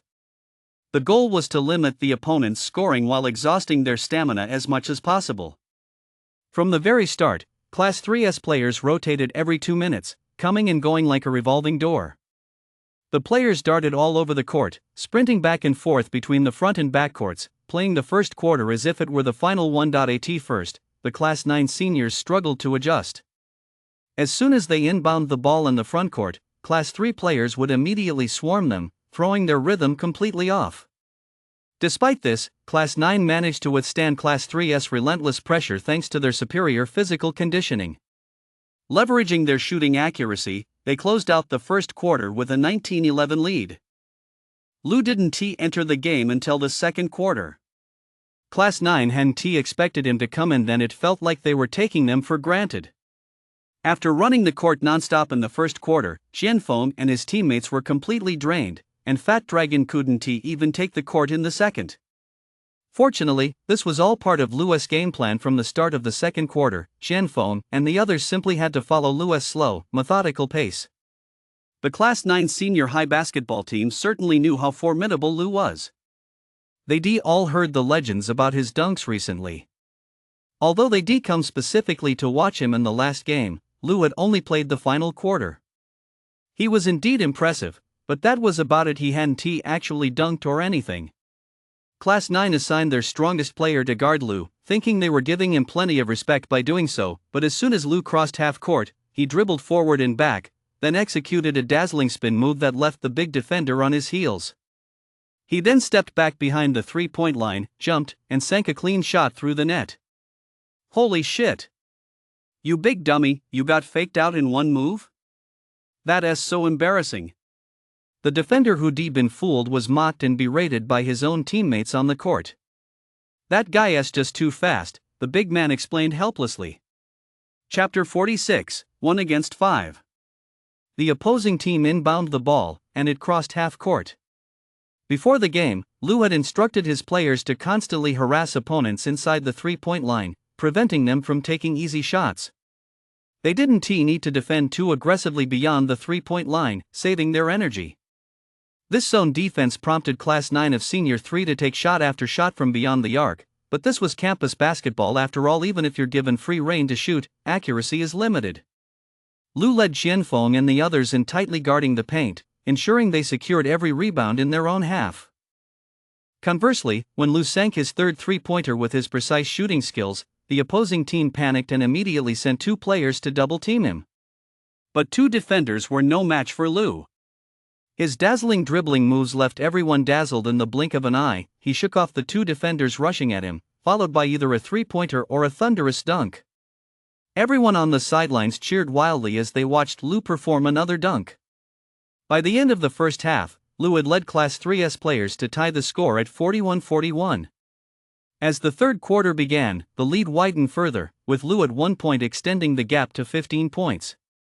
It was only natural for the Class 9 seniors to get frustrated, but it seemed the referees were getting worked up too. The Class 9 players intensified their defense on Lu. If 2 weren't enough, they sent 3. Having 3 players guarding Lu at once was exactly what Lu had been hoping for. Following their pre-game strategy, Lu drew the defensive attention while Chen Feng and his teammates exploited the numerical advantage. The frequent points conceded left Class 9 of the senior class furious after a timeout. The tone of the game shifted dramatically. Class 9 players began intentionally fouling as soon as they crossed half court with the ball. These weren't mere tactical fouls like hand-checking or pulling, they were malicious attempts to injure. Gao Yu and his teammates immediately delivered a back-to-the-basket elbow to Qian Feng's eye socket, sending him crashing to the floor and forcing him off the court. Students from Class 3, Grade 11 shouted flagrant foul from the sidelines, but the referee merely called an offensive foul. Using the same tactic, Class 9, Grade 12 managed to take out all 4 players from Class 3 except for Lu in just 3 minutes. On the sidelines, Lang, along with her students, shouted in frustration, "How can this be?" But the referee signaled that all calls were made strictly according to official basketball rules, and there was no issue. Class 3 of Grade 10 had only 8 players total, including Lu. With 4 players fouled out due to malicious fouls, even if they rotated the remaining players, they could only field 4, not enough to form a full team. How the hell are we supposed to play like this? Lang was stunned on the sidelines. She kept yelling at the PE teacher, "How can you not see such obvious intentional fouls?" "We're calling the calls according to the rules," the PE teacher said helplessly. "That's just how the rules are." "You think I don't know the rules, do you? This is clearly an intentional foul, it's assault, it's unsportsmanlike conduct. Shouldn't they be ejected immediately?" Lang snapped, "I'm not playing anymore."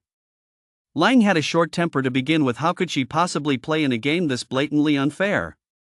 The third quarter was only halfway through, and the score was 62-45, with the gap widening to 17 points, but their players had all been sent off the court. "Play!" Lu roared. "How? 4 against 5? Lang shouted. "Everyone, hold on for the remaining 5 minutes of this quarter," Lu said to the 3 remaining players. "Try to avoid physical contact with them. Hang in there for 5 minutes. I'm going to turn the final quarter into garbage time." Lu called the players over to the sideline, quietly gave them some instructions, then shouted "Go," before they returned to the court. The moment the whistle blew, everyone in the arena was stunned. 4 against 5? Holy shit! Is this for real? Go Lu! Go Grade 10 and 11! The students on the sidelines began chanting. "Rigged call! Rigged call!" Someone in the crowd couldn't help but shout. The referee on the court remained unmoved and continued officiating. Lu took the ball, while the other 3 spread out into position. Gao Yu and his teammates knew how skilled Lu was, so they didn't dare to play dirty against him on the court. Lu dribbled past half court, and the other 3 suddenly broke into a sprint. Instead of dribbling past his defenders, Lu seized the opportunity to pass the ball to an open teammate. As soon as Lu released the pass, he drove straight toward the basket. The player who received the ball didn't dribble forward either, he immediately passed it on, shooting it toward the hoop. Lu leaped midway through the pass, catching it in midair for a thunderous dunk. The entire arena erupted. Holy shit! That was insane. You'd think this was the NBA. 4 against 5. These sports class kids are such a disgrace. After the dunk, Lu quickly retreated. Everyone positioned themselves along the 3-point line, making sure to keep their backs to the opponents. Whenever the opponents attempted a 3-pointer, the Class 3 players would jump to disrupt the shot, but if the opponent drove to the paint for a shot, they basically gave up, because after all, it was 5-on-4, it was difficult to defend, and they'd likely get fouled. So, it was better to voluntarily give up the paint. Class 9's inside players scored repeatedly. Without Class 3's interference, the pace of the offense was fast. Each possession didn't even take 24 seconds. Yet, strangely, the point differential didn't narrow, instead, it kept growing. Everyone on and off the court could see Lu's strategy clearly. He was intentionally letting the opponents score 2 points in the paint. Then, he'd take the ball and return the favor.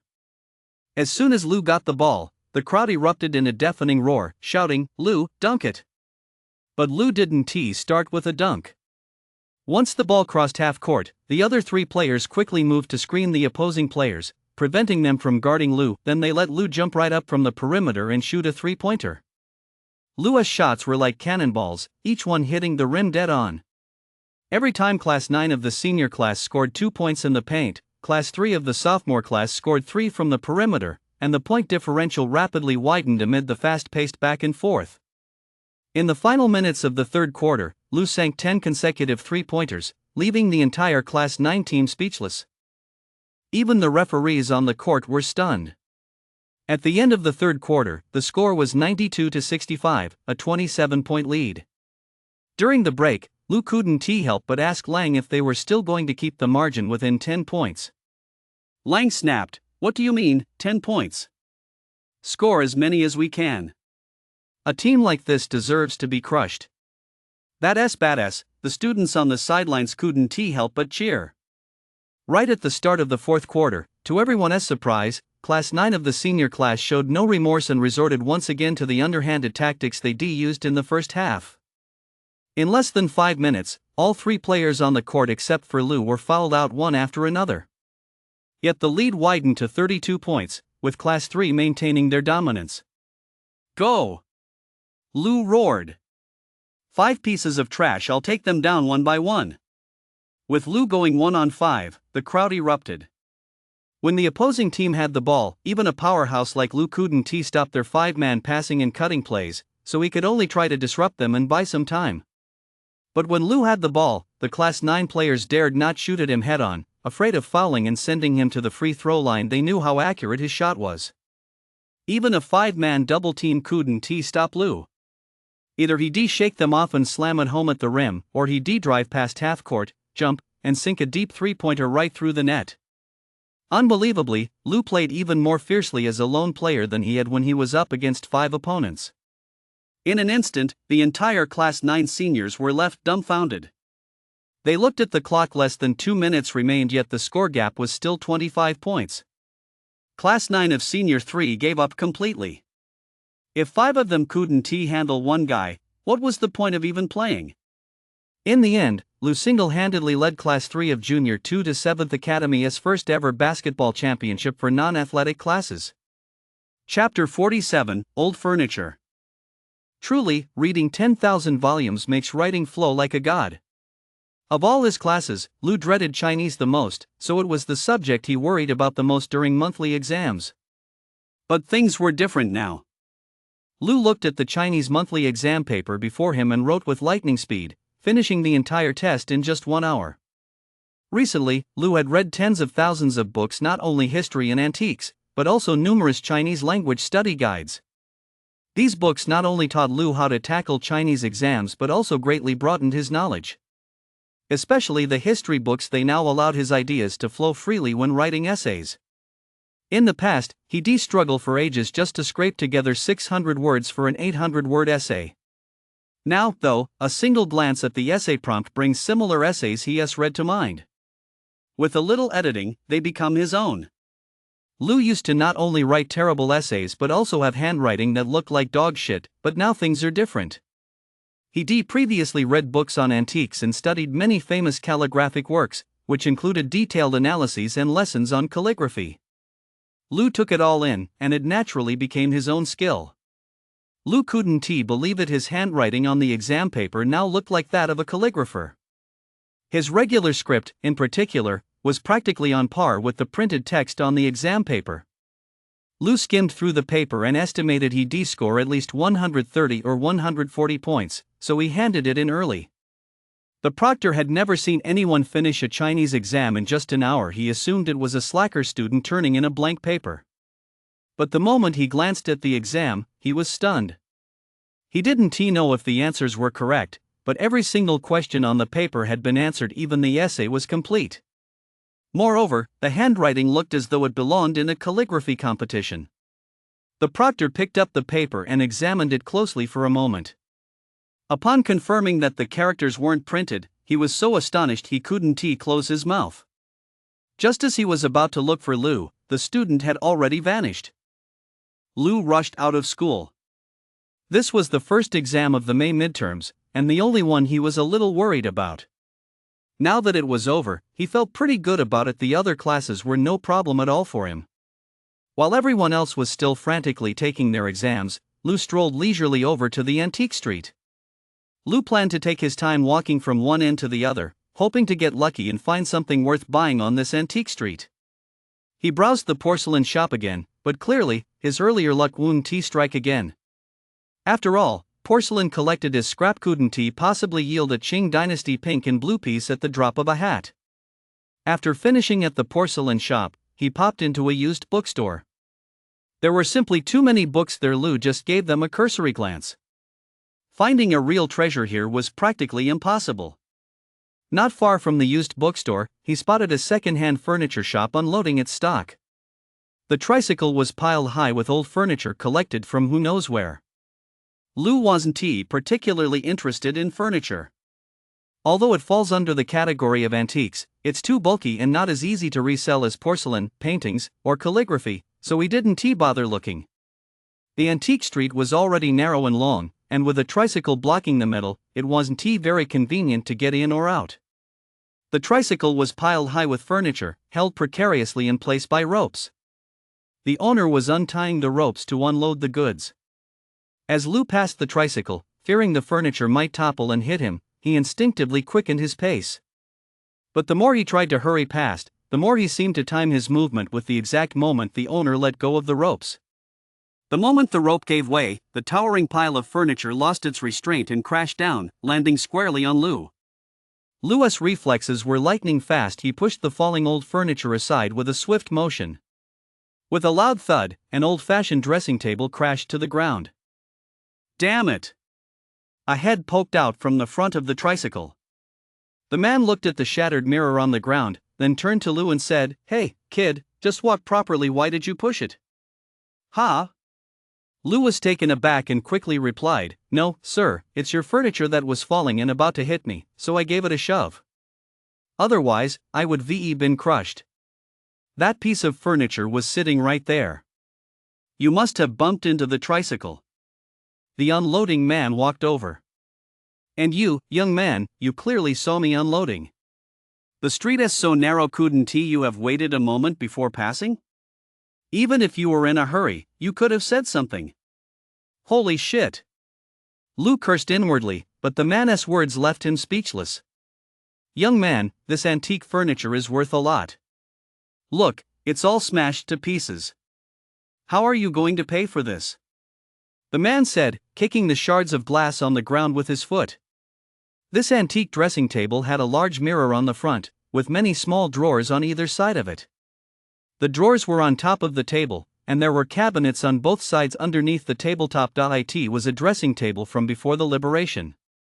The piece had no carvings, was in poor condition, and was worn down in many places. "Sir, it's just a broken mirror. I won't argue with you. I'll give you 20 yuan so you can buy a new one," Lou said. "What do you mean just a mirror? Take a good look, all these parts are smashed," the man said angrily, pointing at the dressing table.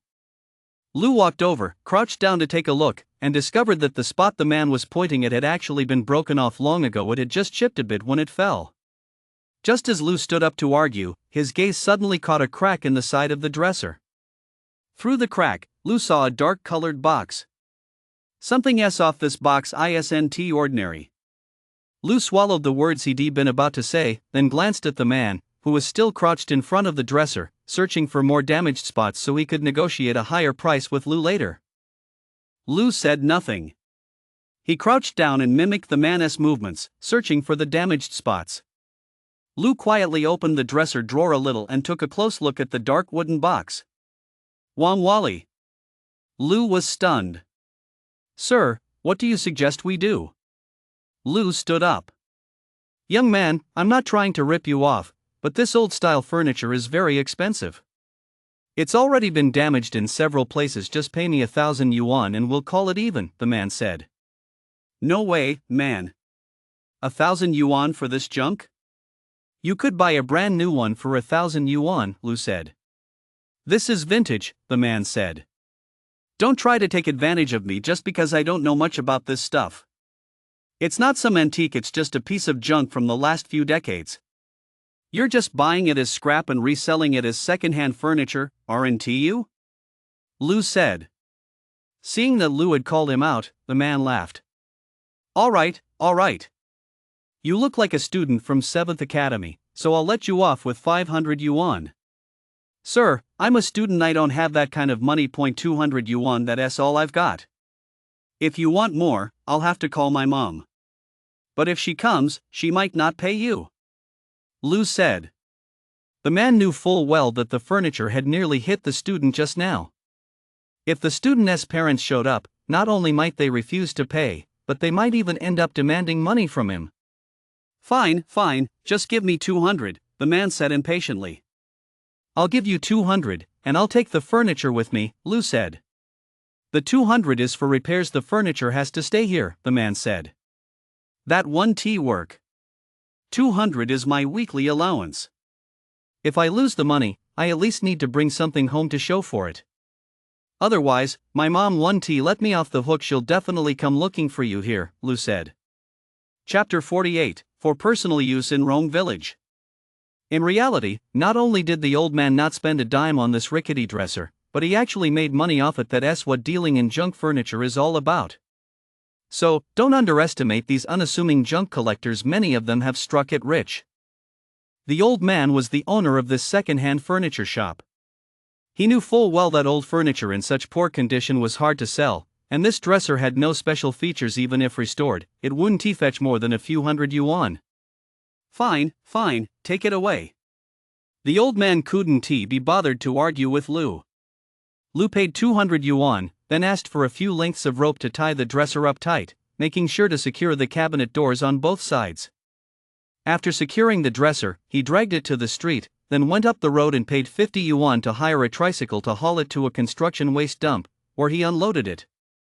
Once Lou had paid and the tricycle had driven off, he untied the ropes, opened the cabinet doors, and took out the wooden box. Lou glanced at the box. It was not only made of Wangwali, but Hainan Wangwali at that. Moreover, the craftsmanship of the box and the brass fittings at its corners clearly indicated that it was not only made of Hainan Wangwali but was also a Ming Dynasty piece. At first glance, the box didn't look like much. It was covered in grime, but with careful restoration by a professional, it would become a fine antique. Although the brass fittings had been polished to a high shine through use, they were still in excellent condition. Lou opened the wooden box and was surprised to discover that it was a whole different world inside. From the outside, the box didn't look very big, but inside it was divided into 2 layers, with many small compartments. This wasn't a jewelry box, but a scholar's box, designed to hold brushes, ink, inkstones, and the like. Now the box is empty. The scholar's supplies have long since disappeared. Lou took out one of the small compartments to examine it closely. The craftsmanship was truly exquisite. After removing all the small compartments from the box, Lou faintly made out a few small characters at the bottom, for personal use in Rongsuan.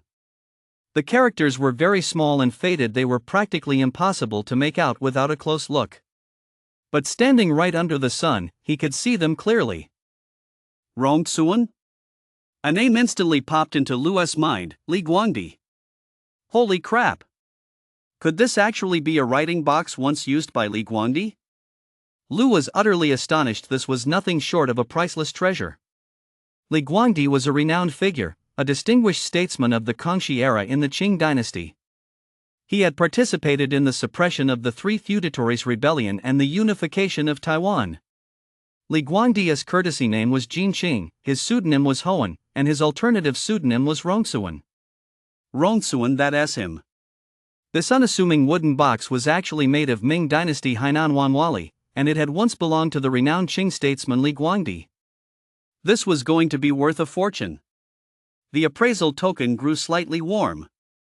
Everything had indeed matched Lou's assessment, and he couldn't help but feel elated. He never imagined his appraisal skills had reached such a high level.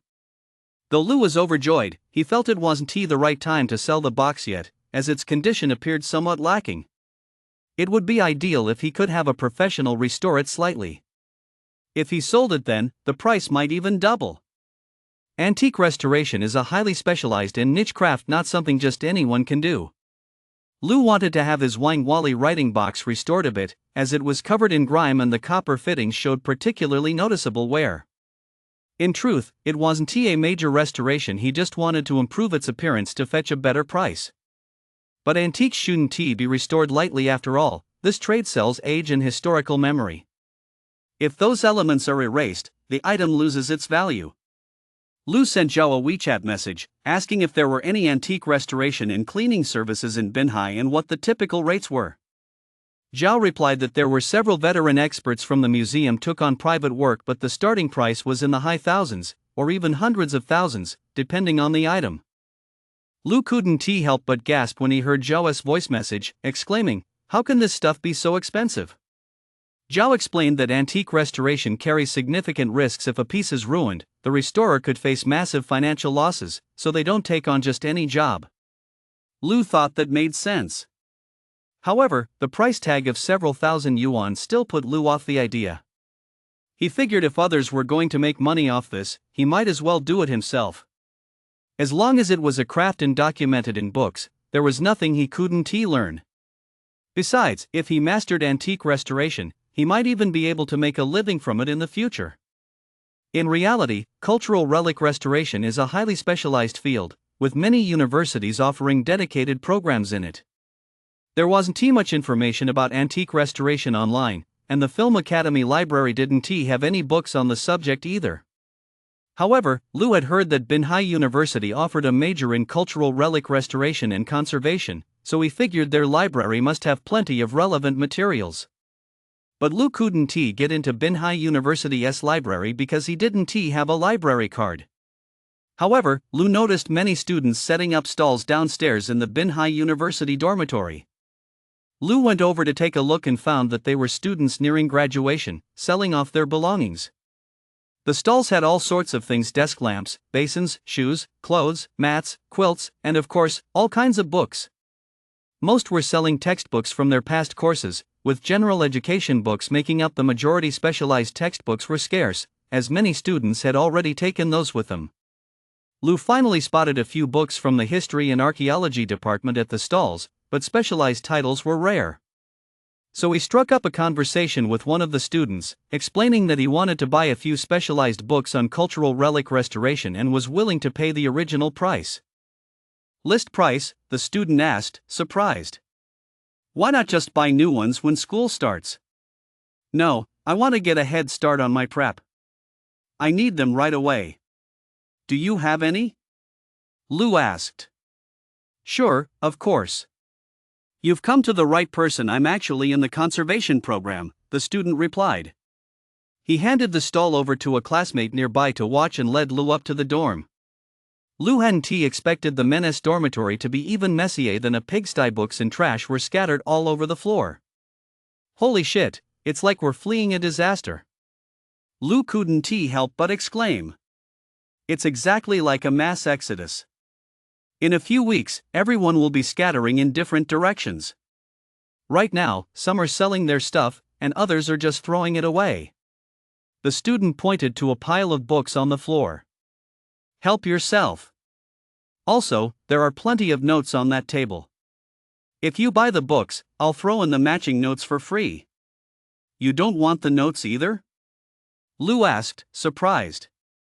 "What's the point of them?" the student asked.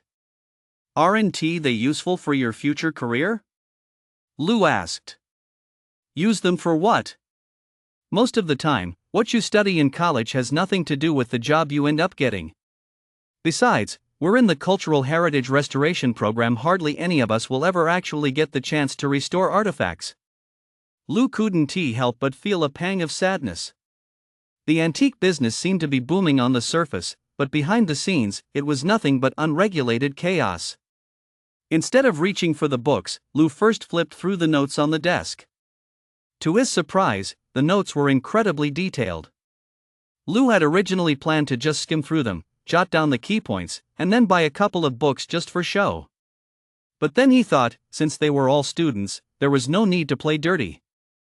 In the end, Lu spent a few hundred yuan on over a dozen specialized books and took more than 20 notebooks with him as well. Chapter 49, Daikuan.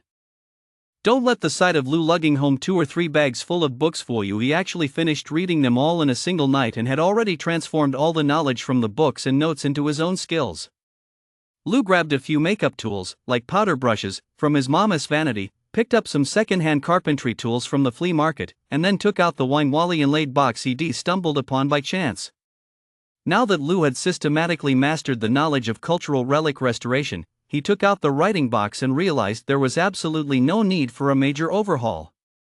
The box before him simply required a light cleaning to make its appearance stand out even more. No matter how many scuff marks the brass fittings had, Lu left them untouched, nearly removing the grime from their surfaces. The wooden parts of the box were treated the same way. He simply cleaned away the dirt. After meticulous cleaning, Lu allowed the box to reveal its patina. Both the brass fittings and the wood now displayed a rich, deep luster, instantly elevating its appearance by several notches. Originally, the box had been shrouded in thick grime, completely masking the distinctive fragrance of Hainan Wangwali. Now that the surface grime had been removed, the wood's rich, elegant scent naturally wafted out. Looking at the reborn box, Lu felt a deep sense of accomplishment, even more excited than when he first discovered it. Restoring cultural artifacts, Lu found, was actually quite enjoyable. Not only was it profitable, but it also brought a real sense of fulfillment. If he wasn't sure what to do in the future, he might as well open a studio specializing in artifact appraisal and restoration. Lu had truly developed a keen interest in artifact restoration. He not only scoured for reference materials but also hunted down all sorts of related tools. After the Ming Dynasty wine-wally writing box had been restored to its former glory, Lu took it to the antique market to find Zhao. Inside Zhao's Xinguzhai, two other people were seated at the tea table besides Zhao and his beautiful saleswoman, holding a piece of porcelain and engaged in conversation. Zhao saw Lu enter and hurriedly gestured for him to sit down. Lu sat down and noticed that he recognized one of the two men sitting nearby. It was Professor Hu, whom he had met on his very first visit to Xinguzhai. The shop assistant poured Lu a cup of tea, and Zhao pointed to the two men beside him with a smile. Professor Hu, I'm sure you know him. Professor Hu, yes, I do know him. It's just that Zhao didn't introduce us properly last time, Lu replied with a smile. He had gradually grown accustomed to the social niceties of small talk and was now much more at ease than before. Oh, right, Professor Hu, Deputy Director of the Provincial Museum, Zhao introduced. You asked about artifact restoration last time. Professor Hu is an expert in that field, and he specializes in the restoration of bronze artifacts. Professor Hu? Lu was a bit puzzled. After all, the man was the Deputy Director of the Provincial Museum. Shouldn't we be calling him Director Hu? Zhao chuckled. Professor Hu used to be a professor at the School of History and Archaeology at Binhai University. Later, he was transferred to the museum to serve as Deputy Director, but he is still used to everyone calling him Professor. Hello, Professor. As a teacher, that's the title I'll always hold, Hu said with a smile. Director or not, that's just an administrative position, temporary. I still prefer Professor. Call me Professor Hu. Lu laughed. Hello, Teacher Hu. Everyone burst into laughter upon hearing this.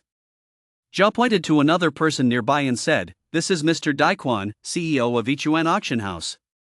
Yichuan is the largest auction company in our city and indeed, in the entire province. Hello, Mr. Dai. Lu said with a smile. Mr. Dai, this is Lu, Zhao said, smiling at Daiquan. Don't underestimate Lu just because he is young. He has been reading books on history and cultural relics since he was a child. He has read over 10,000 books of all kinds. His expertise in artifact appraisal is nothing to be taken lightly. Is that so? Daiquan replied dismissively, offering a perfunctory response.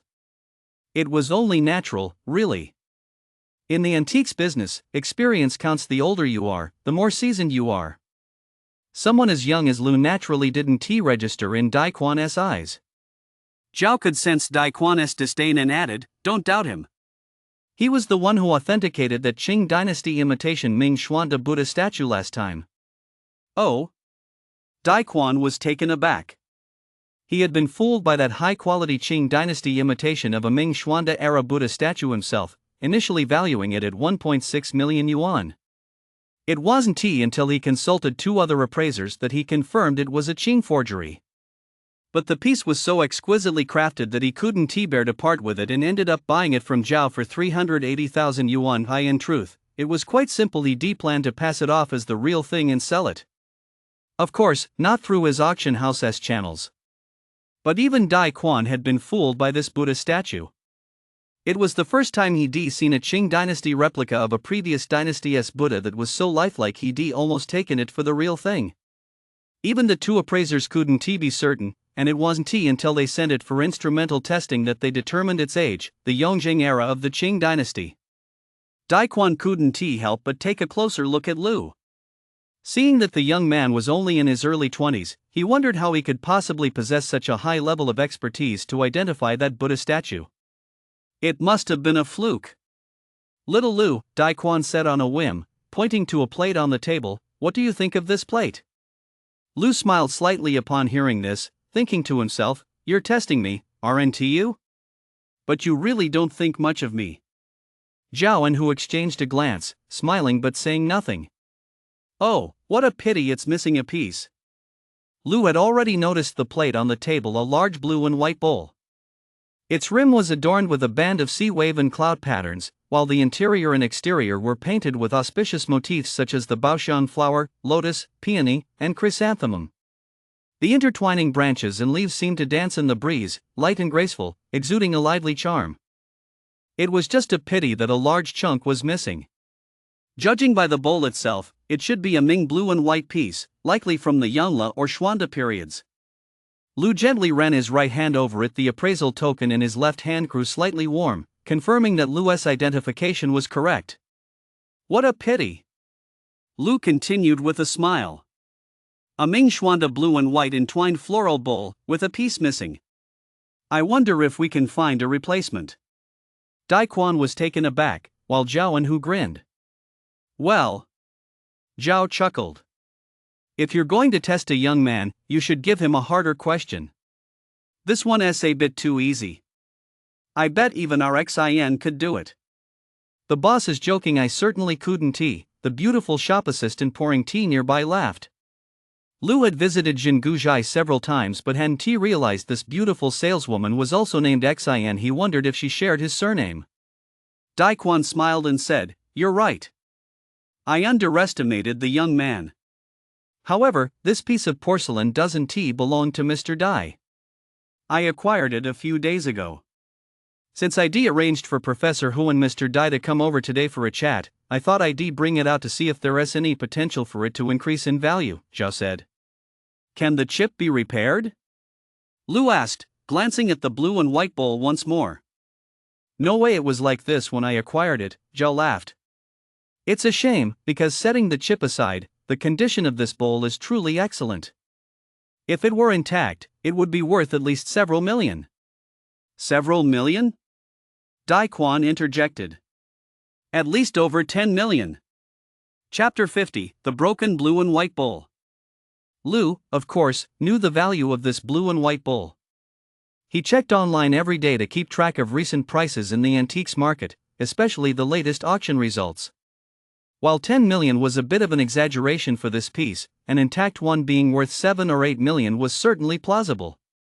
"It's a shame it's broken, it's not worth much now." Zhao sighed. "If it were just cracked and the shards were still intact, we could repair it. Though it would be far from the value of a complete bowl, it could still fetch several 100,000 yuan, Hu said. But if the missing piece is gone, there's nothing we can do. Couldn't we just attach a replacement piece?" Lu asked curiously. "That would ruin it." "A botched repair would be worse than this broken bowl," Hu said. "Besides, I doubt you'd find a single person in the whole country who still masters the traditional craft of porcelain restoration, and certainly not here in Binhai." "But aren't you a cultural relic restoration expert, Mr. Hu?" Lu asked. "I can patch up an ordinary teapot so it doesn't leak, but this blue and white bowl isn't something you can just fix any old way. To make it seamless so there's no trace of the repair and even enhance the artifact's value through the restoration, that's where the fun lies." "But I don't have that kind of skill," Hu laughed. Lu looked at the blue and white bowl and said, "Zhao, how much did you pay for this blue and white bowl?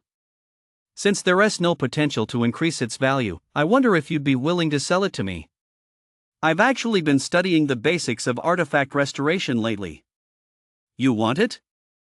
Zhao was taken aback. Yes, Lu replied with a smile. I bought it for 30,000. I won T mark it up a single penny, I'll sell it to you for 30,000, Zhao said with a laugh. Deal, Lu agreed readily. Seeing that Lu had actually bought the chipped blue and white bowl, Hu was puzzled. I'll tell you now that you two have bought it, little Lu, are you planning to restore it? Yes, I want to give it a try, Lu said. I advise you to think carefully. This kind of porcelain isn't something just anyone can repair 9 times out of 10, you'll ruin the bowl. If you just leave it as is, it might even appreciate in value in a few years if you find the right buyer, Hu said. You don't have to use a Ming blue and white porcelain piece to learn that it's a bit of an expensive tuition fee. Hu laughed. Don't worry, Mr. Hu. I've actually been studying traditional porcelain restoration techniques lately. Who knows, I might just get lucky and fix it.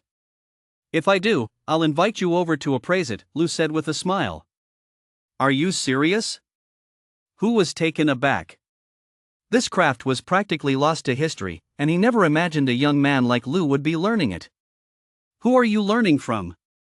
I haven't heard of anyone in Binhai with that kind of expertise.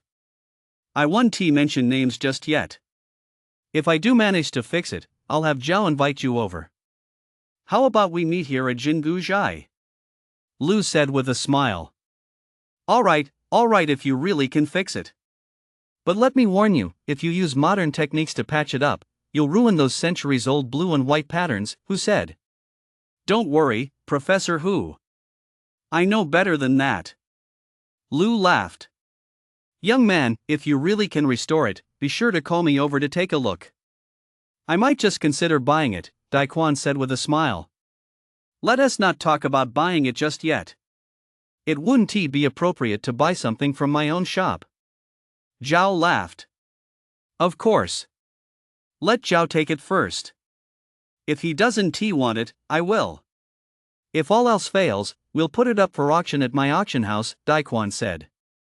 Mr. Dai, you're just too shrewd, you're already steering business toward the auction house, Zhao chuckled. Everyone burst into laughter. Seeing that Lu had indeed taken the broken blue and white bowl, Zhao asked his clerk, Xan, to wrap it in a silk box. What's this? Did you bring something else good today? Since Mr. Dai is here, let him have a look at LL, help him stop doubting your expertise, Lu. Zhao said. Lu smiled as he took the Ming Dynasty Wanwali inlaid box out of his backpack and gently placed it on the table. Oh, it looks like an inlaid box, Dai Quan remarked. Lu laughed. Zhao, take a look. Let us have Professor Hu and Mr. Dai appraise it first, Zhao said politely. Hu and Dai Quan exchanged glances. Dai Quan laughed. Professor Hu must be the one to appraise it. Compared to you, I'm just an amateur. You're a veteran expert in the field, how could I presume to take on such a task? Mr. Dai, you're a seasoned veteran. Without the expertise, how could you dare to run an auction house? You'd go bankrupt in no time, Hu laughed. I'm decent at bringing in business, but when it comes to authentication, I rely entirely on the help of seasoned experts like you all. Dai Quan laughed. Dai Quan was speaking the truth. Generally, auction houses don't employ too many in-house appraisers, it's too costly. After all, competent appraisers are typically older, seasoned industry experts. Auction houses usually gather items and specifically invite relevant experts on a temporary basis for authentication. Therefore, experts like Hu from within the province serve as the house appraisers for the entire auction house. Hu gently picked up the writing box from the table and examined it closely. After looking it over, he said nothing but handed it directly to Dai Quan. Dai Quan took it and examined it just as carefully. It should be from the Ming Dynasty, judging by the craftsmanship, Dai Quan exclaimed as he looked at it. This wood is it Hainan Wanwali? I knew it. Mr. Dai really does have a keen eye. Hu chuckled. In reality, Dai Quan ran an auction house, he always had experts appraise his items, so his own expertise paled in comparison to Zhao, who ran an antique shop. Is it really Hainan Wanwali? Dai Quan asked, looking at Hu. Let Zhao take a look. Who didn't T answer directly. Zhao took the box from Dai Quan's hands and examined it closely. After looking it over, he even brought it close to his nose and sniffed deeply. It should be Hainan Wan Wali, Zhao said. Lu, where did you pick this up this time? Lu smiled but said nothing the moment Zhao spoke. He knew his question was redundant. So, what do you think? Are you going to sell it? Zhao asked with a smile. Sure, but it depends on what price Zhao offers, Lu replied with a smile. You want me to name the price again? Zhao asked. You go ahead. We're such good friends, and we both know the market while you won't take advantage of me, Lu said with a laugh. Zhao nodded and chuckled, that's right, we're such good friends. With anyone else, I wouldn't make the first offer, but you, Xiao Lu, are an exception. Just bring me any good stuff you find in the future. I've always brought you good pieces whenever I found them. Lu said. Zhao pondered for a moment and said, last year, a similar Hainan Huang box went for 130,000 at auction. How about I give you 100,000? Considering it had fetched 130,000 at auction, Zhao's offer of 100,000 was already quite fair after all. Selling through an auction house involves various fees, so the net amount would be about the same. However, Lu didn't accept the price. Instead, he laughed and said, this piece is worth far more than that. You all clearly haven't seen the true value of this literary box yet. Chapter 51, True Value. True value? Could there be some story behind it? Who said, picking up the literary box from the table to examine it again. Teacher Hu, open the box, take out all the small compartments inside, and then take a close look at the bottom. Lu said, then smiled at Xian, who was pouring tea, and asked, beautiful lady, do you have a flashlight? Xian handed Lu a small flashlight. Lu took it, turned it on, and passed it to Hu. Hu took the flashlight and shone it on the bottom of the box. Looks like there are some words? Dai Quan, standing nearby, craned his neck to look at the bottom as well. Being young and having good eyesight, he spotted the writing on the box's space a split second before the others. For Rongxuan's personal use. Hu finally saw the small characters. Who is Rongxuan? Dai Quan asked. Hu shook his head and passed the writing box to Zhao. Zhao took it, examined the bottom closely, and finally saw the words as well. Dai Quan had already pulled out his phone and started searching online. Rongxuan, Li Guangdi. Dai Quan exclaimed in surprise. Li Guangdi? Hu immediately snatched Dai Quan's phone to take a look. After examining it, Hu passed the phone to Zhao. Xiaolu, this writing box was used by Li Guangdi that certainly changes its value, Hu said. This writing box absolutely has to go to auction. Antiques with a story behind them fetch much better prices at auction. Dai Quan chuckled, Xiaolu, why don't you put it up for auction too? I guarantee I'll help you get a great price. Come on, Mr. Dai, that's not fair. You're blatantly poaching my business. Zhao laughed. Zhao's getting upset. Alright, you two talk it out. If you can't reach an agreement, I'll step in. Dai Quan laughed. Lu remained silent. He wasn't sure exactly what the relationship between these two men was. Although they could sit down together to drink tea and chat, in the business world, once interests were involved, people could turn on each other in an instant. The price of this antique box has indeed skyrocketed, but don't listen to Mr. Dai. If you go to his auction house, he'll fleece you first and you might end up with less than what I'm offering. Zhao chuckled. Here's what I'll do, I'll offer you 38,000 right off the bat. How about that? As he spoke, Zhao didn't look at Lu instead, he turned his gaze toward Dai Quan. Dai Quan quickly interjected, don't look at me, look at Lu. I won't say a word until Lu speaks up. Once the two of you have settled on a price, then I'll speak, so you can't accuse me of poaching your business again. Hu found the banter between the two merchants amusing, but he kept quiet. Earlier, when Lu first came to sell the pastel pencil holder, he'd spoken out of turn, and Zhao had later teased him about it. Although many in the industry no longer strictly follow the unwritten rules, who considered them part of the culture and believed they should be observed to some extent. Lu didn't hesitate, he simply nodded and agreed without a second thought.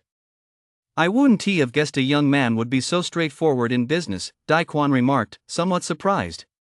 He hadn't expected Lu to agree so readily without even making a token counteroffer. In reality, aside from Lu's genuine straightforwardness, he was also unsure of the appropriate price for the item. After all, it's difficult to estimate how much an item used by a celebrity might appreciate in value. On the other hand, as Daquan had suggested, an item used by a celebrity really should be sent to auction, because auctions amplify the celebrity effect and generate greater value. However, Lu didn't want the hassle, and he also wanted to be considerate of Zhao's feelings. They would need to work together in the future. After deducting the 30,000 yuan for the blue and white plate, Zhao transferred 350,000 yuan to Lu on the spot. Once the transaction was complete, Zhao instructed Xian to put the document box away, and the group continued sipping their tea. Since they had just been discussing the restoration of cultural relics, and knowing that Hu was an expert in the field, Lu couldn't help but ask a question that had been troubling him: where could he find tools for restoring cultural relics? Tools? Hu chuckled. To be honest, there weren't really any specialized tools back in the day. We just used whatever tools felt comfortable: carpenters, goldsmiths, or bookbinders' tools, and over time, we gradually developed our own set of tools, which were somewhat different from the standard ones. However, you really can't buy such tools anywhere in the world today, because even if they were made, no one would buy them. Professionals usually have them custom made. What Hu said was absolutely true. There aren't many people in the country who can restore cultural relics, and most of them work for state institutions, museums, archaeological teams, and the like.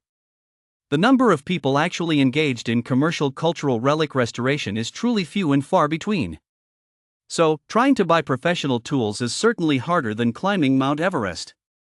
But if you want them, I could give you a set. Our museum had dozens of sets custom made last year to commemorate our 50th anniversary, but we couldn't give them all away. Hu chuckled. People wouldn't know how to use professional tools anyway, you'd be better off giving them to Lu. Zhao laughed. If you really want to give them to me, I'd be so grateful, Professor Hu, Lu hurriedly replied with a smile. You're from Binhai University, right? I'm actually going there next week, so I'll bring them over for you on my way, Hu said. As soon as Lu heard this, he immediately stammered, Professor Hu, I'm really sorry, but actually, I'm not a college student. Huh? Hu and Zhao were taken aback. You're not a student? Yes, I am a student, Lu hurriedly said. I am a high school student. Huh? Everyone at the tea table was stunned.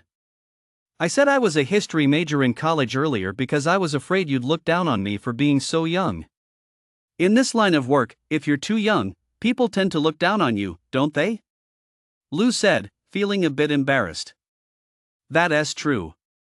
It's not your fault, that's just the nature of the industry, Hu said with a smile. Little Lu, you've really surprised me. I never would have thought a high school student could have such a high level of expertise in artifact appraisal. You're a rare talent. What grade are you in? I'm in my sophomore year of high school. I'll be taking the college entrance exam next year, Lu replied. Wow. Since you're so interested in cultural relic restoration, would you like to major in it? I'm on good terms with Professor Duan from the School of History and Archaeology at Binhai University. He is an expert in this field. I can introduce you to him, Hu said. Mr. Hu, I haven't really decided yet, Lu replied with a smile. Which high school do you attend? Hu asked. 7th Academy, Lu said. 7th Academy? Hu's enthusiasm immediately cooled, because 7th Academy was one of the weaker high schools in Binhai. Not many students from there got into 211 universities each year, and getting into a 985 university was even rarer. And Binhai University was a 985 university. But it doesn't matter.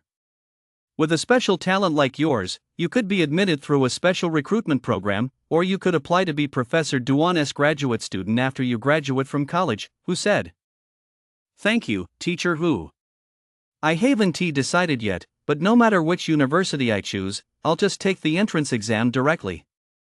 I'm still confident, Lou said with a smile. Oh. Young people really do have ambition. Who laughed? Alright, I wish you the best of luck on next year's exams. You can come to the museum to pick up that set of tools anytime Monday through Friday. Chapter 52, Opening the Loot Box. Lou had a few cups of tea at Jinguji before leaving. After all, the age gap was too great. He couldn't really connect with middle-aged people like Zhao, and sitting there too long would just leave them with nothing to talk about. Once he left the antique city, Lou headed straight for the antique market. He already had a plan in mind for restoring the broken blue and white bowl in his backpack. Lou wandered around the antique market, exchanged greetings with a few familiar stall owners, and then stopped in front of a stall selling ceramic shards. There were several porcelain vendors at the antique market, and they all sold a peculiar item, ceramic shards, priced anywhere from a few cents to several dozen yuan. Few people actually bought these ceramic shards, since they were of little practical use. Only occasionally would someone purchase them to make crafts or use the pieces as wall tiles. Consequently, a large cloth was spread out beside the stall, covered with shards, and the vendor paid them almost no attention. Seeing Lou rummaging through the broken pieces, the vendor didn't even ask him a single question. Lou was looking for a few pieces of blue and white porcelain shards, ones that matched the color and shape of the large bowl in his backpack, preferably from the Ming dynasty. But this massive pile contained, if not tens of thousands, at least several thousand shards.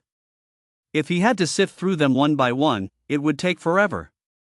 Lou gently flipped through the shards with his right hand while clutching the appraisal token in his left, silently thinking to himself, there are Ming dynasty blue and white porcelain shards in here.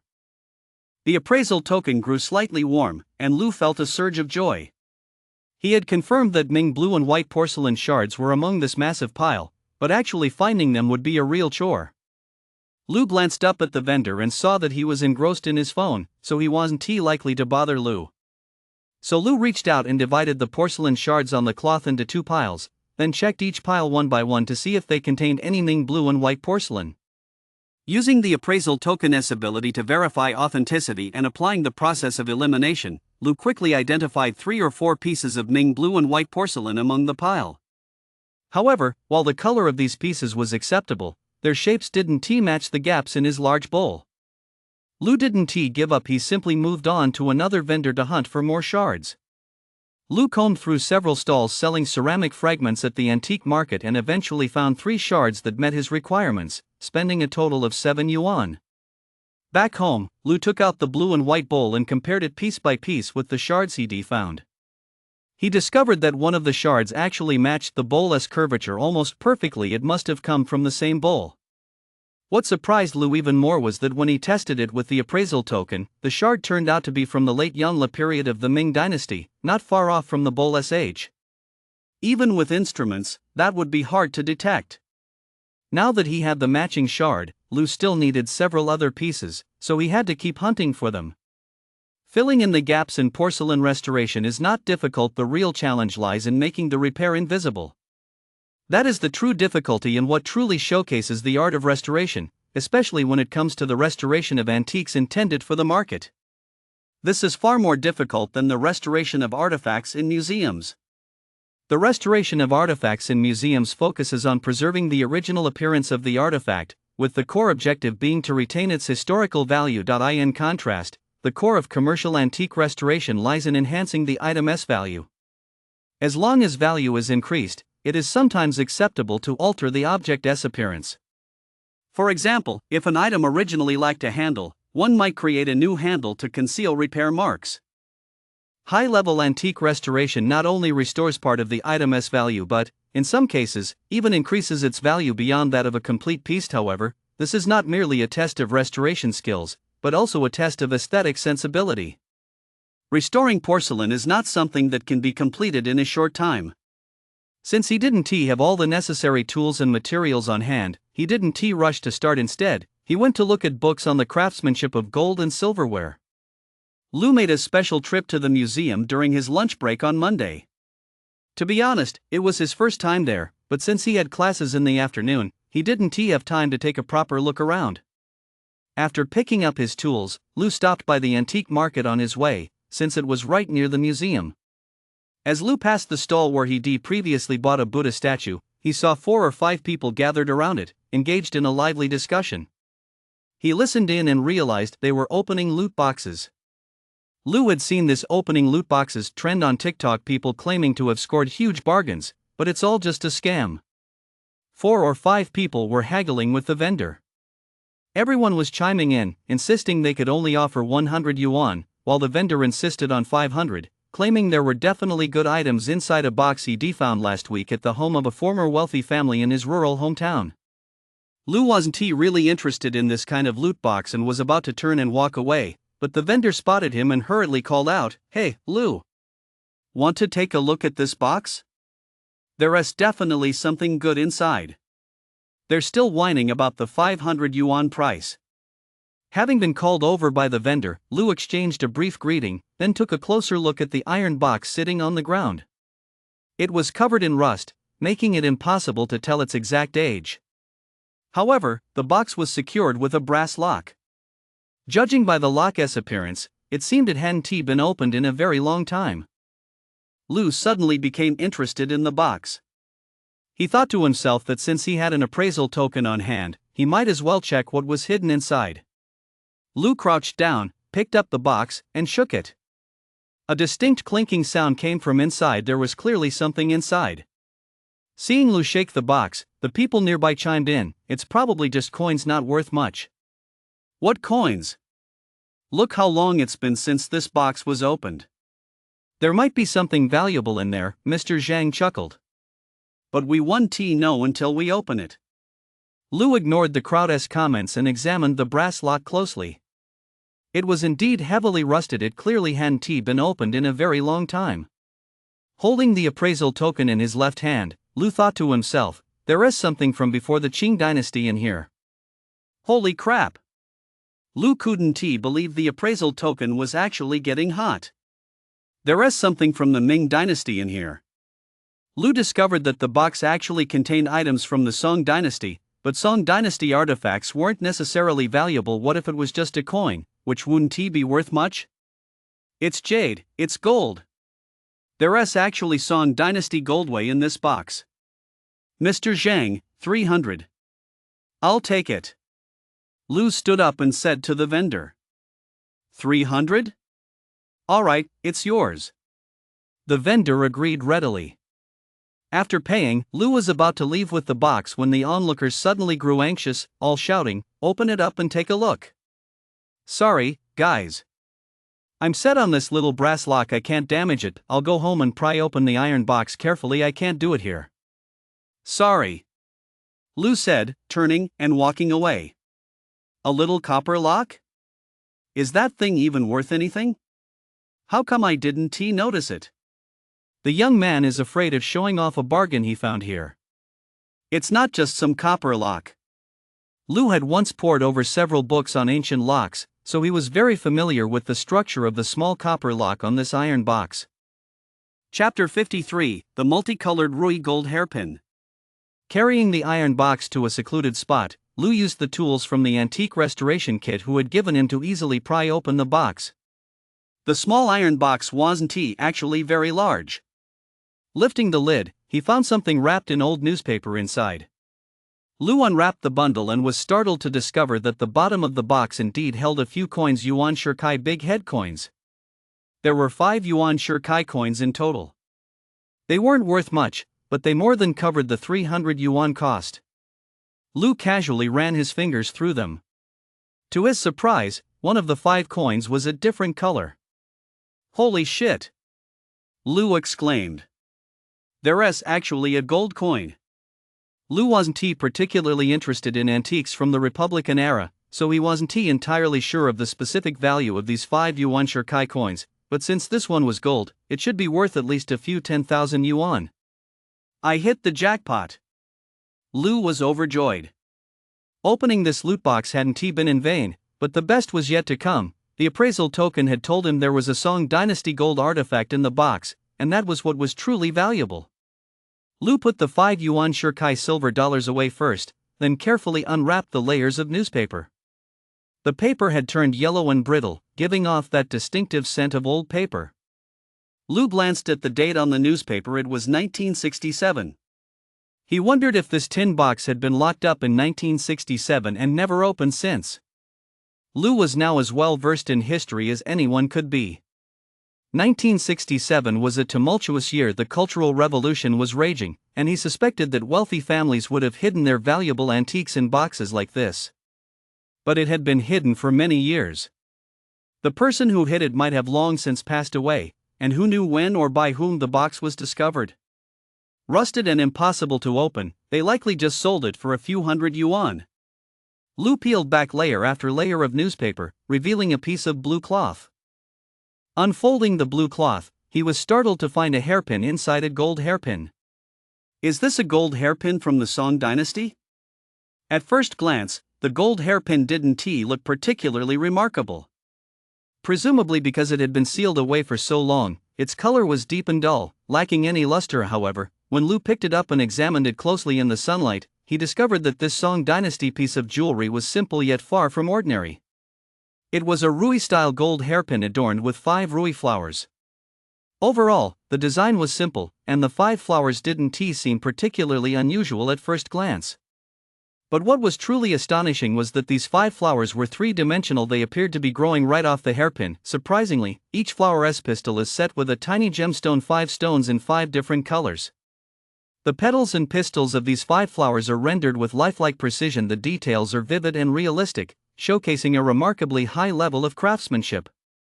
At first glance, this Song dynasty gold hairpin appears unremarkable, yet the intricate details of the 5 Rui flowers perfectly showcase the craftsmanship of the era. Unfortunately, the hairpin's dull color hides its true brilliance. However, issues with the luster and condition of gold jewelry are easily resolved, especially for Lou. There were only a few items in the metal box, but they had already thrilled Lou to no end, especially this gold hairpin, which he estimated was worth at least several 100,000 yuan. He wrapped the gold hairpin in blue cloth again and placed it in his backpack alongside the yuan shirkai coin. After a quick glance at the metal box and deciding it was useless, he tossed it into the trash can, then pushed his bicycle back to school. The results of the May midterm exams were out. He didn't even need to look to know how he'd done. Lang's smug expression said it all. I was actually going to announce the results during morning self-study today, but to be absolutely certain, I held off all morning.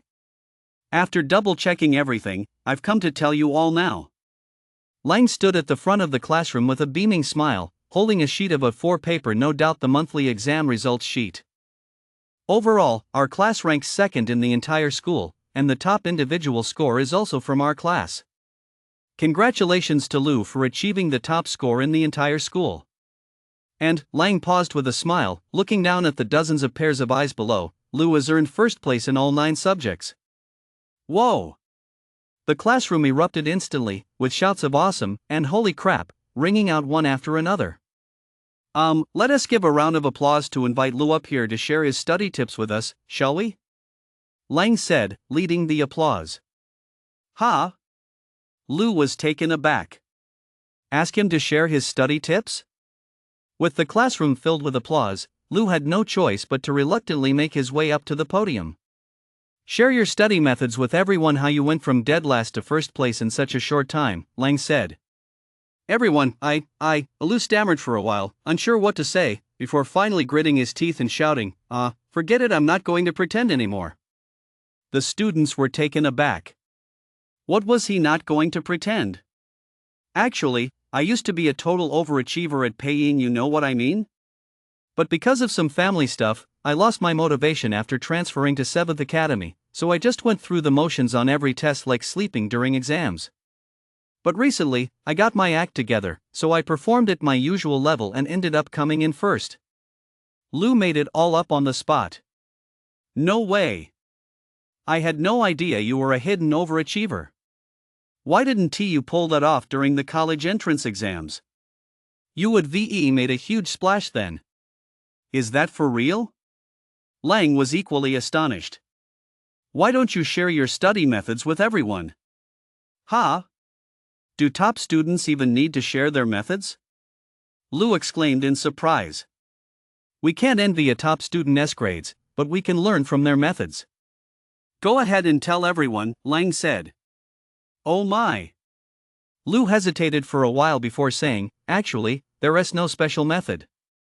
It's just about reading books. You have to keep reading. If you want to improve your grades, you need to read every single book from elementary school through high school carefully and thoroughly, making sure you understand each one. Work your way through them one by one, and your grades will naturally improve. That's it, the students below exclaimed in surprise. Yeah, that's it, Lu said, seeing the look of disbelief on their faces. Anyway, that's how I did it. Fat Dragon found it even harder to believe. Aren't you supposed to be a total dropout? How do you suddenly turn into a straight A student? Damn it!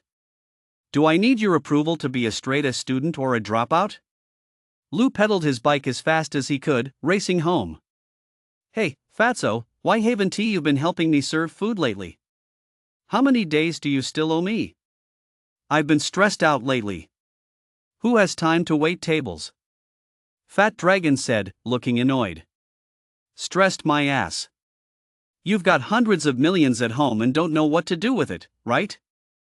Lu laughed. Hundreds of millions my ass. The compensation we agreed on earlier, now they're backing out of it. Plus, because my family didn't sign, the compensation for the whole of Jinshan village is on hold, so a bunch of villagers come to my house every day to cause a ruckus. Fat Dragon said gloomily. That doesn't make sense. They're not wrong to protest at your house, but they should be going to the demolition office, Lu said, puzzled. Who knows? Fat Dragon stomped on the bike's pedals a few times. Those idiots are even threatening that for every day we delay, the developer has to pay over $1 million in interest. If we don't sign, the developer will come after us. No way. Isn't it the government handling the demolition these days? It shouldn't have anything to do with the developer, Lu said. Who knows where those idiots got that information from? But my dad actually believes it. He told us we can't leave the house empty for even a second, afraid that if we step out, they'll tear the place down, Fat Dragon said gloomily. So now, as soon as school lets out, I have to rush home to act as a hostage. Holy shit! That's no easy money to make. Lu laughed. Xiao's note, if you've read this far and haven't given a 5-star review yet, please remember to give it a 5-star to boost the book's rating. Occasional tips are also appreciated. Chapter 54, I'll take on the debt. Lu laughed at Fat Dragon's family's financial struggles, but when he got home, he found his own situation was just as complicated. Before he even stepped through the door, Lu heard his mama's sobs coming from inside. Sister-in-law, I'm really not pressuring you. I've come to ask for money because I've run out of options. Tell me, since old Louis' accident, have I ever come asking for money? I know, Tianhai. You really haven't asked for a single penny. Our whole family thanks you. Louis' mother said through her tears. Sister-in-law, we really have no other choice. Tianhai and I used to do business with old Lu. Now that something has happened to him, we've given up on getting back the money owed to us by his company, but you have to pay back the money we lent you privately, don't you? It was clearly Zhang's wife speaking. Zhang was an old acquaintance of Louis. He used to come over often to drink with the family and was considered a buddy of his father's. He once worked with Louis' father, supplying construction materials for low-spec projects. Lu never imagined that today, Zhang would actually show up at their home with his wife to demand repayment. Sister-in-law, we've come because we have no other choice. We can't collect the money we're owed from outside, and our creditors have been camped out at our door for months. It doesn't matter if we can't go back, but what about the kids? We really have no other choice. Zhang said plaintively. We only borrowed 500,000 from old Lu. We agreed on a 50-50 split of the profits before, but now I don't even want the interest, just give me the principal. Tianhai, I truly have no money to give you. All our assets have been auctioned off by the court. Louis' mother cried, look at this house, take whatever you think is worth taking. It's a shame this place is even rented for us by the court, otherwise, I'd give it to you too. Sister-in-law, your family's assets are worth billions, even a starving camel is bigger than a horse. It's only a few 100,000, you must have something stashed away. No one knows we came today, please, just scrape it together for us. We only want the principal. Zhang's wife pleaded, sister-in-law, I'm kneeling before you. Please, just give us our money back. Lu pushed open the door and saw Zhang's wife and his own mother kneeling on the floor, both women sobbing uncontrollably. Seeing Lu return, Lu's mother hurriedly stood up and pulled Zhang's wife to her feet as well. Shower is back. Zhang and auntie are here. Lu's mother wiped away her tears and tried to control her emotions. Zhang said nothing. He glanced at Lu, then lowered his head and began sighing heavily. Lu gently closed the door. He wanted to lose his temper, but he forced himself to swallow his anger. Lu knew he couldn't get angry after all. Who could he blame? It was only natural for them to come asking for the money. The trouble his family had gotten into wasn't anyone else's fault. Lu walked over quietly and said to Zhang, Zhang, how much does our family owe you? Zhang didn't look up, but simply whispered, 500,000. Fine. Give me your bank account number, and I'll transfer 500,000 to you, Lu said. Zhang was taken aback and quickly looked up at Lu. Lu's mother was also taken aback by his words. She looked at him and said, Xiao Yi, what are you talking about? Is that 500,000, not 50 yuan? Mom, sit down over there for a moment. I'll explain it to you in a minute, Lu said softly to his mother. Explain? Explain what? What is there to explain? You're just a kid. Where would you get 500,000 to give to Zhang? Lu's mother said. Mom, I'm not a kid anymore. I'm 18 now, Lu said. Oh. Lu's mom suddenly remembered that Lu was already an adult. She had even forgotten his birthday not long ago. Zhang didn't know what this young man meant. He couldn't help but feel puzzled. Did he really have 500,000? Xiao Yi, I'm not joking with you. I've come to ask for your help only because I've truly run out of options, Zhang said. I know. It's only fair to pay back what you owe. I'll give you 500,000, just give me your bank account number, Lu said. Zhang looked at Lu's serious expression and didn't know what to do for a moment. He couldn't help but turn to look at Lu's mom. Zhang, you don't need to look at my mom. She works so hard selling fried rice every day. She doesn't dare take a single day off, but she doesn't make much money. She is so exhausted. From now on, I'll be the head of the household. I'll take on all the debts. Just come to me. Of course, once I've paid you back the 500,000, you won't need to come after me anymore. Lu said. Lu's mom didn't know what Lu was up to, but seeing how resolute he was, she was momentarily speechless, not knowing what to say. All right. Zhang actually pulled a bank card out of his wallet and handed it to Lu. Lu took the card and said, Zhang, did you bring the IOU? IOU? Zhang asked awkwardly. I really don't have one. When I lent money to your dad in the past, how could I have asked him for an IOU? We were such close friends. Lu nodded. He knew Zhang was telling the truth. His father used to be a man of considerable means, and when borrowing $1 million from close friends and relatives, they almost never asked for a written IOU. Of course, without an IOU, the Lu family could technically choose not to repay the debt. After all, the law requires evidence. But Lu had no intention of doing that. After all, everyone had lent him the money out of goodwill.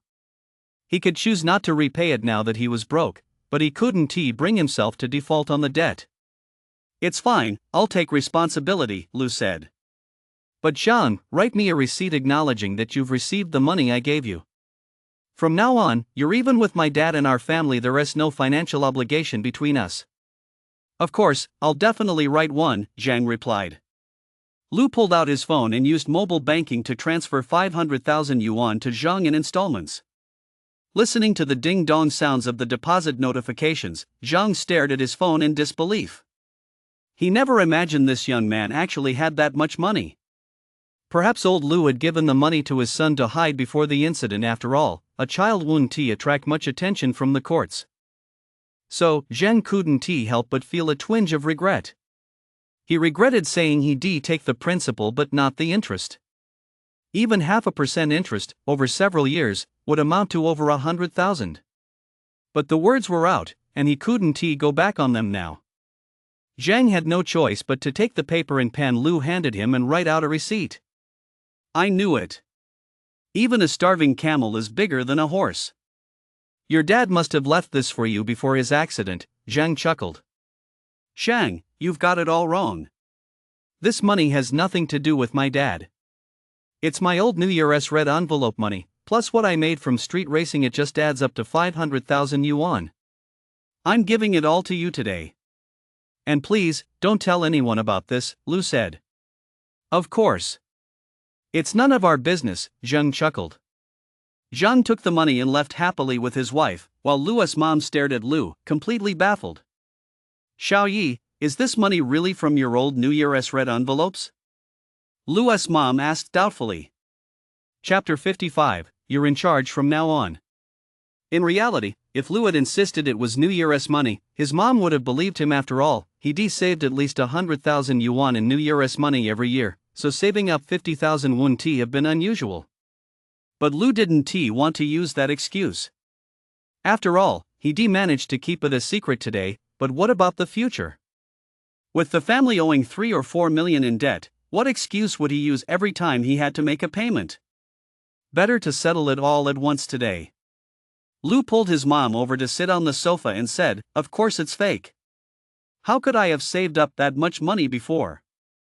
Right, I was wondering how you managed to save 50,000, Lu's mom said, then asked curiously, So where did this 50,000 come from? Lu didn't answer right away. Instead, he picked up the set of cultural relic restoration tools who had given him and opened it to show his mom. What's this? Lu's mom asked, puzzled. These are custom-made cultural relic restoration tools from the Provincial Museum. Look, Lu said, pointing to the Provincial Museum's logo on the tools. What does this have to do with your 500,000? Lu's mom asked. The vice president of the Provincial Museum gave them to me, Lu said, fetching Hu's business card from his room to show his mom. I'm currently learning about artifact appraisal and restoration from these veteran experts. Can you really make that much money doing that? His mother asked, even more puzzled. No, let me finish, Lu said with a smile. First, I've learned a lot about this field. A while back, I found a few antiques at the antique market and sold them for several 100,000. That's where the money came from. Found?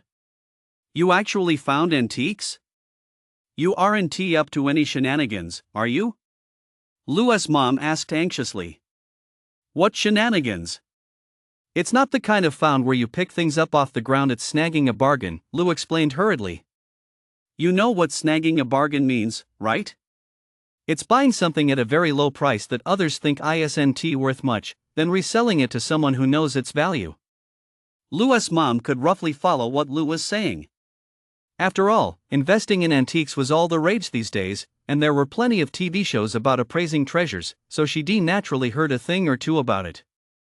You're so young, how could you possibly tell what's good from what's bad? Lu's mom said skeptically. See? You're just as snobbish as everyone else. You know, I stay up late reading every night, and I don't take a break on weekends. I go to the library to study and visit the antique market to learn from experts. That's how I've developed such a high level of expertise. Do you think it's easy? Lu said. But how could his mom possibly believe, just from a few words, that Lu was an antique expert who could make hundreds of thousands in just a month or two? Seeing that his mother didn't believe him, Lu pulled the gold hairpin he'd found that afternoon out of his backpack. See this? Lu handed the hairpin to his mother. Is this gold? His mother examined the hairpin. It's all tarnished. We'll have to take it to a shop to get it cleaned. What do you mean, clean it? Lu was amused by his mom's reaction. This is 1,000 years old, from the Song dynasty. What? Lu's mom was taken aback. 1,000 years old?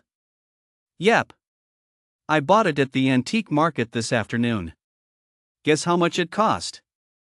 Lu said. Tens of thousands, right? Something that old. Lu's mom said. 300. Lu laughed. 300 yuan? Lu's mom exclaimed in surprise. That's right, 300 yuan. The real deal. Lu said. Are you serious?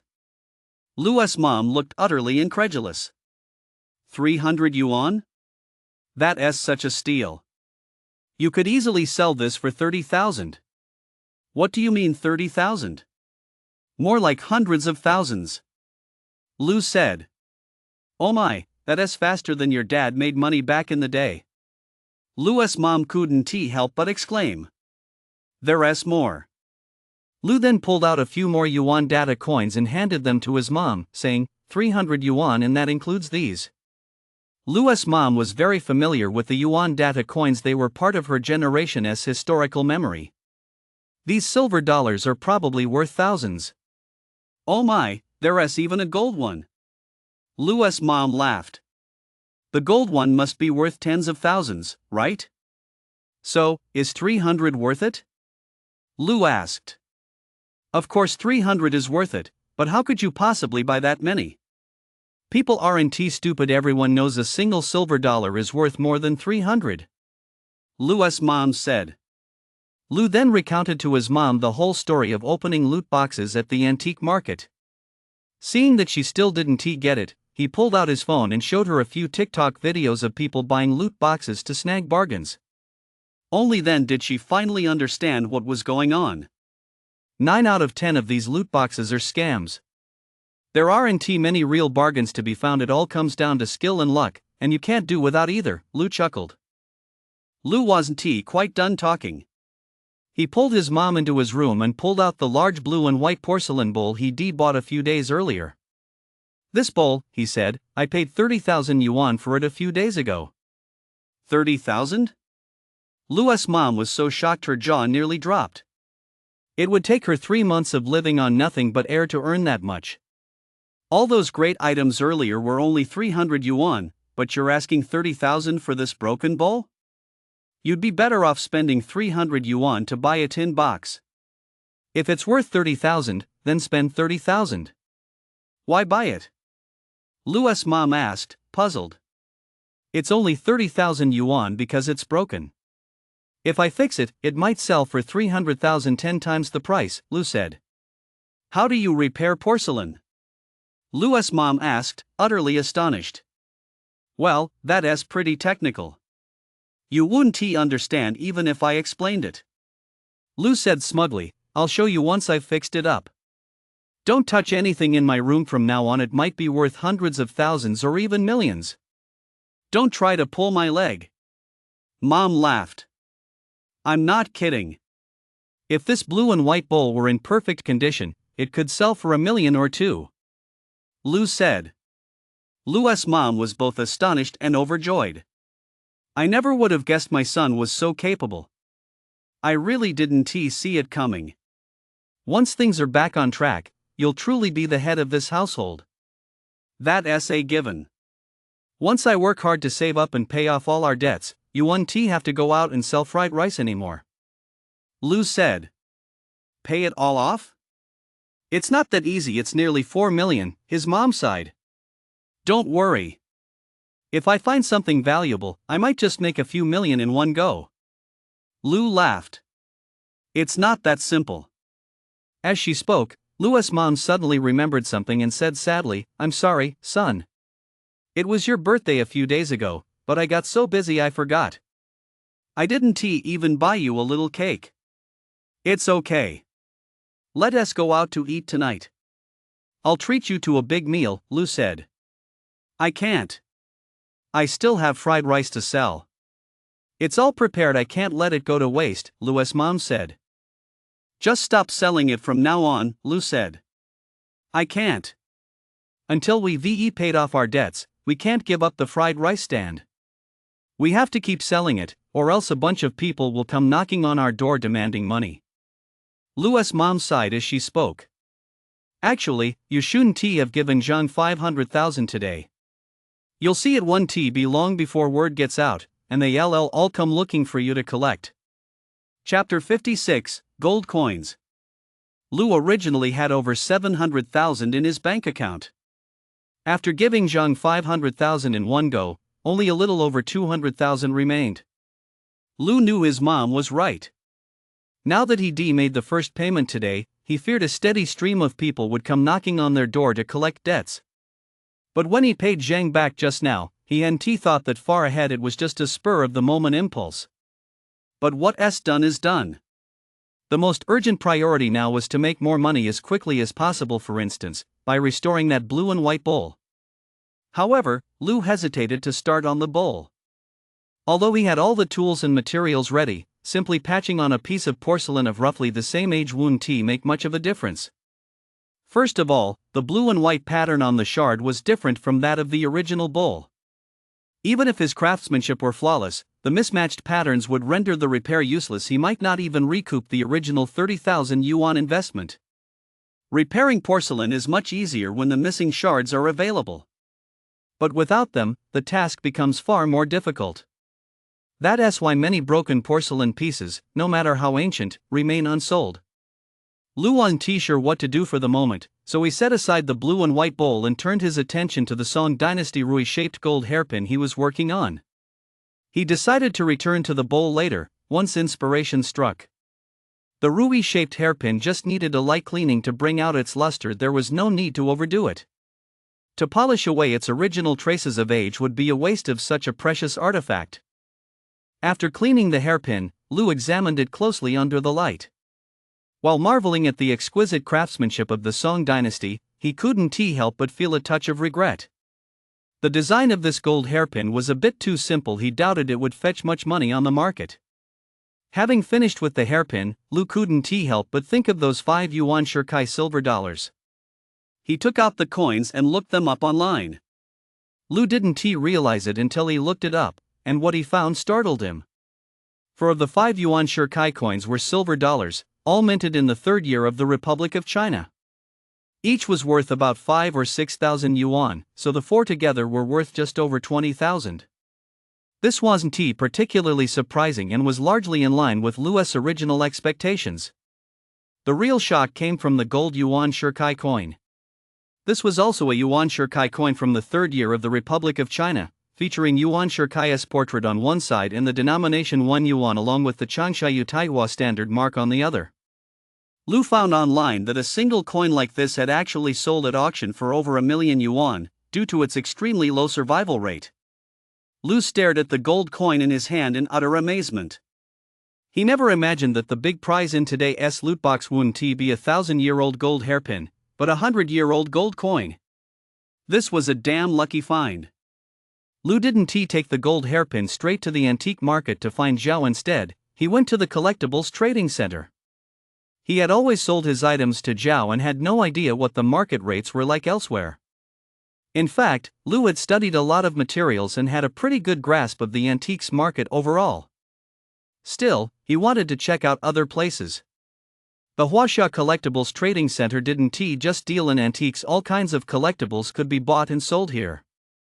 There were many galleries inside, primarily dealing in contemporary art. Most of the auction houses in Binhai were located here. Lu spotted Dai Quan Sichuan auction house, but he didn't go inside. Lu realized that aside from auction houses, the trading center primarily focused on the buying and selling of contemporary art for antiques. One really had to go to the antique city, where the scale was larger and the atmosphere more authentic. Lu's visit wasn't a waste. He gained some insight into the place's unique character. Who knows, maybe if he ever came across a piece of contemporary art in the future, he might bring it here to sell. Speaking of contemporary art, Lu knew this was no small matter. Many contemporary oil paintings could fetch tens of millions, making them no cheaper than ancient artifacts. Lu returned to the antique city with the gold hairpin.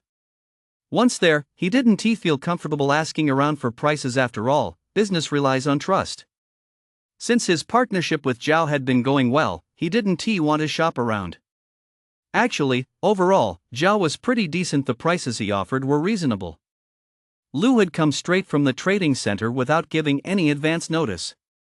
Upon entering Jinguzhai, he found that Zhao wasn't there. Only the beautiful sales clerk, Xan, was minding the shop. Mr. Lu is here. Xin greeted him warmly. Zhao called Lu Little Lu, but as a shop assistant, Xin couldn't address him that way. Instead, she had to call him boss. That was the rule, and it was also a matter of courtesy. But Lu wasn't quite used to it, so he quickly laughed and said, "You're older than me, beautiful lady. Don't call me boss, just call me Little Lu." "How do you know I'm older than you?" Xin laughed. "Can't you tell? It's obvious." Lu laughed. "Whereas Xiao? Our boss went out to check on some merchandise. Have a seat, he should be back soon," Xin said as she poured Lu a cup of tea. "How long have you been working here, beautiful?" Lu asked as he sipped his tea. He'd been here many times, but this was the first time he'd chatted with her. 2 years, Xin replied. "I forgot to ask your name," Lu said with a smile. Xin. "The boss just calls me Xin," Xin replied with a smile. "What a coincidence, my name is Lu too." "Don't call me boss, just call me Lu," Lu said with a smile. Lu noticed that every time he came, Xin was wearing a cheongsam, her figure perfectly accentuated. She was truly stunning. "I've got a question. You're always wearing a cheongsam. Is that your uniform?" Lu asked curiously. "Yeah, I guess you could say that," Xin replied with a smile. "What do you think? Does it look good?" "It looks great. Cheongsam are so figure-hugging most people can't pull them off. But you look absolutely stunning in it, and your figure is top-notch." Lu chuckled. "Really? You're such a smooth talker, boss." Xin laughed. Actually, Lu wasn't just paying her a compliment. Xin's figure was truly amazing, almost on par with Xiao's. In fact, both women were beautiful, though they had different styles. Xin had a more classical elegance, which explained why Zhao had invited her to check out the antique shop. "Who's the smooth talker here?" Just as the two were chatting, Zhao walked in from outside. "So it's Little Lu. I was wondering which boss could make our beautiful Lu so happy," Zhao said as he sat down. "Let me tell you," Zhao said, looking at Lu with a smile, "our beauty here just happened to be single recently. If you're interested, come by often and bring some good pieces with you." Zhao's words made Lu feel a bit embarrassed. After all, he was young. Xin, sitting across from him, was much more composed and unflappable. He chuckled, "I'm telling you, boss, this isn't how you play the game. You're trying to do business with a young guy like me? You deal in antiques, but now you're trying to trade me in too? Oh, come on, you're really taking this too far. Boss Lu is so young, yet he has got such impressive skills and resources. Do you really think you're good enough for him?" "You're dreaming." Zhao laughed. "Even if you're willing, would Boss Lu be?" "Boss, you two should get down to business. Don't talk about me. I'm barely scraping by on this salary, and now you're trying to sell me off too. Do you think I have it easy?" Xin chuckled. "Alright, let us talk business." Zhao looked at Lu and said, "So, what good stuff did you bring today?" Lu took the Song Dynasty gold hairpin, wrapped in blue cloth, out of his backpack and handed it to Zhao. Chapter 57, Selling the Gold Hairpin. "I've noticed that every time you come by, your packaging is very simple. Unlike others who use fancy silk boxes to make things look high-end," Zhao said as he unwrapped the blue cloth. "Those are family heirlooms. I just pick up things people don't want anymore, so there's no fancy packaging," Lu replied. "Ah. That just shows your skill, Lu. It fully demonstrates your superb ability to snag bargains." Zhao chuckled. The ruby-shaped gold hairpin, freshly cleaned by Lu, emitted a faint metallic sheen under the light, not the glaring brilliance found in department store jewelry counters, but rather a subtle, time-worn elegance. Zhao examined the hairpin closely, but to Lu's surprise, he couldn't pinpoint its exact dynasty. Lu was taken aback. A simple piece of jewelry had stumped Zhao. That shouldn't have happened. Actually, it wasn't all that surprising. Unlike porcelain, where the dynasty can usually be identified at a glance, though one must still determine authenticity, jewelry is a different story. Unless you're an expert, it's hard to pinpoint the exact era. You have to infer the dynasty based on the specific craftsmanship and characteristics of the piece. Of course, mistakes are often made. Zhao, you can't tell? Lu asked in surprise. Zhao couldn't help but shake his head, looking quite embarrassed. I really can't tell which dynasty it's from, but I did guess it's from after the Song dynasty. The craftsmanship is so delicate that it's not common before the Song. Zhao's overall assessment was correct, but the time span after the Song dynasty was quite broad. In fact, for the average person, with such a long time span, it's really hard to tell the difference in jewelry. Not to mention Zhao, even many seasoned experts find it difficult to pinpoint the exact date of certain pieces of jewelry that lack specific provenance. This is from the Song dynasty, Lu said. The Song dynasty? How are you so sure, Lu? Zhao asked in surprise. Look here. Song dynasty aesthetics emphasized simplicity and elegance, and this gold hairpin fully embodies the style of the Song dynasty. Of course, style isn't everything, but we can look at the craftsmanship. Look here, Lu began to give Zhao a detailed lesson, explaining the characteristics of Song dynasty jewelry and the methods for authenticating it. He spoke of Song dynasty culture, then moved on to the economy, from the economy to handicrafts, and finally to the stark differences compared to the Yuan and Ming dynasties that followed. Zhao and Xin nodded in agreement as they listened. Fearing Zhao might doubt him, Lu added, of course, there is another crucial reason why I'm so certain it's from the Song dynasty. There is one in the Hangzhou Museum that is almost identical to this one. As he spoke, Lu pulled out his phone, searched for the museum's exhibition page, and showed it to Zhao. Zhao had already been amazed by what he heard, but seeing the online image left him even more astonished. Listen, Lu, I've always had faith in your expertise, but deep down I'd always thought that, being so young, luck must have played a big part. After hearing what you've told me today, I've truly been impressed. Your appraisal skills and command of historical knowledge truly live up to your claim of having read over 10,000 books, Zhao said, unable to hide his admiration. What is that? Did you think I was just bragging, Zhao? Lu laughed. Not anymore. I'm convinced. Your skills are definitely good enough to work as an appraiser. If I ever have anything, you've got to take a look at it for me, Zhao said with a laugh. Sure thing. It'll be a learning experience for me too. Lu replied with a smile. So, are you going to sell this piece? Zhao asked. I brought it here, so of course I'm selling it. It just depends on the price. Lu said with a laugh. Hold on a second, I've actually never appraised Song dynasty gold jewelry before. Let me check first. Zhao said, taking a photo with his phone and sending it out. After sending it, he made a call right in front of Lu. The call was brief. He hung up after just a few words. Lu didn't need to guess who Zhao was calling. It was either an expert, a colleague, or a potential buyer, just to see what kind of offer they'd make. After hanging up, Zhao said, let us be honest, I just asked around, and generally speaking, gold jewelry doesn't fetch very high prices. That is fine, just give me a figure, Lu said.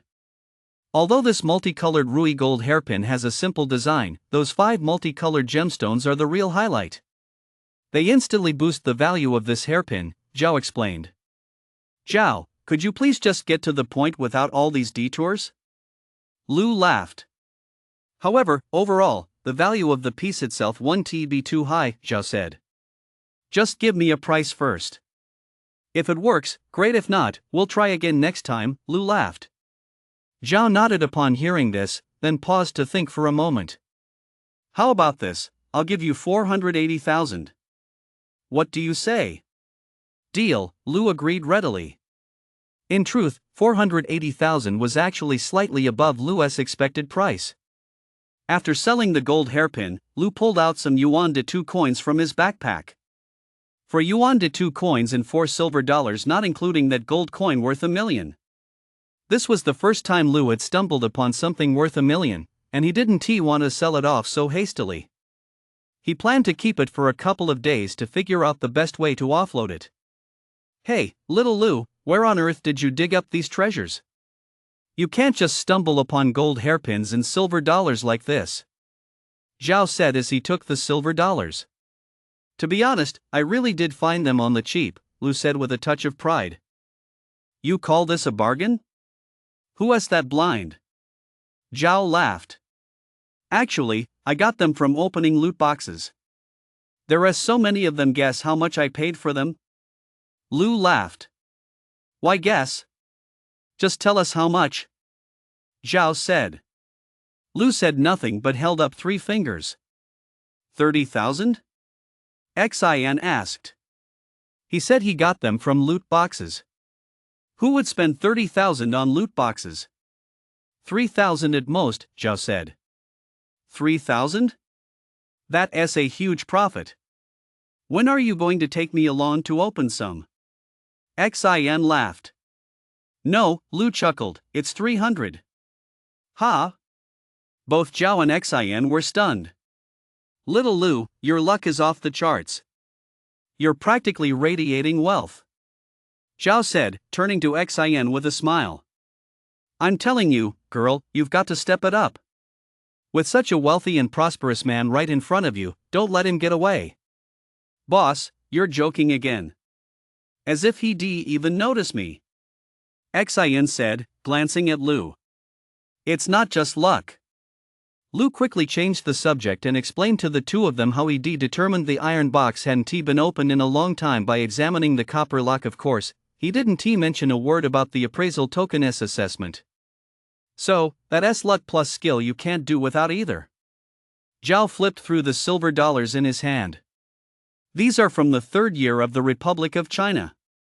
The prices are pretty standard, 1,500 for 1, 20,000 for 4. How about it? Alright, I won haggle, Lu said with a smile. You won haggle, but you're not afraid I'll rip you off. Zhao laughed. Rip me off once, and I won be back next time. Lu chuckled, I do have some understanding of the market. Young man. Zhao shook his head and laughed, I'm starting to like doing business with you more and more. You're straightforward and to the point. If it works, it works. If not, forget it. Unlike people our age, who beat around the bush. It's just too damn exhausting. A total of 500,000 yuan was deposited, which just covered the money he'd previously given to Zhang, leaving over 700,000 yuan in his account. Chapter 58, Marry a woman 3 years older and strike gold. After confirming the deposit, they chatted for a few more minutes before Lu left. Zhao walked Lu to the door and, as he was leaving, said earnestly, I was serious about asking you to help appraise some items. But don't worry, according to industry standards, I won't let you make the trip for nothing. As long as I have the time, I'll definitely come by to help you look. We can talk about the rules later. With that, Lu pushed his bicycle away. Lu took a couple of steps before suddenly remembering something. He turned back and asked, Zhao, do you know where I can find old porcelain shards? The antique market. There are several stalls there that sell porcelain shards. Zhao replied. What about places other than the antique market? Lu asked. Other than the antique market, Zhao thought for a moment, then suddenly said, go to the trade center. Daiquan's auction house probably has plenty of broken porcelain shards. He has been hosting a live-streamed antiques appraisal show for the past couple of years, and anything fake gets smashed on the spot. So, go check with Mr. Dai, those shards might still be there. You need them to repair that blue and white bowl, right? Do you want me to give Mr. Dai a call? No need. We know each other. He won't be stingy about giving me a few shards. Lu smiled and turned to leave. Zhao watched Lu's retreating figure, shook his head with a smile, and returned to the shop. Seeing Xian tidying up the tea set, he said, Hey, Xian, are you really single now? I've always been single. What's the big deal? It just means I can focus more on work, Xian replied. Then you really need to put in the effort. That Lu guy is actually pretty great, you should seize the opportunity, Zhao said. I told you, boss, you should just left it at a joke in front of him. He has already gone, why keep bringing it up? It's not funny anymore, Xian said irritably as she continued tidying up. Don't you see how old he is and how old I am? I'm at least 5 or 6 years older than him. There is no way that could happen. What's wrong with 5 or 6 years? The ancients said, a woman 3 years older is like a gold brick. In our line of work, the older, the better. Zhao said. You're the one who is old. Xin snapped. Yeah, I'm definitely old, but everyone gets old eventually. Realizing he said the wrong thing, Zhao laughed. I'm serious, I'm just looking out for you. Never mind anything else, but with his expertise in antique appraisal, forget about striking it rich. Even just doing appraisals for others would bring in a steady stream of income. He is just a high school student. Is it appropriate to have designs on him? Xin said. What's wrong with being a high school student? That's exactly why he is perfect. It's just like finding a bargain. Right now, he is just starting out, just an unremarkable gem. A lot of people don't recognize his worth, but you've spotted his potential with your keen eye. You've got to act fast. If you wait too long, someone else will snatch him up. Zhao said, hurry up then. I'm not talking to you anymore. If his parents hear this, they'll definitely come and slap you. Xin laughed. Why would they slap me? Is my Xin not good enough? She is so pretty and a top-notch college graduate. Doesn't she deserve him? Maybe he wouldn't even get into college through the regular admissions process. You're so amazing. Zhao said. But I'm still working for you. Xin retorted, exasperated. Well, that's just how it is. It's not my fault. You majored in history, so you couldn't get into a museum through connections. You should be grateful you can come here to learn and gain experience. You know, the guests who come here are all wealthy. You might just stumble upon a real bargain. You should thank me for that. Zhao chuckled. I'll pass on the bargain. Just give me a raise. I can't even afford my rent anymore, Xin said. Young people should be content. Ask around. You're the highest paid employee in this antique market, Zhao said. That's right.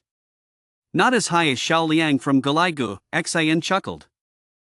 Little Liang has been here 5 years. How many have you been here? Zhao asked. Xin stuck out his tongue and fell silent. Lu left the antique market and rode his bike back to the trading center. Daiquan Sichuan Auction House was the largest auction house in the province, occupying the most prominent second floor of the trading center. The entire floor belonged to Yichuan. The auction house was clearly much livelier than the antique shops in the antique city, a fact dictated by the nature of its business. Take Yichuan, for example. Its main operations include the auction and appraisal of antiques, various artworks, jewelry, watches, and the recently popular live streaming. Consequently, the auction house naturally attracts far more foot traffic than the antique shops. When Lu entered Yichuan auction house, no one greeted him or asked what he wanted to buy or sell, as they had in the antique shops. The lack of questions actually made Lu feel much more at ease. He wandered casually through the lobby, looking for the director's office. The lobby was filled with large, beautifully printed posters showcasing various antiques and artworks, as well as previews of upcoming auctions. Lu browsed as he walked. After all, school was on break for the college entrance exams these days, so he didn't have classes and wasn't pressed for time. As he passed a room, Lu saw a dozen or so people standing inside, apparently waiting in line for something. Since the door was wide open, Lu leaned in out of curiosity to take a look.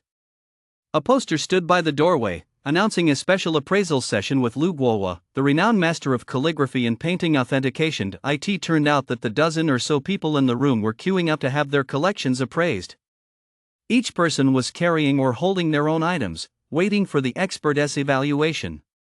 It was Lu's first time witnessing an expert conducting on-site appraisals, so out of curiosity, he walked inside. Behind a long table in the room sat 3 people, one of whom was Dai Quan, the person Lu was looking for. Next to Dai Quan sat a man wearing white gloves and holding a magnifying glass. Lu knew at a glance that he was undoubtedly the expert. Beside the expert, a young man was handling the registration. A painting was spread out on the long table, and the expert was examining it closely. This is a forgery, the expert stated succinctly. A forgery? That can't be. It's been in my family for many years. My father passed it down to me, and he inherited it from my grandfather, the collector clearly couldn't accept the appraisal result. "I'm sorry, sir, but forgeries cannot be auctioned. Please take it back."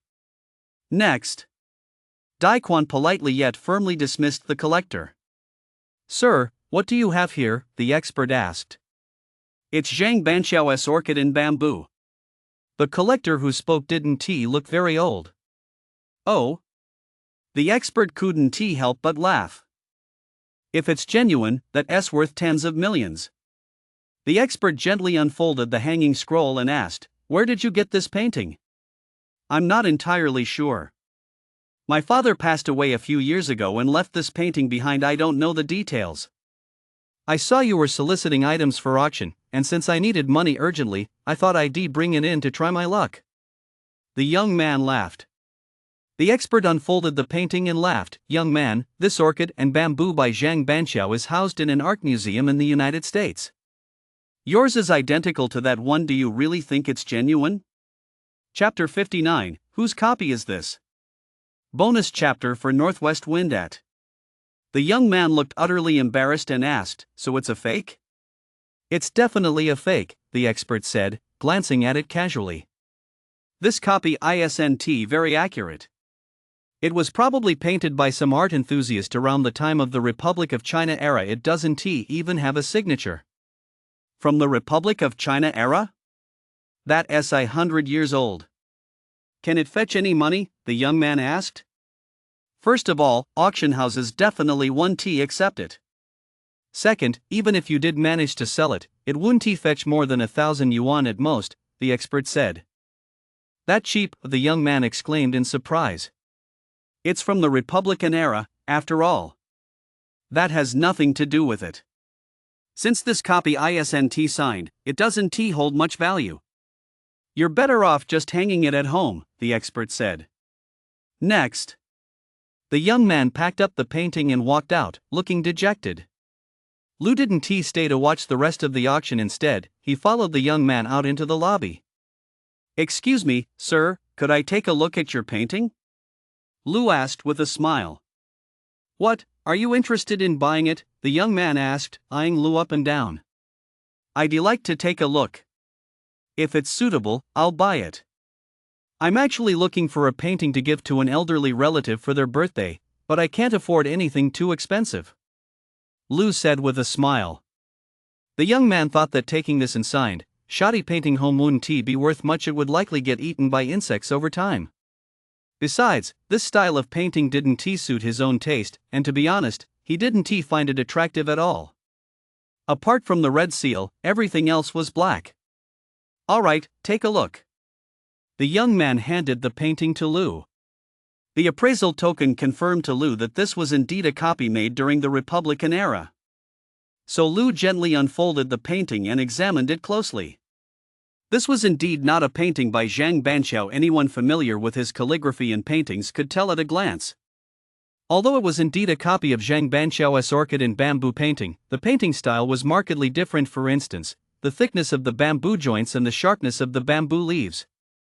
Zhang Banxiao's paintings are rugged, with a sharper edge, while this copy is more rounded and robust. The two styles are vastly different. If this copy were painted by an unknown artist, one could only say the technique is lacking. But if it were copied by a renowned master, then one would have to say it is not bound by form, focusing on capturing the artistic spirit rather than the details, retaining only the style. Lu felt he had seen this style of painting in his reference albums, yet he could not be certain.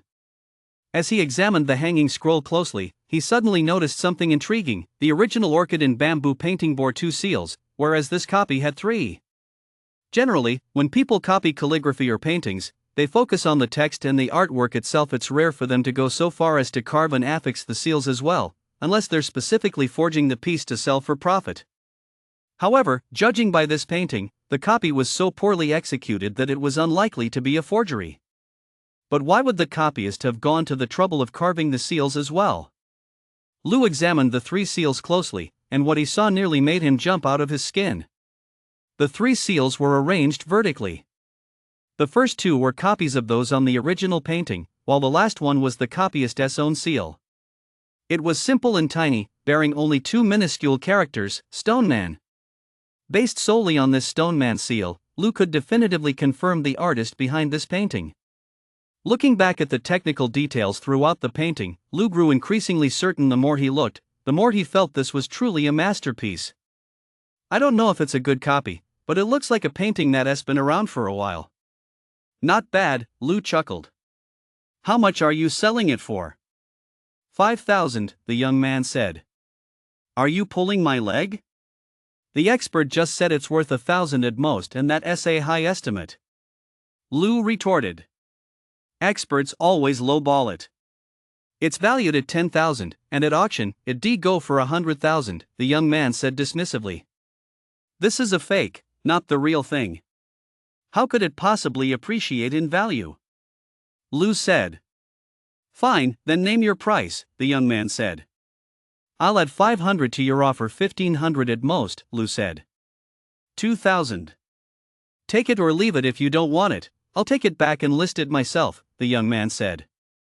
Fine, 2,000 it is, Lu said, opening his phone and transferring 2,000 yuan to the young man. After receiving the money, the young man turned and walked away happily. Lu tucked his painting into his backpack and waited outside the appraisal room for Daquan. The appraisal went quickly. With over a dozen people inside, it was all wrapped up in less than half an hour. In fact, most of the items turned out to be fakes. In the end, they only kept 3 pieces, registered them, and began processing the paperwork for the upcoming auction. When Daquan led Lu Guohua out of the appraisal room, he spotted Lu waiting at the entrance and couldn't help but smile. Hey, isn't this little Lu? What brings you here? Hello, Mr. Dai. I'm here to ask you for a few things, Lu replied with a smile. I only buy things here. If you want to hunt for treasures, you'll have to go to an auction, Daquan teased. Zhao said you have a lot of broken porcelain shards here. I'd like to take a few. I wonder if that's okay, Lu said. Porcelain shards, huh? We got plenty of those. I'll have someone take you to get them in a moment. Would you like to come to my office first and have a cup of tea? Daquan asked. I want tea keep you. You go ahead and get back to work. I'll come by for tea another time, Lu said. Daquan was just being polite after all, he was just a high school student, and Daquan couldn't be bothered to take him seriously. Daquan instructed someone to take Lu to get the porcelain shards, then led Lu Guohua off to have tea. Who is that young man? Mr. Dai sure is being quite polite to him, Lu Guohua remarked offhandedly. He is a young collector here. He has managed to snag a few bargains lately. He has actually got some skill, Daquan chuckled. Oh? He is so young. I suppose he is just lucky, Lu Guohua said dismissively. Indeed.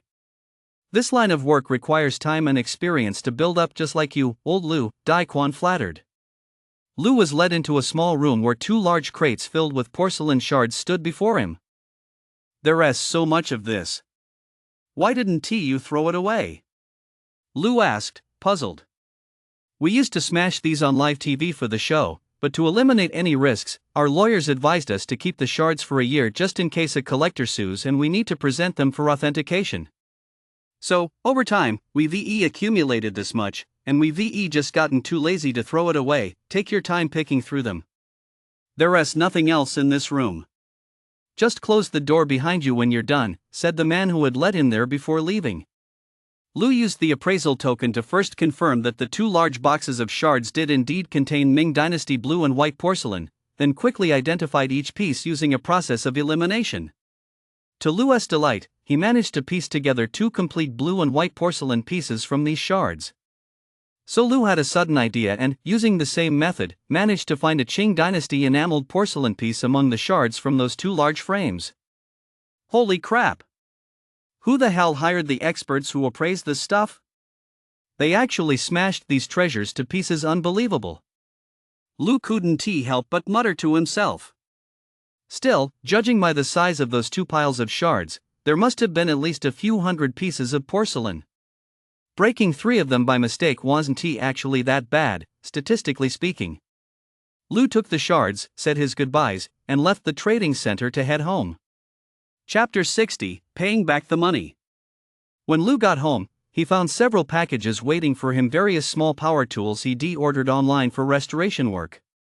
Lou had originally planned to find a few shards from Daquan to repair the blue and white bowl he'd bought earlier, but the shards he'd found himself were all capable of being pieced together to form a complete vessel.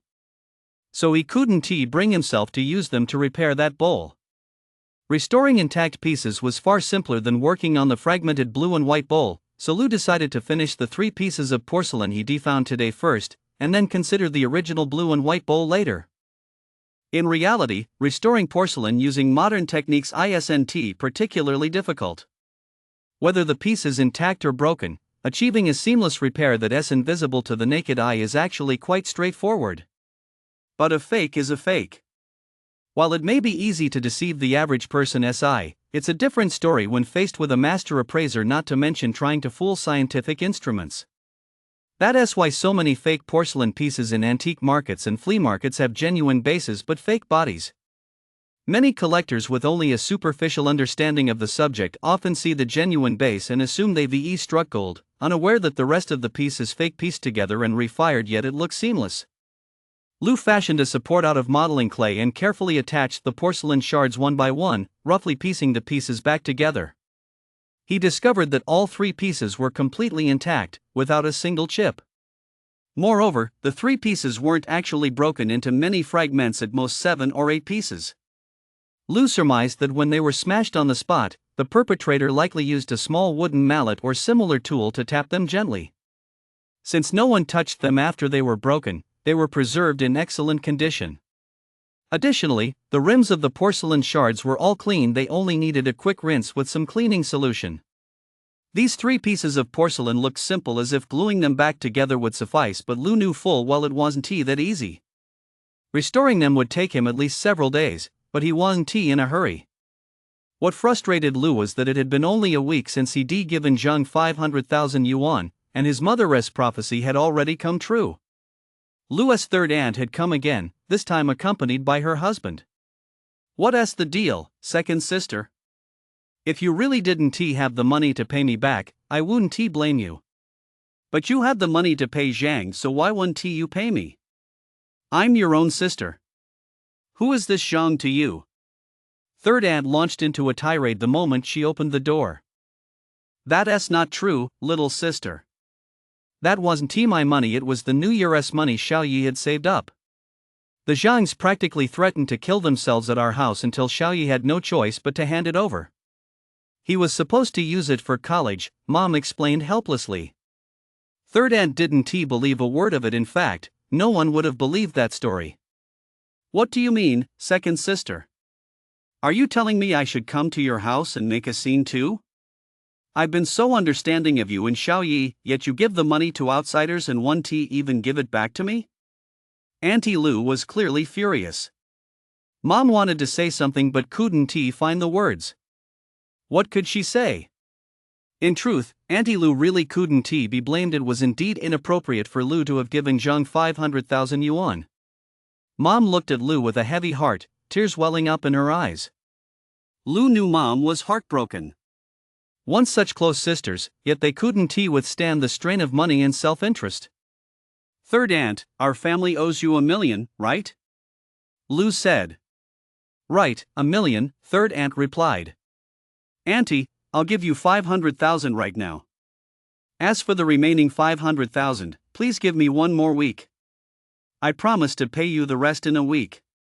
However, Lou paused. "Auntie and uncle, you mustn't tell anyone about me repaying you, just like Zhang did. Otherwise, I might not even get the last 500,000 before others come demanding it."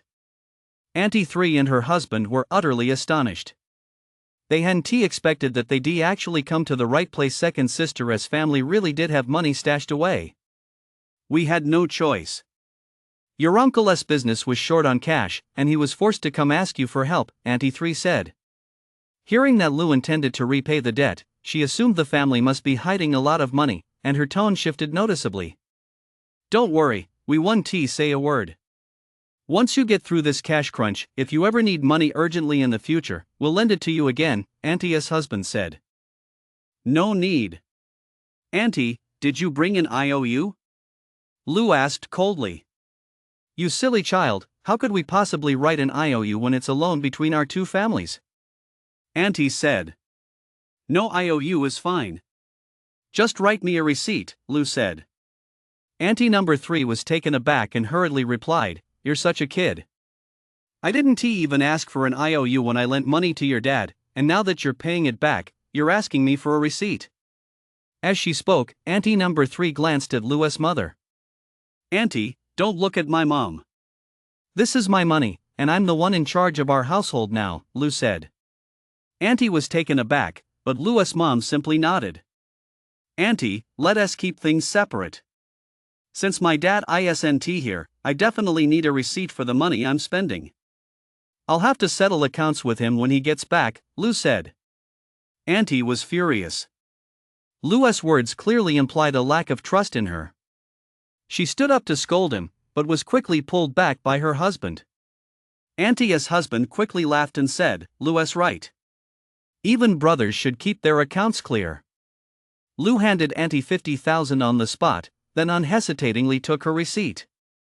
As she was about to leave, Auntie didn't forget to remind him to repay the remaining $50,000 in a week. Lou had only about $200,000 left in his account.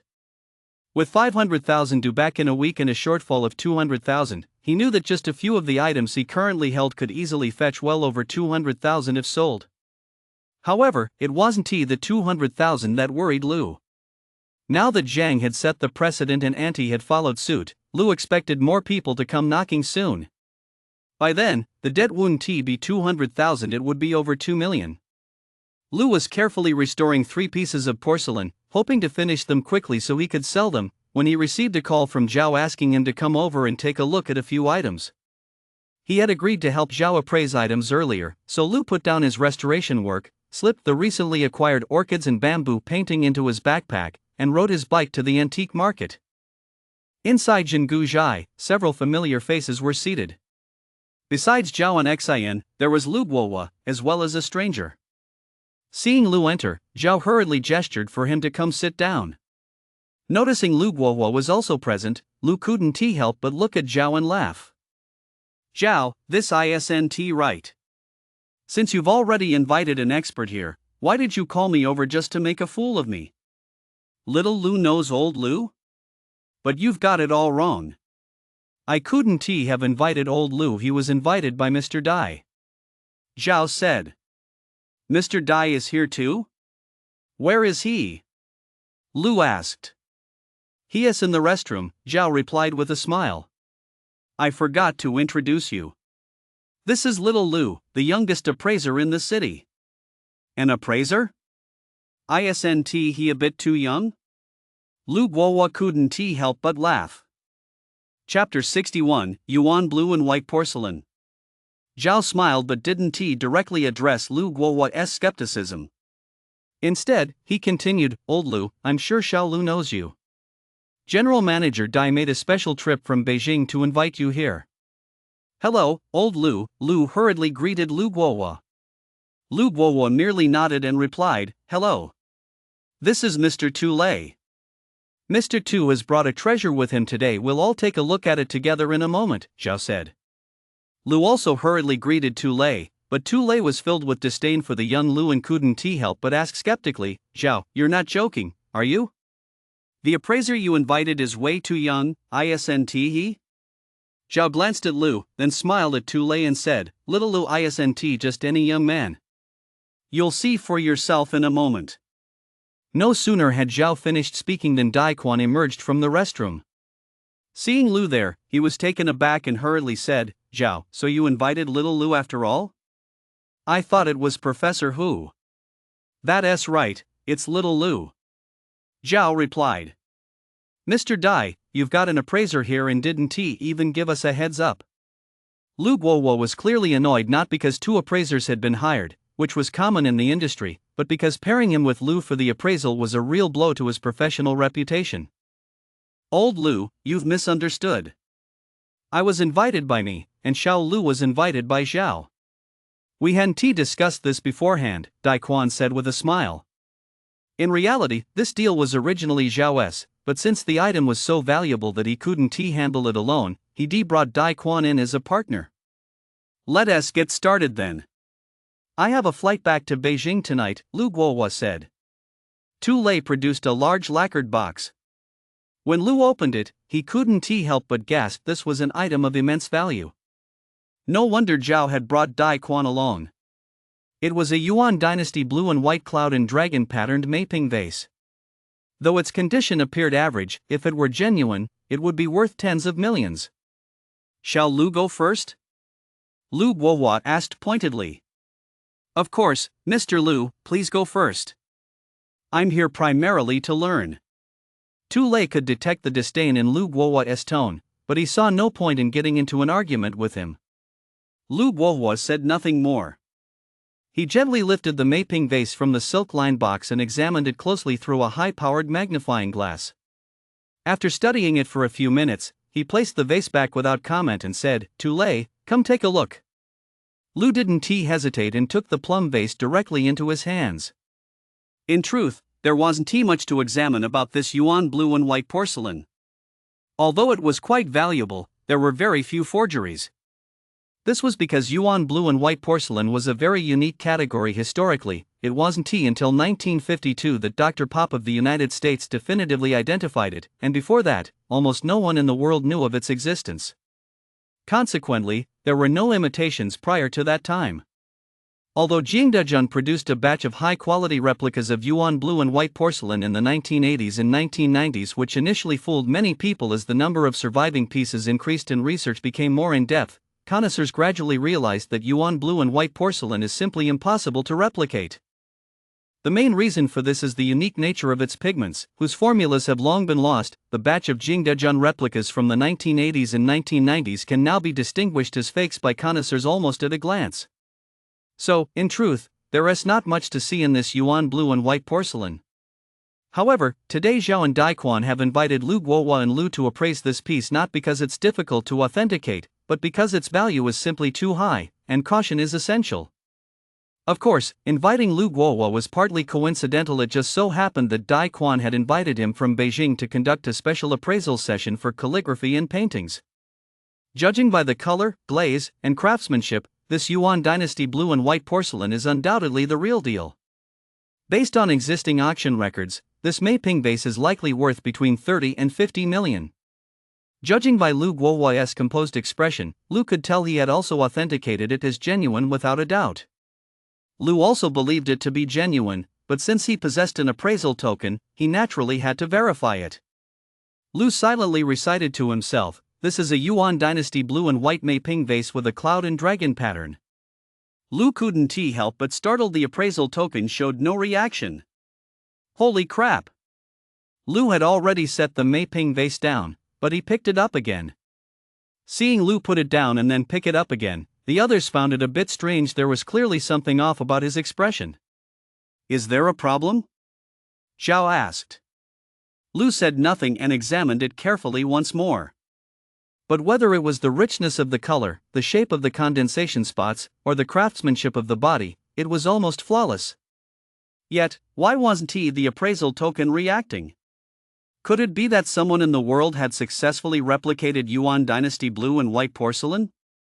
As this thought crossed Lu's mind, a research paper suddenly popped into his head, one on the techniques and pigments of Yuan dynasty blue and white porcelain. The paper was written entirely in Japanese and co-authored by several professors at Inada University in Japan. Its main contention was that their research team had deciphered the unique pigment formula of Yuan dynasty blue and white porcelain and had successfully replicated it. The paper had been published not long ago, at the end of last year, just over half a year ago. Lu's heart skipped a beat. Could it be that counterfeiters had already made their way into the domestic market so quickly? He silently repeated to himself, "This is a modern replica of Yuan-style blue and white porcelain." Lu was even more puzzled that the appraisal token still showed no reaction. Lu recited the terms Qing Dynasty and Republic of China again, but the appraisal token remained unresponsive. Could it be a hybrid? Lu reached for a small flashlight and shone it directly into the interior of the Meiping vase. Lu finally discovered the problem. Inside the vase, he saw a faint ring of joint marks at the bottom. This ring was actually very difficult to spot had he not already concluded that the vase was a spliced piece and been looking for it intentionally. It would have been nearly impossible to detect. The Meiping vase itself has a very narrow mouth. While the external seams could be made seamless during the repair process, it was difficult to completely conceal the internal traces. However, precisely because of the narrow mouth, it would be impossible for the average person to detect them. Lu concluded that this Yuan dynasty blue and white cloud and dragon pattern Meiping vase was a repaired piece. The base was authentic Yuan dynasty blue and white porcelain, while the body had been replicated by modern artisans. That said, the reproduction is exceptionally well made, almost indistinguishable from the real thing. The reason forgers prefer to use authentic bases is to pass instrumental testing. To avoid damaging the porcelain, instrumental testing usually involves scraping powder from the base for analysis. Thus, forgers favor combining an authentic base with a fake body. The appraisal token grew slightly warm, ultimately confirming Lu's assessment. Lu gently placed the Meiping vase into the silk-lined box.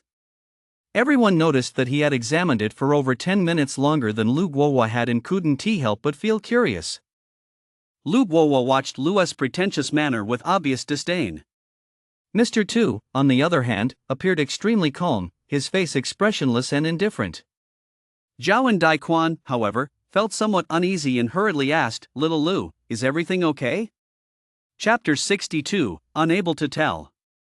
Lu didn't speak, but looked at Lu Guohua and asked, "What do you think, old Lu?" Lu Guohua didn't look at Lu, but turned to Dai Quan and said, "I think it's fine. Whether it's the color, the glaze, or the body and craftsmanship, there is nothing wrong with it. It's an authentic Yuan dynasty blue and white porcelain." "Oh." Dai Quan sighed with relief and smiled. Master Lu's expertise in the appraisal of calligraphy, paintings, and porcelain is second to none in the country. "If you say it's fine, then it must be fine." Everyone was pleased to hear this. After all, Lu Guohua's word was as good as gold. No one had intended to ask Lu for his opinion, but since Zhao had invited him, Zhao, out of politeness, couldn't help but ask, "What is your take on it, Lu?" "I can't make sense of it," Lu said softly. The crowd was taken aback. Lu Guohua had declared it genuine, yet Lu claimed he couldn't make it out. "I can't make it out" is actually a humble phrase used by appraisers in the industry. On the surface, it implies one's expertise is insufficient to make a definitive judgment. In reality, it means the item is a forgery. It's just a more tactful way of saying so. "Young man, it's perfectly normal not to be able to make it out." Tu Lei couldn't help but chuckle. There are very few genuine pieces in the world to begin with. "I'm guessing you've never even seen one before, young man?" Lu remained silent. With that single phrase, "I can't make it out," his task for the day was complete, and he also saved face for Zhao. Lu Guohua laughed.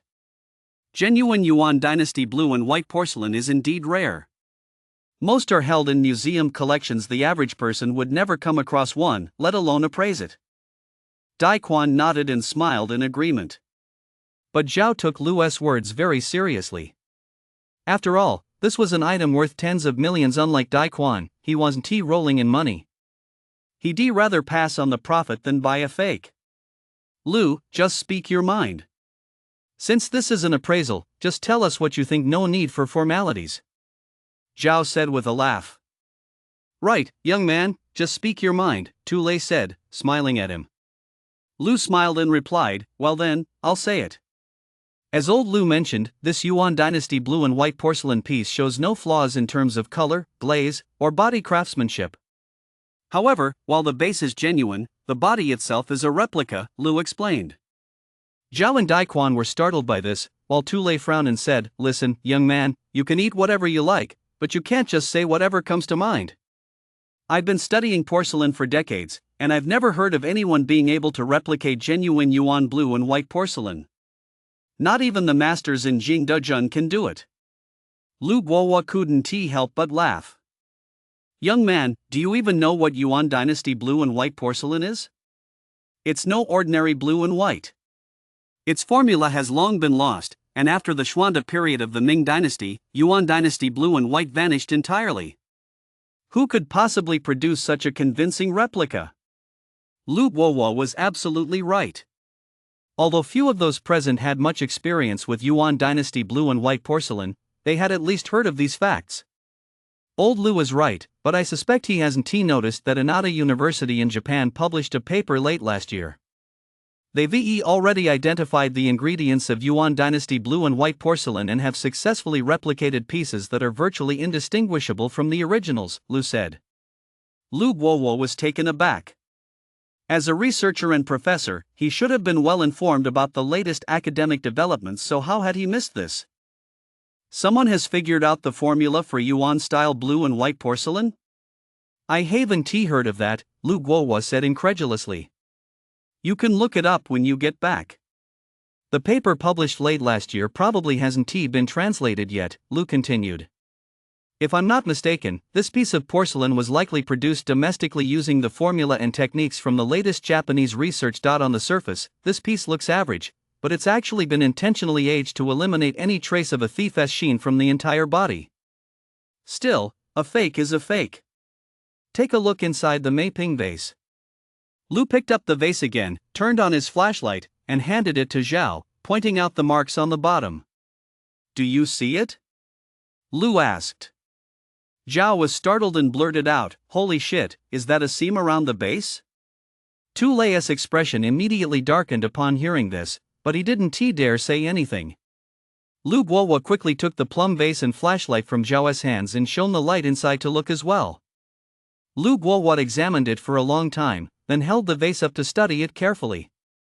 After a while, he set it down and looked at Dai Quan, saying, "It is indeed a fake." What? Dai Quan was taken aback.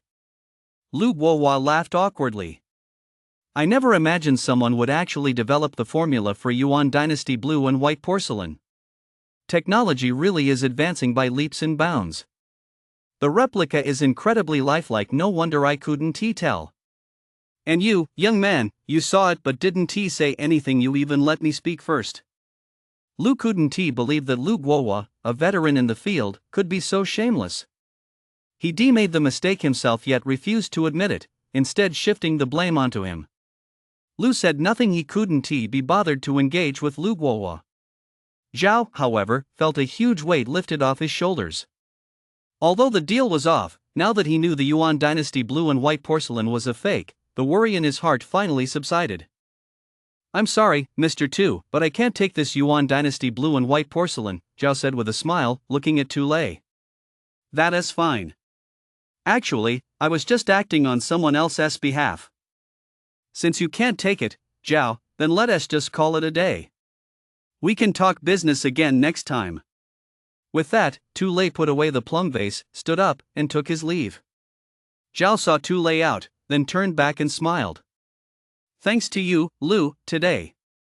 Otherwise, we would taken a huge loss on this deal.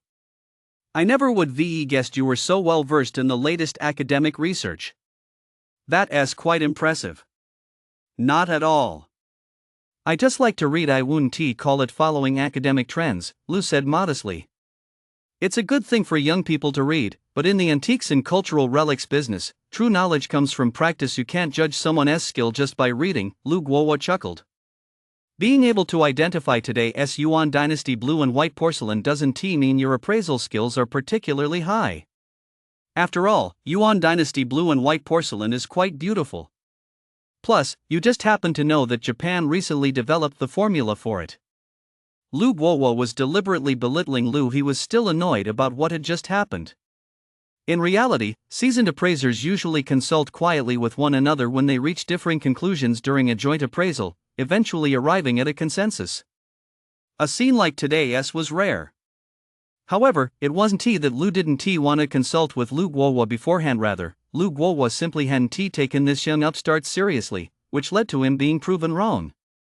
Even Zhao couldn't bear to listen to Lu Guowo's remarks any longer. He chuckled. Xiao Lu's appraisal skills are actually quite high. It's not just that he correctly identified this Yuan dynasty blue and white piece today, he has snagged countless bargains in the past. Mr. Dai, forget about that Qing dynasty imitation Ming Xuanda Buddha statue from before. That was also a find by Xiao Lu. Right. Little Lu's skills are indeed quite good. That Buddha statue almost had me fooled, Dai Quan laughed, though in truth, he now viewed Lu with newfound respect. Is that so? Lu Guohuo remained dismissive. But with China's 5,000 years of history and countless cultural relics and antiques, finding a few bargains is only natural. I wish I could snag a few myself. Xin laughed. Zhao couldn't help but shoot Xin a slight glare. After all, it wasn't her turn to speak yet. Chapter 63, Public Humiliation. Lu could tell what Xin meant. She simply couldn't stand Lu Guohuo's smug expression. That's right, Dai Quan said with a smile. After all, little Lu is still young. How could he compare to old Lu? In our line of work, it takes time to build up expertise. Lu suddenly had an idea and quickly said with a smile, Zhao, I brought a painting with me today. Could you take a look and see if it's worth it? Since Mr. Dai is here, let us all take a look together. Upon hearing this, Zhao exclaimed excitedly, Lu, you haven't found another bargain, have you? You could say that, Lu replied, pulling the painting of orchids and bamboo out of his backpack. Xin quickly cleared the tea set from the table and laid a cloth over it. Lu had originally planned to wait until Lu Guohuo left before bringing out the painting. After all, he snagged it at Dai Quan's auction house, and rubbing it in his face wouldn't be appropriate. But seeing Lu Guohuo's smug expression was infuriating, and combined with what Xin had just said, he suddenly felt the urge to humiliate Lu Guohuo right then and there. Lu unfolded the painting, and as soon as Dai Quan saw it, he exclaimed in shock, why does this painting look so familiar? Zhang Banxiao's orchid in bamboo? Zhao exclaimed. This one is just like the one we saw at the auction house yesterday. It's a forgery, Lu Guohuo said dismissively. Actually, Mr. Dai, I want to keep this from you. I bought this very painting yesterday when I went to the auction house to ask you for those porcelain shards, Lu said with a smile. No wonder it looked familiar. Dai Quan laughed, how much did you pay for it? 2,000, Lu said. This forgery has no artist's name, and the copy isn't even convincing. It's worth 1,000 at most. But 2,000 isn't a huge loss. Young people have to pay their dues. Lu Guohuo said. It is indeed a forgery, but not just any forgery. Lu chuckled, I guess old Lu didn't look closely enough. This painting isn't nameless. It actually has an inscription on it. An inscription? Lu Guohuo exclaimed in surprise. Lu pointed to the last seal on the painting to show everyone, this one is the copyist's seal. The other two are imitations of Zhang Banxiao's seals. They were probably carved by the copyist as well. Everyone leaned in to take a closer look. Stone Man? Dai Quan, whose expertise was average, didn't know who the stone man was, so he turned to Lu Guohuo. Lu Guohuo was highly renowned in the industry, particularly for his exceptional skill in appraising calligraphy and paintings. Lu Guohuo's expression froze as he looked at it, and he couldn't help but gasp. Wu Qingshuo, Zhao exclaimed. This is Wu Qingshuo's seal. Zhao has a keen eye. It is indeed Wu Qingshuo's seal, Lu said with a smile. Look at the style of this painting. Ordinary people who copy works focus on capturing the outward appearance, while masters capture the essence. So, to the untrained eye, it might seem unlike the original at first glance, leading them to dismiss it as a forgery. It is a forgery, of course, but this is not your typical forgery. Lu's few words caused Lu Guohuo's face to flush suddenly. Dai Quan couldn't help but glance at Lu Guohuo. Seeing him look somewhat embarrassed, he refrained from speaking. If you've seen Wu Qingshuo's paintings, you'd know this piece perfectly matches his style. Look at the thickness of the bamboo joints and the shape of the leaves. They're all characteristic of Master Wu. Moreover, Wu Qingshuo wasn't just a great painter, he was also a master of seal carving.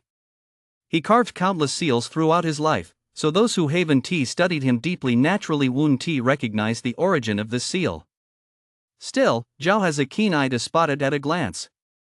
Lu remarked. It's a coincidence.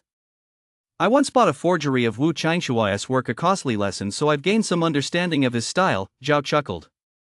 Lu Guohuo was shifting uneasily in his seat, wishing he could sink into a crack in the ground. Dai Quan looked utterly dejected. He lost a treasure yesterday, and today he nearly lost tens of millions. Inviting Lu Guohuo here hadn't come cheap. Who knows how many pieces he misidentified in the past. So, what do you say? Will you sell it? Zhao asked with a smile. Same as always, I'm waiting to hear your offer. Lu replied with a smile. Wu Qinshua's paintings usually go for between 4 or 5 million and 10 million. A similar Three Friends of Winter piece once sold for 6.8 million. After all, this is a copy. Although it has a seal, it lacks a detailed signature. I'll offer 3 million, what do you think? Zhao said. In fact, this price was already within Lu's expectations, but he couldn't bring himself to agree too readily. He intended to hesitate for a moment, but when Zhao saw he hadn't spoken, he added, What do you think, Mr. Dai? If you can offer a higher price, I'll gladly let you have it. It was rare for Zhao to offer to yield the piece to Dai Quan. This clearly showed he wanted to thank Lu today. If Dai Quan could bid higher, Lu would make more money, and Zhao would have helped drive up the price. If Dai Quan wasn't willing to bid, then his offer would still be the highest, which would still be giving Lu plenty of face. Upon hearing this, Dai Quan quickly laughed and said, Zhao, you're really in a generous mood today. You're even willing to let me have this fine piece. Do you want it or not? Zhao asked with a smile. Old Lu, do you think this is an authentic work by Wu Qinshuo? Dai Quan couldn't help but seek Lu Guo's opinion again. Lu Guo didn't speak, but merely nodded slightly. In that case, I'll offer a flat price of 3.8 million. If Zhao bids higher, then let him have it. Dai Quan said. Then Mr. Dai, you take it. I'm not going to bid against you, Zhao laughed. Dai Quan had come specifically to buy the Yuan dynasty blue and white porcelain, so he had the contract with him. The two signed the contract on the spot, and then Dai Quan made a call back to the company, instructing the finance department to transfer 3.8 million to Lu. Little Lu, you've really opened my eyes. 2,000 yuan turned into 3.8 million in the blink of an eye. Young people, you really can't underestimate them. Don't you agree, old Lu? Zhao teased deliberately. Ha! Lu Guo looked a bit dazed. He completely lost face on this trip to Binhai. Thankfully, it wasn't a live broadcast, just a private appraisal. Still, he silently vowed never to set foot in Binhai again. Lu's bank account suddenly swelled by 3.8 million, bringing his total to over 4 million. Lu reserved a private room at a restaurant and had his mother call to gather all his creditors. He intended to settle his family's debts in one fell swoop. By the time Auntie San and her husband arrived at the restaurant, the other creditors were already there, though most were, of course, relatives. Seeing so many people there, Auntie number 3 grew extremely anxious. She hurriedly pulled Lu's mother aside and said, Weren't we supposed to pay me the remaining 500,000 first? Why did you call everyone here? What are you playing at? Are you planning to split it evenly? Sis, why are you so anxious?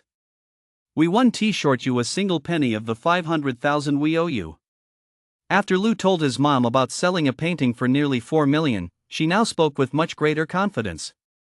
Then what's the point of bringing all these people here? Auntie number 3 asked impatiently. To pay back the money, Lu's mom said. All of it? Auntie number 3 exclaimed in surprise. Do you have that much money? Lu is the head of the household now. He earned all that money. Why don't you ask him? Lu's mother snapped. Chapter 64, Settling Debts bonus chapter for request. Auntie San certainly wasn't going to ask Lu, but she soon realized that Lu had actually called everyone over to pay back the entire debt in one go. None of them had IOUs, but Lu didn't care. He had everyone sign a receipt one by one, then went to the bank next door to transfer the money to each of them. The nearly 4 million yuan in debts his family owed were now completely wiped clean. After settling all the debts, Lu had only a little over 1.2 million yuan left in his bank account. Lu assumed everyone would leave on their own after collecting their money, but to his surprise, not a single person left. They all stayed for dinner. Lu got a real taste of the thick-skinned nature of these people of the world, something you simply can't learn from books. Lu had originally planned to book a private room to get the matter settled and have a nice meal with his mom, but he never expected all these creditors from distant relatives to acquaintances to stick around for dinner. Having dinner was one thing, but one by one, they began to probe and hint around, trying to find out where Lou had gotten the money, whether his father had left him a fortune of several hundred million. Lou could naturally see through their motives. If his father had indeed left him a fortune of several hundred million, then he, as a relative, would still be a prized asset, someone they absolutely couldn't afford to offend. So, naturally, everyone had to swallow their pride and stay for dinner. After seeing everyone off, Lou said to his mom, "Mom, our family's debts are paid off. From now on, you don't have to sell fried rice anymore." "Not sell fried rice? Then what am I supposed to do?" Lou's mom couldn't help but ask. "Before, I used to tend to the flowers and vegetables at home, at least I had something to do. Now that you won't let me sell fried rice, I'll just sit at home like a fool." "You'd better let me sell fried rice. My cooking has improved so much since then. Besides, I'm not that old, I can't very well expect you to support me now." Lou realized his mom had a point. The rental they were living in was indeed too small, and there wasn't much for him to do at home either. Plus, when he went to class, his mom was home alone and she really did end up sitting around like a fool. "It's up to you. As long as you're happy, just don't overwork yourself," Lou said. "It's not hard at all, I don't even have to get up early. These days, I sell about 100 portions every night, and they're usually gone by 10 o'clock, Lou's mom said with a laugh. "If only we still lived in our old house, then I'd actually have something to do." Lou smiled at this and said, "Mom, don't worry. I'll work hard to buy our villa back. Then you can go back to tending flowers, growing vegetables, and having afternoon tea. You won't have to sell fried rice just to keep yourself busy." "All right. I'll be waiting," Lou's mom said with a smile. "I used to rely on my husband, and now I rely on my son. I wonder how many good deeds I did in my past life to deserve such a wonderful reward in this one." Although mom still insisted on selling fried rice, and the two of them continued to live in a cramped rental apartment, the household was now debt-free, and they both felt much more at ease. Moreover, Lou had over $1,000,000 in his bank account. He handed the bank card to his mom, but she refused to take it, saying, "Since you're the one running this household now, you should keep it yourself. If I need money, I'll just ask you for it." Seeing his mother's resolve, Lou said no more. Lou had a new goal. He promised his mother he would buy back their family villa. Consequently, his thinking turned to the long term. He knew he couldn't always be this lucky, stumbling upon such bargains at every turn. There simply weren't that many bargains in the world waiting for him to pick up. He had to come up with a more sustainable way to make money. While Lou was pondering his long-term strategy, an immediate decision awaited him. After the 3-day break following the college entrance exams, the school required all sophomore students to submit their subject selections for the arts or sciences track, but Lou found himself momentarily undecided. First of all, whether he chose the arts or sciences wouldn't be a problem for Lou on the college entrance exams. With his current abilities, getting into a 985 university regardless of the track would be a piece of cake. However, he was thinking about his future career prospects, whether the humanities or sciences would be better. Lou's mom had no strong opinion. She left the decision entirely up to him.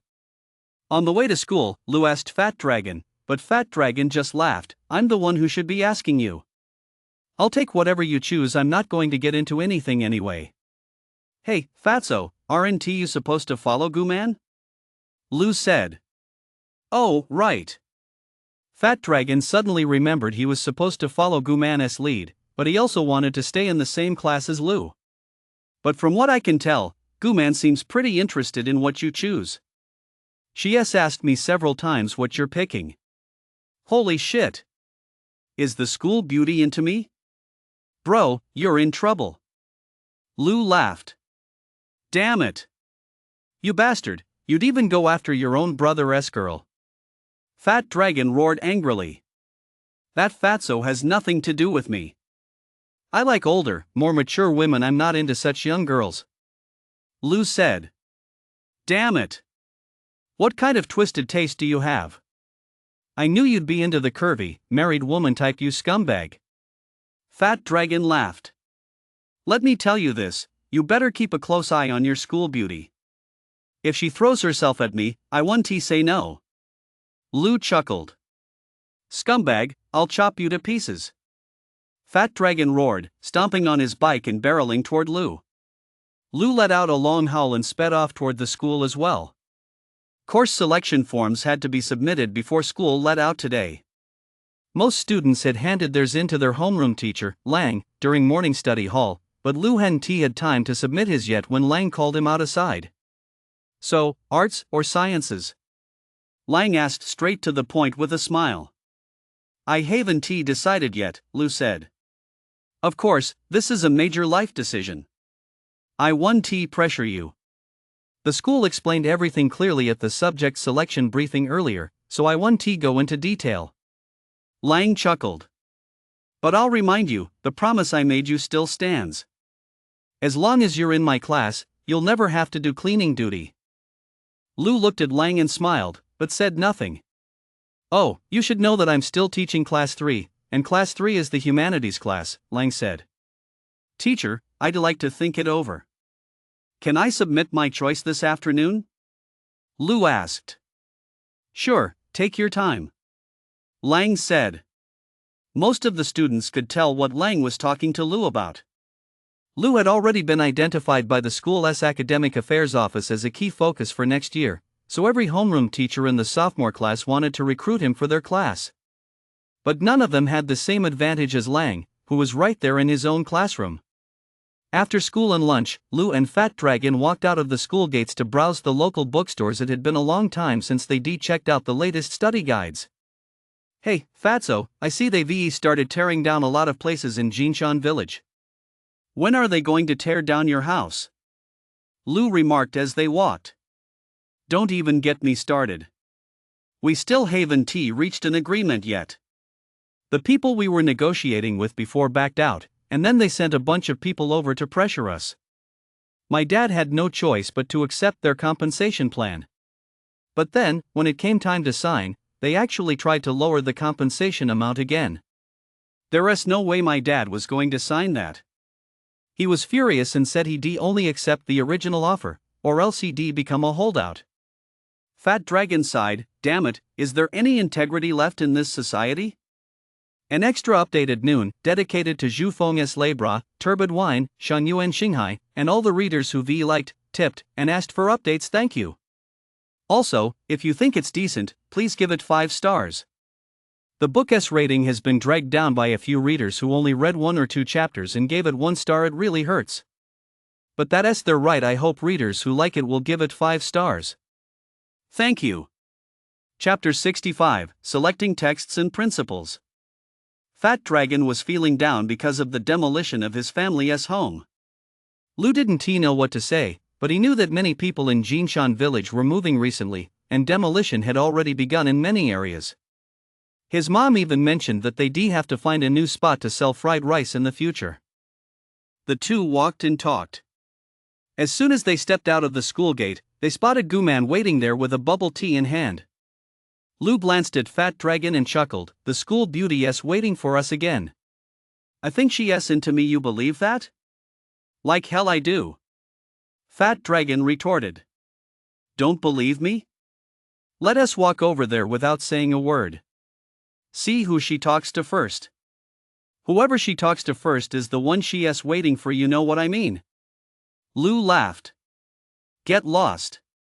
I'm not as twisted as you. Fat Dragon snapped angrily. But despite his words, Fat Dragon felt uneasy inside. He couldn't help but walk over with Lu, and they really didn't say a word to start the conversation. Lu, want some milk tea? It's matcha flavor, Guman said, handing a cup to Lu. She then handed another to Fat Dragon and added, Fat Dragon, yours is vanilla. Class president, you still remember I like matcha flavor? Thanks, Lu said with a smile, then winked at Fat Dragon. Fat Dragon was so frustrated his heart was bleeding, but he refused to believe it. Who spoke to whom first? Didn't mean anything. I'm going to the bookstore to read. If you guys don't want to come, that is fine. Fatso, why don't you take the class president for a walk? As Lu spoke, he winked at Fat Dragon again, deliberately setting them up. I'll head to the bookstore too, see if they've gotten the latest study guides, Guman said with a smile. If what happened earlier didn't mean anything, Guman's comment about going to the bookstore now made it crystal clear. Fat Dragon felt as if a knife had pierced his heart, it hurt so much. Really? Lou couldn't help but stifle a laugh. Suddenly, he said, "Oh, I just remembered I need to swing by the flea market. I'll head to the bookstore later." Fat Dragon, you and the class monitor go ahead to the bookstore first. I'll catch up with you later. With that, Lou turned to leave. Hey, Lou, wait a second. I want to ask you something, Gooman called out to Lou, smiling. Are you going to choose the humanities or the sciences? Me? I haven't decided yet, Lou said. We have to submit it before school ends. How come you haven't decided yet? Gooman asked. I'll think about it some more. I'll let you know when I've made up my mind, Lou said with a smile. Then, he glanced at Fat Dragon and jogged off toward Flea Market Street. As for the arts or sciences, Lou actually had some ideas in mind. He was just wavering and couldn't make up his mind. In truth, the college entrance exam wasn't a problem for him. The real issue was his future job prospects. However, after wandering around Flea Market Street for a while, he came to realize something. Given his current abilities, it didn't really matter what major he chose, it would have almost no bearing on his future. The only thing he needed to consider was convenience. What would be convenient for the next year, and what would be convenient for the next 4 years? Lou decided to talk to Lang first, and then decide which track to choose. Lang was, of course, the first to arrive at the office. When she saw Lou waiting for her outside, she couldn't help but feel a little pleased. What brings you here? Come on in and have a seat. Lang pulled out a chair for Lou.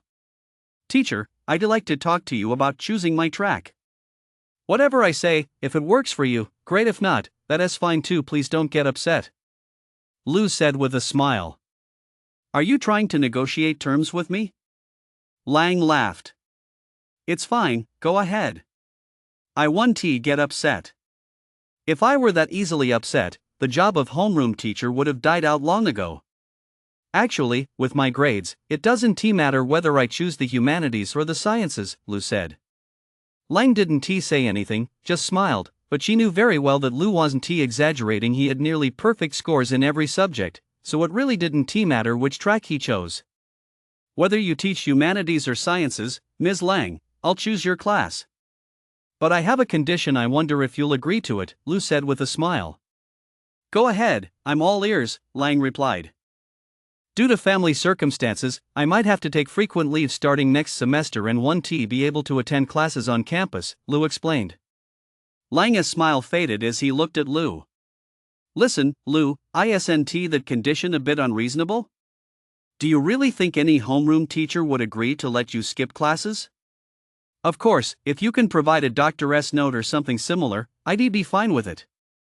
That would be too much trouble, Lou said with a laugh. Then what do you think? Do you think school is a vegetable garden where you can come and go as you please? Lang couldn't help but snap. Don't think that just because you get good grades, you can ignore the rules.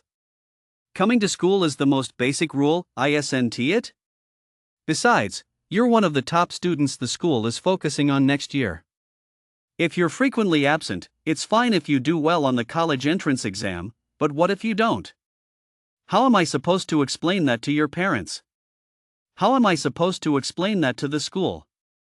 Lang had said he wasn't angry, yet he was getting more and more worked up as he spoke. Don't get so worked up. Lou laughed. You're just worried about my grades, aren't you? How about this? I promise to come in first in the school on every monthly exam, and in return, you let me take a few days off each month. If I don't come in first any time, you cancel my time off for the following month. See? Isn't that fair? If that doesn't work, then forget it. I'll just go ask another homeroom teacher. Hey, are you actually threatening me? Lang was so exasperated by Lou that she burst out laughing. Then she realized just how much of a prized asset Lou was to all the homeroom teachers. She couldn't let him slip away to another class. Fine, it's a deal.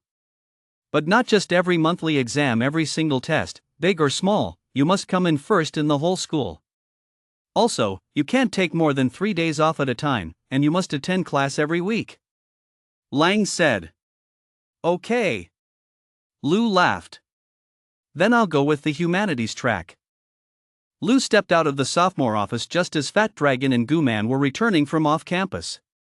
Did you two finish browsing the bookstore? Lou asked with a smile. Didn't you say you'd come find us later? Why did you come back first? Goo Man asked.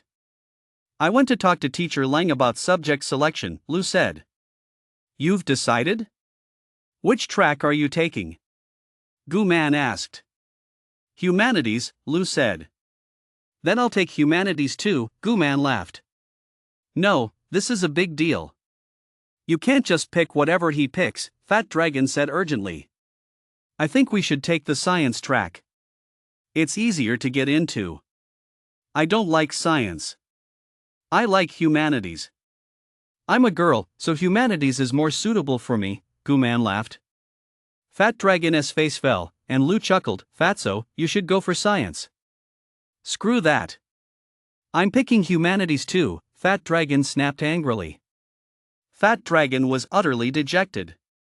He never imagined that the school beauty he'd been pining for actually liked his best buddy. Damn it, what the hell makes him better than me? Fat Dragon grumbled as he rode his bike. Except he's a tiny bit better at basketball than me, and his grades are better too. A tiny bit, Lou added. Is that all? Fat Dragon asked. He's also a tiny bit better looking, Lou chuckled. Better looking my ass. Don't you know slightly chubby is in style now? Just like me. Fat Dragon retorted. Is that what you call slightly chubby? Do you even weigh 200 Gene? Lou asked. 204, Fat Dragon said. It's just a little over. I'll be back to normal if I skip a day's worth of food. Damn it, didn't you say you were going to lose weight? How come you're getting heavier instead? Lou asked. I've been watching the house lately, so I've been eating a bit more when I have nothing to do. I'll lose weight after our house gets demolished, Fat Dragon said. Damn it! You're trying to chase the school beauty looking like that? You'll just end up dying from obesity, Lou said. Chapter 66, A Spooky Encounter at the Cemetery. When Lou got home from school, he found that his mom hadn't set up her food stall. It turned out that Jinshan village was being demolished. Construction vehicles were coming and going, and the streets were covered in dust. It was impossible to set up a food stall. It's just as well she didn't set it up. We might as well take a break, Lou said. Rest my foot. I've got my eye on Waterfront Park. There's plenty of people there. I'm planning to set up shop there tomorrow and see how it goes, Lou's mom said. Lou didn't say anything else.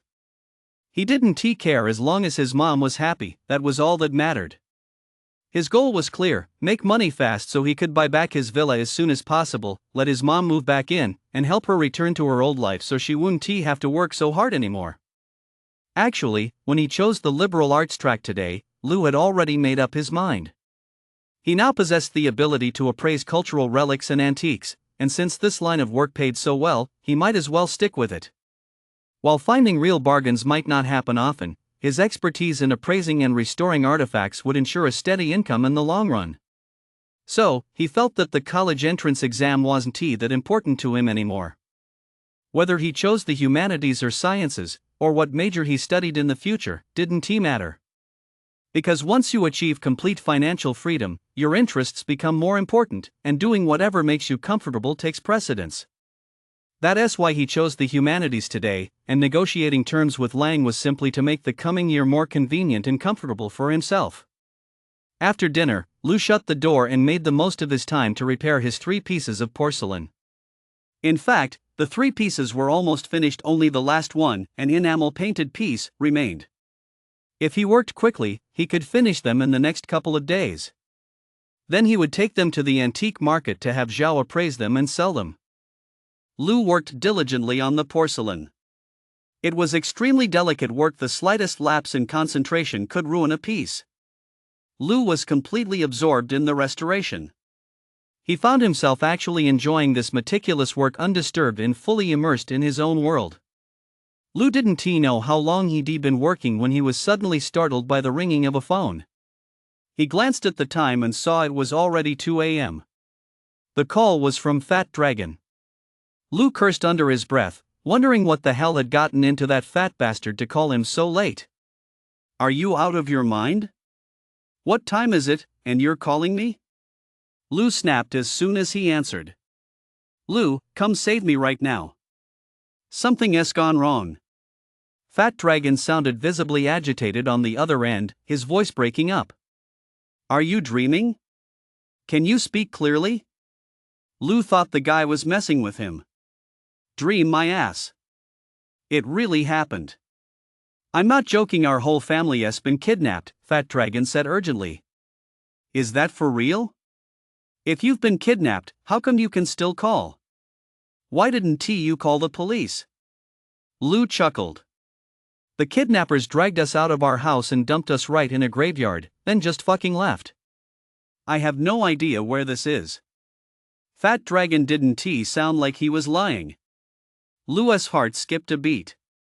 He'd read similar plots in books. This had to be the developers doing, since they were the only people Lou's family currently had a grudge against. Lou thought to himself, Fat Dragon's story was actually true. His left hand felt a slight warmth. Holy shit! He never expected the appraisal token to react. What the hell? Lou was stunned. The appraisal token could actually verify authenticity by tracking the phone signal. That's fucking insane. "Fatso, did you call the cops yet?" Lou asked.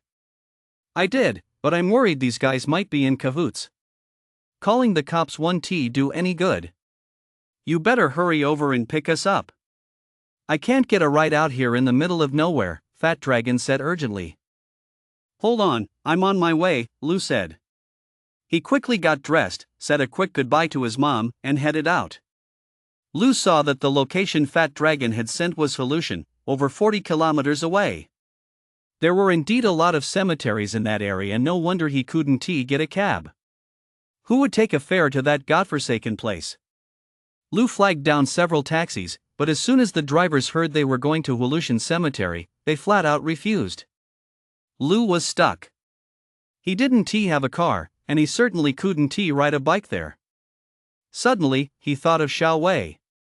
He hadn't been in touch with her for a while. He didn't know if she was at home or at school. Lou gave her a call. It was clear she'd been woken from a deep sleep. Without bothering with formalities, Lou briefly explained the situation and asked if she could drive out to pick him up so they could go find Fat Dragon. On the other end of the line, Xiao Wei didn't say a word. She just said, "Wait there, I'll be right there," and hung up. Xiao Wei was incredibly fast. Whether she'd come straight from home or school, her car was at the curb in just 20 minutes. Then the two of them followed the GPS to find Fat Dragon.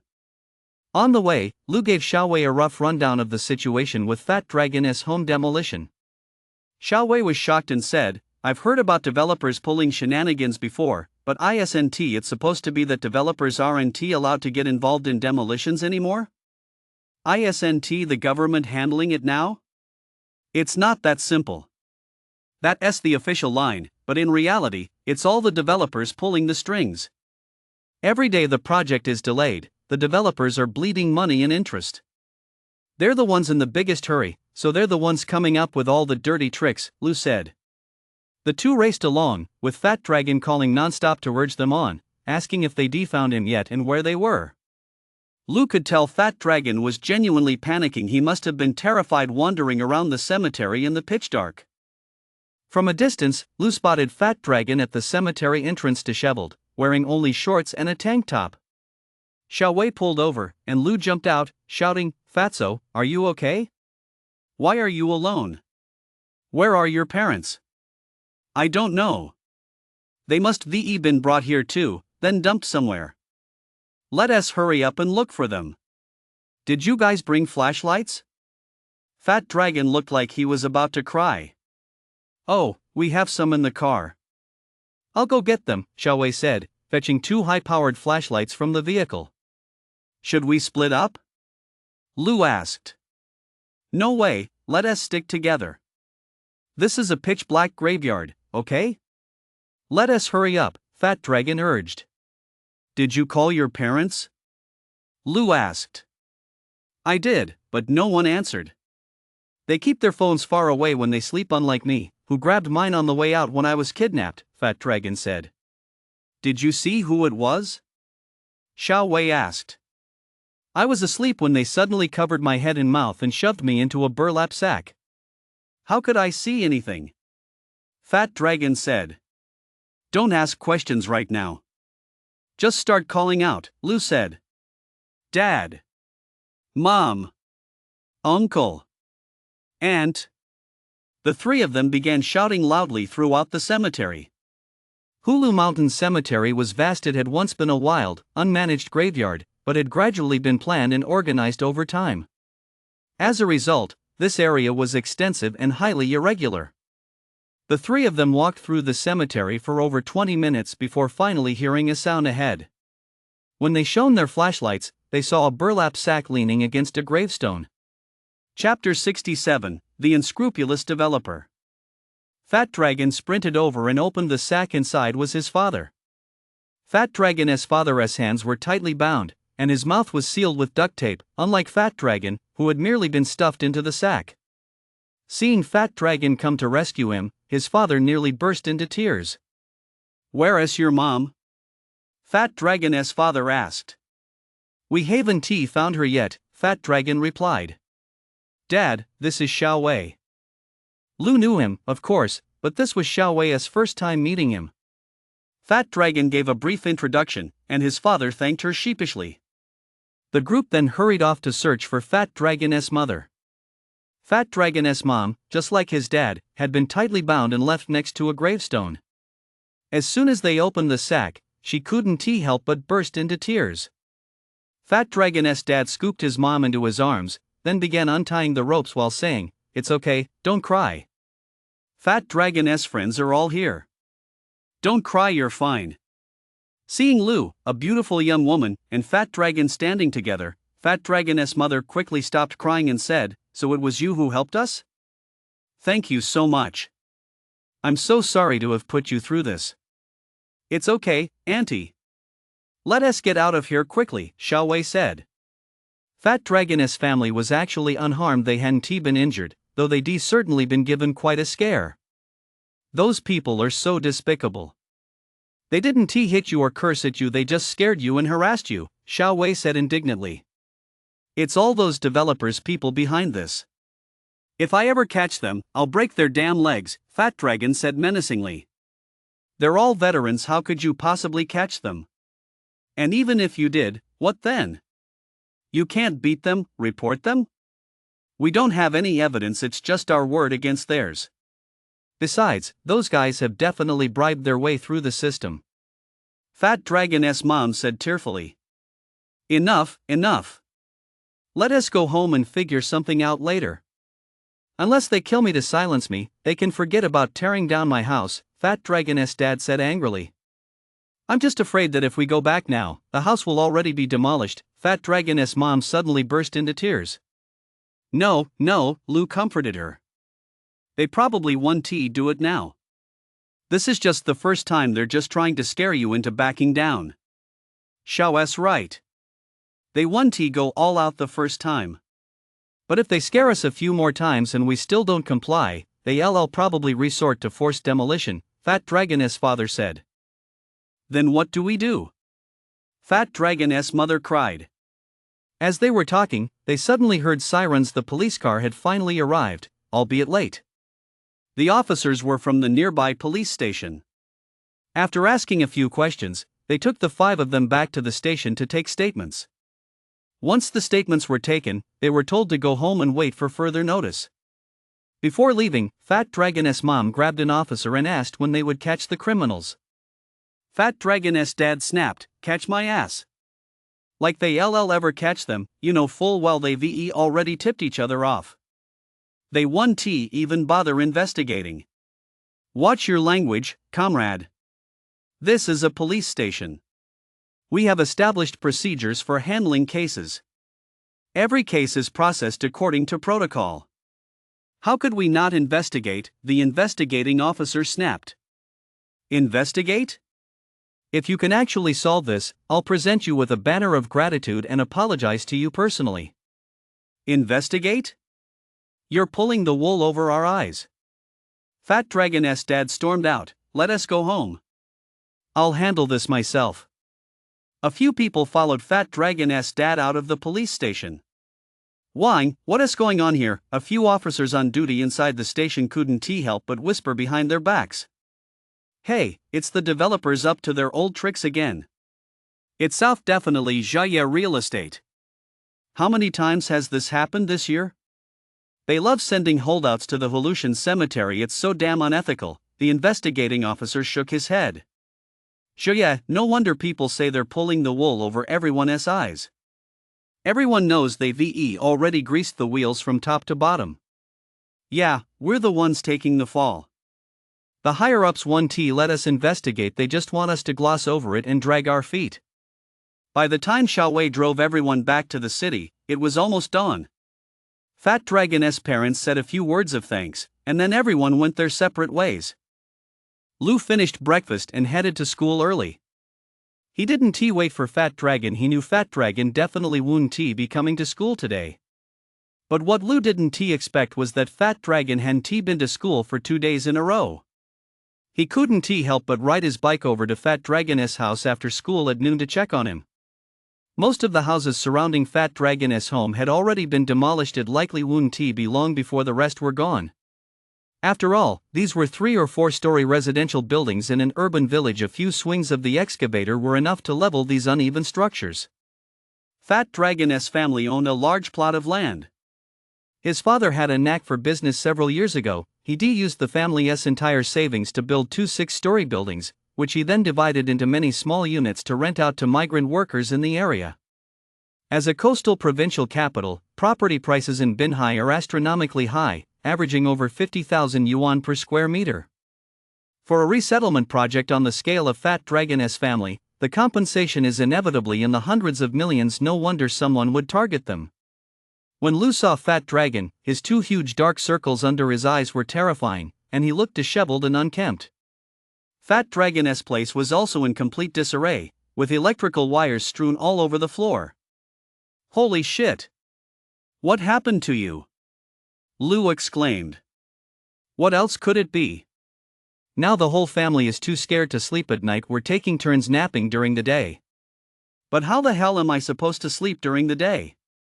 I haven't slept a wink in nearly 2 days, Fat Dragon said gloomily. What else with all these wires on the floor? Lu asked. Don't even get me started, Fat Dragon groaned. My dad hired someone to install security cameras, but halfway through the job, the guy took his equipment and ran, saying someone threatened him, said they'd break his legs if he didn't stop. Holy shit! Isn't that the damn mafia? Lu exclaimed. You bet. My dad went out to find someone else, to see if anyone else willing to do the job. Fat Dragon said. Go to Electronics City. There are plenty of places selling surveillance equipment there.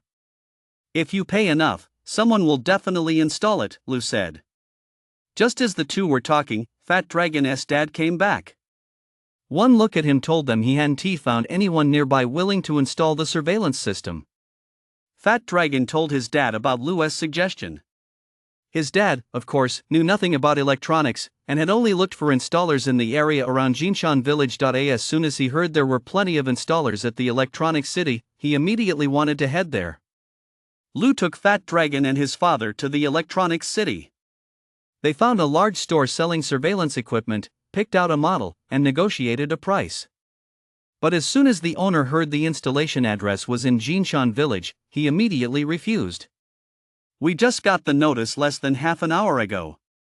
The police station gave us a heads up. We're not allowed to install any surveillance equipment in Jinshan Village, the owner said helplessly. Huh?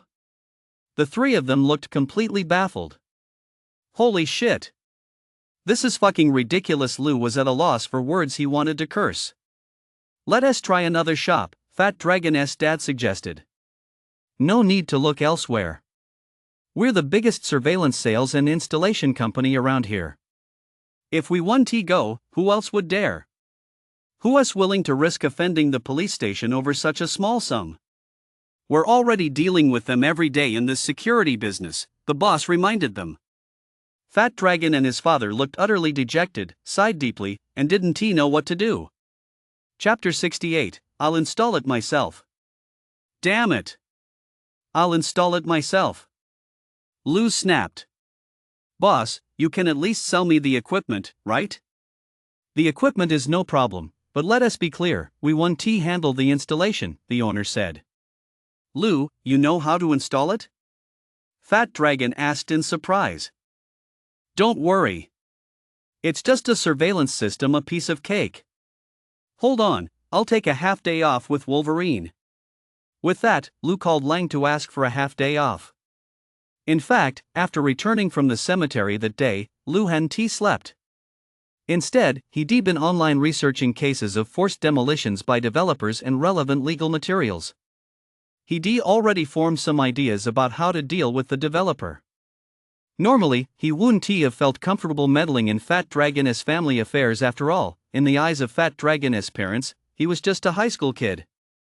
But given the situation today, he simply couldn't stand by and watch his best friend's home get demolished. Without evidence, if the demolition went through, Fat Dragon's family might end up with nothing. Those unscrupulous developers, colluding with the authorities, were probably capable of pulling something like that off. Uncle, if you trust me, leave the surveillance installation to me. I promise to handle it perfectly, Lou said to Fat Dragon's dad. Fat Dragon's dad was a bit skeptical. After all, Lou was just a high school student, and it didn't seem right to drag a kid into something like this. But he didn't have a better solution right now. Seeing his dad remain silent, Fat Dragon felt a bit conflicted and said, Dad, don't worry. Lou is really handy. He might even do this better and faster than anyone you'd hire. Fat Dragon's dad took a deep breath and said, All right, then I'll leave it to you, Lou. Buy whatever you think we need. Lou drew up a list and went on a major shopping spree at the electronics mall. Back at Fat Dragon's house, Lou got to work right away, with Fat Dragon and his father assisting him. All the outdoor surveillance cameras used wireless 5G signals instead of Ethernet cables, making installation easier and eliminating the risk of someone deliberately cutting the wires. Furthermore, none of the cameras required a power connection. They were all solar-powered, with a single charge lasting 3 days. If the battery ran out for 3 consecutive days, they could be taken down to recharge. Cameras were installed at every outdoor angle, with overlapping coverage to ensure no blind spots. For the indoor areas, Lou installed hidden cameras at the bedroom door, the living room, and several entryways discreet enough to go unnoticed so they could capture evidence. All footage from these cameras is stored online. Lou purchased surveillance equipment from 4 different brands and subscribed to a 1-month data storage plan for each. Footage from all installed cameras can be viewed on any smartphone within a month, provided you have the login credentials. Lou arranged it this way to prevent experienced developers from destroying the surveillance storage devices and stealing your evidence. However, if the evidence is stored online, the developers are powerless to stop it. Once the surveillance system was installed and tested without issues, Fat Dragon and his father were overjoyed. But that wasn't the end of it. Lou went on a major shopping spree at the electronics market. When they saw the equipment Lou had purchased, Fat Dragon and his father were a bit puzzled, but since they entrusted the matter to Lou, there was nothing more to be said.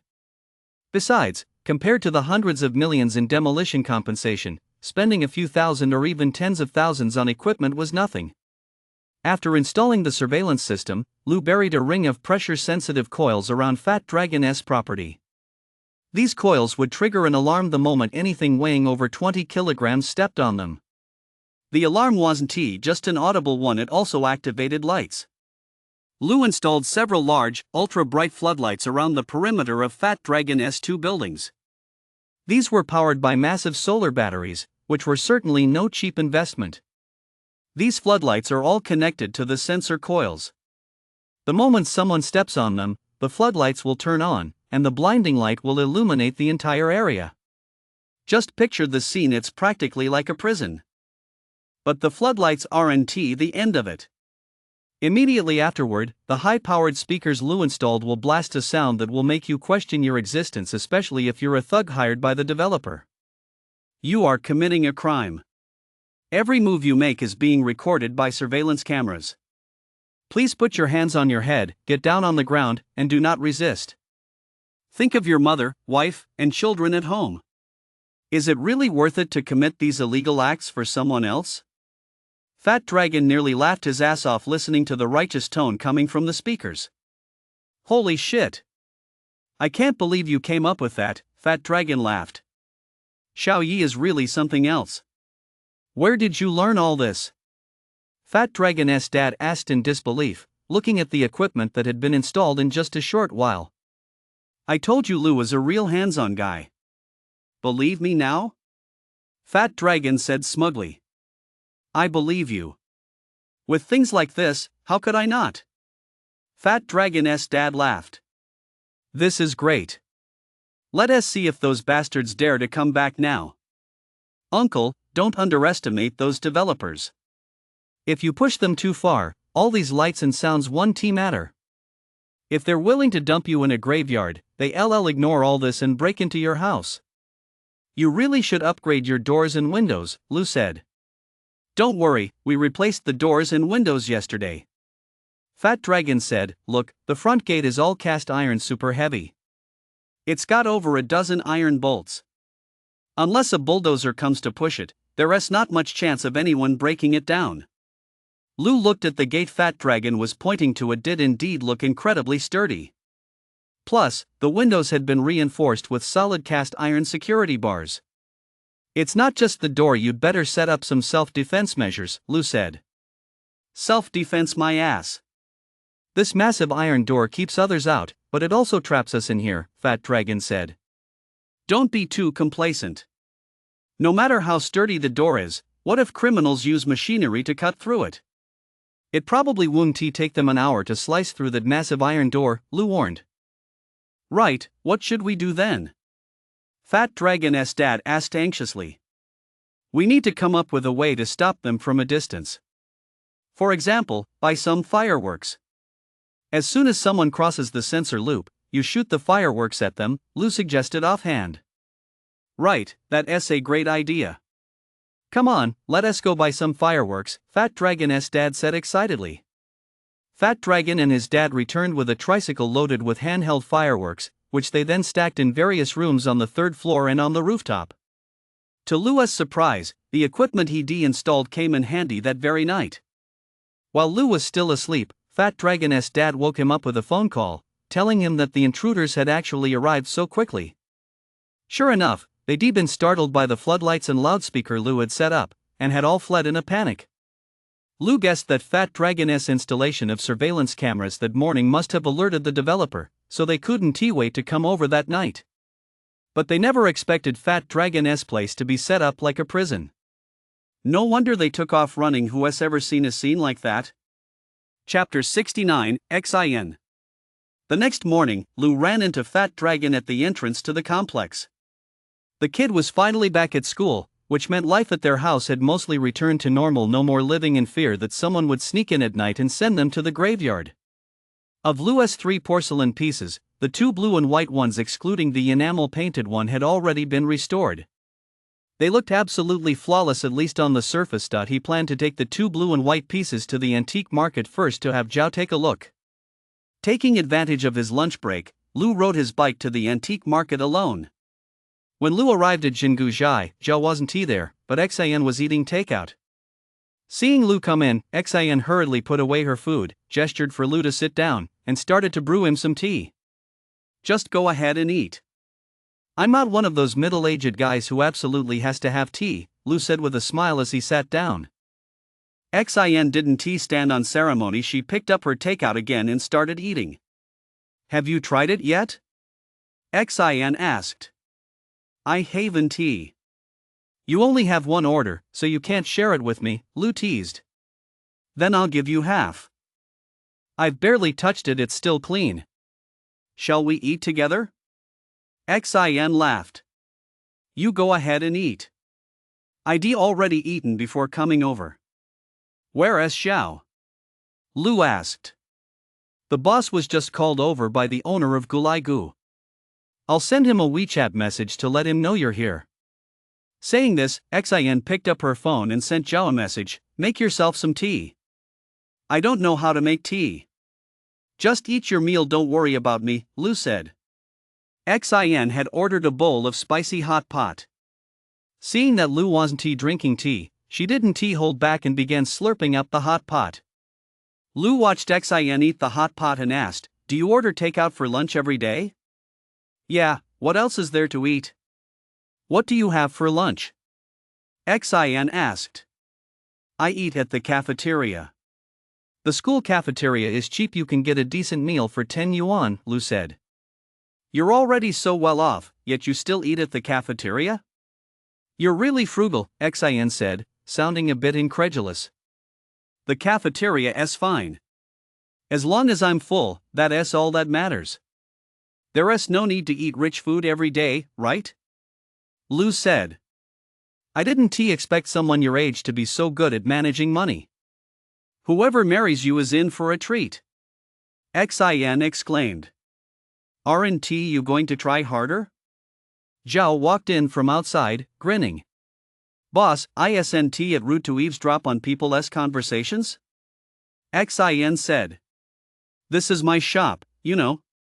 You weren't exactly whispering what's wrong with me hearing you? Zhao said as he sat down. And you didn't even offer to brew me a cup of tea, yet you call me rude. Don't blame Xin, I'm the one who told her not to make tea, Lu laughed.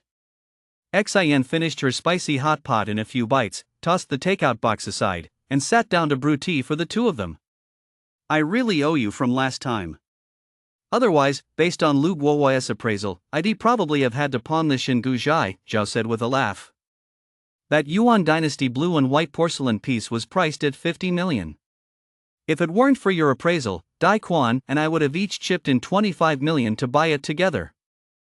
Lu merely smiled in response, saying nothing. About the appraisal fee we discussed last time, but I can't possibly pay you based on a 50 million yuan valuation, Zhao said with a laugh. In reality, there are no fixed standards for antique appraisal fees within the industry.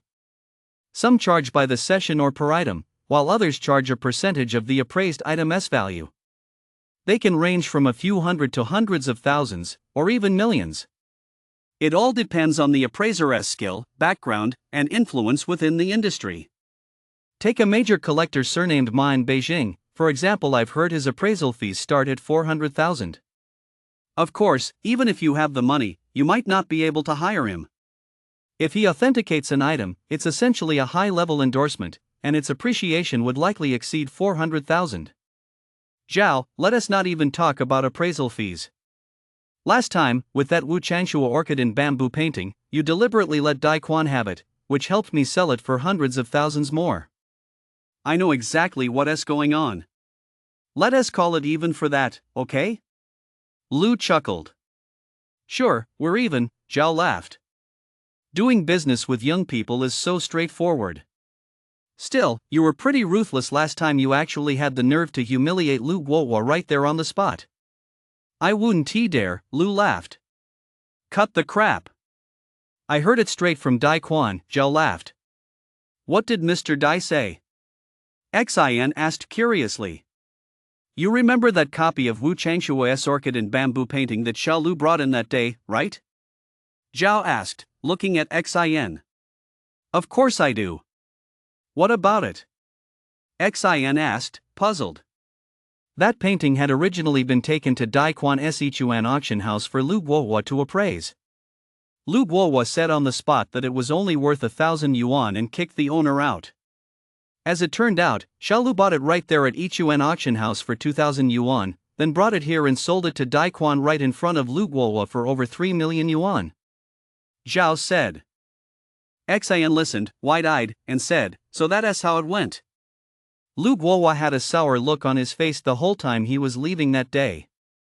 He refused the fee Dai Quan offered him, but later it was forcibly transferred to his bank account, Zhao said. If he didn't want it, that's one thing, but why did Mr. Dai insist on forcing it on him? Xin asked. He just didn't want to say no out of politeness. As the owner of an auction house, Dai Quan Wun Ti Darafan Lu Guohua. Lu Guohua is quite influential in the domestic appraisal world. But, Lu, the fact that you managed to snag a bargain right under his nose if word gets out, that'll make you look pretty impressive. Zhao chuckled. Is Lu Guohua really that big of a deal? Lu couldn't help but ask. Well, he is a researcher at a national-level museum, with deep expertise in the appraisal of calligraphy, paintings, and ceramics. He is quite influential. But to have been bested by you in both calligraphy and ceramics? It must have been his fate to face the setback. Zhao chuckled. Actually, he was just too arrogant. He declared that Wu Changshui's orchids and bamboo a forgery after just one glance. Of course, the judgment itself was correct, it was a forgery, but he didn't examine it closely. The Zhang Banqiao forgery was actually an authentic Wu Changshua. Lu chuckled. As for that Yuan dynasty blue and white porcelain, you can't blame him. After all, the Japanese only developed the formula for it last year. He hadn't caught up on that information yet, so naturally he wouldn't have thought of that possibility. As an expert and appraiser, it's his fault for not keeping up with the latest professional information. Why are you making excuses for him? Xin said. I'm not making excuses.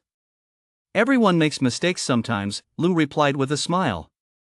In truth, Lu knew full well that if he hadn't had the appraisal token, he wouldn't have been able to tell it was a fake either. Zhao noticed that Xin was acting a bit peculiar. Usually, in front of customers, she remained quiet, diligently brewing tea and pouring water, fulfilling the basic duties of a shop assistant. But in Lu's presence, she had become much more talkative. Perhaps it was because Lu was around her age. Unlike most of the other customers who came to the shop middle-aged and older adults in their 40s and 50s, she wouldn't have been able to strike up a conversation with them even if she wanted to. Chapter 70, A Bargain Hunted Ming Blue and White. What did you bring today? Bring it out. Zhao cut straight to the chase. I brought 2 pieces of blue and white porcelain today. Take a look at them first, Lu said, carefully pulling 2 foam boxes out of her backpack. Why are you using foam boxes again? Zhao chuckled. Foam boxes are cheap, Lu replied casually. You're not serious, are you? Zhao laughed. You're someone who handles deals worth millions. Anyone who didn't know better would think you were selling fish and shrimp. Just kidding. I just happened to have a bunch of these boxes at home, so I grabbed one. They actually work pretty well for packing porcelain, Lu replied with a laugh. As the boxes were opened, revealing 2 pieces of Ming blue and white porcelain that looked absolutely pristine at first glance, Zhao couldn't help but whistle in admiration. I've got to ask, buddy, just how many good pieces do you have? We've known each other for less than 2 months, and you've already shown me so many treasures. You're not going to tell me you found this one at a bargain too, are you? Zhao, take a look first. I'll tell you after you've seen them, Lu said. The 2 pieces of Ming blue and white porcelain were a 3-legged qilin jar and a globular vase with a scroll and flower pattern. Both were from imperial kilns of the mid to late Ming dynasty. They both appeared to be in excellent condition, though blue and white porcelain from the mid to late Ming dynasty was of significantly lower quality than that from the early Ming, and fell far short of Yuan dynasty blue and white porcelain. This was primarily due to the blue pigment. In the early Ming dynasty, the pigments used were still derived from those of the Yuan dynasty, so the resulting blue and white porcelain did not differ greatly from its Yuan dynasty counterparts. However, after the Xuande period of the Ming dynasty, the switch to domestically produced pigments caused the quality of blue and white porcelain to plummet dramatically. Therefore, although these 2 pieces are in excellent condition, even if they were completely intact, they would only be worth around 4 million yuan, whereas the Xuande period blue and white bowl with a chip mentioned earlier is valued at nearly 10 million.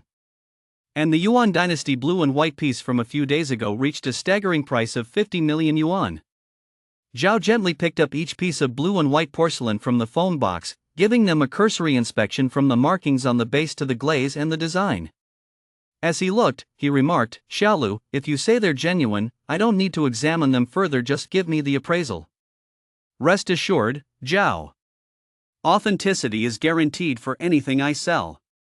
But I'm an open book, especially between us. Just a heads up, you'd better take a close look with a high-powered magnifying glass. Lu said. Oh? Zhao was taken aback. Is there a story behind this? No story, but there might be an issue. It depends on whether you can spot it, Lu chuckled. Zhao immediately picked up the high-powered magnifying glass and examined it closely. Lu, this hasn't been repaired from a break, has it? Zhao exclaimed after a moment. You finally noticed? Lu said. Did you restore this? Zhao asked. Yes, I did. What do you think of the restoration? Lu asked. Holding a celestial globe vase in his hands, Zhao shook his head and sighed. You almost had me fooled. Saying it's seamless might be a bit of an exaggeration, but the average person would definitely never notice it with the naked eye.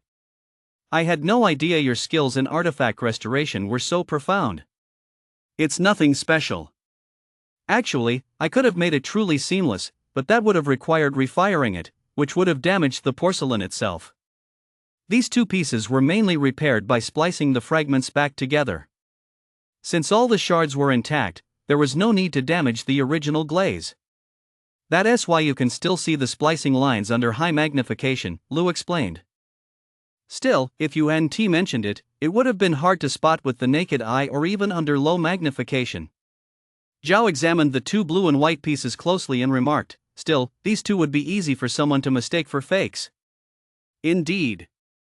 These blue and white pieces date from the mid-Ming period, a time of sudden change in blue and white porcelain following the Xuande era.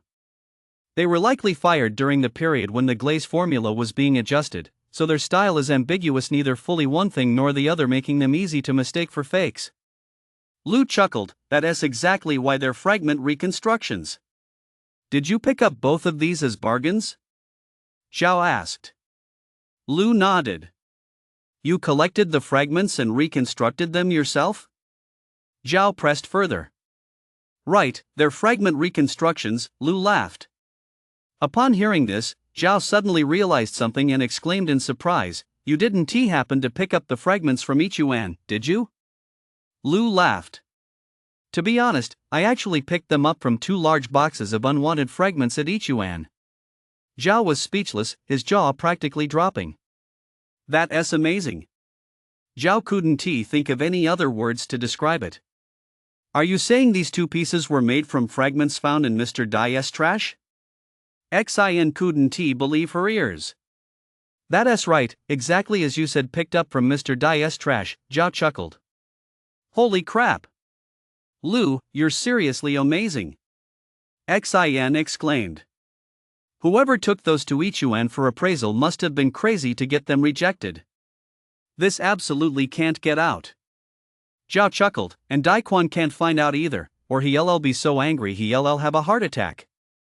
When are you going to take me to the trash heap to hunt for treasures too? Xin teased. It was just a fluke, you can't find stuff like this every day. Besides, you're stuck in the shop all day, when would you have time to go out? Lu chuckled. I have time. As long as you take her out, I'll give her time off, Zhao said with a smile. Boss, you'd better keep your word, Xin laughed. I'll definitely keep my word, and it'll be paid leave. Just bring whatever you find back to me, Zhao said with a smile. So, Boss Lu, when are you going to take me out to hunt for bargains? Xin laughed. I'll let you know next time, Lu said offhandedly.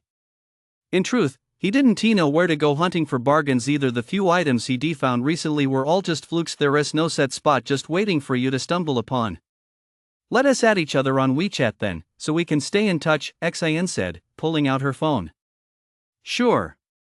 Lu said, and they added each other on WeChat. You two are done, so now it's my turn, Zhao said with a laugh. So, same deal as always, are you both in? You name your price, Lu said. If these two pieces were in perfect condition, the celestial globe vase would be worth about 5 million, and the three-legged jar just under 4 million, a total of roughly 9 million. Zhao continued, but since they've been restored, even if the restoration is flawless, the value is significantly reduced. But there's a big difference between a good restoration and a bad one. Lu reminded him with a smile. That's true. Restorations like these are indistinguishable to the naked eye. You might even be able to pass them off as authentic pieces to someone with a poor eye, Zhao chuckled. Just name your price, Lu said. Zhao thought for a moment and said, how about this, you leave these two pieces with me on consignment. I'll guarantee you a minimum of 300,000 per piece, and we'll split any profit above that. What do you think? Chapter 71, Consignment. Zhao's consignment proposal was actually quite rare in this line of work.